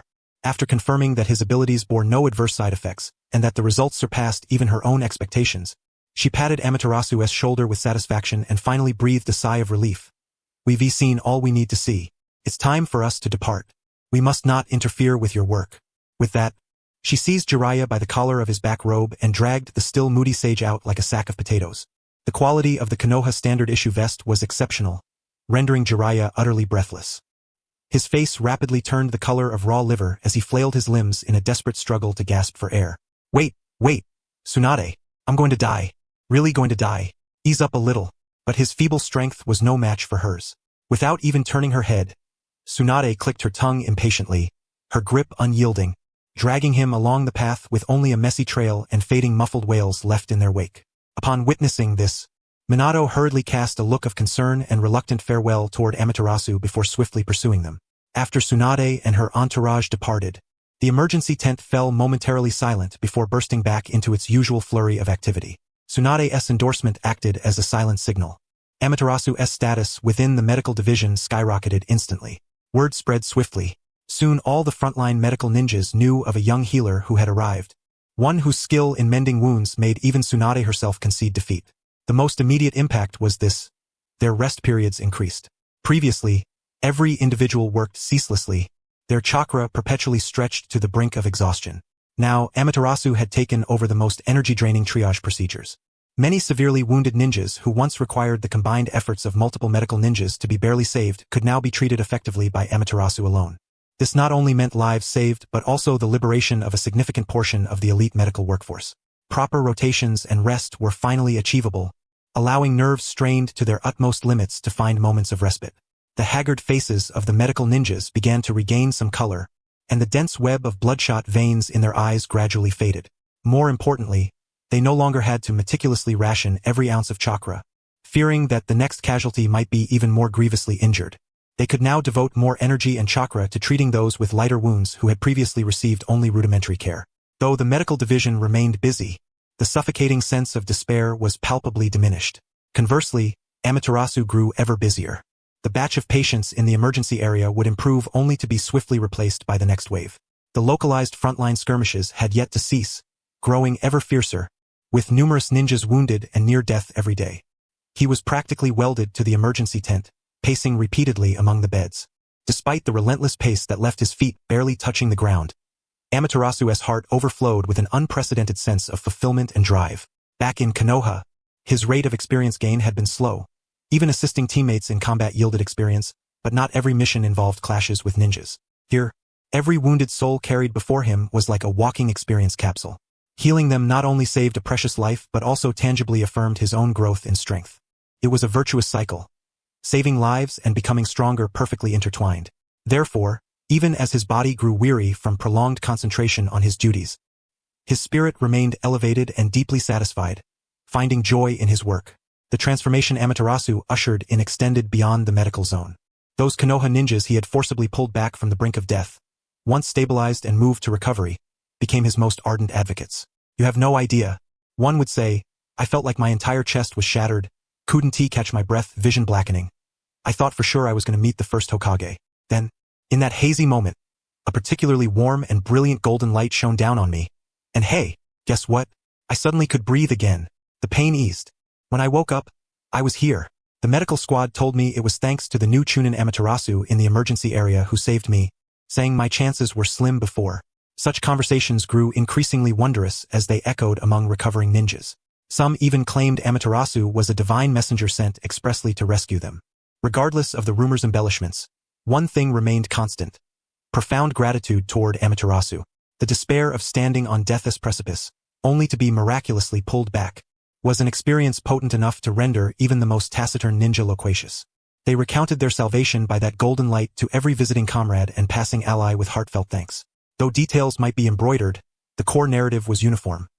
Grievous injury, enveloped in Amaterasu's golden glow, rapid recovery, and a soothing treatment process.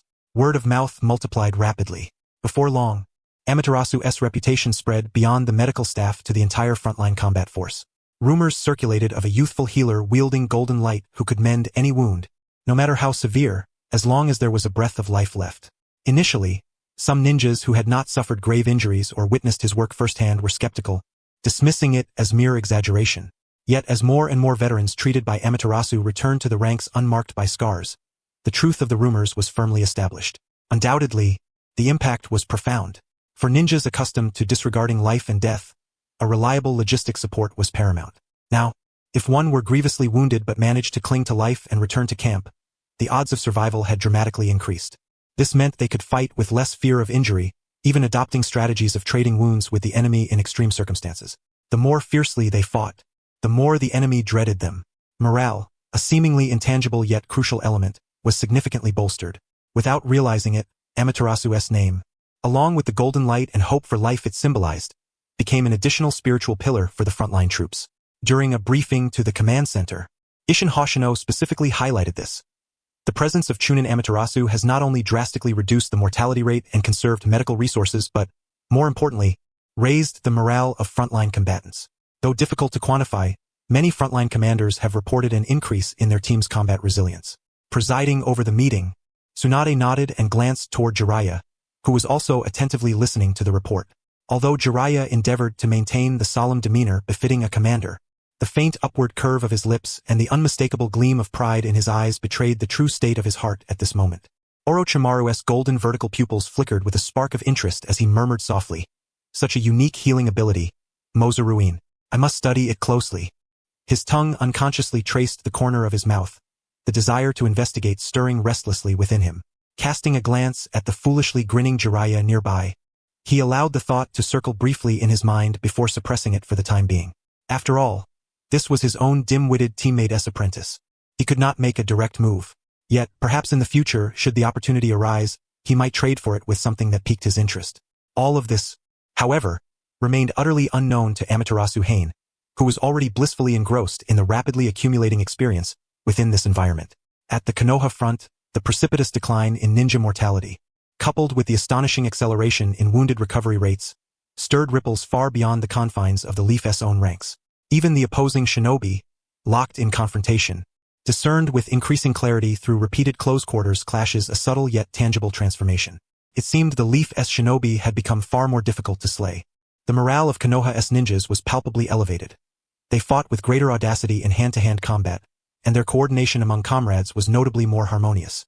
Whenever a teammate suffered grievous injury, the others instinctively stepped in to cover, allowing for a strategic retreat. They carried with them a confidence born of knowing that, even if wounded, a path of withdrawal awaited them. This intangible psychological advantage often proved sufficient, in critical moments, to tip the scales of victory. First, none fully grasped what was transpiring. Only as more numerous, sporadic yet similar reports surfaced upon the desks of the high command within their respective camps did the true nature of the phenomenon begin to take shape. In the Rain Country, at the frontline command post of Amigakure, cold rain fell unceasingly outside the tent. Hanzo sat behind a rudimentary desk, brows furrowed as he pored over the abnormality reports consolidated from various battlefronts over the past week. The dim interior was lit only by a few oil lamps, casting faint glimmers upon the scattered parchments. Though the descriptions varied, the core message was astonishingly consistent. In recent engagements, Rain Village shinobi had encountered enemies who should have been grievously wounded beyond recovery.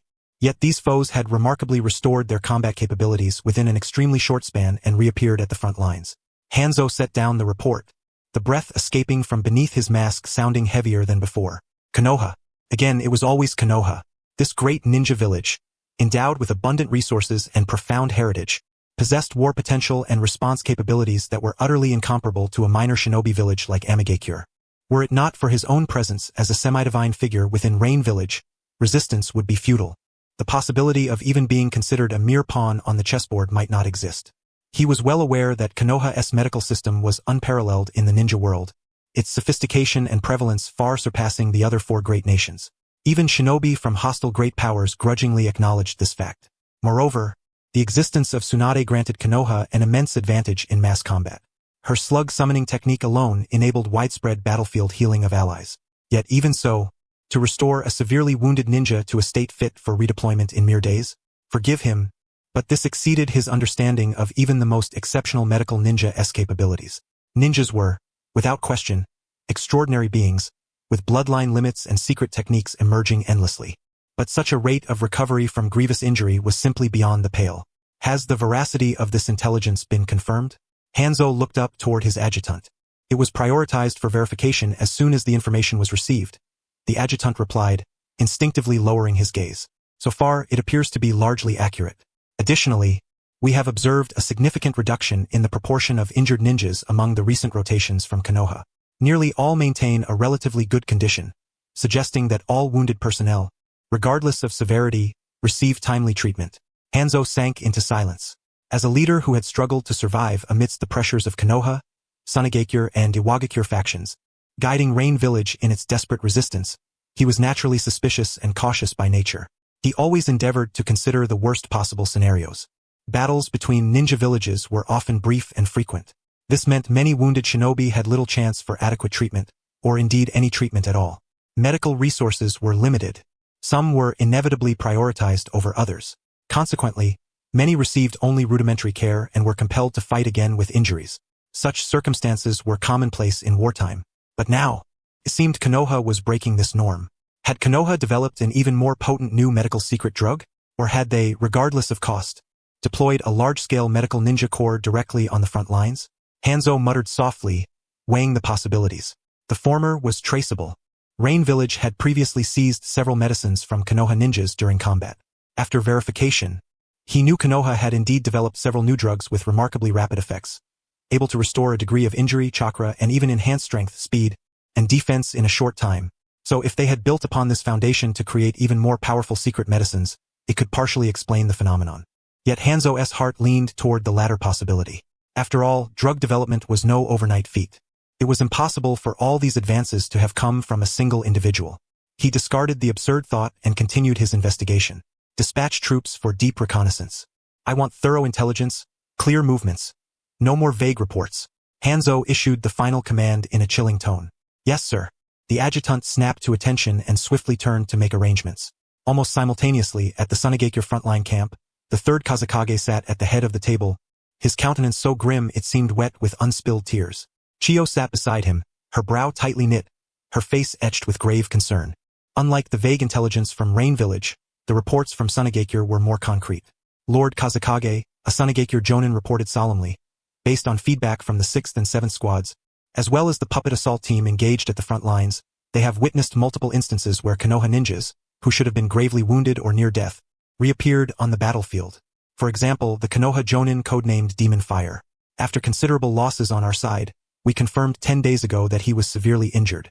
Had it not been for timely Konoha reinforcements, we would have eliminated him entirely.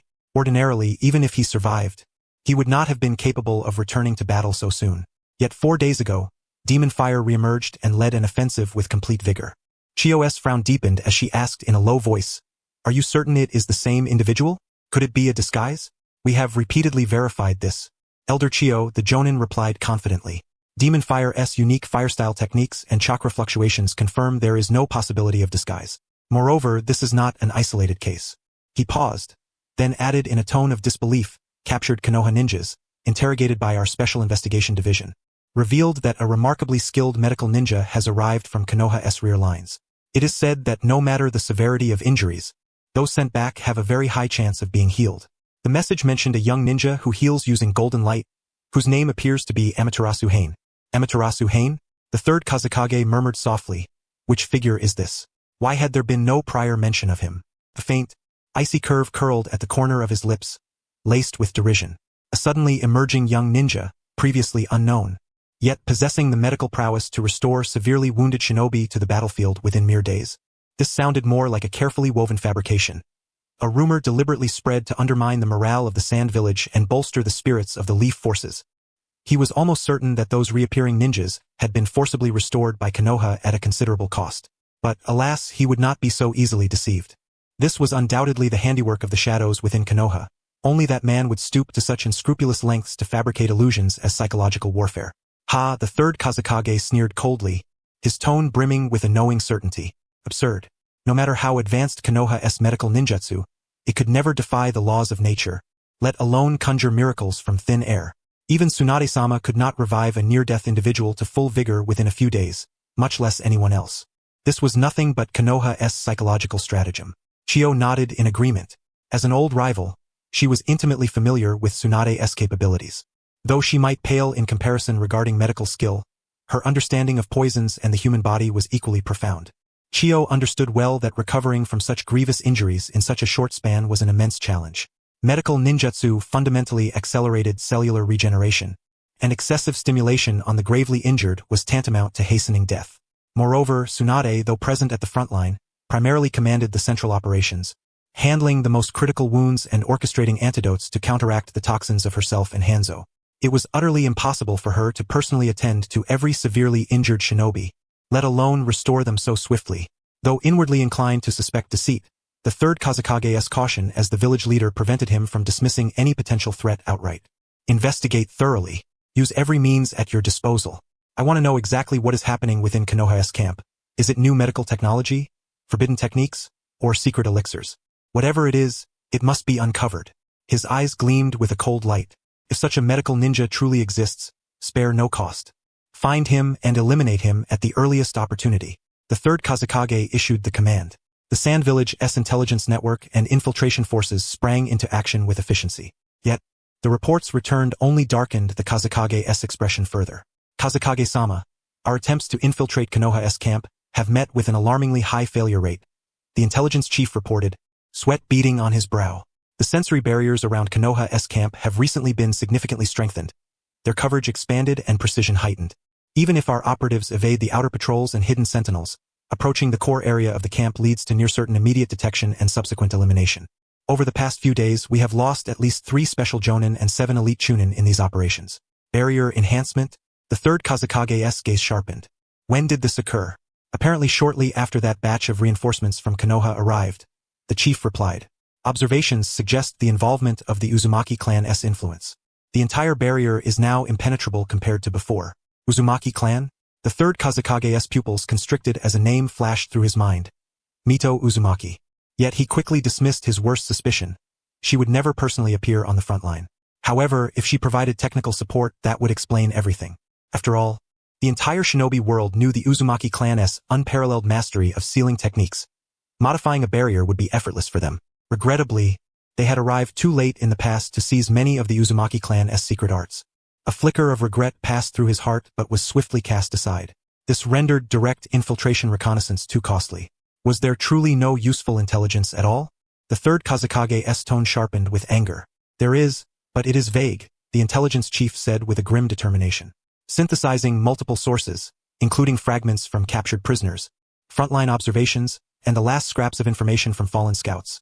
All clues seem increasingly to converge upon that medical ninja known as Amaterasu Hain. The third Kazakage's brow furrowed so tightly it could crush a fly. After vast losses and heavy sacrifices, the ultimate result was still this ambiguous conclusion. Yet the anomalies at the front line were undeniable. Those familiar faces reappearing on the battlefield could not be feigned. If all of this truly stemmed from a single young medical ninja, no, he still could not fully believe it. Elder Chiyo. The third Kazakage suppressed his swirling thoughts and turned to her. I require you to concoct a new batch of poisons, faster acting, shorter incubation periods, and more potent toxicity. Increase the difficulty of antidote synthesis as much as possible. Since they recover so swiftly, let us prevent them from bringing their wounded back in time. Chiyo nodded slowly, a gleam flashing in her eyes. Understood. Conveniently, I have recently obtained some intriguing new samples to experiment with. At the same time, the third Kazakage cast a cold glance at the intelligence chief and the operations commander. Issue orders to all frontline units. Adjust tactics. Against Konoha's ninjas. Aim for thorough elimination, even destroy the bodies to reduce the chance of rescue. I want to see whether they heal faster or we kill faster. Yes, sir. Unlike the Rain Village's cautious inquiry and the Sand Village's vexed rage, the response from the Stone Village's third Tsuchikage, Anoki, upon receiving the intelligence was far more complex. The content mirrored that of the other two. Abnormal recovery of wounded on Konoha's front lines, suspected appearance of a medical ninja with extraordinary abilities, and heavy losses in infiltration by Sand and Rain, possibly linked to a young medical Chunin. Anoki did not immediately question the credibility of the intelligence as the Kazakage had. He had lived long and witnessed much. He had seen firsthand how Senju Hashirama-s would reshape the world and how Uchiha Madara-s Susanoo single-handedly subdued entire villages. Compared to those monstrosities, their current battles seemed almost child-esque play. He understood deeply that in this shinobi world, especially in Konoha, the birthplace of Uchiha Madara and Senju Hashirama, anything incredible was possible. Extraordinary medical ability. A young Chunin, Anoki murmured, eyes narrowing slightly. Konoha, truly a land of prodigies, spawning one genius after another. One Tsunade is not enough. Now they have a medical monster? His tone was low, imbued with a profound, almost resigned sentiment. In truth, Anoki secretly envied Konoha's relatively complete medical ninja cultivation system. The Stone Village did not neglect medical care, but constrained by their environment, traditions, and philosophy, their medical standards could not compare to Konoha's. On the battlefield, Stone's wounded often relied more on their own tenacious constitutions, simple bandaging and hemostasis, bone setting and immobilization, and some herbal remedies to endure. Genuine medical ninjas capable of efficiently using chakra for treatment were rare resources, typically assigned only to key elite units or command centers. Even among these elites, their skills paled in comparison to a single ordinary medical Jonin from Konoha. Even the elite warriors cannot guarantee complete health, let alone the ordinary shinobi. Most common ninja, once injured, truly leave their fate to destiny, relying solely on the resilience of their spirit. This is precisely why the shinobi of Iwagakure are renowned for their tenacity and fearless resolve. Often, they have no option to retreat and heal after injury. It's either victory or death. Therefore, when news surfaced that Konoha might possess the medical prowess to return severely wounded personnel to duty within mere days, Inoki's initial reaction was not disbelief but rather a resigned, "Why is it always Konoha?" That land seemed to incessantly birth individuals who defied convention. The sand village and that Hanzo fellow must be growing anxious, he thought, a trace of almost schadenfreude curling the corner of his mouth. Witnessing his old rivals falter, especially the proud young Kazekage possibly flustered and desperate, inexplicably lifted his spirits. The relationship among IWA, Suna, and AIM was equally delicate. In these times of scarce resources, any weakening of potential competitors was a cause for quiet satisfaction. Yet, the faint smile soon vanished, replaced by a deeper gravity and helplessness. Why was it that yet another prodigy was not born of IWA's soil? Inoki set down the intelligence scroll and drifted toward the window, gazing at the towering crags that framed Iwagakure's landscape, sighing softly. He thought of the village's younger shinobi, equally diligent, but seemingly lacking that elusive spark of talent sufficient to alter their destinies. The shinobi world knew IWA for its solidarity and teamwork, yet he understood this was a reluctant necessity. Was it that IWA did not desire to cultivate formidable individuals? No, it was simply that the village lacked such gifted souls. Even his own son, Kodo, though fairly strong, fell short of his expectations. Among the new generation, not to mention wielding dust release, a Kekiai Toda that transcends the bloodline limits, there were scarcely any tactical geniuses capable of mastering multiple advanced earth release techniques and shining briefly on the battlefield. Under such circumstances, how could he rest easy? Inoki was fearful that after his death, Iwagakure might gradually fade into obscurity. And as for Konoha, first came the legendary Senju Hashirama and Uchiha Madara, who quelled the chaos, then the brilliant Senju Tobarama. Though the third Hokage was not particularly remarkable, he nonetheless trained 3 capable disciples. Now, even among the younger generation, such extraordinary talents were beginning to emerge, whose mere reputation suggested uncommon brilliance. Inoki felt the pressure. War was a contest of comprehensive strength, yet it was the elite talents who often tipped the scales of battle. He summoned his subordinates and calmly issued orders in response to Konoha's developments. Refrain from emulating Suna and AIM's high-risk reconnaissance operations for the time being. IWA's strategy would be steady and methodical, consolidate existing front lines, enhance defenses and surveillance. At the same time, maintain close observation of Konoha, Suna, and AIM's movements. Suna had already paid a bloody price for forced reconnaissance. IWA would avoid needless sacrifice. After his subordinates acknowledged the orders and withdrew, Inoki hovered alone in the air, silent for a long moment. Finally, he shook his head and secured the scroll. No matter which figures Konoha produced or what changes they triggered, IWA's established strategic principles would not be lightly swayed. Cautious by nature and advocating meticulous planning before action, he would not recklessly escalate investment or alter the strategy without clearer intelligence and a better grasp of the impact. Let Suna and AIM test the waters and gauge the depths first. IWA preferred to be the observer in the rear and the beneficiary when the moment was right. Pissing right into your nostrils amidst the repetitive, catchy tune from a past life's short video, Amagoya hummed softly as he resumed his pharmaceutical tasks. Over this period, he had tended to nearly all the previously accumulated severely wounded shinobi.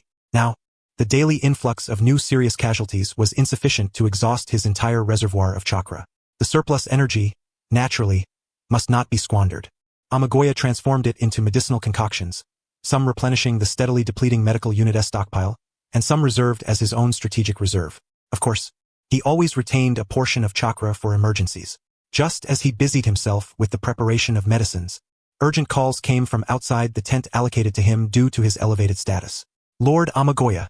The voice was respectful yet anxious. "Are you still awake? Another batch of wounded has arrived, and the situation is less than optimistic." Without hesitation, Amagoya packed away his bottles and jars and rose to head outside. First, being addressed as Lord felt strange, even eliciting refusal on his part, though such protests were futile. Increasingly, when shinobi in the camp saw him, they instinctively halted, bowed respectfully, and expressed their gratitude. Many others simply stood silently, watching him pass by, their gazes devoid of reluctance, filled only with pure appreciation and reverence. A genuine, heartfelt emotion of gratitude and admiration. In such circumstances, repeated refusal made him seem aloof. Gradually, he learned to accept the honorific with a steady nod in response to greetings. Unbeknownst to him, the title Lord Amagoya had quietly permeated throughout the camp. He had become the steadfast pillar of the medical district, the spiritual anchor in the hearts of many frontline shinobi. Konoha Village Hokage's office. Hiruzen Sarutobi held a battle report summary freshly delivered via a secure channel, accompanied by a handwritten evaluation from Tsunade. He read each word carefully, and as he delved deeper, his expression blossomed like a chrysanthemum. Ha! The spontaneous laughter echoed through the quiet office, shattering the stillness. Hidden Umbu guards could not help but feel curious. What news from the front had brought the third Hokage such joy that he laughed aloud? Well done. Excellent. Sarutobi removed his Hokage hat and exhaled deeply. The weariness that had weighed on him in recent days seemed to dissipate at this moment. In just over a month, the pressure on frontline medical logistics had eased by more than 40%, and the mortality rate in the medical district had dropped by over 60%. He set down the report and gazed out at the bustling streets of Konoha, feeling a great burden lift from his heart. Dispatching Amagoya Yu to the front was a bold and risky move. Yet, it proved to be an astoundingly wise decision, exceeding even his expectations. Such accomplishments and capabilities were no longer befitting a mere Chunin. Murmuring to himself, Sarutobi reached a decision. Soon, an emergency high-level meeting convened within the Hokage building. Present were the third Hokage Hiruzen Sarutobi, advisor Koharu, Mito Uzumaki, root leader Danzo Shimura, and several key department heads. Yet all understood that the true decision-makers of Konoha's core affairs were always the four elders seated at the front. The others were mostly observers or occasional consultants on specific matters. Many attending Jonin privately grumbled. Every such meeting inevitably devolved into a power struggle among the advisors, leaving them as mere spectators subjected to the oppressive atmosphere and the frequent battering of the Hokage office's doors. The procedure was largely the same. Lord Danzo voiced his objections. Lord Hokage argued fervently with reason. The two advisors exchanged positions or expressed their stances. Ultimately, Lord Hokage made the final decision. Danzo left with a parting remark. "You will regret this," sweeping his sleeve as he departed. To be honest, it would have been better not to summon them at all. There were plenty of other pressing matters to attend to. The most unfortunate victim was undoubtedly the door to the Hokage's office. It seemed to require replacement at the slightest provocation. If the door had feelings, it would have longed to leap up and deliver a kick to Danzo. The expenses incurred from replacing the door were by no means trivial. Consequently, the procurement department had learned their lesson and specifically chose a more affordable, easily replaceable material for the office building's main door, just in case the door needed frequent swapping out. The atmosphere in the conference room was initially somewhat oppressive, until Hiruzen Sarutobi distributed a summary of the frontline medical reports. After reading, Konohamaru Sarutobi and Mito Anko both wore expressions of unmistakable astonishment. "Is this data for real?" Konohamaru asked, his tone filled with incredulous admiration. "The data is detailed, and there is Tsunade's personal endorsement. It should be beyond doubt." Mito Anko nodded, then turned to Hiruzen Sarutobi. "Sarutobi, you summoned us here for what purpose?" Hiruzen Sarutobi cleared his throat, his gaze sweeping over those present. His voice was steady as he began. "Based on Tenkuha's outstanding contributions in frontline medical support, and the irreplaceable strategic value demonstrated by his abilities, considering the scope of his influence and his overall impact on the war situation, I propose an exceptional promotion for him to Jonin rank." "Jonin?" Konohamaru was momentarily taken aback, then fell into thoughtful consideration. He is only 10 years old, but if we take into account the practical benefits brought by his abilities, it might be justified. "I object." A cold voice interrupted Konohamaru's words. Shimura Danzo slowly raised his eyelids, his single eye betraying no emotion, yet his tone left no room for doubt. "Sarutobi, you are too impatient. Tenkuha is only 10 years old. How long has it been since he was promoted to Chunin?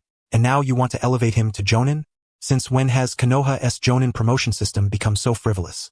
He paused, his voice deepening. "Jonin are the core combat force and decision-making pillar of the village.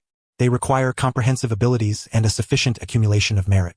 Tenkuha may have special talents in medical skills, but what about other aspects? Does his combat ability meet Jonin standards? Has he passed the Jonin examination?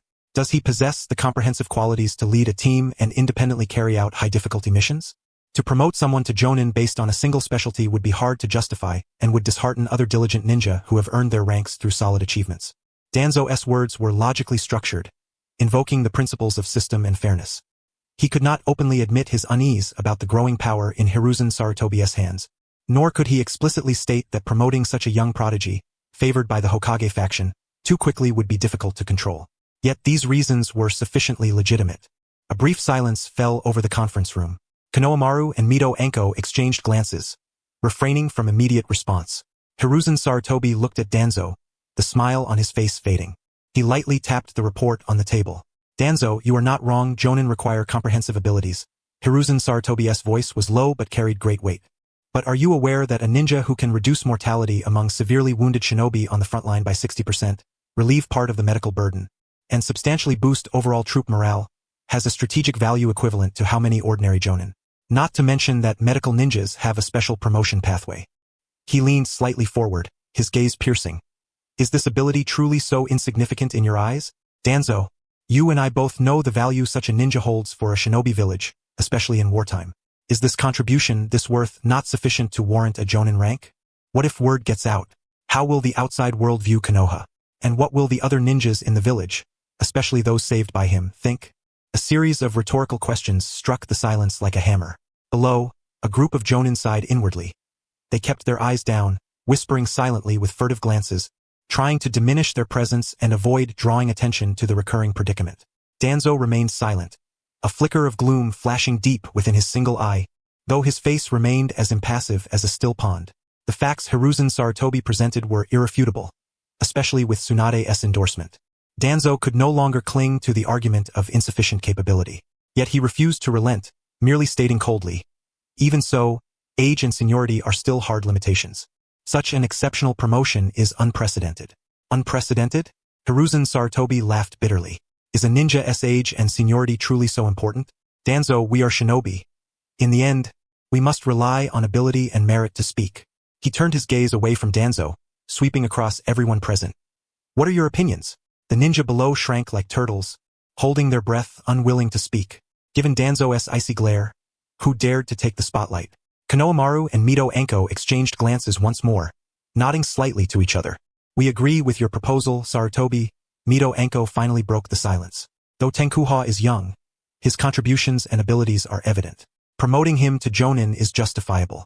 A faint smile of acknowledgement appeared on Hiruzen Sarutobi's otherwise expressionless face. Very well, he nodded, producing the documents he had prepared in advance. Stamping them with the Hokage seal, he announced loudly, "It is decided." Danzo, seeing the unanimous agreement among the three, knew that further opposition would be futile and would only make him appear obstinate and out of touch. The monkey's dignity and control, strengthened by one correct decision after another and the emergence of talent, was becoming increasingly solid. Danzo felt his dream of that coveted position slipping ever further away. But he would not surrender so easily. He snorted coldly, saying no more. Ignoring the others, he stood up and swept his sleeve as he left. Bang! The violent impact reverberated, causing the walls to tremble faintly. The door panel, marked by the procurement department as a consumable item, once again fulfilled its mission, groaning under Danzo's furious force. Only when his footsteps faded did the stagnant atmosphere in the conference room suddenly loosen. The Jonin present began to murmur softly, their tones tinged with both reflection and curiosity about the newly promoted young Jonin. Hiruzen Sarutobi did not stop the chatter. Smoking a pipe, he watched Danzo's retreating figure, lost in thought. When the promotion order bearing the Hokage seal was delivered into Tsunade's hands, she was in the midst of handling a batch of new poison analysis reports. Unrolling the scroll, she quickly skimmed through it, a faint smile unconsciously curling the corner of her lips. Heh, the old man acted swiftly this time. She chuckled softly, rolling up the scroll and rising. Jiraiya, stop lying around and come with me. Huh? Where to? I just closed my eyes for a moment to rest. Lying in this chair, Jiraiya groaned. Enough nonsense. This concerns your disciple's great fortune. Tsunade yanked him to his feet. The two quickly made their way to the medical area, heading straight to the emergency tent where Tenkuha was stationed. Inside the tent, Tenkuha had just finished treating a newly arrived wounded ninja. Tenkuha. Tsunade approached him without preamble, handing over the promotion order. Take a look at this. Tenkuha accepted the scroll, unfurled it, and upon reading the contents, was momentarily stunned. In light of Chunin Tenkuha's extraordinary talents demonstrated during frontline medical support missions, his remarkable achievements have significantly reduced our casualties, bolstered troop morale, and rendered an irreplaceable strategic contribution to the battle. Following a resolution by the Hokage and the High Command, Tenkaha is exceptionally promoted to Jonin of Konoha. This decree takes immediate effect. Signed by Hiruzen Sarutobi, bearing the Hokage's seal. Jonin? Even Tenkaha, with his 2 lifetimes of human experience and composed mind, could not help but feel a fleeting dizziness at this moment. He was only 10 years old, having been promoted to Chunin just over a month ago. Already a Jonin? At this pace of advancement, even the future Kakashi would have to bow in acknowledgement, admitting, "I am no match for you." "How about that, kid?" Surprised, Jiraiya approached, slapping him heartily on the back, laughing heartily. "A 10-year-old Jonin. Haha, you've just rewritten the records of Konoha, faster than your teacher ever was. Truly worthy of being my disciple." Tsunade rolled her eyes and quipped, "It's only natural that you're faster than him. At your age, you're already the fastest in Konoha's history to reach Jonin rank. Who knows if anyone will ever break that record." Tenkaha regained his composure, carefully rolling up the scroll, a sincere smile gracing his face. "Thank you, Sister Tsunade. Thank you, Teacher Jiraiya. Please also extend my gratitude to the Hokage. That is well deserved." Tsunade looked at him with eyes full of warmth and smiled. "Congratulations, Jonin Tenkaha." She deliberately emphasized the words Jonin. The news, as if sprouting wings, spread throughout the entire camp at a staggering speed. "Have you heard? Tenkaha of the Medical Corps has been promoted to Jonin." "Really? How old is he?" "The Hokage's order has been issued. It can't be fake. A 10-year-old Jonin." "Ha, but when you think about it, if it weren't for Tenkaha, how many brothers here wouldn't he have made it back? This promotion, I'm convinced." "Me too. If anyone dares to dispute it, I guarantee their backside will pay the price." Such conversations echoed throughout the camp. After the initial shock came widespread recognition and excitement. Tenkaha's relentless healing efforts had saved countless lives, earning the profound respect of the vast majority of shinobi. His promotion was regarded as entirely justified, even belated. Soon, various shinobi began finding excuses to visit the medical area, eager to congratulate Tenkaha on his elevation to the Jonin ranks in person. "Jonin Tenkaha, congratulations, sir. Lord Tenkaha, congratulations on your promotion." Like fans chasing after a star, initially in small groups, then growing larger and larger. Their presence seriously disrupted the medical area's normal order and quiet atmosphere. The rest of the patient's rest was disturbed, and the medical ninja's work was frequently interrupted. The patients at rest had no complaints, but that did not mean the head of the emergency area, Kushina, was so easy to appease. Her expression darkened progressively until, when a certain captain arrived with a full squad to offer congratulations, she finally erupted. "Everyone clear out." She flung open the tent's main flap with a thunderous shout that startled the gathered dozens into a simultaneous shudder. "This is a place for saving lives, not a banquet hall for your celebrations. How can you be so disorderly? Don't the wounded need rest? Doesn't medical work require silence? Anyone who dares to trespass into the core medical area without cause and disrupt normal work will not be treated kindly." Out! Her aura, already intimidating from long-term high-pressure work, now brimmed with fierce wrath. The shinobi who had come to congratulate her immediately fell silent, hastily apologized, and scattered like birds and beasts, vanishing cleanly in the blink of an eye. Still seething, Kushina ordered someone to bring a wooden board and personally carved a few large characters with a kunai. "Medical zone, strictly no unauthorized entry. Violators will be severely punished." With a loud bang, she nailed the board in the most conspicuous place at the entrance of the emergency tent. At last, tranquility was restored. Inside the tent, Tenkaha cast a grateful glance toward Kushina. She waved him off, signaling him to focus on his work before returning to her duties. The news naturally reached Minato Namikaze and Kushina Uzumaki as well. Minato had just concluded a tense patrol rotation and was taking a break. When he heard the news brought by a comrade while wiping his kunai, his movements paused slightly before a barely contained joy blossomed across his face. "Ha, as I expected. Ha will be the first among us to become a Jonin." Minato murmured to himself, harboring no trace of jealousy, only heartfelt relief. He quickly suppressed the smile, his expression turning resolute. "I must not fall too far behind. Ha! I will catch up with you soon." Fully aware of his comrade's abilities and efforts, he knew the promotion was well-deserved. His only thought was relentless pursuit, unwilling to lag too far behind his friend. Meanwhile, Kushina, having just finished complex barrier maintenance, was sitting at the temporary rest area of the barrier core, drinking water. When she overheard the murmurs among the crowd about Tenkaha's promotion to Jonin, she nearly choked on her sip. Cough, cough. "What? Jonin? Ha!" Kushina's eyes widened in shock. That shock quickly transformed into a radiant smile, her cheeks flushing faintly with excitement. "I always knew Ha was the strongest." In her heart, Tenkaha had always been the most formidable and outstanding companion among them. His rapid promotion to Jonin did not surprise her in the slightest. A mixture of pride, joy, and an indescribable yearning quietly blossomed within her. Clenching her fist, an urge to congratulate him in person surged up. She immediately rose and dashed toward the medical area without hesitation. However, upon learning the location and arriving at the emergency zone, the conspicuous warning sign at the entrance caused her to hesitate. Ultimately, with the gentle persuasion of the guard at the gate, Kushina reluctantly left, casting frequent glances back. Yet the longing and anticipation in her heart only grew stronger. Next time we meet, I will congratulate him properly. Shigeru Hatake sped through the forest with incredible swiftness. Often, by the time others tried to catch sight of his shadow, he had already vanished far ahead. Before departure, the solemn expression of third Hokage Hiruzen Sarutobi and his grave tone when assigning the mission remained vividly etched in his mind. Shigeru, this intelligence comes from Root, and its credibility is extremely high. The hidden sand village will deliver a batch of crucial strategic supplies to the frontline camp via this covert route within 3 days. These include not only daily provisions but other vital supplies as well. Be advised, this mission will certainly encounter several enemy Jonin. Exercise utmost caution. I am entrusting you with an S-rank mission. You may select an elite squad at your discretion. For any personnel requirements, coordinate with Tsunade and the others. Remember, by any means necessary, destroy this shipment. If you succeed, the frontline pressure will be greatly alleviated, and the hidden sand village will remain subdued for a considerable time. Shigeru Hatake's gaze sharpened further. He fully understood the mission's impact on the forthcoming battle. Choosing the right team was an absolutely critical prerequisite. Chakra surged beneath his feet, accelerating his speed once more, leaving faint afterimages amid the trees.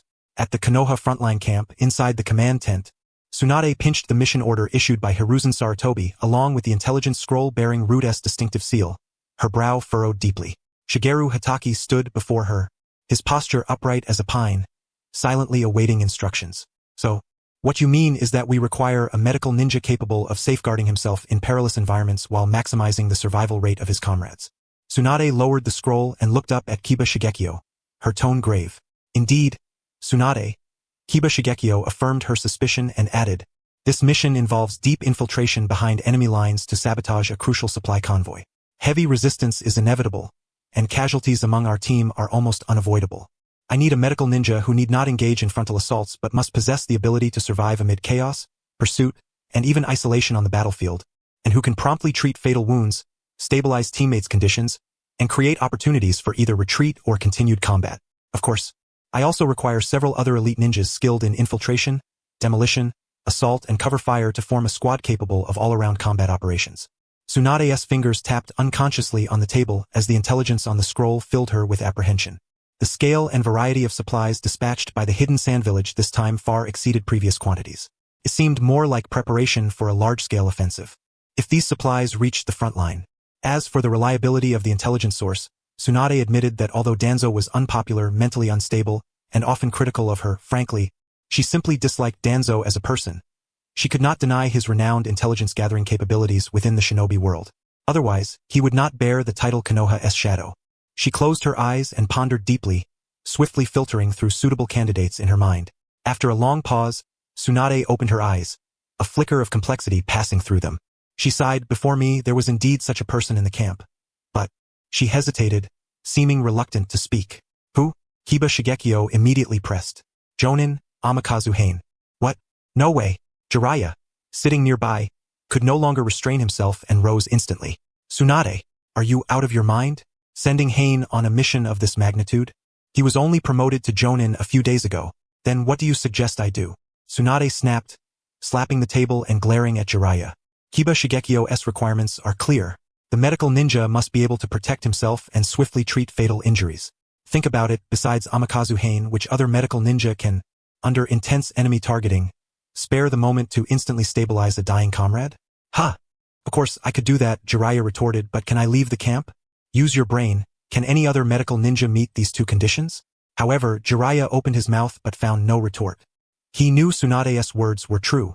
Ordinary medical ninjas not only lacked the emergency treatment skills that Hain possessed but also fell far short in frontline combat and survival abilities. Jiraiya unreservedly claimed that he alone could take on all the medical ninjas in the camp, excluding Tsunade and Namikaze Hain, of course. Yet his tone softened, though his concern remained palpable. Still, that's far too risky. Kiba Shigekio listened silently to their debate. He had heard of Amikaze Hain, the brightest star on the front line over the past month, whose healing abilities had gained almost mythical repute. Perhaps he truly could fulfill the requirements. Jiraiya, Tsunade, and Kiba Shigekio. Kiba Shigekio spoke with steady and resolute voice. I cannot guarantee absolute safety for the mission, but as long as I, Kiba Shigekio, live, I will do everything in my power to protect every member of this team. Jonin Amikaze Hain only needs to focus on healing and self-preservation. Assault, rear guard, and defense will be our responsibility. He looked toward Tsunade. If Jonin Amikaze Hain himself agrees, and Tsunade you believe his capabilities suffice, then I request that he be included in the squad. Tsunade exchanged a glance with Jiraiya. Finally, she bit her lip and said, I will ask him. If he consents, then it's settled. 1 hour later, Kiba Shigekio surveyed the 7 figures standing before him. On the far left stood Minato Namikaze. Though this blonde youth had not yet officially been promoted to Jonin, his recent performance in the Mobile Unit S operations was exceptionally brilliant. His mastery of the body flicker technique had already earned him some renown. Skilled in high-speed raids and instantaneous support, he had been included in the squad upon Jiraiya's strong recommendation. In the center stood Amikaze Hain. Though young and looking somewhat immature, his very presence brought an inexplicable sense of reassurance to the team. On the right was Fugaku Uchiha, his expression stern, the Uchiha clan fan emblem prominent on his back. He had activated the 3 Tomo Sharingan and was a leading figure among the younger generation of the Uchiha clan, feared by enemies as the demonic eye. Besides these 3 were 2 other Jonin and 2 special Jonin. The Jonin were Shira Aburame, expert in using parasitic insects for reconnaissance and harassment, and Kara Hyuga, possessing the Byakugan with exceptional scouting abilities. The special Jonin were Donin Akimichi, adept in the multi-size technique specializing in assault and defense, and Ichiro Nishiro, a master of earth release. Thus, an elite 8-man squad led by Kiba Shigekio, known as Konoha's White Fang, was formed. This team was sufficiently prestigious, and only someone of Kiba Shigekio's caliber, revered by outsiders as Konoha's White Fang, could command such a force. Kiba Shigekio's gaze swept over the group, detecting no hint of hesitation or retreat in their eyes. He nodded slightly and then began to assign tasks succinctly and clearly. Shira Aburame, Kara Hyuga, you 2 are responsible for full-time reconnaissance and counter-surveillance. Shira's insects will provide broad-range early warning and route scouting, while Kara's Byakugan will precisely pinpoint enemy locations, chakra strengths, and supply vehicle details. Stay vigilant at all times, you are the eyes of this team. Donin Akimichi, Ichiro Nishiro, your primary mission is to protect Jonin Amikaze Hain. Donin will handle close-quarters defense, while Ichiro will use earth release to create cover and alter terrain, ensuring Hain can heal without worry. Minato Namikaze, you and I will be responsible for the main assault and mobile support. Minato will use his speed to sow chaos, and I will focus on destroying key nodes and confronting the strongest enemies. Fugaku Uchiha, your fire release is the best means to destroy large quantities of supplies. We will create opportunities for you to inflict maximum damage while maintaining your personal safety. Jonin Amikaze Hain, your task is clear. Maintain your own safety while providing us with medical treatment. You will not participate in the attack. Just keep yourself safe. He paused, his voice growing firmer. Remember, our primary objective is to destroy the supplies, not to engage in prolonged combat with the enemy. Everyone must act according to circumstances and adapt flexibly. Understood? Understood. The 7 responded in unison, their voices low yet resolute. Kiba Shigekio spoke no more, turning to run toward the camp's outskirts. The other 7 followed closely, 8 shadows swiftly vanishing into the camp. Under the dual reconnaissance of the Hyuga clan's Byakugan and the Aburame clan's parasitic insects, Kiba Shigekio's group proceeded with utmost caution. They avoided enemy patrol routes as much as possible, cleverly utilizing the terrain to conceal their presence. At last, they reached the critical pass through which the hidden Sand Village's supplies would be transported. At that moment, no sign of the Sand Village's transport unit had appeared. Kiba Shigekio instructed Ichiro Nishiro to use earth release to construct a temporary base. Ichiro nodded at the command. With a few simple hand seals and a stomp of his feet, a rudimentary pit emerged before them. The entrance was extremely concealed, blending seamlessly with the surrounding environment. Immediately afterward, Fugaku Uchiha cast an illusion, overlaying the entrance with an imperceptible chakra fluctuation to further camouflage it, rendering the location nearly indistinguishable. Inside the pit, Ichiro thoughtfully prepared stone stools and a stone table for the group. As dawn broke, Hikaraha and the others settled onto several earthen stools that Ichiro Shinjo had meticulously crafted for their rest. Shigekio Hatake produced a map and spread it across the stone table. Pointing to several locations on the map, he addressed Shira Aburame. Deploy your insects across these zones. Maintain constant vigilance. The moment you detect the Sand Village's forces, report back immediately. Then, turning to Kara, he instructed, Kara, you and Shira will alternate guard duties. Manage the intervals as you see fit, but ensure that at any given moment, at least one reconnaissance method remains active. Should you spot any enemy movement, sound the alarm without delay. Having assigned the reconnaissance tasks, Shigekio Hatake retrieved a sealed scroll from his ninja tool pouch and took out several dozen vials. Precisely the batch of potions Hikaraha had crafted earlier. He distributed the potions among the group, advising them to use them before battle or at critical moments. When it came to Hikaraha's turn, he waved his hand, signaling that his supplies were ample. Shigekio Hatake nodded in acknowledgement and said no more. Rest well and restore yourselves to peak condition. There won't be much time for respite going forward, he said before leaning against the rocky wall and closing his eyes. Soon, the cave was enveloped in silence. The long trek combined with the intense mental focus required for stealth had left the entire party utterly exhausted. Yet, all present were battle-hardened elites, well-versed in the art of rapidly entering deep sleep and efficiently restoring energy even amidst the chaos of the battlefield. This skill was indispensable. Any ninja unable to quickly regain combat readiness had long been weeded out. In this state, they could maximize their recovery while maintaining a faint but constant alertness to any external disturbances, ready to spring into action at a moment's notice. Only Shira Aburame sat silently on the stone bench like a statue, the only sign of life the writhing parasites beneath his skin, continuously sensing the outside world through the insect swarm. In a shadowed corner, Hikaraha did not immediately succumb to sleep. He delved inward, summoning the system panel in his mind. The fruits of nearly a month's relentless toil were abundantly rewarding. Holy Light System Host. Hikaraha level, 15, 1,103,200. Mana, Holy Light Energy 620,000, 620. Full skills. Slow Healing level 3, can be cast short range without hand signs. Costs 50 mana when cast hands-free. Normal cost otherwise. Current healing effect increased by 50%. Healing speed enhanced by 20%. Guardian Emblem level 3, increases target's defense and resistance to abnormal states by 25. Can affect 2 targets simultaneously. Lasts 20 minutes. Costs 30 mana. Gift of Courage level 3, boosts target's strength and speed by 25. Lasts 20 minutes. Costs 30 mana. New effect, can affect 2 targets at once. Holy Light Cross level 2, condenses holy light into a cross-shaped projectile that causes area damage upon impact. Deals extra damage to enemies with evil or dark attributes. Costs 30 mana. Holy Light Shield level 1, forms a barrier of holy light to block incoming ninjutsu and physical attacks. Defense capacity depends on mana invested. Minimum cost 40 mana. Purification level max, instantly removes 1 negative status from the target, including poison, disease, illusions, curses, etc. Costs 30 mana. Secondary profession. Alchemist level 5, currently unable to level up. Formulas. Basic potions, mana recovery, physical recovery, defense, strength, agility. Having reached level 15, his mana capacity increased by 140 points. More importantly, he acquired an entirely new skill, purification.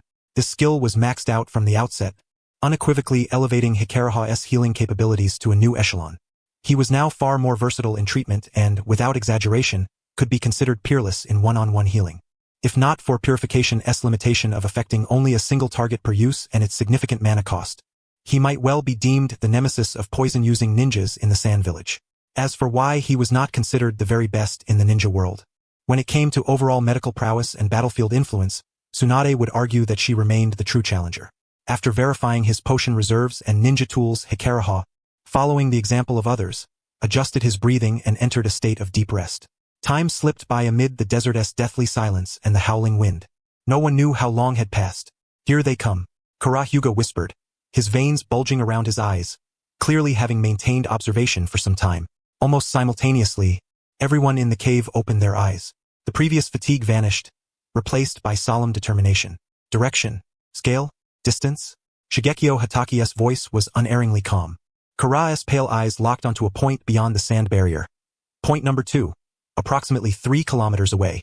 The convoy is massive. Over 30 camels and dune buggies, fully loaded.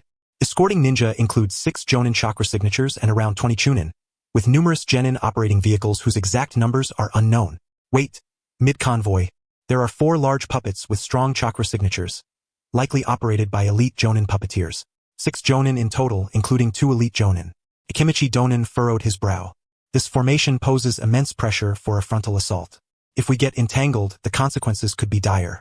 As expected, Shigekio Hatake said with an unchanged expression, swiftly issuing orders. Everyone, conduct final equipment checks and consume status-enhancing potions before moving. Proceed with the ambush as planned. Remember, the objective is to destroy the supplies, not to annihilate the enemy. Once the goal is achieved, do not linger to fight. The group silently nodded and prepared for the final pre-battle steps.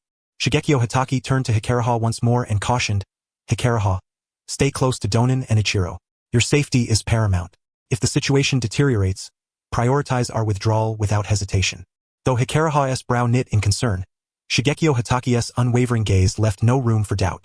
Ultimately, he nodded in understanding. Fully equipped, 8 figures vanished instantly within the cave. In the next moment, they emerged behind a vast sand dune sheltered from the wind. Heat waves distorted the air, and the yellow sand reflected a blinding light. On the distant horizon, the massive supply convoy of the Sand Village slowly advanced into the burial ground chosen by Konoha's White Fang. The scorching sun beat down on the dunes, the heat waves warping the view. The Sand Village's convoy moved deliberately through the sands. Dozens of camels and modified dune buggies laden with supplies. Surrounding the convoy, vigilant Sand Village ninja patrolled with watchful eyes. Several displayed strong chakra fluctuations, unmistakably Jonin.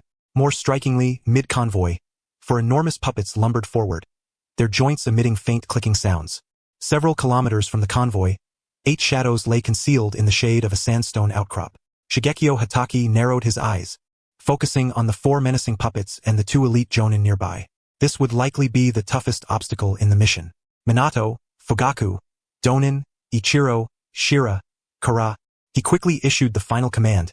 Execute the plan. I will take out the 2 puppeteer Jonin and the nearest escort Jonin. Minato, Fugaku. You create the widest possible chaos and destruction, prioritizing the burning of the oilcloth-covered cargo. Jonin, Ichiro, protect Hikariha and hold back the first wave of counterattacks. Shira, Kara, act according to the situation. Everyone understood? Understood. Good. Then before Shibasaki Hatake could finish speaking, Amain Tsubasa abruptly interrupted him. Hold on, Captain Hatake. In an instant, all eyes converged upon Amain Tsubasa, tinged with bewilderment.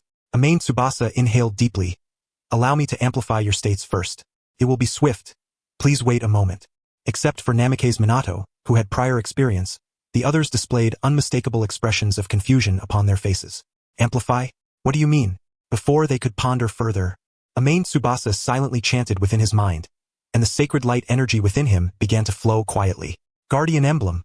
A barely perceptible pale golden aura blossomed in the palms of his hands, which then fragmented into several slender streams of light, precisely entering the bodies of several teammates nearby. The 3rd tier a guardian emblem can affect 2 targets at once. He completed this in 4 separate applications, significantly enhancing the entire team's defense and resistance to abnormal states. Immediately thereafter came the blessing of courage. Following the same procedure, an identical warm current surged within everyone's bodies. Having accomplished all this, Amain Tsubasa's expression remained composed, as if he had merely performed a trivial task, nodding to signal readiness. Yet the others could not remain calm. Everyone's faces were etched with shock, clearly sensing the transformations blossoming within themselves. Is this for real? Even Shibasaki Hatake, a battle-hardened veteran, could not help but feel awe at this moment. Before departure, no one had ever informed him that Amain Tsubasa possessed such abilities. At the camp, Jiraiya suddenly sneezed. He rubbed the back of his head, feeling as though he had forgotten something important. But he quickly dismissed the thought and continued busily attending to what seemed like endless tasks. Only occasionally did a flicker of concern for Amain Tsubasa and Minato's safety cross his mind. Truly worthy of being a seasoned elite ninja, Shibasaki Hatake swiftly suppressed his astonishment. He cast a deep gaze at Amain Tsubasa and, before the others could fully regain their composure, was the first to ask, how long does this amplification last? 20 minutes. One enhances strength and speed. The other boosts defense and abnormal resistance. Understood. Shibasaki Hatake's eyes scanned the group. His tone grew grave. Listen carefully, everyone. After this matter, no one is to disclose anything. Absolute secrecy is mandatory. He assumed that Jiraiya and the others had withheld mention of this ability out of confidentiality and naturally intended to ensure proper follow-up measures. The others, having recovered from their shock, exchanged glances and nodded in agreement. Of course, Namikaze Minato was an exception. He was already aware of this but naturally did not dissent, also nodding in accord. Seeing that consensus had been reached, Shibasaki Hatake fell silent. He raised his hand and decisively brought it down. Move out! The moment the final word fell, Shibasaki Hataki's figure vanished from sight without stirring a trace of dust, dashing with an incredible velocity straight toward the middle segment of the Sunagakure convoy. Almost simultaneously, Namikaze's Minato's form blurred briefly in place. In the next instant, he appeared hovering above the left flank of the convoy, his hands fluttering like butterflies as he hurled dozens of kunai rigged with explosive tags. Enemy attack! The shout from the Sunagakure ninjas had just sounded. Boom! Boom! Boom! A series of explosions engulfed the convoy, flames and thick smoke billowing skyward, startled camels scattering, plunging the convoy into chaos. Great fireball jutsu! Uchiha Fugaku appeared atop another sand dune, his 3 Tomo Sharingan eyes coldly surveying below. His chest expanded as scorching waves of fire erupted from his mouth, instantly sweeping across a vast area of supply vehicles ahead. Determined to devastate as much material as possible and complete the mission, Uchiha Fugaku had been amassing chakra since moments before. The sea of flames surged toward the convoy, claiming the lives of many lower-ranked ninjas and some chunin who failed to escape in time. Damn Konoha scum! A Sunagakure Jonin's eyes bulged with rage, an uncontrollable fury rising from within. He had never imagined that, on the soil of the Land of Wind, Konoha's ninjas would stealthily infiltrate and launch such a large-scale assault. How dare they? And could Konoha's spies really have obtained intelligence of this magnitude? Without time to ponder further, he immediately shouted, "Protect the supplies! Earth release! Earth flow wall! Wind release! Great breakthrough!" The Sunagakure ninjas reacted with remarkable swiftness, instantly erecting several earthen walls to block the fire waves, while wind ninjas attempted to disperse the flames. However, Fugaku's long-charged fire release was formidable and precise. Still, a large quantity of supplies caught fire, thick black smoke spreading. The battle instantly escalated to a fever pitch. Shibasaki Hataki locked onto his target. His figure streaked like a silver lightning bolt. The Sunagakure ninjas who attempted to intercept him fell lifeless one after another. Soon, he stood before the elite male and female Jonin controlling puppets. Only when he closed to within 10 meters did the pair recoil in terror. It was not due to sluggish reflexes. Shibasaki Hataki's speed was astonishing on its own. Now, with a main Tsubasa's auxiliary amplification, it had reached an unfathomable level. Of course, the potion Amain Tsubasa administered also contributed somewhat. But compared to the direct skill enhancement from Amain Tsubasa himself, the potion's effect paled in comparison. "Who are you?" The male Jonin reacted swiftly, his fingers dancing furiously as he simultaneously retreated to create distance. Chakra threads in his hands manipulated 2 large humanoid puppets nearby.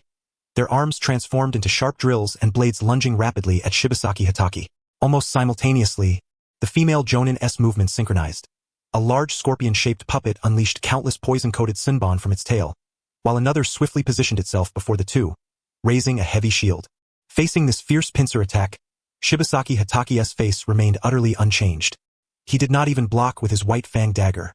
Instead, chakra erupted beneath his feet, his figure wavering as he slipped through the narrow gaps between the puppets and the poisoned sanbon with an uncanny footwork. His speed left only a faint afterimage in place. So fast, the man's pupils shrank abruptly. He maximized the puppet manipulation speed, causing the 2 puppets to shuttle back and forth in the air, attempting to encircle and stab at Shibasaki Hataki's back. The scorpion puppet spat out viscous poison and fired kunai equipped with explosive tags. Dodging the explosive kunai and evading the poison, Shibasaki Hataki seemed to have eyes in the back of his head. The moment the 2 humanoid puppets approached, his body twisted suddenly, evading one puppet's strike. He raised the white-fanged dagger in his hand. Crackling with lightning chakra, it lightly slashed. The humanoid puppet wielding a long blade instantly lost its arm. This strike caused the 2 opponents to fully recognize their assailant. "You are Konoha's White Fang." The man's expression changed drastically as he shouted. Is Konoha not afraid of Sunagakure's retaliation? He attempted to stall with words, seeking a moment's respite. But Shibasaki Hataki saw through this ploy. When you launched this war, you should have been prepared. The man's heart sank, abandoning any flicker of hope. "Hi, sorry. It seems we must journey to that world together," he whispered to the female ninja beside him. "Ko, it's all right. I have long been prepared for this day." "Hi," the female Jonin offered a strained smile. "Poor little scorpion. From now on, he will have to walk alone." Indeed, they were none other than the elite puppet master couple from the hidden sand village, whose renown had surged in recent years, and also the parents of Sasori. This mission was entrusted to them precisely because the supplies included a batch of crucial puppet components and toxin ingredients, which they were responsible for escorting.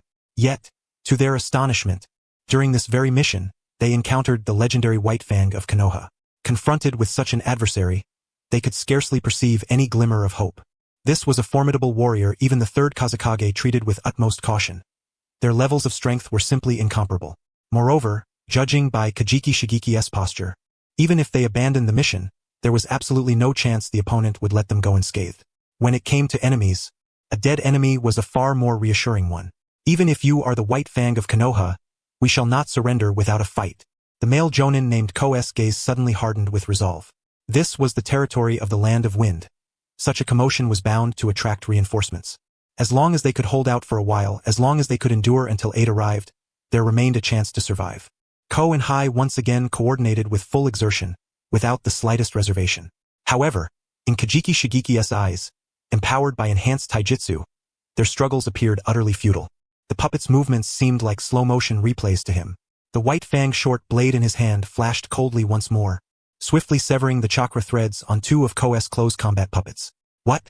Sasori's father was shaken to his core. The backlash from the severed chakra threads threw his chakra into chaotic disarray. With no obstacle remaining, Kajiki Shigeki accelerated, his figure appearing before him as if teleported. Ko! Sasori's mother cried out, her fingers moving rapidly, attempting to manipulate the shield-bearing puppet in defense. Yet she was just a fraction too late. A chilling, deathly killing intent enveloped Ko. He saw the opponent's unremarkable black eyes. Before he could react, a gleaming silver blade had already filled his entire field of vision. So fast. Inconceivably fast. That was a lethal strike belonging to the White Fang's transcendent swordsmanship, beyond the reaction limits of any puppet master. The blade swept past, stirring a spray of blood. Ko's head was severed instantly, suspended in midair. This was the White Fang of Konoha. As death approached, Ko's heart was devoid of fear, containing only a faint sense of melancholy. No! Nearby, Hai's piercing scream rang out. As Ko's consciousness began to fade, his eyelids fluttered, yearning to cast one last glance upon his wife. What entered his increasingly blurred vision was the image of his wife's throat being slashed. The husband's death shattered her composure, and her puppet manipulation faltered slightly. That very hesitation became eternal. Kajiki Shigeki showed no hesitation. After dispatching one, the blade's light swirled, striking again. The short blade traced a graceful arc in the air, precisely slicing across the woman's throat. He did not look back. For this strike, he possessed absolute confidence. Hai clutched her blood-gushing neck, struggling to crawl towards Ko. At last, her hand gently grasped his, and her entire being instantly fell lifeless. Ko's consciousness also sank into complete silence at that moment. Only then did another hidden sand Jonin nearby roar and charge forward, brandishing a wind blade. Kajiki Shigeki paid no heed, countering with a single strike that shattered the wind blade. Like a phantom, he closed in, the blade flashing again. The Jonin felt a cold chill in his chest, looking down in disbelief to see a thin line of blood rapidly widening as his consciousness plunged into darkness. In an instant, 3 Jonin had fallen. Kajiki Shigeki's presence was like the sharpest dagger, instantly piercing the core of the entire convoy's defense. Simultaneously, the battles of the others raged fiercely. The figure of Minato Namikaze flickered throughout the convoy, each appearance accompanied by the roar of exploding tags or the precise strike of kunai, shattering the hidden sand's defensive formations. His body flicker technique had begun to take on the glimmer of golden light that would characterize its future form, elusive and untouchable. Uchiha Fugaku's firestyle jutsu remained the main force in destroying the supplies, with scorching flames consuming one supply vehicle after another. The hidden sand village was forced to allocate a large number of personnel to attempt to halt the destruction, only to be obstructed by Shino Aburame's insect swarms and Hyuga Karai's gentle fist, making their efforts bitterly arduous. Akimichi Donin's figure swelled as he employed the multi-size technique, simultaneously sabotaging the supplies and intercepting hidden sand shinobi, attempting to close in. Shinjo Ichiro maintained vigilance, standing beside Amaterasu Hain and using long-range earth-style jutsu to disrupt the enemy. The hidden sand's resistance was fiercer than anticipated. Hyuga Kara, primarily a close combat fighter, soon sustained minor injuries amid the fierce onslaught. He paid little mind to the superficial pain, but a wound on his arm, inflicted by Senbon at an unknown time, was rapidly spreading ominous black discoloration. Noticing this, he swiftly retreated. By the time Hyuga Kara reached Amaterasu Hain's side, a large patch on his forearm had already turned black. Unbeknownst to him, without Amaterasu Hain's guardian emblem mitigating the toxin, the poison would have spread along his entire arm during his retreat.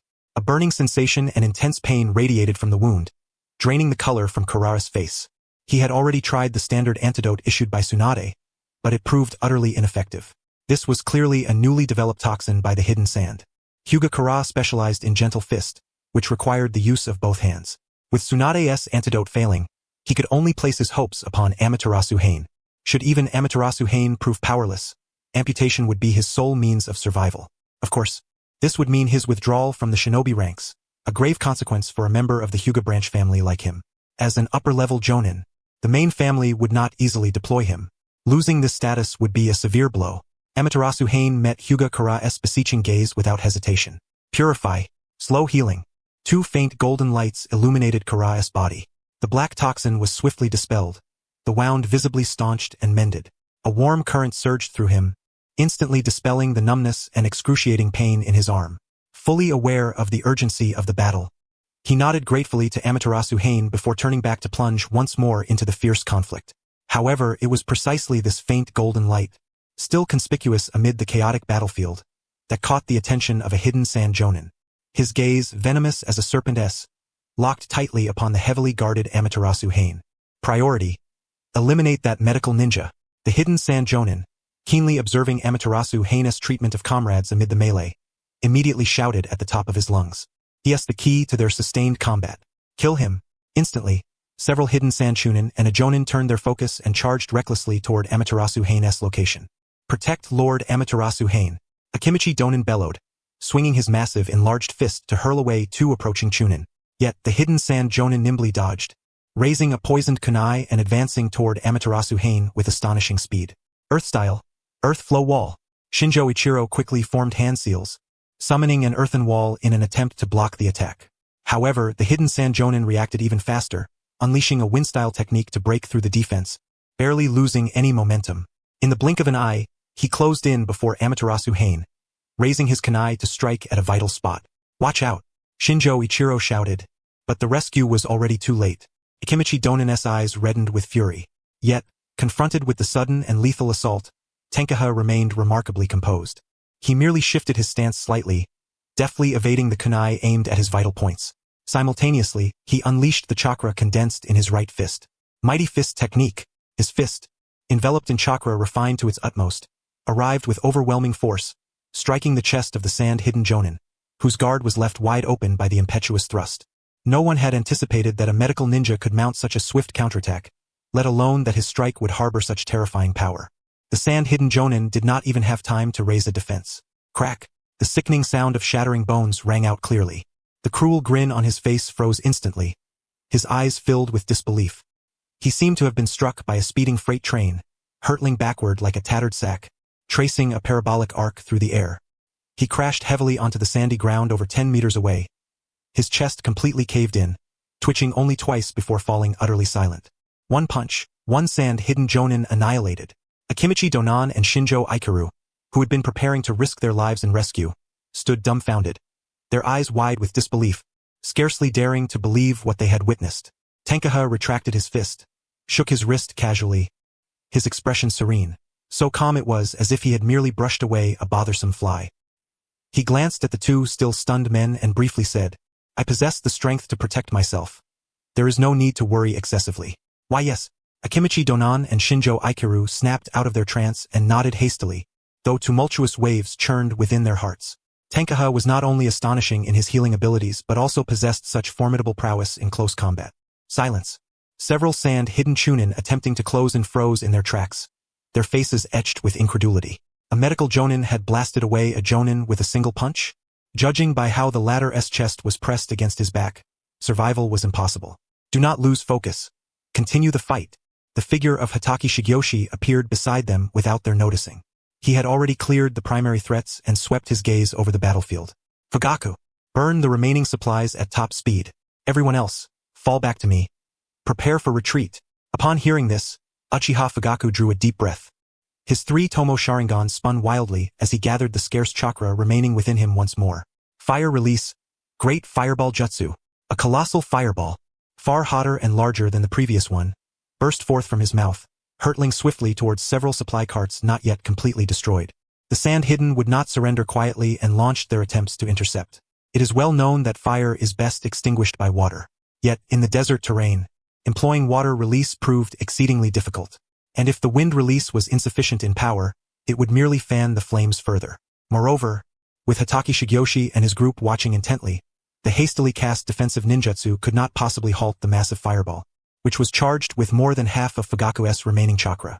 The fireball descended, the scorching airflow and explosion roaring across the sky. Even amid the desert, the ambient temperature surged several degrees. The tongues of flame mercilessly devoured the last remnants of supplies. It's over. A sand-hidden Chunin gazed at the supply convoy now engulfed in an inferno, murmuring to himself, his face drained of color. He already foresaw the consequences awaiting him upon returning after this mission's failure, especially for a civilian Chunin like himself, lacking any bloodline or clan backing. Despair and resentment gnawed at his heart like venomous serpents. Soon, a twisted flame of hatred blazed fiercely within him. They must not be allowed to escape. His voice began low and then grew louder, escalating into a hoarse, furious roar. If this mission was not to fail outright, they could not let them go so easily. Hold them off. I have already fired the signal flare during the previous battle. Reinforcements will arrive soon. Turning to his comrades, his eyes bloodshot, his voice carried the desperate madness of a man with no way back. Consider the consequences of total failure. If we can die here taking down the Leaf-S White Fang, at least our families will receive compensation and care. These words struck like a hammer upon the hearts of the remaining sand-hidden ninja. Indeed, what awaited them if they failed the mission? For those protected by clan ties, perhaps only punishment. But for these commoners without bloodline heritage, severe retribution awaited. They themselves cared little, but who among them had no family or friends? Better to die fighting here than return humiliated to face punishment. If they could sacrifice themselves to eliminate a top-tier force like the Leaf-S White Fang, their village might, in death, recognize their merit and treat their families with kindness.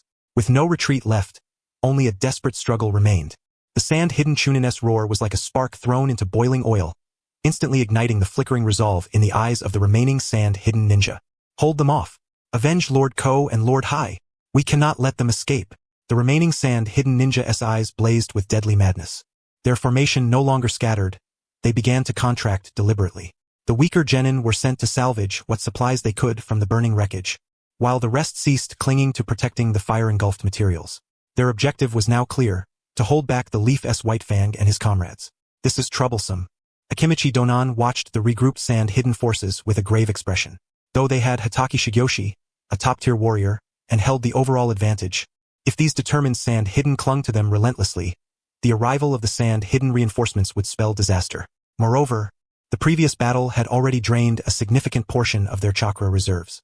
Hokage Shigeyoshi's gaze sharpened as he assessed the situation. The sand-hidden reinforcements were surely en route. They could not linger here. All units, prepare to break through.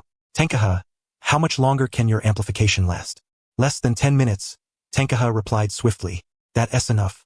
Hokage Shigeyoshi nodded, his white fang dagger once again shimmering with lightning. Minato, Fugaku, open the path with full force. Donan, Aikiru, protect the flanks. Shira, so, cover the rear and maintain vigilance. Tenkaha, coordinate centrally and focus on healing. The commands were concise and decisive, instantly executed by all. Minato Namikaze vanished in an instant, reappearing at the flank of the sand-hidden formation the next moment. He hurled kunai with pinpoint accuracy into the sand-hidden ranks, simultaneously detonating the explosive tags attached to So Chaos. No longer conserving chakra, Minato darted swiftly through the crowd, small blue spheres beginning to form in his hands, which he hurled at nearby foes. Rasengan, though he yearned to call it something flashier, Spiral Whirlpool Blast or Tenkaha's Rotational Flow Style First Stage. Such fanciful names were mercilessly vetoed. At least, upon hearing those names, Tenkaha's face betrayed a constipated expression. Thus, the technique retained its name, Rasengan. The Rasengan's tremendous power inflicted either death or grievous injury upon contact. Under the combined effect of the Rasengan and the explosive tags, the seemingly tight encirclement of the sand-hidden was forcibly torn open. Uchiha Fugaku, seeing this despite having expended much chakra before, had just consumed a blue medicine bottle, replenishing some of his reserves. He took a deep breath, his Sharingan spinning rapidly as he sought weak points in the enemy formation. Upon spotting the gap created by Minato's assault, he swiftly formed hand seals, his chest swelling with power. Fire release. Great Fire Dragon Technique. A fierce flame dragon roared forth, surging through the breach opened by Minato and crashing into the enemy ranks, instantly widening the gap. Now charge! Shigeru Hatake shouted sharply. Immediately, the group surged toward the torn opening. Awato Donan and Aikiru Shinju flanked the formation on left and right, their multiplied fists and rising earthen walls intercepting the sporadic onslaught of ninjutsu and concealed weapons. Shira Aburame silently commanded his swarm of destructive insects, which swarmed densely toward the approaching sand shinobi. The torment of their bites was unbearable. The sand ninjas engulfed by the swarm emitted piercing screams of agony. These insects not only gnawed at flesh but greedily absorbed their chakra as well. Hyuga Kurares Byakugan vigilantly scanned the surroundings, alert to any potential overlooked attacks. Shigeru Hatake himself darted back and forth along the outermost edge of the formation. Any sand ninja attempting to close in was instantly met with the lethal flash of his blade. Within just a few breaths, 2 more sand chunin fell, bleeding heavily, and a Jonin was forced into retreat, his arm bearing a deep, bone-exposing wound. Yet, the sand ninjas had cast aside concerns of life and death, clinging tenaciously to their prey, using their lives to delay the Konoha squad's retreat. Wind release, great wind cut, puppet technique, 1,000 poison needles. Ninjutsu and concealed weapons assaulted from all directions. Aikiru Shinju's earthen walls were repeatedly sliced open by wind blades, and Awado Donan's fists were pierced with countless poison needles. Although the protective insignia granted abnormal resistance that greatly slowed the spread of toxins, the continuous damage still accumulated. Tenkuha-sama, Donan, Aikiru. A voice called urgently. Tenkuha did not look back. A faint radiance glowed in his hand. Purification. Gradual healing. 2 streams of golden light descended upon Awado Donan. The poison needles embedded in his flesh were instantly repelled by an invisible force. The blackened wounds rapidly faded, and the gashes torn by wind blades and kunai bled and healed at a visibly rapid pace. Donan felt a sudden lightness in his arm. The numbness and stinging pain largely vanished, invigorating his spirit. Thanks. Keep moving, don't stop. Shigeru Hatake's voice rang out. He had just cleaved in 2 a sand ninja attempting to approach under the cover of invisibility. The sand side, witnessing their delay tactics utterly failing, even their Jonin wounded upon first encounter, felt their morale waver as if doused with cold water. They ceased attempts at close-quarters assault, instead maintaining distance, harassing with increased ninjutsu and tools to stall. Meanwhile, at the main front line where Konoha confronted the sand, the atmosphere was equally tense. Tsunade and Jiraiya led a large contingent of Konoha forces, stationed before the sand positions, adopting a menacing offensive posture. The sand commander, the young Jonin Rauza, gathered a portion of his elite troops, standing on alert with a heart filled with doubt. Tsunade, Jiraiya, what exactly do you Konoha intend? Rauza stood atop a sand dune, his voice carried by the wind release technique toward the opposing Konoha formation. Do you seek to tear up the ceasefire agreement and ignite all-out war? Tsunade crossed her arms, her golden hair billowing in the hot wind, her tone resolute. Rauza, enough with the nonsense. It is you sand who have persistently provoked along the border and reinforced your numbers. We Konoha are merely responding as necessary. Jiraiya stood nearby, outwardly stern, yet his gaze frequently drifted toward the distant desert depths, his heart secretly anxious. He knew the White Fang squad was currently undertaking the most critical and perilous mission behind enemy lines. Their pressure here aimed to attract the Sand's main force's attention, creating an opportunity to alleviate the encirclement the White Fang might face. Suddenly, a sand communication ninja rushed to Rauza's side. Panic etched across his face as he whispered a report. Rauza's expression instantly darkened, his fists clenched audibly. He abruptly lifted his gaze, locking eyes with Tsunade and Jiraiya, flames nearly bursting from his eyes. Such a fine Konoha, such a brilliant feint. So your show of force here was merely a ruse to cover Konoha's White Fang attacking our logistical transports. Tsunade and Jiraiya exchanged a glance of quiet satisfaction, knowing Shigeru Hatake's side had likely succeeded. Tsunade's face remained impassive, a cold sneer curling her lips. All is fair in war. What is the matter? Restless because your rear is ablaze? Rauza's chest heaved violently. He longed to immediately lead his troops to rescue and annihilate the accursed Konoha White Fang. Yet before him stood the Konoha forces led by Tsunade and Jiraiya, vigilant and menacing. Should he redeploy significant forces, the enemy would surely seize the opportunity, and the frontline positions might fall. Rescuing in time was unlikely and could cause the frontline to collapse. Failing to act meant vital supplies would be destroyed, plunging the war's tide into a dire predicament, for which he would be culpable. Commander, his adjutant urged anxiously. Rauza took several deep breaths, forcibly suppressing his fury, and gritted his teeth. Withdraw the Gale Stingers and 2 elite squadrons at once. Reinforce immediately. Intercept and attempt to annihilate Konoha's White Fang squad. Remember, if the situation becomes untenable, prioritize self-preservation. The remaining units hold the line and must not move without orders. Issuing the command, his gaze remained fixed on Tsunade and Jiraiya, hatred lacing his voice. This time, Konoha, you've played hard, but this matter is far from over. Tsunade and Jiraiya exchanged a meaningful look, each perceiving the gravity and a glimmer of relief in the other's eyes. They had successfully held the Sand main force, but the pressure pursuing the White Fang squad would likely be severe. Now all that remained was to trust in the White Fang. Deep within the desert, the chase and flight persisted. Retreat was far from smooth. The desert environment favored the pursuers, with open visibility making it difficult to completely conceal their trail. The Konoha squad could only rely on speed, frequently changing direction, and occasional sand traps or rock barriers conjured by Aikiru Shinju to evade attacks. Yet the sand ninjas clung relentlessly, immediately retreating whenever the White Fang showed any sign of closing in. Maintaining a safe distance, the sand ninjas hurled various poison tools and unleashed long-range ninjutsu to harass. Faced with these assaults, Tenkuha and his companions had to divert attention to defense. The sand excelled in poisons. Any kunai or thousand needles might be laced with deadly toxins. Especially with Tsunade's antidotes temporarily ineffective, injuries could not be taken lightly. Though Tenkuha could purify toxins, the skill consumed considerable chakra. In the critical moments of flight, every expenditure had to be carefully rationed. Even Iwado Donan heeded Tenkuha's advice, ceasing the chakra-intensive and conspicuous multiplication technique, opting instead for more flexible taijutsu and weapon blocks. Though his build appeared bulky, it was largely due to secret family techniques. His fundamental taijutsu skills were not weak. Senior White Fang, this endless pursuit isn't a solution. Aikiru Shinju gasped lightly. To block enemy attacks, he frequently employed earth release defenses, having already expended more than half his chakra. The others fared somewhat better, but all wore grave expressions. The retreat's pace was severely hindered, and the sand's signal flares had long been sent. Reinforcements could arrive at any moment. Shigeru Hatake furrowed his brow. I know, but those sand ninjas behind us have gotten clever. Whenever I try to close in, they immediately withdraw. With a casual sweep of his blade, he precisely knocked away several poison needles launched at tricky angles. There are still Jonin on their side. I cannot afford to delay our retreat just to kill them. Shigeru Hatake was not unwilling to turn back and eliminate these pesky pursuers. Initially, he had made the attempt. However, the sand ninja were no fools. Everyone knew that Konoha's White Fang was unrivaled in close combat. Who would stand still and wait?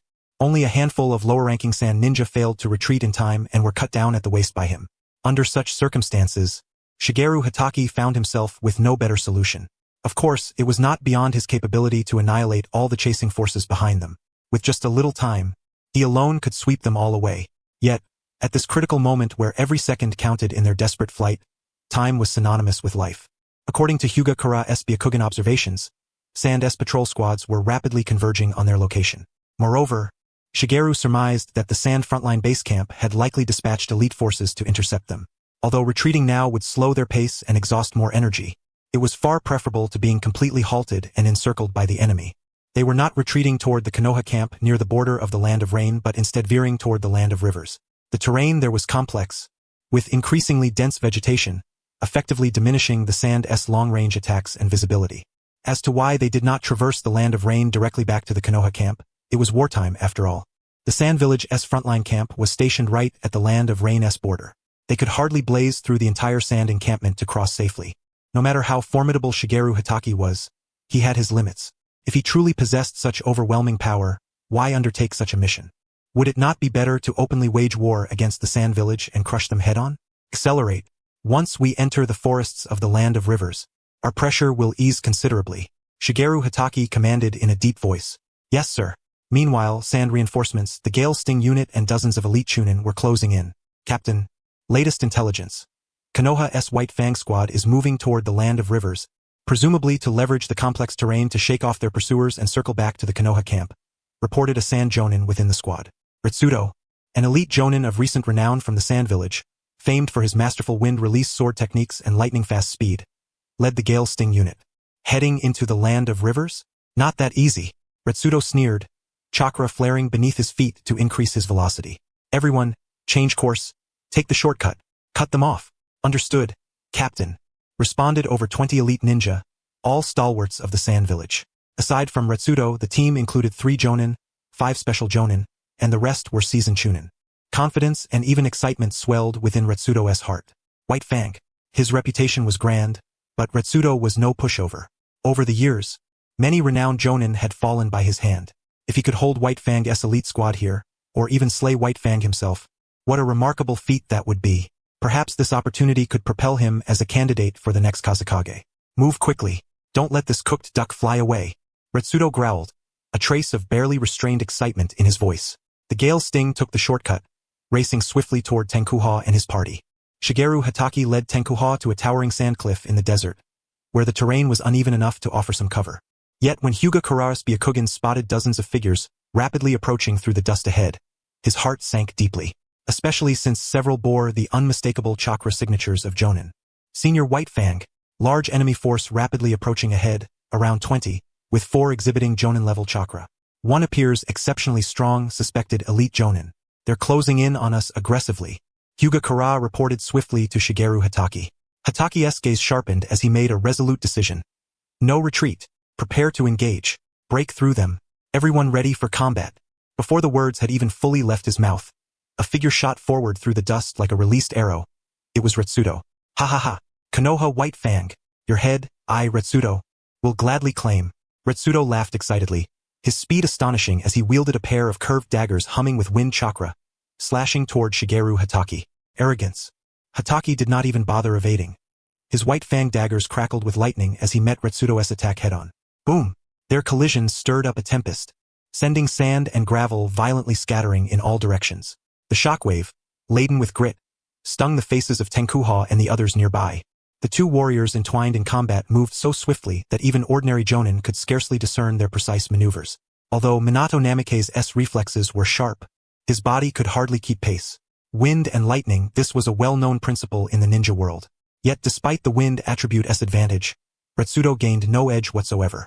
A flicker of surprise crossed his eyes, swiftly replaced by a burning battle fervor. Good. Truly worthy of the legendary Konoha White Fang. But today you shall surely perish. All units, attack. Leave the White Fang to me. You others, eliminate the rest, then come to my aid. At his command, the 20-plus elite sand ninja surged forward toward Tenkuha's group. Meanwhile, the previously distant sand pursuers trailing Tenkuha, upon seeing their reinforcements arrive, were overjoyed and immediately joined the fray. In an instant, the White Fang squad found themselves caught in a perilous pincer movement. Wind release techniques and poisoned senbon needles crashed down upon them like a relentless tide. Shinjo Ichiro, Akinoto-dan, defend. Shigeru Hatake barked as he lunged again at Retsudo. He had to engage the strongest foe, preventing him from joining the assault on his comrades. Multiplication technique. Earth release. Earth flow wall. Akinoto-dan no longer worried about poisoning and instantly multiplied his form, becoming a living wall of flesh shielding his companions. Shinjo Ichiro gritted his teeth, drawing chakra to summon several successive earth walls in an attempt to intercept some of the attacks. Aburame Shira's insect swarm transformed into a black mist, spreading around to disrupt and assault the approaching enemies. Nevertheless, perhaps spurred by the arrival of the gale sting, the sand forces' morale soared, or maybe their hatred was simply overwhelming. Their onslaught became several times fiercer than before. Countless eerie blue senbon rained down like a sudden storm, nearly blanketing the entire area occupied by the Konoha squad. Among them were several kunai rigged with explosive tags. Under such a concentrated barrage, Akinoto-dan could not hold out for long. His massive frame suddenly shrank back to its original size, battered and bloodied, his body pierced by senbon. Dan! The others cried out in alarm. Minato Namikaze reacted the quickest, teleporting to drag him behind the earth wall. Akinoto-dan's entire body was a mass of wounds, flesh mangled and bruised black and blue as the poison rapidly spread. His breathing was faint, teetering on the brink of death. Seeing this, Tenkuha dared not delay. His hands glowed with a warm golden light. Purification. Slow healing ×2. Judging Akinoto-dan's injuries to be too severe for a single treatment, Tenkuha resolutely cast slow healing twice in succession, accelerating the recovery process. He no longer spared his chakra, condensing his skill into a sphere of light and casting it into Akitoto-nan's body. This was a method of slow healing, capable of being released without direct control and stacking cumulatively. Naturally, such untethered releases demanded greater consumption. Fortunately, the healing speed of Tenkuha was exceptionally swift. Otherwise, if it were an ordinary medical ninja, even if Akitoto-nan still clung to a breath of life at this moment, he would be beyond salvation. Golden light shimmered across Akitoto-nan's body. The inserted ninja tools gradually slipped away, while the toxins and wounds on his flesh were swiftly cleansed and vanished. Within moments, his breathing steadied, his eyelids twitched faintly, and he struggled to open his eyes halfway, weakly uttering a few words. Sorry, I couldn't hold on. Seeing his comrade's first words upon waking were an apology, The already fiery-tempered Fugaku Uchiha's eyes blazed crimson, his Sharingan spinning frantically as he growled lowly. Damn those sand-hidden scum. I'm going out to fight them. Minato Namikaze grabbed him firmly. Minato's heart ached for his teammate's injuries, his fury boiling over, yet he maintained his composure. Calm down, Senior Fugaku. Their numbers are overwhelming. Charging out now would be nothing but a meaningless death under concentrated ranged fire. Minato clenched his teeth, furrowing his brow tightly. But, although Fugaku Uchiha was older than Minato, his emotional control paled in comparison. The intensity of his rage made his Sharingan appear even more otherworldly. Senior Fugaku, Minato interrupted with a low shout. I share your feelings, but this is not the time for reckless impulse. We cannot afford to lose anyone else. Do you understand? Was he not angry? Yet charging out now would only be a senseless sacrifice. Fugaku's breathing grew rapid. He slammed his fist heavily onto the ground, scattering sand and dust, his face etched with unwillingness. He was not ignorant of this truth, but it was precisely this helplessness that stoked his fury. Damn it! Seeing Fugaku temporarily calm and no longer attempting to break out, Minato released his grip.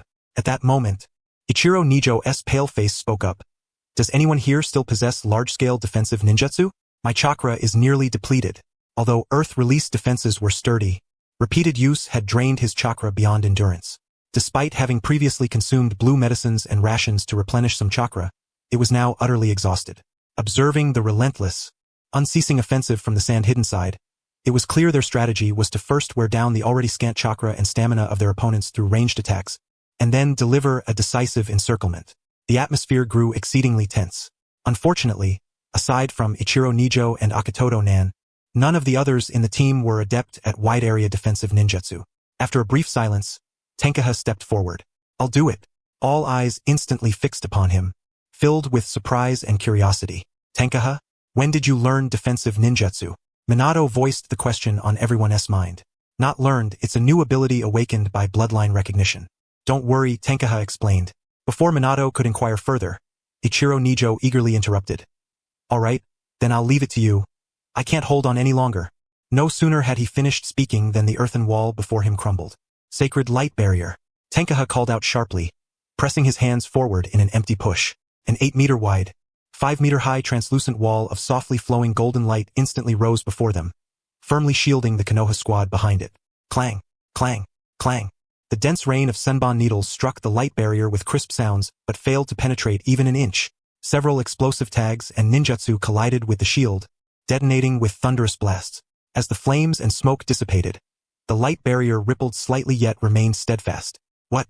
Many from the sand-hidden side exclaimed in astonishment. They had never heard of a shield composed purely of energy with such astonishing defensive power. It was also Tenkaha's first time deploying this skill in actual combat. To avoid mishaps, he had infused 150 points of chakra at once. In hindsight, it seemed somewhat wasteful. During a brief lull in the fight between Retsudo and Shigeki Hatake, Retsudo's gaze swept over the scene where Tenkaha was healing his comrades. The excessively youthful face, the golden light of healing, a name that had recently appeared frequently in Sand-Hidden's high-level intelligence suddenly flashed through his mind. A young medical ninja using golden light for healing.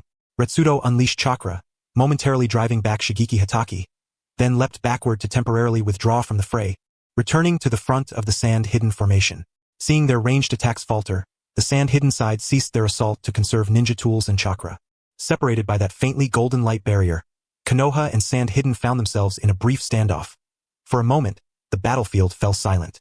Retsudo's laughter, full of excitement and ecstasy, sounded sharply discordant in the stillness. Ha ha ha, what incredible luck is this? His sharp gaze locked onto Tenkaha behind the light barrier, his voice rising slightly with excitement. You brat, you're the medical ninja recently rumored in Konoha, Tenkaha, right? Tenkaha remained silent, frowning. To Retsudo, his silence was tantamount to confirmation. Ha ha ha. Retsudo's laughter grew more arrogant, as if envisioning a monumental achievement landing squarely on his head. Fantastic. Not only do I get to keep Konoha's White Fang alive this time, but I can also conveniently eliminate a key sand-hidden threat. A bonus from the battle. Is this overwhelming fortune finally mine? Ha ha ha. In response to Retsudo's reckless boasts, Shigeki Hatake's expression remained utterly unchanged, though a glint of coldness flashed in his eyes. He lightly brandished the white fanged dagger in his hand and took a deep breath. Finished? Shigeki's voice was flat and unyielding. Is that all your dying words amount to, these tedious empty boasts? Retsudo's laughter abruptly ceased, replaced by an expression of scorned anger. He sneered, forcibly suppressing his displeasure. White Fang of Konoha, you're truly strong. But I, Retsudo, am no pushover. That was just a warm-up. Now I'll show you my true power. As his words fell, Retsudo's body erupted with potent wind-released chakra, as if enveloped in a raging storm. Whirling sand and dust were swept up by the violent gusts, swirling in reverse. This was a unique secret technique painstakingly developed by Retsudo himself. In this state, his speed soared dramatically, and even his attacks were imbued with slicing wind blades. It was by virtue of this unparalleled skill that he had emerged from the sand-hidden village S ranks, ranking among the top elite Jonin. Even the third Kazekage had acknowledged the technique, praising Retsudo's mastery of wind release as reaching its pinnacle, nearly touching the threshold of becoming a shadow, though with minor flaws still to be perfected. Yet Retsudo's heart brimmed with pride and arrogance. He dismissed those so-called flaws as utterly insignificant. Now was his moment to prove himself, and the White Fang of Konoha was the perfect test subject. Forbidden technique. Wind release. Gale instant body. Whoosh! Retsudo's figure vanished instantly from his original spot, moving at a speed far beyond what it had been moments ago. The roar of breaking the sound barrier exploded through the air, a testament to his current velocity. On the sandy ground, his form dashed at breakneck pace, leaving behind multiple afterimages, as if the very space itself teemed with his presence. If in the previous battle, Tengguang Yu could still discern the attacks of the two combatants, now he found himself utterly unable to see clearly. Only fleeting glimpses of pale blue-white streaks flashed before his eyes. On the side of the sand village, several eager Chunin, yearning to distinguish themselves, saw their captain's formidable momentum swell and wished to surge forward to assist. Yet, in the next moment, they were halted by a Jonin from the Gale Spear unit. Do not advance. Everyone, fall back. His countenance was grave as he restrained all the restless sand ninja. I never imagined the captain would resort to this move. Anyone who does not wish to die, keep your distance. Sir? Why? One queried, perplexed. The Jonin cast a wary gaze toward the raging storm in the distance and murmured an explanation filled with lingering dread. In this state, the captain's speed reaches an inconceivable level. Even he himself can barely control the direction of his attacks and cannot accurately distinguish friend from foe.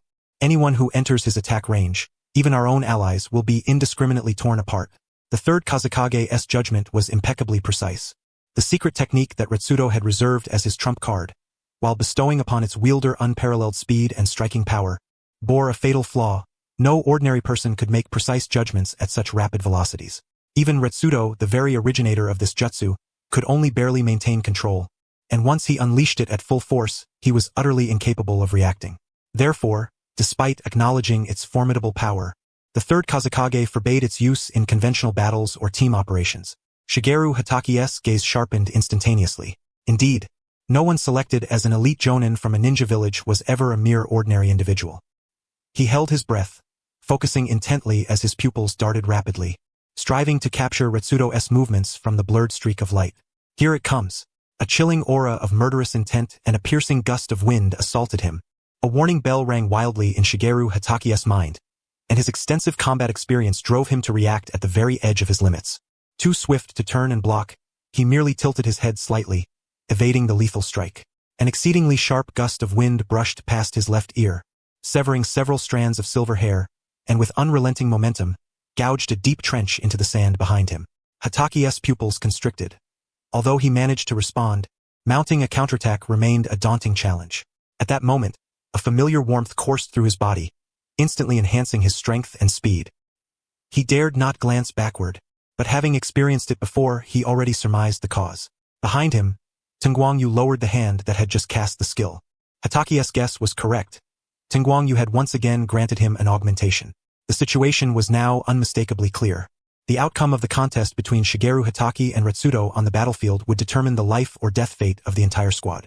Retsudo's figure dissolved entirely into a wildly refracted azure streak across the sand, gouging deep furrows wherever he passed with his razor-sharp wind pressure. His speed had reached an astonishing zenith, rendering his true form nearly invisible to the naked eye.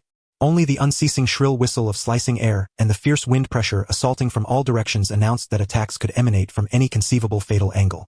Shigeru Hataki's silhouette resembled an isolated island amid the storm SI, his silver hair billowing in the turbulent currents. His gaze was as keen as a blade, and his lightning chakra surged more vibrantly than ever, with silvery arcs crackling across his body. In this life-or-death moment, Hataki no longer held back. He deliberately stimulated his entire body with intensified lightning chakra, further enhancing his mobility. With the dual blessings of Tengwang Yu's assistance and his own lightning release stimulation, his dynamic vision barely managed to keep pace with Retsudo's phantasmal speed, enabling him to discern the opponent's general movement trajectory and attack premonitions. Yet, even seeing clearly did not equate to keeping up. Most of the time, Hotake could only evade before an attack landed, seldom mounting a counterstrike. But his heart harbored not an iota of unease. He was waiting for the opportune moment. Tengwang Yu, utterly focused, could only perceive two blurred shadows colliding at unimaginable speeds within a range of several dozen meters, separating and colliding again. Each impact erupted with a sharp metallic clang. The ringing clash sounded like a symphony. Tengwang Yu's spirit was solemn. This was the true battle between top-tier warriors. Under such circumstances, he was utterly incapable of providing any effective support, offering only limited augmentation. The aftermath of the battle was terrifying. The sand was stripped away layer by layer by the shockwaves produced by their collisions, and even the hard gobi rocks bore smooth cuts carved by the residual force. Even Tengwang Yu's sacred light shield, after absorbing several deflected attacks, dimmed faintly, showing signs of faltering. Minato Namikaze's cerulean eyes remained firmly fixed on the battlefield. His dynamic vision was sufficient to follow the movements of both combatants. He could clearly see that, in this state, Retsudo's speed grew ever swifter, as if he had shed all resistance from the air itself. Though Hotake's responses remained precise and flawless, blocking and dodging with impeccable timing, the opportunities for counterattack were compressed to the extreme. Retsudo's relentless, erratic, and unceasing offensives allowed no respite or chance to gather strength. Do you see it, Byakuga? This is my Gale domain. Retsudo's voice seemed to emanate from all directions, distorted slightly by his rapid movement. Here, I am the master of the wind, the embodiment of speed. Another lightning-fast clash ensued. Shigeru Hotake blocked a slash aimed at his ribs, but another attack struck from a visual blind spot. He twisted his body to the limit. The blade grazed his arm, drawing a streak of blood. Empowered by highly concentrated wind-release chakra, Retsudo's slash was razor-sharp, instantly carving a deep, bone-exposing wound on Hotake's arm, blood flowing unceasingly. Excruciating pain surged, yet Hotake paid it no mind. Now, the ever-passive observer and defender, Shigeru Hotake's eyes suddenly blazed with a cold light. He had been waiting for this very chance, waiting for Retsudo to elevate his speed to its peak, causing his attack patterns to stabilize into a certain fixed rhythm. Hotake's chakra erupted with a thunderous roar. No longer evading or blocking, he took the initiative to strike at a seemingly empty space slightly ahead and to the side. What? Alarm bells blared in Retsudo's mind as an unprecedented aura of death approached, but at such breakneck speed, he was utterly incapable of dodging. It was as if willingly, he charged straight into what appeared to be a misjudged blade. Hotake's figure enlarged before his eyes, close enough to touch. Retsudo could even see the fleeting astonishment reflected in Hotake's jet-black pupils. The Byakuga dagger rose, dazzling lightning converging. Space and time seemed to pause for a moment. Hotake lightning flash. Hotake's deep voice was the harbinger of death. The blade's flash vanished in an instant. Retsudo's forward momentum halted as if paused mid-motion. The azure wind released chakra enveloping him burst like a punctured balloon. His expression froze. He slowly lowered his head to look at his waist. A thin line of blood appeared there. The blood did not immediately spurt forth, for the strike was so swift that his body seemed not to have yet registered it. Retsudo opened his mouth to speak, but only expelled blood-tinged foam. The radiance in his eyes rapidly dimmed as he gazed in disbelief at Shinasaku Hotake standing before him, sheathing his blade with barely a ripple in his breath. Only at this moment did he come to a stark realization of the despairing chasm that separated them. The opponent had not exerted his full strength before, more so observing, adapting, and then delivering a decisive, fatal strike. It turned out that Retsudo had expended his last ounce of strength to rasp out a few words, laden with endless bitterness and sudden clarity. Did I not let you have your fill? No sooner had the words fallen than the crimson line across his waist widened, splitting him in two. Yet even then, Retsudo did not perish immediately. The upper half of his body remained, his eyes fixed intently on Shinasaku Hotake, as if desperate to glimpse a trace of acknowledgement or the joy of vanquishing a rival in those eyes. But evidently he was met with disappointment. Shinasaku Hotake merely cast a faint glance at him before turning away. That gaze was serene and unruffled, bereft of victorious elation or any regret for a formidable adversary. Yet it was precisely the seemingly indifferent look, like the final straw, that utterly shattered Retsudo's fading consciousness. A cough expelled a spatter of blood from his lips. Oh, this is Konoha's White Fang, haha. With his ambitions and unwillingness, Retsudo's pupils darkened, and he fell silent forever. The battlefield plunged into a deathly silence. Even the wind seemed to have ceased its mournful lament. The excitement and frenzy on the faces of the Sunigakure shinobi were doused as if plunged into icy water, leaving only boundless terror and shock.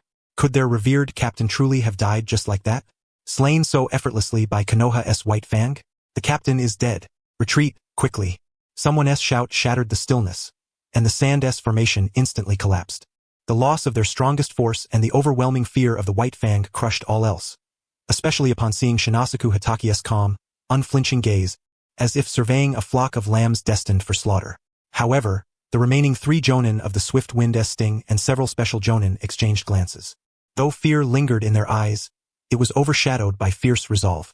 Retsudo is dead. If they fled now, they would face severe punishment upon their return. Better to stand firm. No retreat. One Sunigakure Jonin roared, striving to steady his comrades. Their chakra reserves were surely depleted. They must regroup. Kill them. Yet, he had clearly underestimated the terror inspired by the White Fang. Aside from the reinforcements accompanying them, the earlier pursuers from Sunigakure had utterly lost all courage.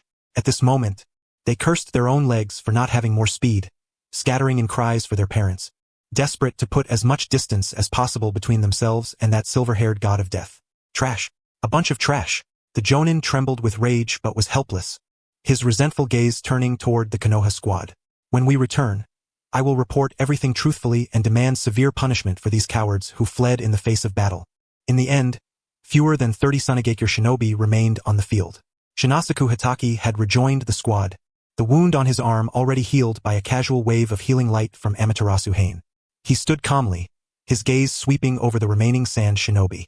Under his scrutiny, not a single one dared to step forward. Instinctively, they retreated half a step, causing a ripple of unease within their ranks. Finally, a Sunigakure Jonin led by example charging ahead first. Following his lead, the others mustered what courage they had left and surged forward. Go and eliminate that medical ninja. The rest of you, Jonin, and I will hold off Konoha's White Fang. The Jonin commanded. The squad split into 2 groups. 3 Jonin charged at Shinasaku Hatake, while the others rushed toward Amaterasu Hain and the rest. Yet, they still underestimated the White Fang squad's counterattack in desperation, as well as Amaterasu Hain's versatility. Protect Hain.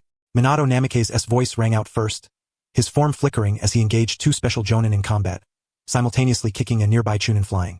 Uchiha Fugaku was already unable to restrain himself. His Sharingan locked onto the enemy. Though he refrained from unleashing fire release techniques, his chakra was equally limited. He drew his kunai, his Sharingan granting him extraordinary insight and dynamic vision to meet the enemy head-on. After all, with the Sharingan, his taijutsu was formidable as well. Though Shino Aburame's insect swarm had suffered heavy losses, the remaining parasitic bugs still lunged at several enemies. Hyuga Kara activated his Byakugan, using gentle fist techniques to repel approaching sand ninja. Ichiro Shinjo, drained of chakra, could only stand back-to-back with the still weakly recovering Akinokami Donin, barely holding the line with taijutsu and weapons. Amaterasu Hain, heavily targeted by the enemy, faced the densest attacks, though his comrades unconsciously shielded him in the center. Without the defenses of Ichiro Shinjo and Akinokami Donin, they could not stop all the sand ninja. Then, a special Jonin from Sunigakure, taking advantage of his comrade's cover, stealthily infiltrated and launched a surprise flank assault on him. With no reinforcements in sight, a gleam of excitement flickered across his savage face. But at that moment, Amaterasu Hain raised his fist and advanced toward him. In the astonished gaze of the special Jonin, a single simple punch was unleashed. Superhuman strength. A shockwave erupted around the fist's surface. Bang! The special Jonin hastily tried to block, but in the next instant, the kunai embedded itself into his chest along with his arm. Like a hammer strike, the man was sent flying backward, crashing into a rock. The rock shattered under the tremendous force, and the debris buried the special Jonin, whose fate remained unknown. Don't underestimate medical ninjas. Amaterasu Hain flicked his wrist, his eyes icy cold. At the same time, he raised his left hand, aiming at a densely packed group of Sunigakure shinobi. Holy Light Cross. A dazzling golden cross shot forth, exploding amidst the crowd with a thunderous blast. Boom! Though the Holy Light Cross was not of the highest rank, the shockwave still sent several sand shinobi who failed to evade screaming as they were blown away, their bodies charred and rendered incapable of fighting. Amaterasu Hain's sudden outburst struck terror into the sand ninjas, stalling their already chaotic assault. Only then did they realize with dread that this young medical ninja was not only an astonishing healer with an impenetrable shield but also a formidable combatant. Amaterasu Hain did not linger in one spot. He actively joined the fray. He weaved through the crowd, landing blows that repeatedly deprived the sand of fighters, sometimes outright killing them. From time to time, he supported his comrades with the Holy Light Cross in counterattacks. With Amaterasu Hain's entry into the battle, the advantage inevitably began to tilt in their favor. Retreat. Cover each other. Enter the forest ahead. Shinasaku Hataki's voice rang out. In mere moments, he had slain another Sunigakure Jonin. Watching the two Sunigakure Jonin who dared not approach further, Shinasaku Hatake forcefully wiped the blood off White Fang's dagger. At his command, the Konoha squad immediately acted accordingly. They fought while retreating, finally breaking free from the barren wasteland and plunging headlong into the dense forest bordering the land of rivers. Within the forest, they could finally catch their breath. The thick trees greatly restricted the effectiveness of long-range ninja tools and wind-style ninjutsu. The Sunigakure pursuers halted at the forest's edge. Gazing at the forest before them and the bodies of Retsudo and other comrades scattered on the ground, the remaining sand shinobi's resolve utterly dissipated. The terrifying lethality of Konoha's White Fang and the inexhaustible tactics of the medical ninja had crushed their will to continue. Cease pursuit. One of the two surviving Jonin issued the order with great difficulty. His face etched with despondency and fear. Venturing into the jungle was fraught with peril. After tallying the casualties and securing Captain Retsudo's body, we must return to offer our apologies to Lord Kazekage. The sand-hidden ninjas, granted a reprieve, hastily gathered the remains of their comrades and withdrew like a receding tide. Deep within the forests of the land of rivers, the Konoha squad finally came to a halt after confirming their temporary safety through the Byakugan of Hugakura and reconnaissance by the residual insect swarm of Aburame Shira. Except for Shigeru Hatake and Amain Hain, the remaining 6 members collapsed to the ground, gasping for breath. Prolonged combat had nearly depleted their chakra and physical strength. Amain Hain remained vigilant, tending to the injuries sustained by his comrades during the recent clash.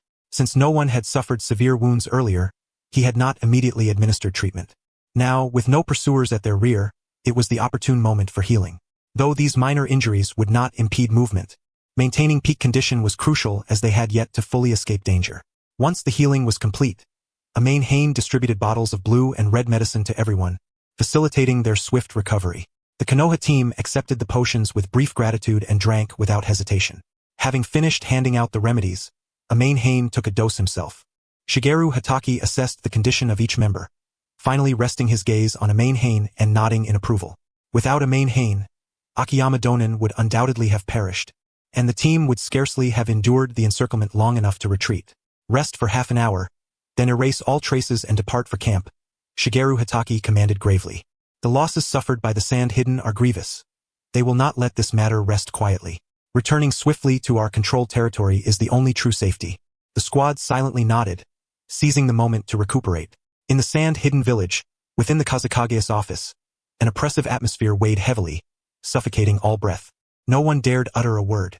The third Kazekage's face was ashen, clutching the freshly received battle report, his murderous intent erupting uncontrollably. Before him knelt a sand-hidden Jonin, one of the 2 Jonin who had participated in the siege against Shigeru Hatake and had narrowly survived. Cold sweat dripped down his forehead as he bowed his head deeply, barely daring to breathe, fearful that even the slightest movement would ignite the Kazekage's repressed fury. Time seemed to stretch interminably until the Kazekage's voice, icy and laden with deadly intent, finally broke the silence. What are the exact losses? Respectfully, Lord Kazekage. The Jonin's voice was dry and trembling, barely forced from between clenched teeth. Material losses exceed 80%. Puppet core components, poison materials, 17 sealing scrolls, all were incinerated. The Kazekage ground his teeth, veins bulging on his neck. And personnel losses? 8 Jonin perished, including the Hiko couple. 15 elite Jonin and Chunin from the Retsu faction fell. Approximately 30 genin and logistics personnel were lost. With each casualty reported, the Kazekage's murderous aura intensified. When the full extent of the losses was disclosed, he laughed bitterly in fury. Ho ho, splendid work, Konoha! His laughter was tinged with a chilling malevolence. Who precisely participated in the assault? This operation was launched by Konoha's White Fang, led by Shigeru Hatake. The squad included the formidable Uchiha Fugaku, a swift blonde youth, and the young medical ninja Amain Hain, who is rumored to employ golden light in healing. Additionally, elite members from the Aburame, Hyuga, and Akiyama clans were involved, along with a special Jonin proficient in earth release techniques. Shigeru Hatake's name was spat out through clenched teeth, the Kazekage's eyes boiling with wrath. Suddenly, his chakra exploded violently, causing the room to tremble as dust cascaded from the ceiling. Useless. A pack of incompetents. He bellowed, slamming the battle report onto the table, his chest heaving. 8 Jonin lost. Among them, the Hiko couple, experienced, perfectly synchronized puppet masters, and Retsu, a promising future pillar I had high hopes for, and yet, they were wiped out single-handedly by White Fang's squad on their own turf. The loss of supplies pained him deeply, forcing the suspension of several planned offensives. But what he could not accept was the grievous human toll. Training a Jonin in any village was a monumental endeavor, demanding immense resources, time, and life or death trials. Especially for the sand-hidden village, with its barren lands and scarce resources, the difficulty was compounded. Now, 8 Jonin, including the special Jonin, were lost in a single blow.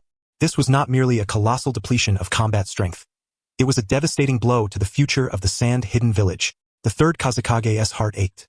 Were he any younger, he might have been so enraged as to collapse in exhaustion. Breathing deeply several times to quell his fury, his bloodshot eyes narrowed. I hear there were deserters? Yes, Lord Kazekage. The Jonin bowed his head, voice trembling. Only a few returned to the village. The majority did not. They are presumed to have defected. The Kazekage reined in the chakra that had surged from his loss of control. His tone turned icy as he decreed, execute them all. Find the deserters and kill them without exception. Their immediate family will be thoroughly investigated. Any sign of collusion or concealment will be dealt with accordingly. Leave no loose ends. I need not instruct you on the matter. Yes, understood. The Jonin shuddered, fully aware that a bloody purge was imminent within the sand-hidden village. Almost simultaneously, in a secret chamber elsewhere in the sand-hidden village, Elder Chiyo and her brother, Ebizo, received the news. Shigeru Hatake White Fang of Konoha. Chiyo gently caressed the pale, lifeless faces before her. Her son Ko and daughter-in-law Hayes remains. They have slain my son, my daughter-in-law. I will never share the same sky with you. She vowed with undying hatred. Ebizo steadied his sister's shoulders, his expression equally grim but more composed. Sister, calm yourself. White Fang's strength is unfathomable, and this time he came prepared. I shall go to the front lines. Chiyo's eyes blazed with murderous intent. I will personally slay White Fang and offer his head as a sacrifice to my children. Ebizo studied the fire of vengeance consuming his sister's gaze, knowing that any rational counsel would be futile now. He summoned the Umbu and, his voice hoarse, instructed, convey Elder Chiyo's resolve to Lord Kazekage. The third Kazekage soon received Chiyo's request. Rubbing his temples, he felt a headache coming on. Chiyo and Ebizo were pillars of the sand-hidden village, especially Chiyo, whose mastery of poison and puppetry posed a significant threat to Konoha, and who had been instrumental in the sand-hidden village's ability to withstand multiple great wars. Sending them to the front lines for vengeance might boost morale, but any mishap could not be afforded by the already weakened village. After weighing the matter carefully, he ultimately approved. The pain of losing loved ones demanded an outlet, and Chiyo's presence at the front could strengthen their forces. More importantly, he understood that attempting to dissuade a mother consumed by grief and boundless hatred was unwise and might even breed resentment toward himself. He consented but emphasized repeatedly that she must take utmost care to protect herself. Simultaneously, the third Kazekage issued a novel and humiliating decree. Henceforth, a public announcement would be made throughout the entire village. Any hidden sand ninja who encounters Konoha's White Fang, Shigeru Hatake, should, unless absolutely certain, consider abandoning their current mission as circumstances dictate. This directive tacitly acknowledged the terror inspired by the White Fang and signified that the hidden sand village begrudgingly accepted the grievous loss suffered this time. It served as a stern admonition to all hidden sand shinobi. Avoid senseless sacrifices, as he had become a dreadful symbol capable of silencing even infants' cries. The fearsome reputation of the Konoha White Fang reached its zenith within the hidden sand village following this battle. Meanwhile, with Tung Guangyu's performance in the conflict further confirmed and reported, his name was irrevocably inscribed near the top of the hidden sand leadership's kill list. Henceforth, whenever Tung Guangyu was sighted on the battlefield, other objectives could be temporarily abandoned in favor of prioritizing his elimination. Concurrently, within the underground exchange office, the bounty amounts on both individuals soared, attracting numerous covetous gazes. At the Konoha forward camp, when Shigeru Hatake arrived outside with 7 team members, weary and dust-streaked, bearing the stench of blood and sand, Tsunade, Jiraiya, and others who had long received the signal were already waiting. The 8 remained intact, though nearly every garment was torn, chakra severely depleted, and expressions fatigued. Haha! Jiraiya was the first to approach, his tone brimming with excitement. Senior Shigeru, well done. On this mission, you've truly demonstrated Konoha's might to the hidden sand. He winked and lowered his voice. Just thinking of Rosuna's sour face when we withdrew makes me feel so much better.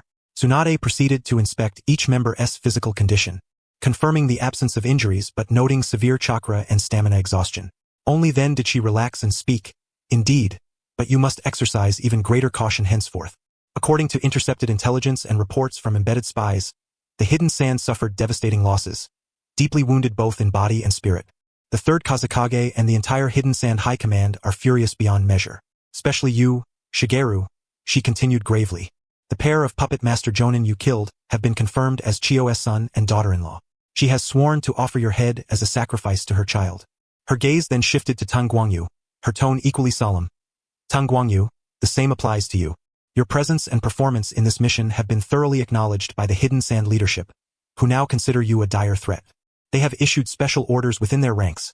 If you appear on the battlefield, they may resort to any means necessary to prioritize your elimination. Concerned eyes turned toward Tang Guangyu. He was momentarily taken aback but quickly recovered. I understand, Sister Tsunade. However, as a medical ninja, I usually remain at the rear of the team and do not charge ahead alone. Anyone wishing to kill me would first have to get through my teammates.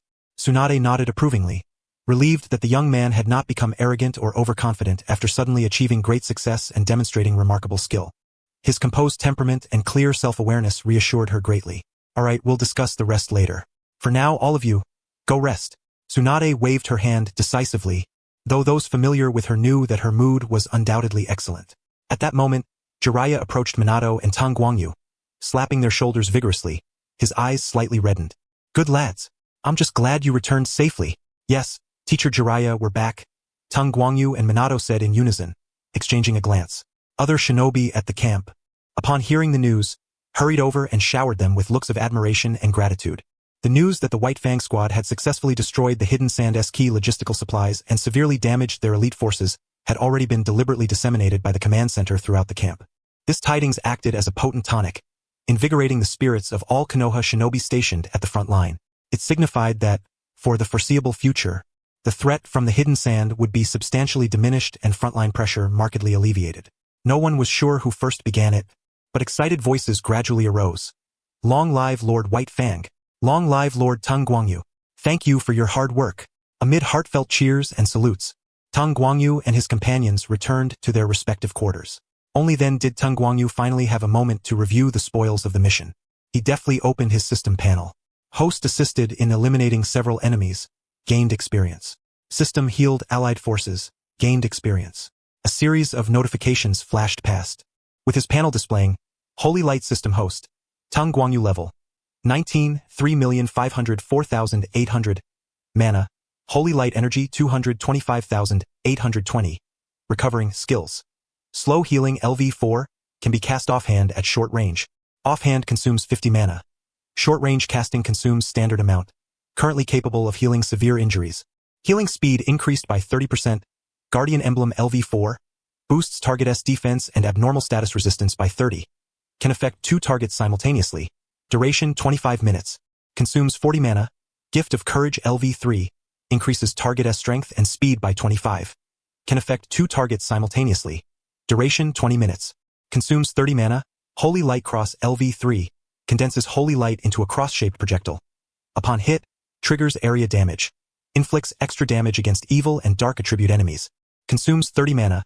Enhanced power, Holy Light Shield LV2, condenses holy light to form a barrier. Blocks ninjutsu and physical attacks from the front. Defense limit depends on mana invested. Minimum consumption 40 mana. Defense enhanced, Purification LV max.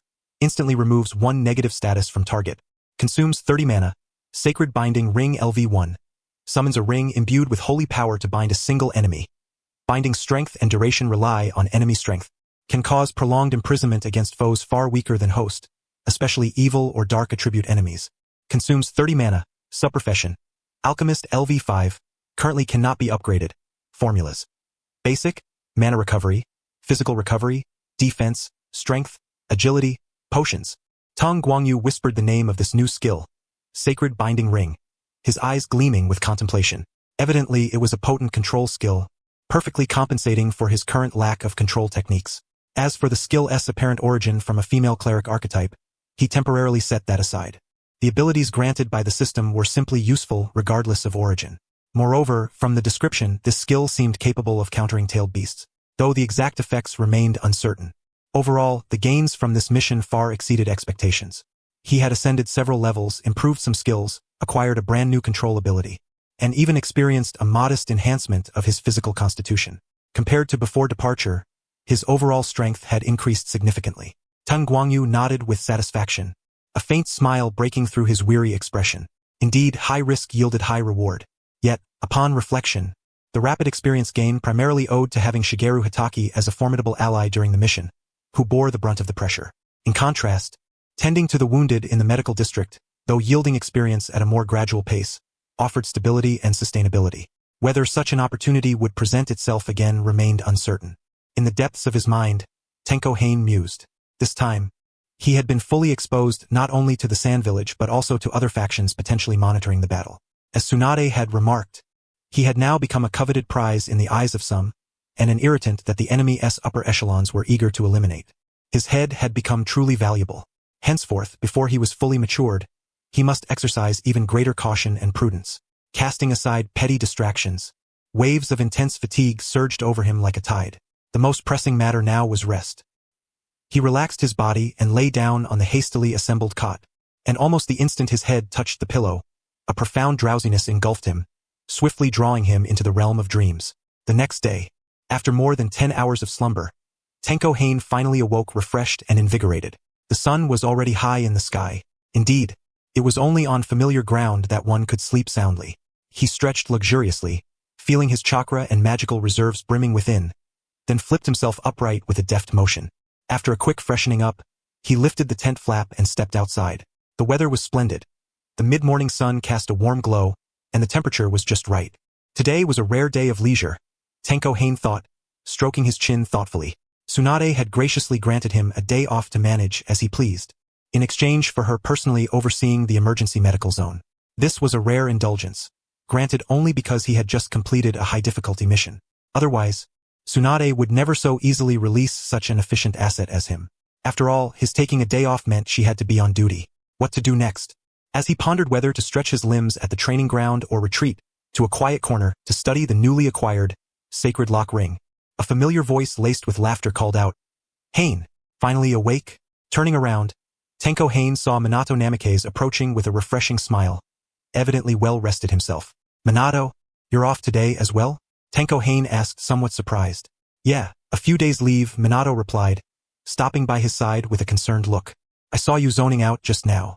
What were you thinking about?" "Nothing much, just contemplating how best to spend this rare day off." Tenko Hain shrugged, a hint of resignation in his tone. "It's funny, really. Ever since I came to the front lines, I don't think I've properly explored the camp beyond the medical district and my own tent. Want to take a stroll around the camp?" Minato's eyes brightened as he volunteered to be a guide. "I'm quite familiar with this area from my patrols." "That sounds perfect," Tenko Hain agreed gladly, then sighed. "Though I must say it's enviable you have several days off. I only have one." Minato smiled sheepishly. "Well, in wartime, medical ninja are a scarce strategic resource. They'd rather split one person into two. Besides, you're now an indispensable pillar of the medical zone. More capable means more work." His words were no mere politeness but fact. In the camp, everyone knew the weight and assurance that Tenko Hain's name carried. The two walked side by side through the camp. It was sizable with clearly defined functional zones. The core command area, medical district, supply sector, expansive tent accommodations, training fields, and simple recreational spots. Though some areas were modest, all served their purpose admirably. Konoha's camp arrangements were commendable in this regard, thanks in no small part to the efforts of Orochimaru and others. Without their dedication, and given the advisory council's notoriously petty nature, simply securing shelter would be a miracle, let alone anything more. To those long retired from the battlefield, ninja were merely tools. Having food and lodging was all that mattered. Their mindset remained stuck in a bygone era. Along the way, many ninja on rest or recuperation recognized Tenko Hain. They instinctively paused, bowed slightly, and respectfully addressed him as Lord Tenko Hain. Their eyes shone with sincere gratitude and reverence. Even passing Jonin nodded amicably in greeting. Minato observed quietly from the side, murmuring in admiration, "Hain, your reputation just keeps growing, especially now that details of your recent mission have spread. Everyone knows not only your extraordinary healing skills but also your formidable prowess in direct combat." Indeed, Tenko Hain nodded. The mission details have been further compiled as team members returned. After consulting with Tsunade and others, it was decided to selectively disclose information to boost morale. Of course, some particulars were withheld, such as my ability to amplify allies. When Shigeru Hatake mentioned this during the mission report, Tsunade learned of it for the first time and shot a sharp glare at Jiraiya, who looked away sheepishly. Jiraiya chuckled awkwardly, unable to admit he had completely forgotten to mention his apprentice's special skill. Both Tsunade and Hatake concurred in concealing this fact. Otherwise, once word got out, Tenko Hain would never have peace again. Other ninja villages would intensify assassination attempts. Such a game-changing ability was enough to drive anyone to madness. Tenko Hain rubbed his nose, feeling somewhat unaccustomed to being the center of attention. Stop teasing me, Minato. Besides, you performed well too. Why hasn't anyone greeted you? Minato smiled but did not answer directly. He understood well that if Tenko Hain were not by his side, given his own performance on the mission, someone would surely have come over to greet him. But reality was as it was. Tenko Hain's current prominence overshadowed him. Still, he harbored no jealousy or disappointment, only genuine happiness for his friend. Suppressing his smile, Minato said earnestly, I still have a long way to go. My body flicker technique and Rasengan have plenty of room for improvement. Especially after witnessing Gaara's mastery of wind release chakra, it inspired some new ideas. I intend to use these few days off to refine my Rasengan and experiment with modifications to my body flicker. I have a feeling that if all goes well, my strength will advance significantly. Tenko Hain nodded in response. Congratulations in advance. I must admit, Gaara's application of wind release was indeed unique and impressive. As they exchanged ideas about perfecting the Rasengan, they strolled past rows of tents. Not far from them, Akinokido Minami sat atop a wooden crate, savoring a large bag of potato chips with evident delight. Beside him, Ichiro Shinjo leaned idly against a plank, his gaze wandering aimlessly until it fixed upon two familiar figures. He straightened and nudged the chip-faced Minami. Minami lifted his head, cheeks puffed, sending an inquisitive glance. Shinjo gestured with his chin toward the direction. Minami followed his indication and immediately brightened upon spotting Tenko Hain and Minato. Instinctively, he intended to greet them, but as the words reached his lips, he suddenly realized that he still held snacks in his hands, and felt that it would be somewhat improper to greet them in such a manner. However, as a member of the Akimichi clan, the concept of wasting food simply did not exist in their vocabulary. Thus, he swiftly emptied the remaining chips from the bag into his mouth and began to chew voraciously. Cough, cough, cough. Perhaps due to eating too hastily, he suddenly choked and burst into violent coughing. His face instantly flushed a deep crimson. Shinjo Ichiro shook his head helplessly and hurriedly handed over his water bottle. Akimichi Jonin gulped down several large swallows, finally managing to catch his breath. Noticing the commotion caused by him, Amaterasu Hain and Minato Namikaze were drawn over. Feeling a bit embarrassed, he forced a smile. Akimichi Jonin still had bits of chip crumbs clinging to his face. Lord Amaterasu Hain, Minato, good morning. Sorry to have made you laugh at my expense. Amaterasu Hain looked at his simple and honest expression and couldn't help but smile gently. Good morning, Senior Jonin. How are you feeling? At the same time, Amaterasu Hain gave a nod of acknowledgement toward Shinjo Ichiro. Akimichi Jonin patted his round belly and declared with robust vigor, I'm fine now, completely recovered, though my body is still a bit weak. I'll just eat more these next couple of days and be fine. Then, his expression grew serious as he said earnestly, This time, I owe you my life, Lord Amaterasu Hain. Were it not for you, I, Akimichi Jonin, would surely have perished in the desert. In the future, if there is ever a need for my assistance, just say the word. I will come at once, and the Akimichi clan will do its utmost to help. Shinjo Ichiro solemnly echoed. Me too. Amaterasu Hain hastily waved his hand. You two are too polite. We are comrades. Mutual support is only natural. Also, since we have all faced life and death together, please stop addressing me as Lord. Just call me Hain or Amaterasu Hain. Akimichi Jonin and Shinjo Ichiro exchanged glances and then nodded slightly. Very well. Then we shall respectfully accept your wishes, Hain. At that moment, the bond between them seemed to deepen considerably. They chatted a while longer, chiefly with Akimichi Jonin enthusiastically describing which dishes in the cafeteria were delicious, earnestly recommending that Amaterasu Hain and Minato try them later. After parting ways with the two, Amaterasu Hain and Minato continued forward. Just as they rounded a corner, their brows furrowed almost simultaneously, their steps halted, and their bodies instinctively shifted into a state of alert. Yet, the next moment they relaxed. A Konoha Umbu, wearing an animal mask, silently emerged from the shadows and stood before them. He first cast a scanning glance at the two, confirming they were the ones he sought. Then, with a slightly respectful tone, he spoke. Lord Amaterasu Hain, Namikaze Minato. Jiraiya-sama and Orochimaru-sama request your immediate presence at the command tent. There is urgent business to discuss. Amaterasu Hain and Minato exchanged a look, each perceiving a glimmer of understanding in the other's eyes. It seemed to concern the follow-up to the current mission. Understood, we will proceed immediately. The Umbu nodded slightly, then, with a flicker of movement, melded silently back into the surrounding shadows as if he had never appeared. Amaterasu Hain and Minato exchanged a glance, no longer lingering, quickening their pace toward the command tent. Some time earlier, in Konoha village, within the Hokage's office building, the third Hokage sat in his chair, holding the urgent report sent back via summoning technique, reading every word with care. The furrow in his brow, which had been tightly knit for several days, gradually softened as he delved deeper into the report. Indeed, the corners of his mouth could not help but lift slightly, revealing a look of relief and joy. Well done. Excellent work. He praised involuntarily. He was not alone in the office. The other three members of the Konoha High Council, Tsunade Koharu, Mito Munin, and Danzo Shimura, were also present. Evidently, they too were curious about the intelligence returned from the front lines. Tsunade Koharu, somewhat impatient by nature, seeing Hiruzen Sarutobi's joyful expression, yet prolonged silence after reading the report, could not help but urge. So, what is the situation? Come on, monkey, now that you've read it, just tell us. Don't keep us in suspense. Hiruzen Sarutobi finally lifted his head and, taking up his pipe, puffed on it with satisfaction. The White Fang Squad's mission was a success. The crucial supply lines from Sunagakure have been confirmed utterly destroyed. Moreover, Sunagakure suffered heavy losses, including elite Jonin of great prowess such as the Hihaku couple and Reppu, as well as several skilled shinobi. This was a truly devastating blow for them. As for our side, all personnel have returned safely. A decisive victory.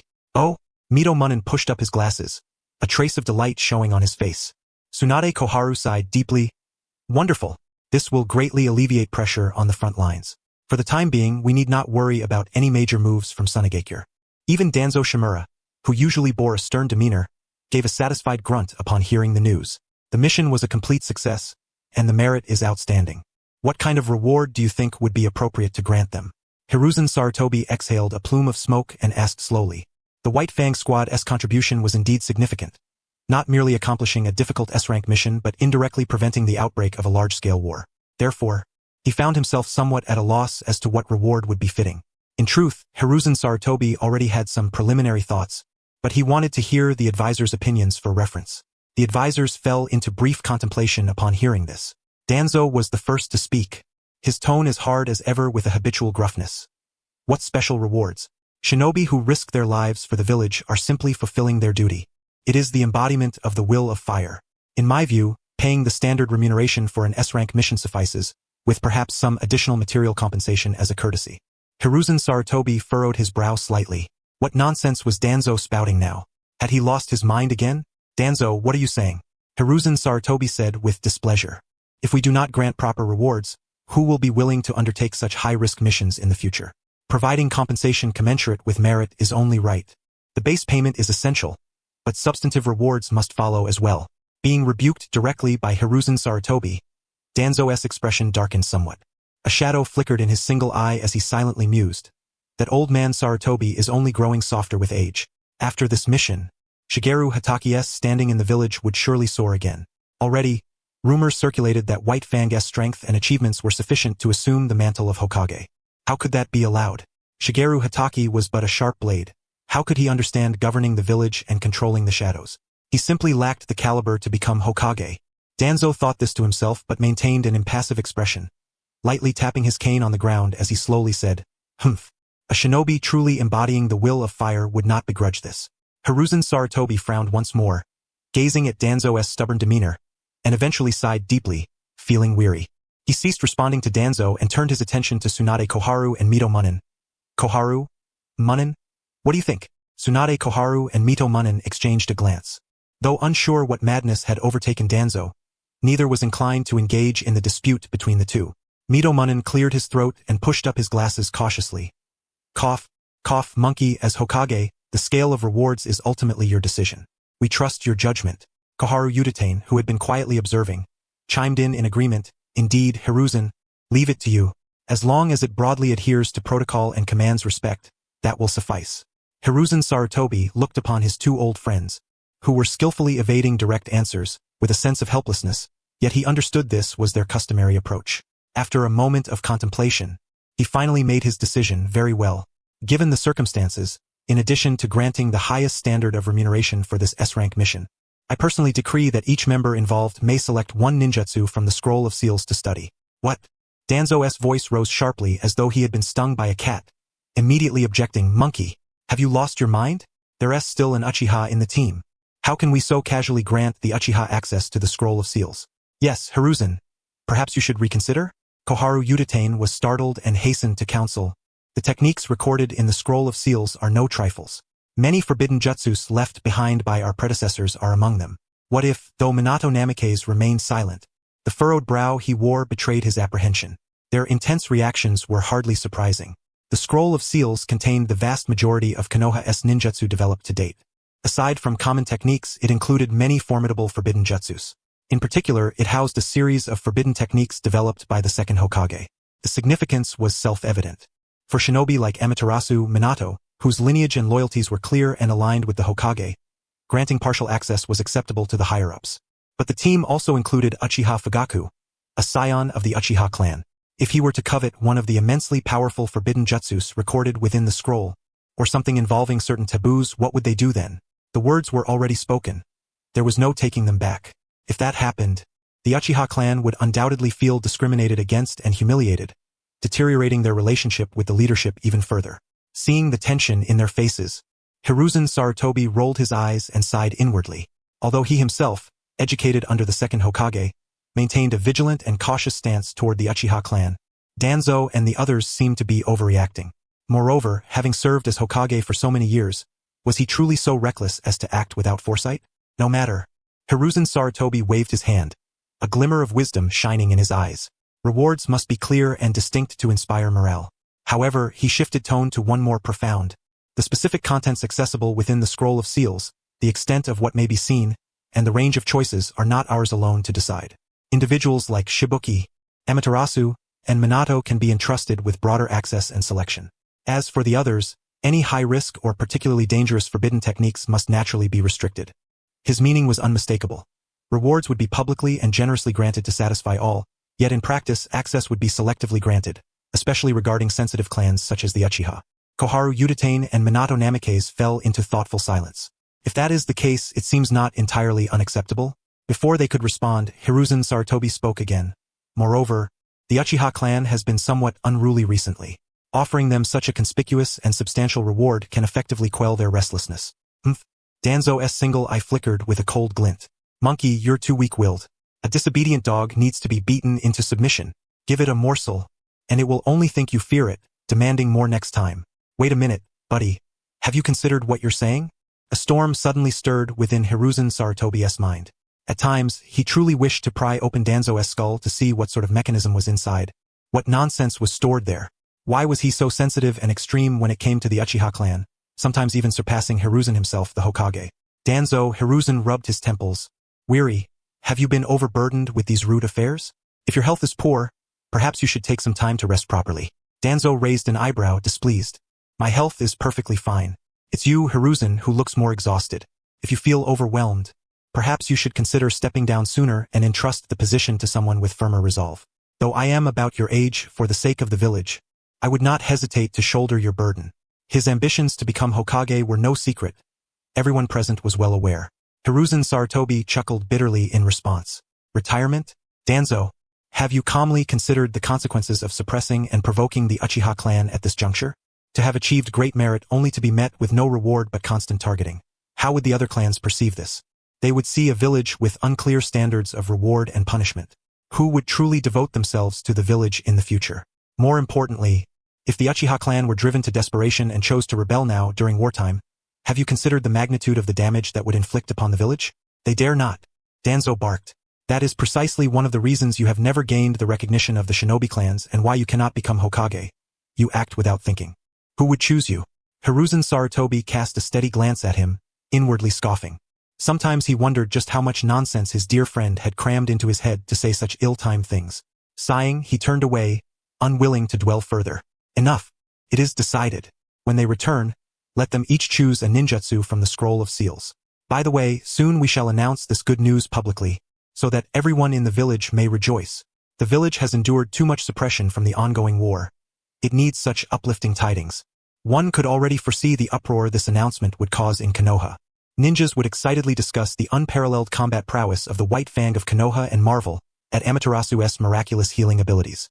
Ordinary villagers would feel reassured and proud, gaining fresh topics for their daily conversations.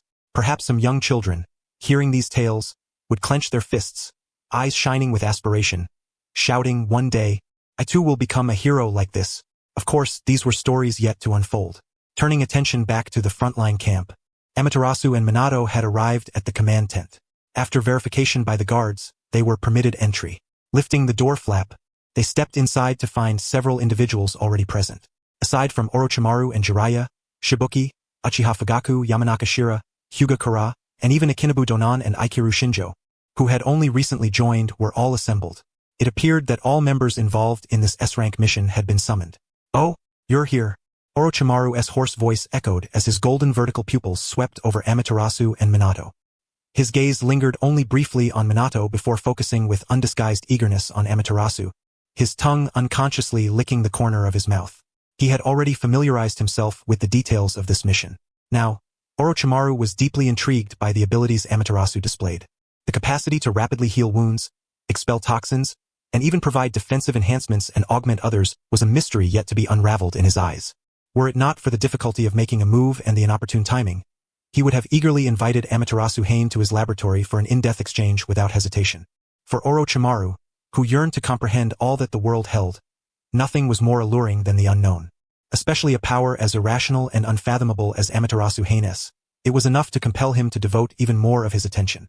Amaterasu Hain trembled under Orochimaru's fervent gaze, every hair on her body standing on end. "This is bad," she cursed silently in her heart. She timidly shrank behind Minato, attempting to shield herself from Orochimaru's unsettling stare behind her brother's imposing figure. Minato, used as an impromptu shield, turned his head in mild confusion toward Amaterasu Hain, his eyes filled with inquiry. Although unclear about the exact reason, Minato naturally adjusted his stance and, with tacit understanding, positioned himself firmly before her. Orochimaru observed their subtle exchange with keen eyes, a faint, inscrutable smile curling at the corner of his lips as he scoffed softly. He no longer regarded Amaterasu Hain with the scrutinizing gaze reserved for a rare specimen. Slowly, he shifted his focus away from her. Only when Orochimaru's attention veered elsewhere did Amaterasu Hain finally exhale in relief. Though Orochimaru had yet to reach the extremes he would exhibit in later years, the seeds of his obsessive curiosity and ruthless pragmatism were already unmistakably present. Therefore, it was best not to provoke him if it could be avoided. The mere thought of Orochimaru's bizarre snake-themed jutsu, his serpentine venom and other sanity-testing antics, sent a shiver of physiological discomfort through Amaterasu Hain. Jiraiya remained oblivious to the subtle interplay between Orochimaru and Amaterasu Hain, wearing his usual carefree expression. Grinning broadly, he exclaimed, "Everyone's here. Looks like you all had a good rest." With their teacher-esque greeting, Amaterasu Hain had no choice but to cease hiding. She emerged partially from behind Minato, joining him in greeting in unison, "Lord Orochimaru, Teacher Jiraiya." Simultaneously, they nodded respectfully toward Shigeru Hatake and the other teammates. Shigeru Hatake returned the gesture with a gentle smile and a slight nod. Fugaku Uchiha appeared to be in good spirits, a faint trace of barely perceptible anticipation glimmering in his deep eyes. Shira Aburame nodded silently in acknowledgement. Hinata Hyuga responded with a smile, and both Dosen Akimichi and Ichiro Nijo offered friendly smiles as well. Jiraiya cleared his throat, tempering his smile to adopt a more serious tone. "The reason for gathering you all today is twofold.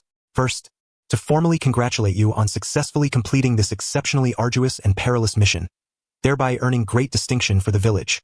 Your performance has truly lived up to the name of Konoha's elite." The atmosphere within the tent relaxed somewhat, pride subtly illuminating each face. Orochimaru took up the thread, his voice hoarse yet imbued with a peculiar charm.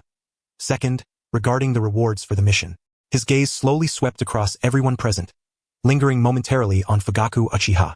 "The Hokage himself has decreed that, in recognition of your outstanding contributions, you shall not only receive the highest remuneration accorded to an S-rank mission but also be granted a special privilege. Each of you may select one jutsu to learn from the Scroll of Seals." At this announcement, a brief hush fell over the tent, broken only by the slightly intensified breathing of those present.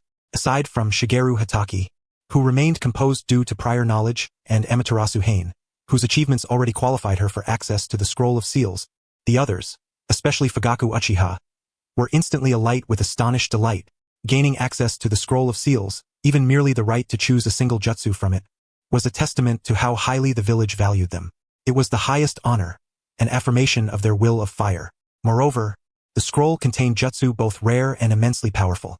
Selecting a technique that harmonized with one's own abilities would undoubtedly amplify personal strength, providing a crucial trump card. Ultimately, the contest among shinobi boiled down to who possessed the greater number of superior aces. Internally, Fugaku Uchiha rejoiced. Indeed, undertaking this mission was worthwhile. This was not only a recognition of valor but also an opportunity to mend the relationship between his clan and the village. The third Hokage's granting of such a reward was unmistakably a gesture of goodwill. He envisioned the dawn of a new era of harmony between his family and Konoha. Unbeknownst to him, however, the options available to him were considerably diluted compared to those granted to several others. Jiraiya's gaze swept over the assembled group, lingering a moment longer on Minato Namikaze before he spoke. The Scroll of Seals contains a vast array of techniques, so choose wisely. It's best to consider carefully, perhaps consulting a trusted senior. He paused, then casually addressed Minato. Minato, I recall you expressed interest in space-time ninjutsu before? If you're inclined, you might want to look into the Flying Thunder God technique developed by the second Hokage. Of course, I must warn you, this jutsu demands exceptional talent, especially in spatial perception. Should you decide to pursue it, I can procure from the old man the relevant aptitude tests for you to try. If you possess the necessary talent, you may proceed. If not, there's no need to force it. At these words, Minato's cerulean eyes immediately brightened. The Flying Thunder God technique, the S-rank space-time ninjutsu created by the second Hokage, Senju Tobarama, celebrated as the fastest technique in the shinobi world. Having caught wind of its renown through Amaterasu Hain's subtle hints, he was already well acquainted with its name. According to Amaterasu Hain, this jutsu perfectly complemented his combat style. Mastering it would undoubtedly result in a qualitative leap in power. Minato had long coveted this technique, considering it essential for his future arsenal. Unfortunately, his previous lack of rank and achievements had barred him from applying to learn it. Even Jiraiya, as the third Hokage's disciple, could not unilaterally grant such permission. Without hesitation, Minato nodded resolutely. Yes, Teacher Jiraiya, I am very interested in this jutsu. Seeing the burning determination and confidence in his pupil's eyes, Jiraiya laughed heartily and patted Minato's shoulder with vigor. Excellent. Ambitious. I'll go to the old man and prepare the testing method and tools. These are the very tests left behind by the second Hokage. Once you pass, we'll discuss the next steps. Clearly, he held great expectations for his disciple. He could almost envision the dazzling brilliance Minato would radiate on the battlefield once he mastered the Flying Thunder God technique, combining his superhuman reflexes with spatial talent. Orochimaru then turned his gaze more intently toward Amaterasu Hain, his voice tinged with curiosity. Amaterasu Hain, your ability is truly unique, a self-contained system. If there is no jutsu on the Scroll of Seals that interests you, you may always consult me. I will do my best to assist. Amaterasu Hain replied respectfully, yes, Lord Orochimaru, I will consider it carefully. Consult? No thanks, I'd definitely end up with blood drawn and laid out for tests, she thought wryly in her mind. The news of the rewards thoroughly enlivened the atmosphere within the tent. Smiles adorned everyone's faces as they whispered among themselves, contemplating their forthcoming choices. Afterward, Orochimaru and Jiraiya briefed the group on subsequent matters, chiefly concerning the possibility of retaliatory actions from the hidden sand village and the need for heightened vigilance. Before long, the group dispersed, each carrying their own mixture of emotions. Iwagakure, Sachikage's office. Anoki hovered midair, repeatedly scrutinizing the urgent intelligence report in his hands before finally setting it down with measured deliberation. Konoha's White Fang, Shigeru Hatake, and that Tenkaha. He murmured those two names softly, his tone tinged with complexity and a hint of envy. Though Konoha had lost two pillars of the ninja world, the god of shinobi, Hashirama Senju and Madara Uchiha, the foundation they left behind remained profoundly robust. Judging from the content of the intelligence, setting aside the astonishing auxiliary abilities of Tenkaha, White Fang alone had undoubtedly ascended to the level of an Hokage. While the ninja world lacked a strict hierarchy of strength, beings of this caliber, far surpassing the elite Jonin threshold, were each capable of altering localized warfare. Iwagakure had first-hand experience with Retsudo's prowess.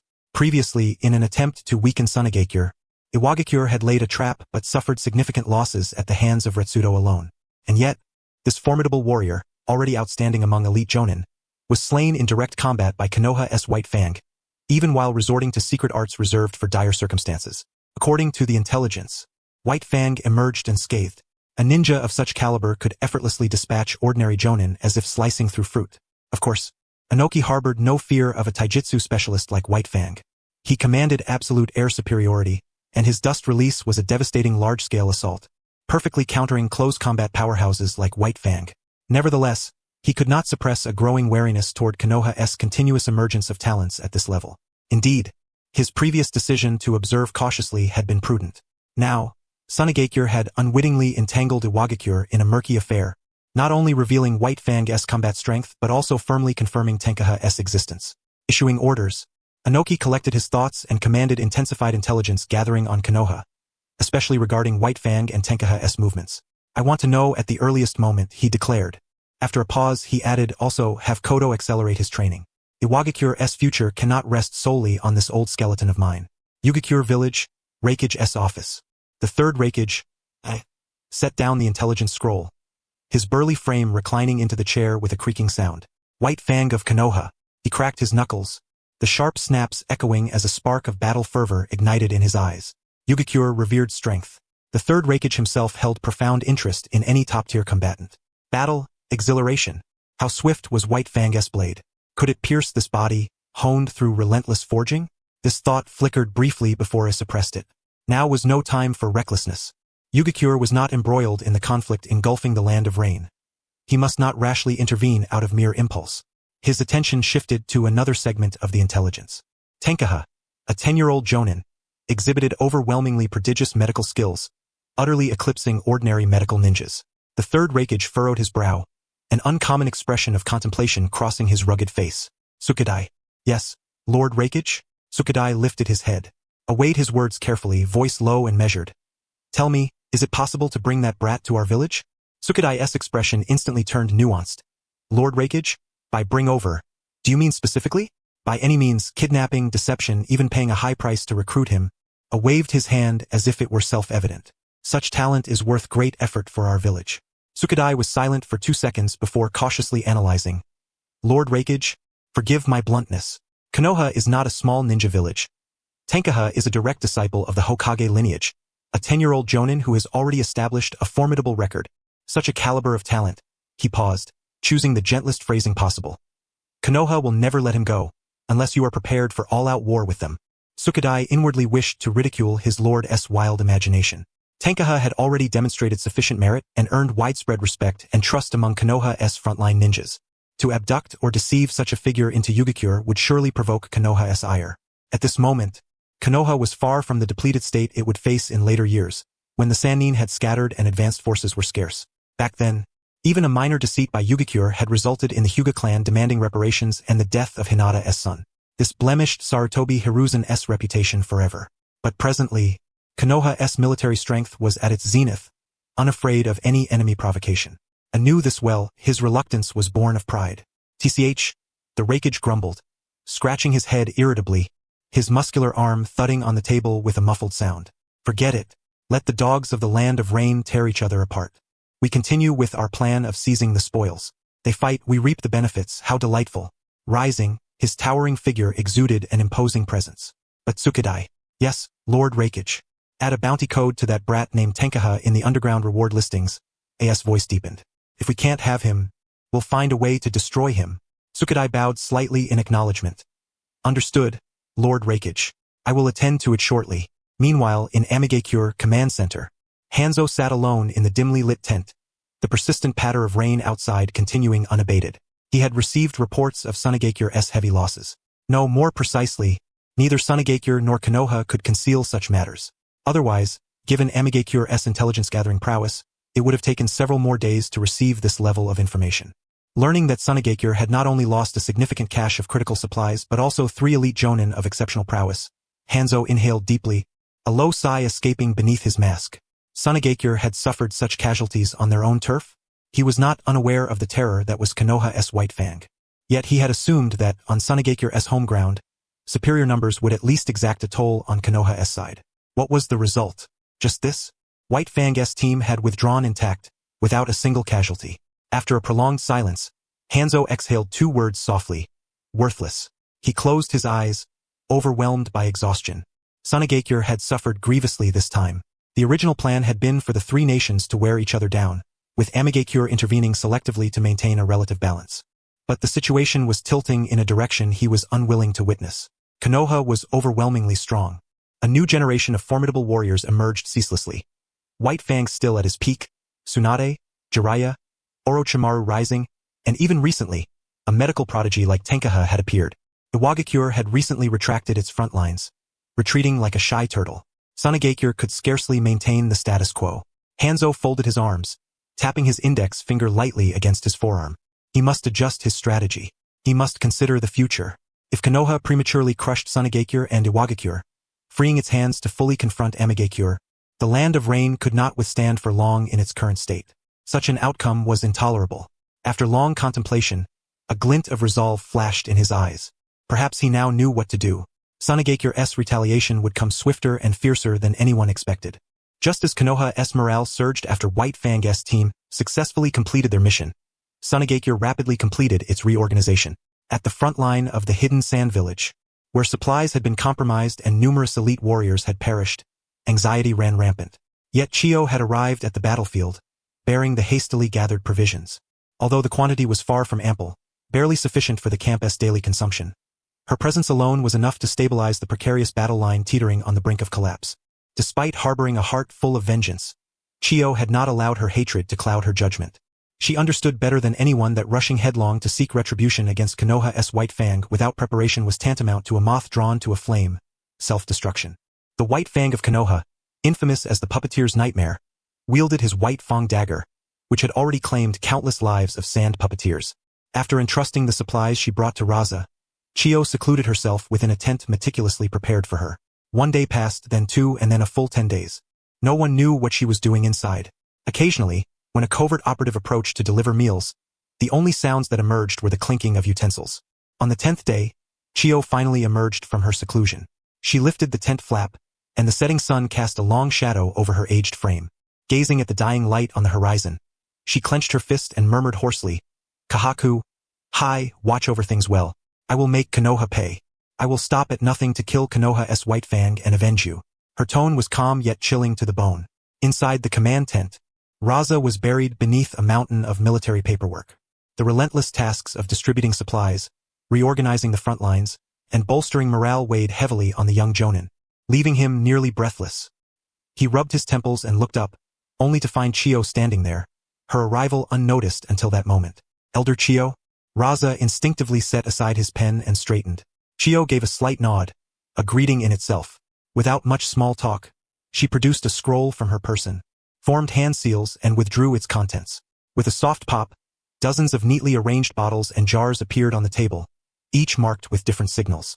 The liquids inside shimmered with an eerie dark purple hue, exuding a dangerous gleam under the dim lighting. "These are the new poisons I have been developing over the past 10 days, Chiyo explained. "They are highly toxic and act swiftly. Be cautious when deploying them." She paused, then added with a wry smile, "And this old woman didn't make any antidotes. If you get poisoned, you're on your own." Raza reached out to examine a bottle but nearly dropped it in shock at her latter remark. He caught it just in time, cold sweat soaking his back. "No antidotes?" He swallowed hard and carefully returned the bottle to its place, handling it as if it were a ticking explosive. Steeling himself, he cast a look laden with a mixture of fear and resentment toward Chiyo. Could she not have mentioned this sooner? Yet, rank and protocol silenced any complaint on his lips. He meticulously secured the bottles, his every movement cautious. Chiyo sneered at his wary demeanor. "Good. Now listen carefully. The bottles are numbered. Use them in order. Once Tsunade breaks down one type, switch to the next. Don't use them all at once, understand? This old woman has neither the strength nor the materials to make a second batch." "Yes, Elder Chiyo," Raza replied solemnly, sealing the last vial with care. Chiyo said no more and strode out of the tent, ignoring Raza's attempts to stop her. As she walked back to her quarters, she looked up at the sky and thought, this time, let Konoha pay a little interest first. The following day, Chiyo's poisons began to appear on the battlefield where Konoha and the hidden sand clashed. The intensity and peculiarity of the new toxins far surpassed anything seen before. Tsunade toiled day and night on antidote development, neglecting even her duties overseeing the medical area. Her eyes, bloodshot from sleeplessness, remained fixed on the test tubes before her. Jiraiya stood silently nearby, watching his weary friendess back, unable to find words. What could he say? Urge Tsunade to rest? Tell her not to overexert herself? He knew well that she needed none of these superficial comforts. What she required was time, precious time to finish the antidote before the next victim succumbed. Yet, despite Tsunade's utmost efforts, Konoha's death toll climbed alarmingly. After all, poison came first, antidote second. Even though Tsunade's pace in formulating cures was extraordinary, research demanded time. Each time she matched a corresponding antidote, the sand forces unleashed a new poison. It was a silent duel between Chiyo and Tsunade. Tenkaha stood at the entrance to the emergency medical area, his face grim. The sand's furious counterattacks had swelled the wounded count, especially those poisoned. Until Tsunade's antidotes were ready, Tenkaha was their last hope. In these circumstances, rest was a luxury he could not afford. Though his chakra barely sustained him, fatigue clung to his spirit, and a dull ache pounded at his temples.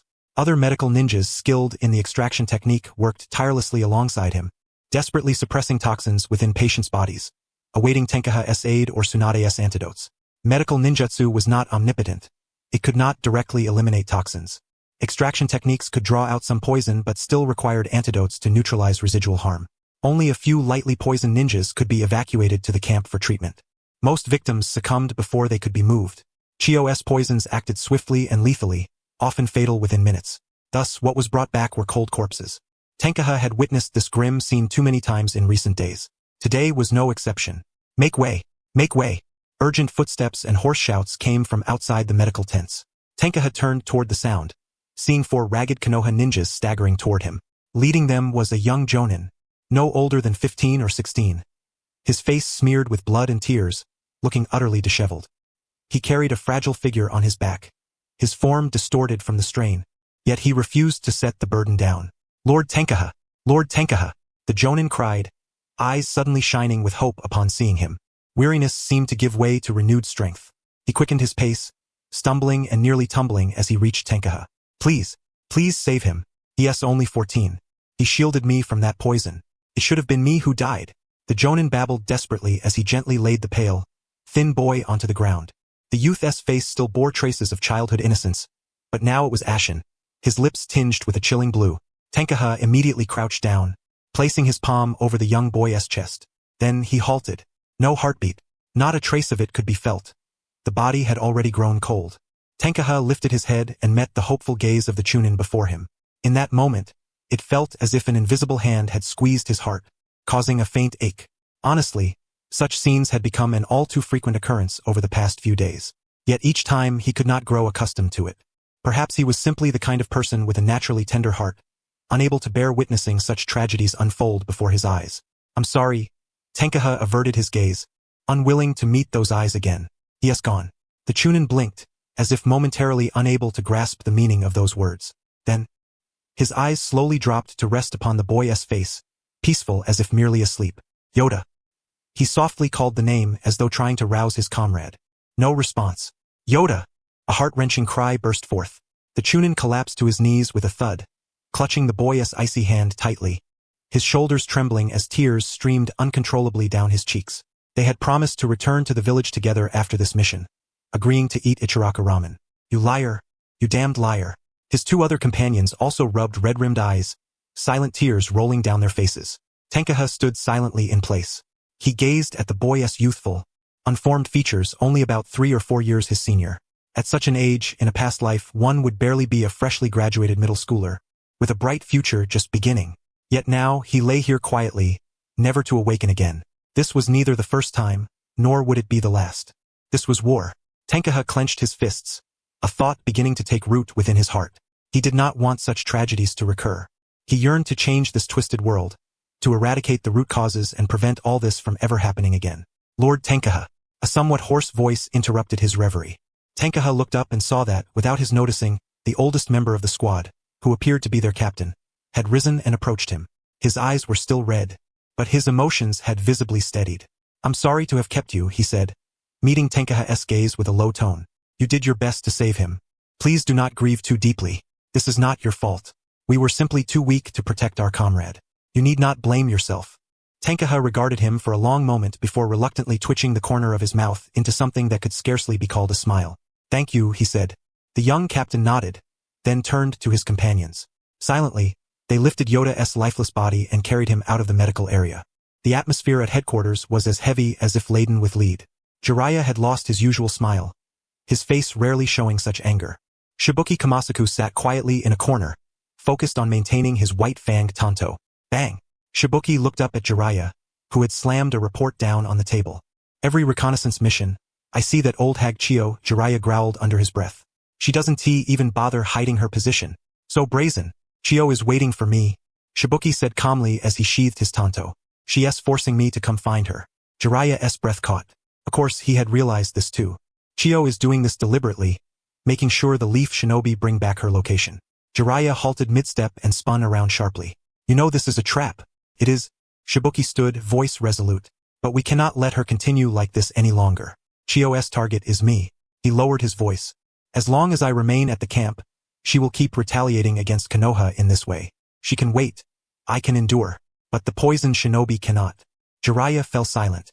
He understood Shibuki was right. At that moment, Tsunade finally spoke up. "Are you blaming yourself, Shibuki?" Shibuki said nothing, only his fingers clenched white upon the white-fanged tanto. Clearly, he felt a measure of responsibility. He was the one who had personally slain Kureha and Kahaku. Tsunade saw this and snorted coldly. "If you are blaming yourself, there's no need. That old hag Chio wants to kill you because you killed her son and daughter-in-law. Her attacks on the rest of us Leaf Shinobi are what she planned all along. These two matters are unrelated." Finally, Shibuki spoke, his voice low. If not for me, those supplies would have reached the sand front smoothly. Our casualties would be far greater than they are now." Tsunade cut him off sharply. "And now you see yourself as a sinner? Think all those fallen shinobi died for your sake? Don't flatter yourself. Shibuki." She stepped forward, locking eyes with him. "You completed the mission and saved more lives. That is enough." Shibuki remained silent for a long while, then said, "I want to go to the front lines." Tsunade closed her eyes. "Fine, I knew it," she sighed inwardly. "And then?" Tsunade asked irritably. "You plan to go alone to find Chio? Just to settle your personal grudge?" Shibuki was silent for a moment. Clearly, he understood this was unwise. "But, yes. Folks, look, there's a fool here." Tsunade rolled her eyes, unwilling to look at him any longer. She rose and headed out of the tent. "Fine, if you want to die, then go ahead. Just don't get in the way here." Jiraiya watched Tsunade's departing figure and took a deep breath. "I'm coming with you." "No," Shibuki shook his head. "You stay. The front lines cannot be without top-tier strength." "But no buts." Seeing Shibuki's stubbornness, Jiraiya shook his head in resignation. As Shibuki was about to leave the tent, Jiraiya called out quickly, "At least get some special antidotes from Tsunade." Without turning his head, Shibuki tossed back, "Understood." That day, the White Fang of Konoha departed the camp alone, moving cautiously toward the location where Chio had been repeatedly reported.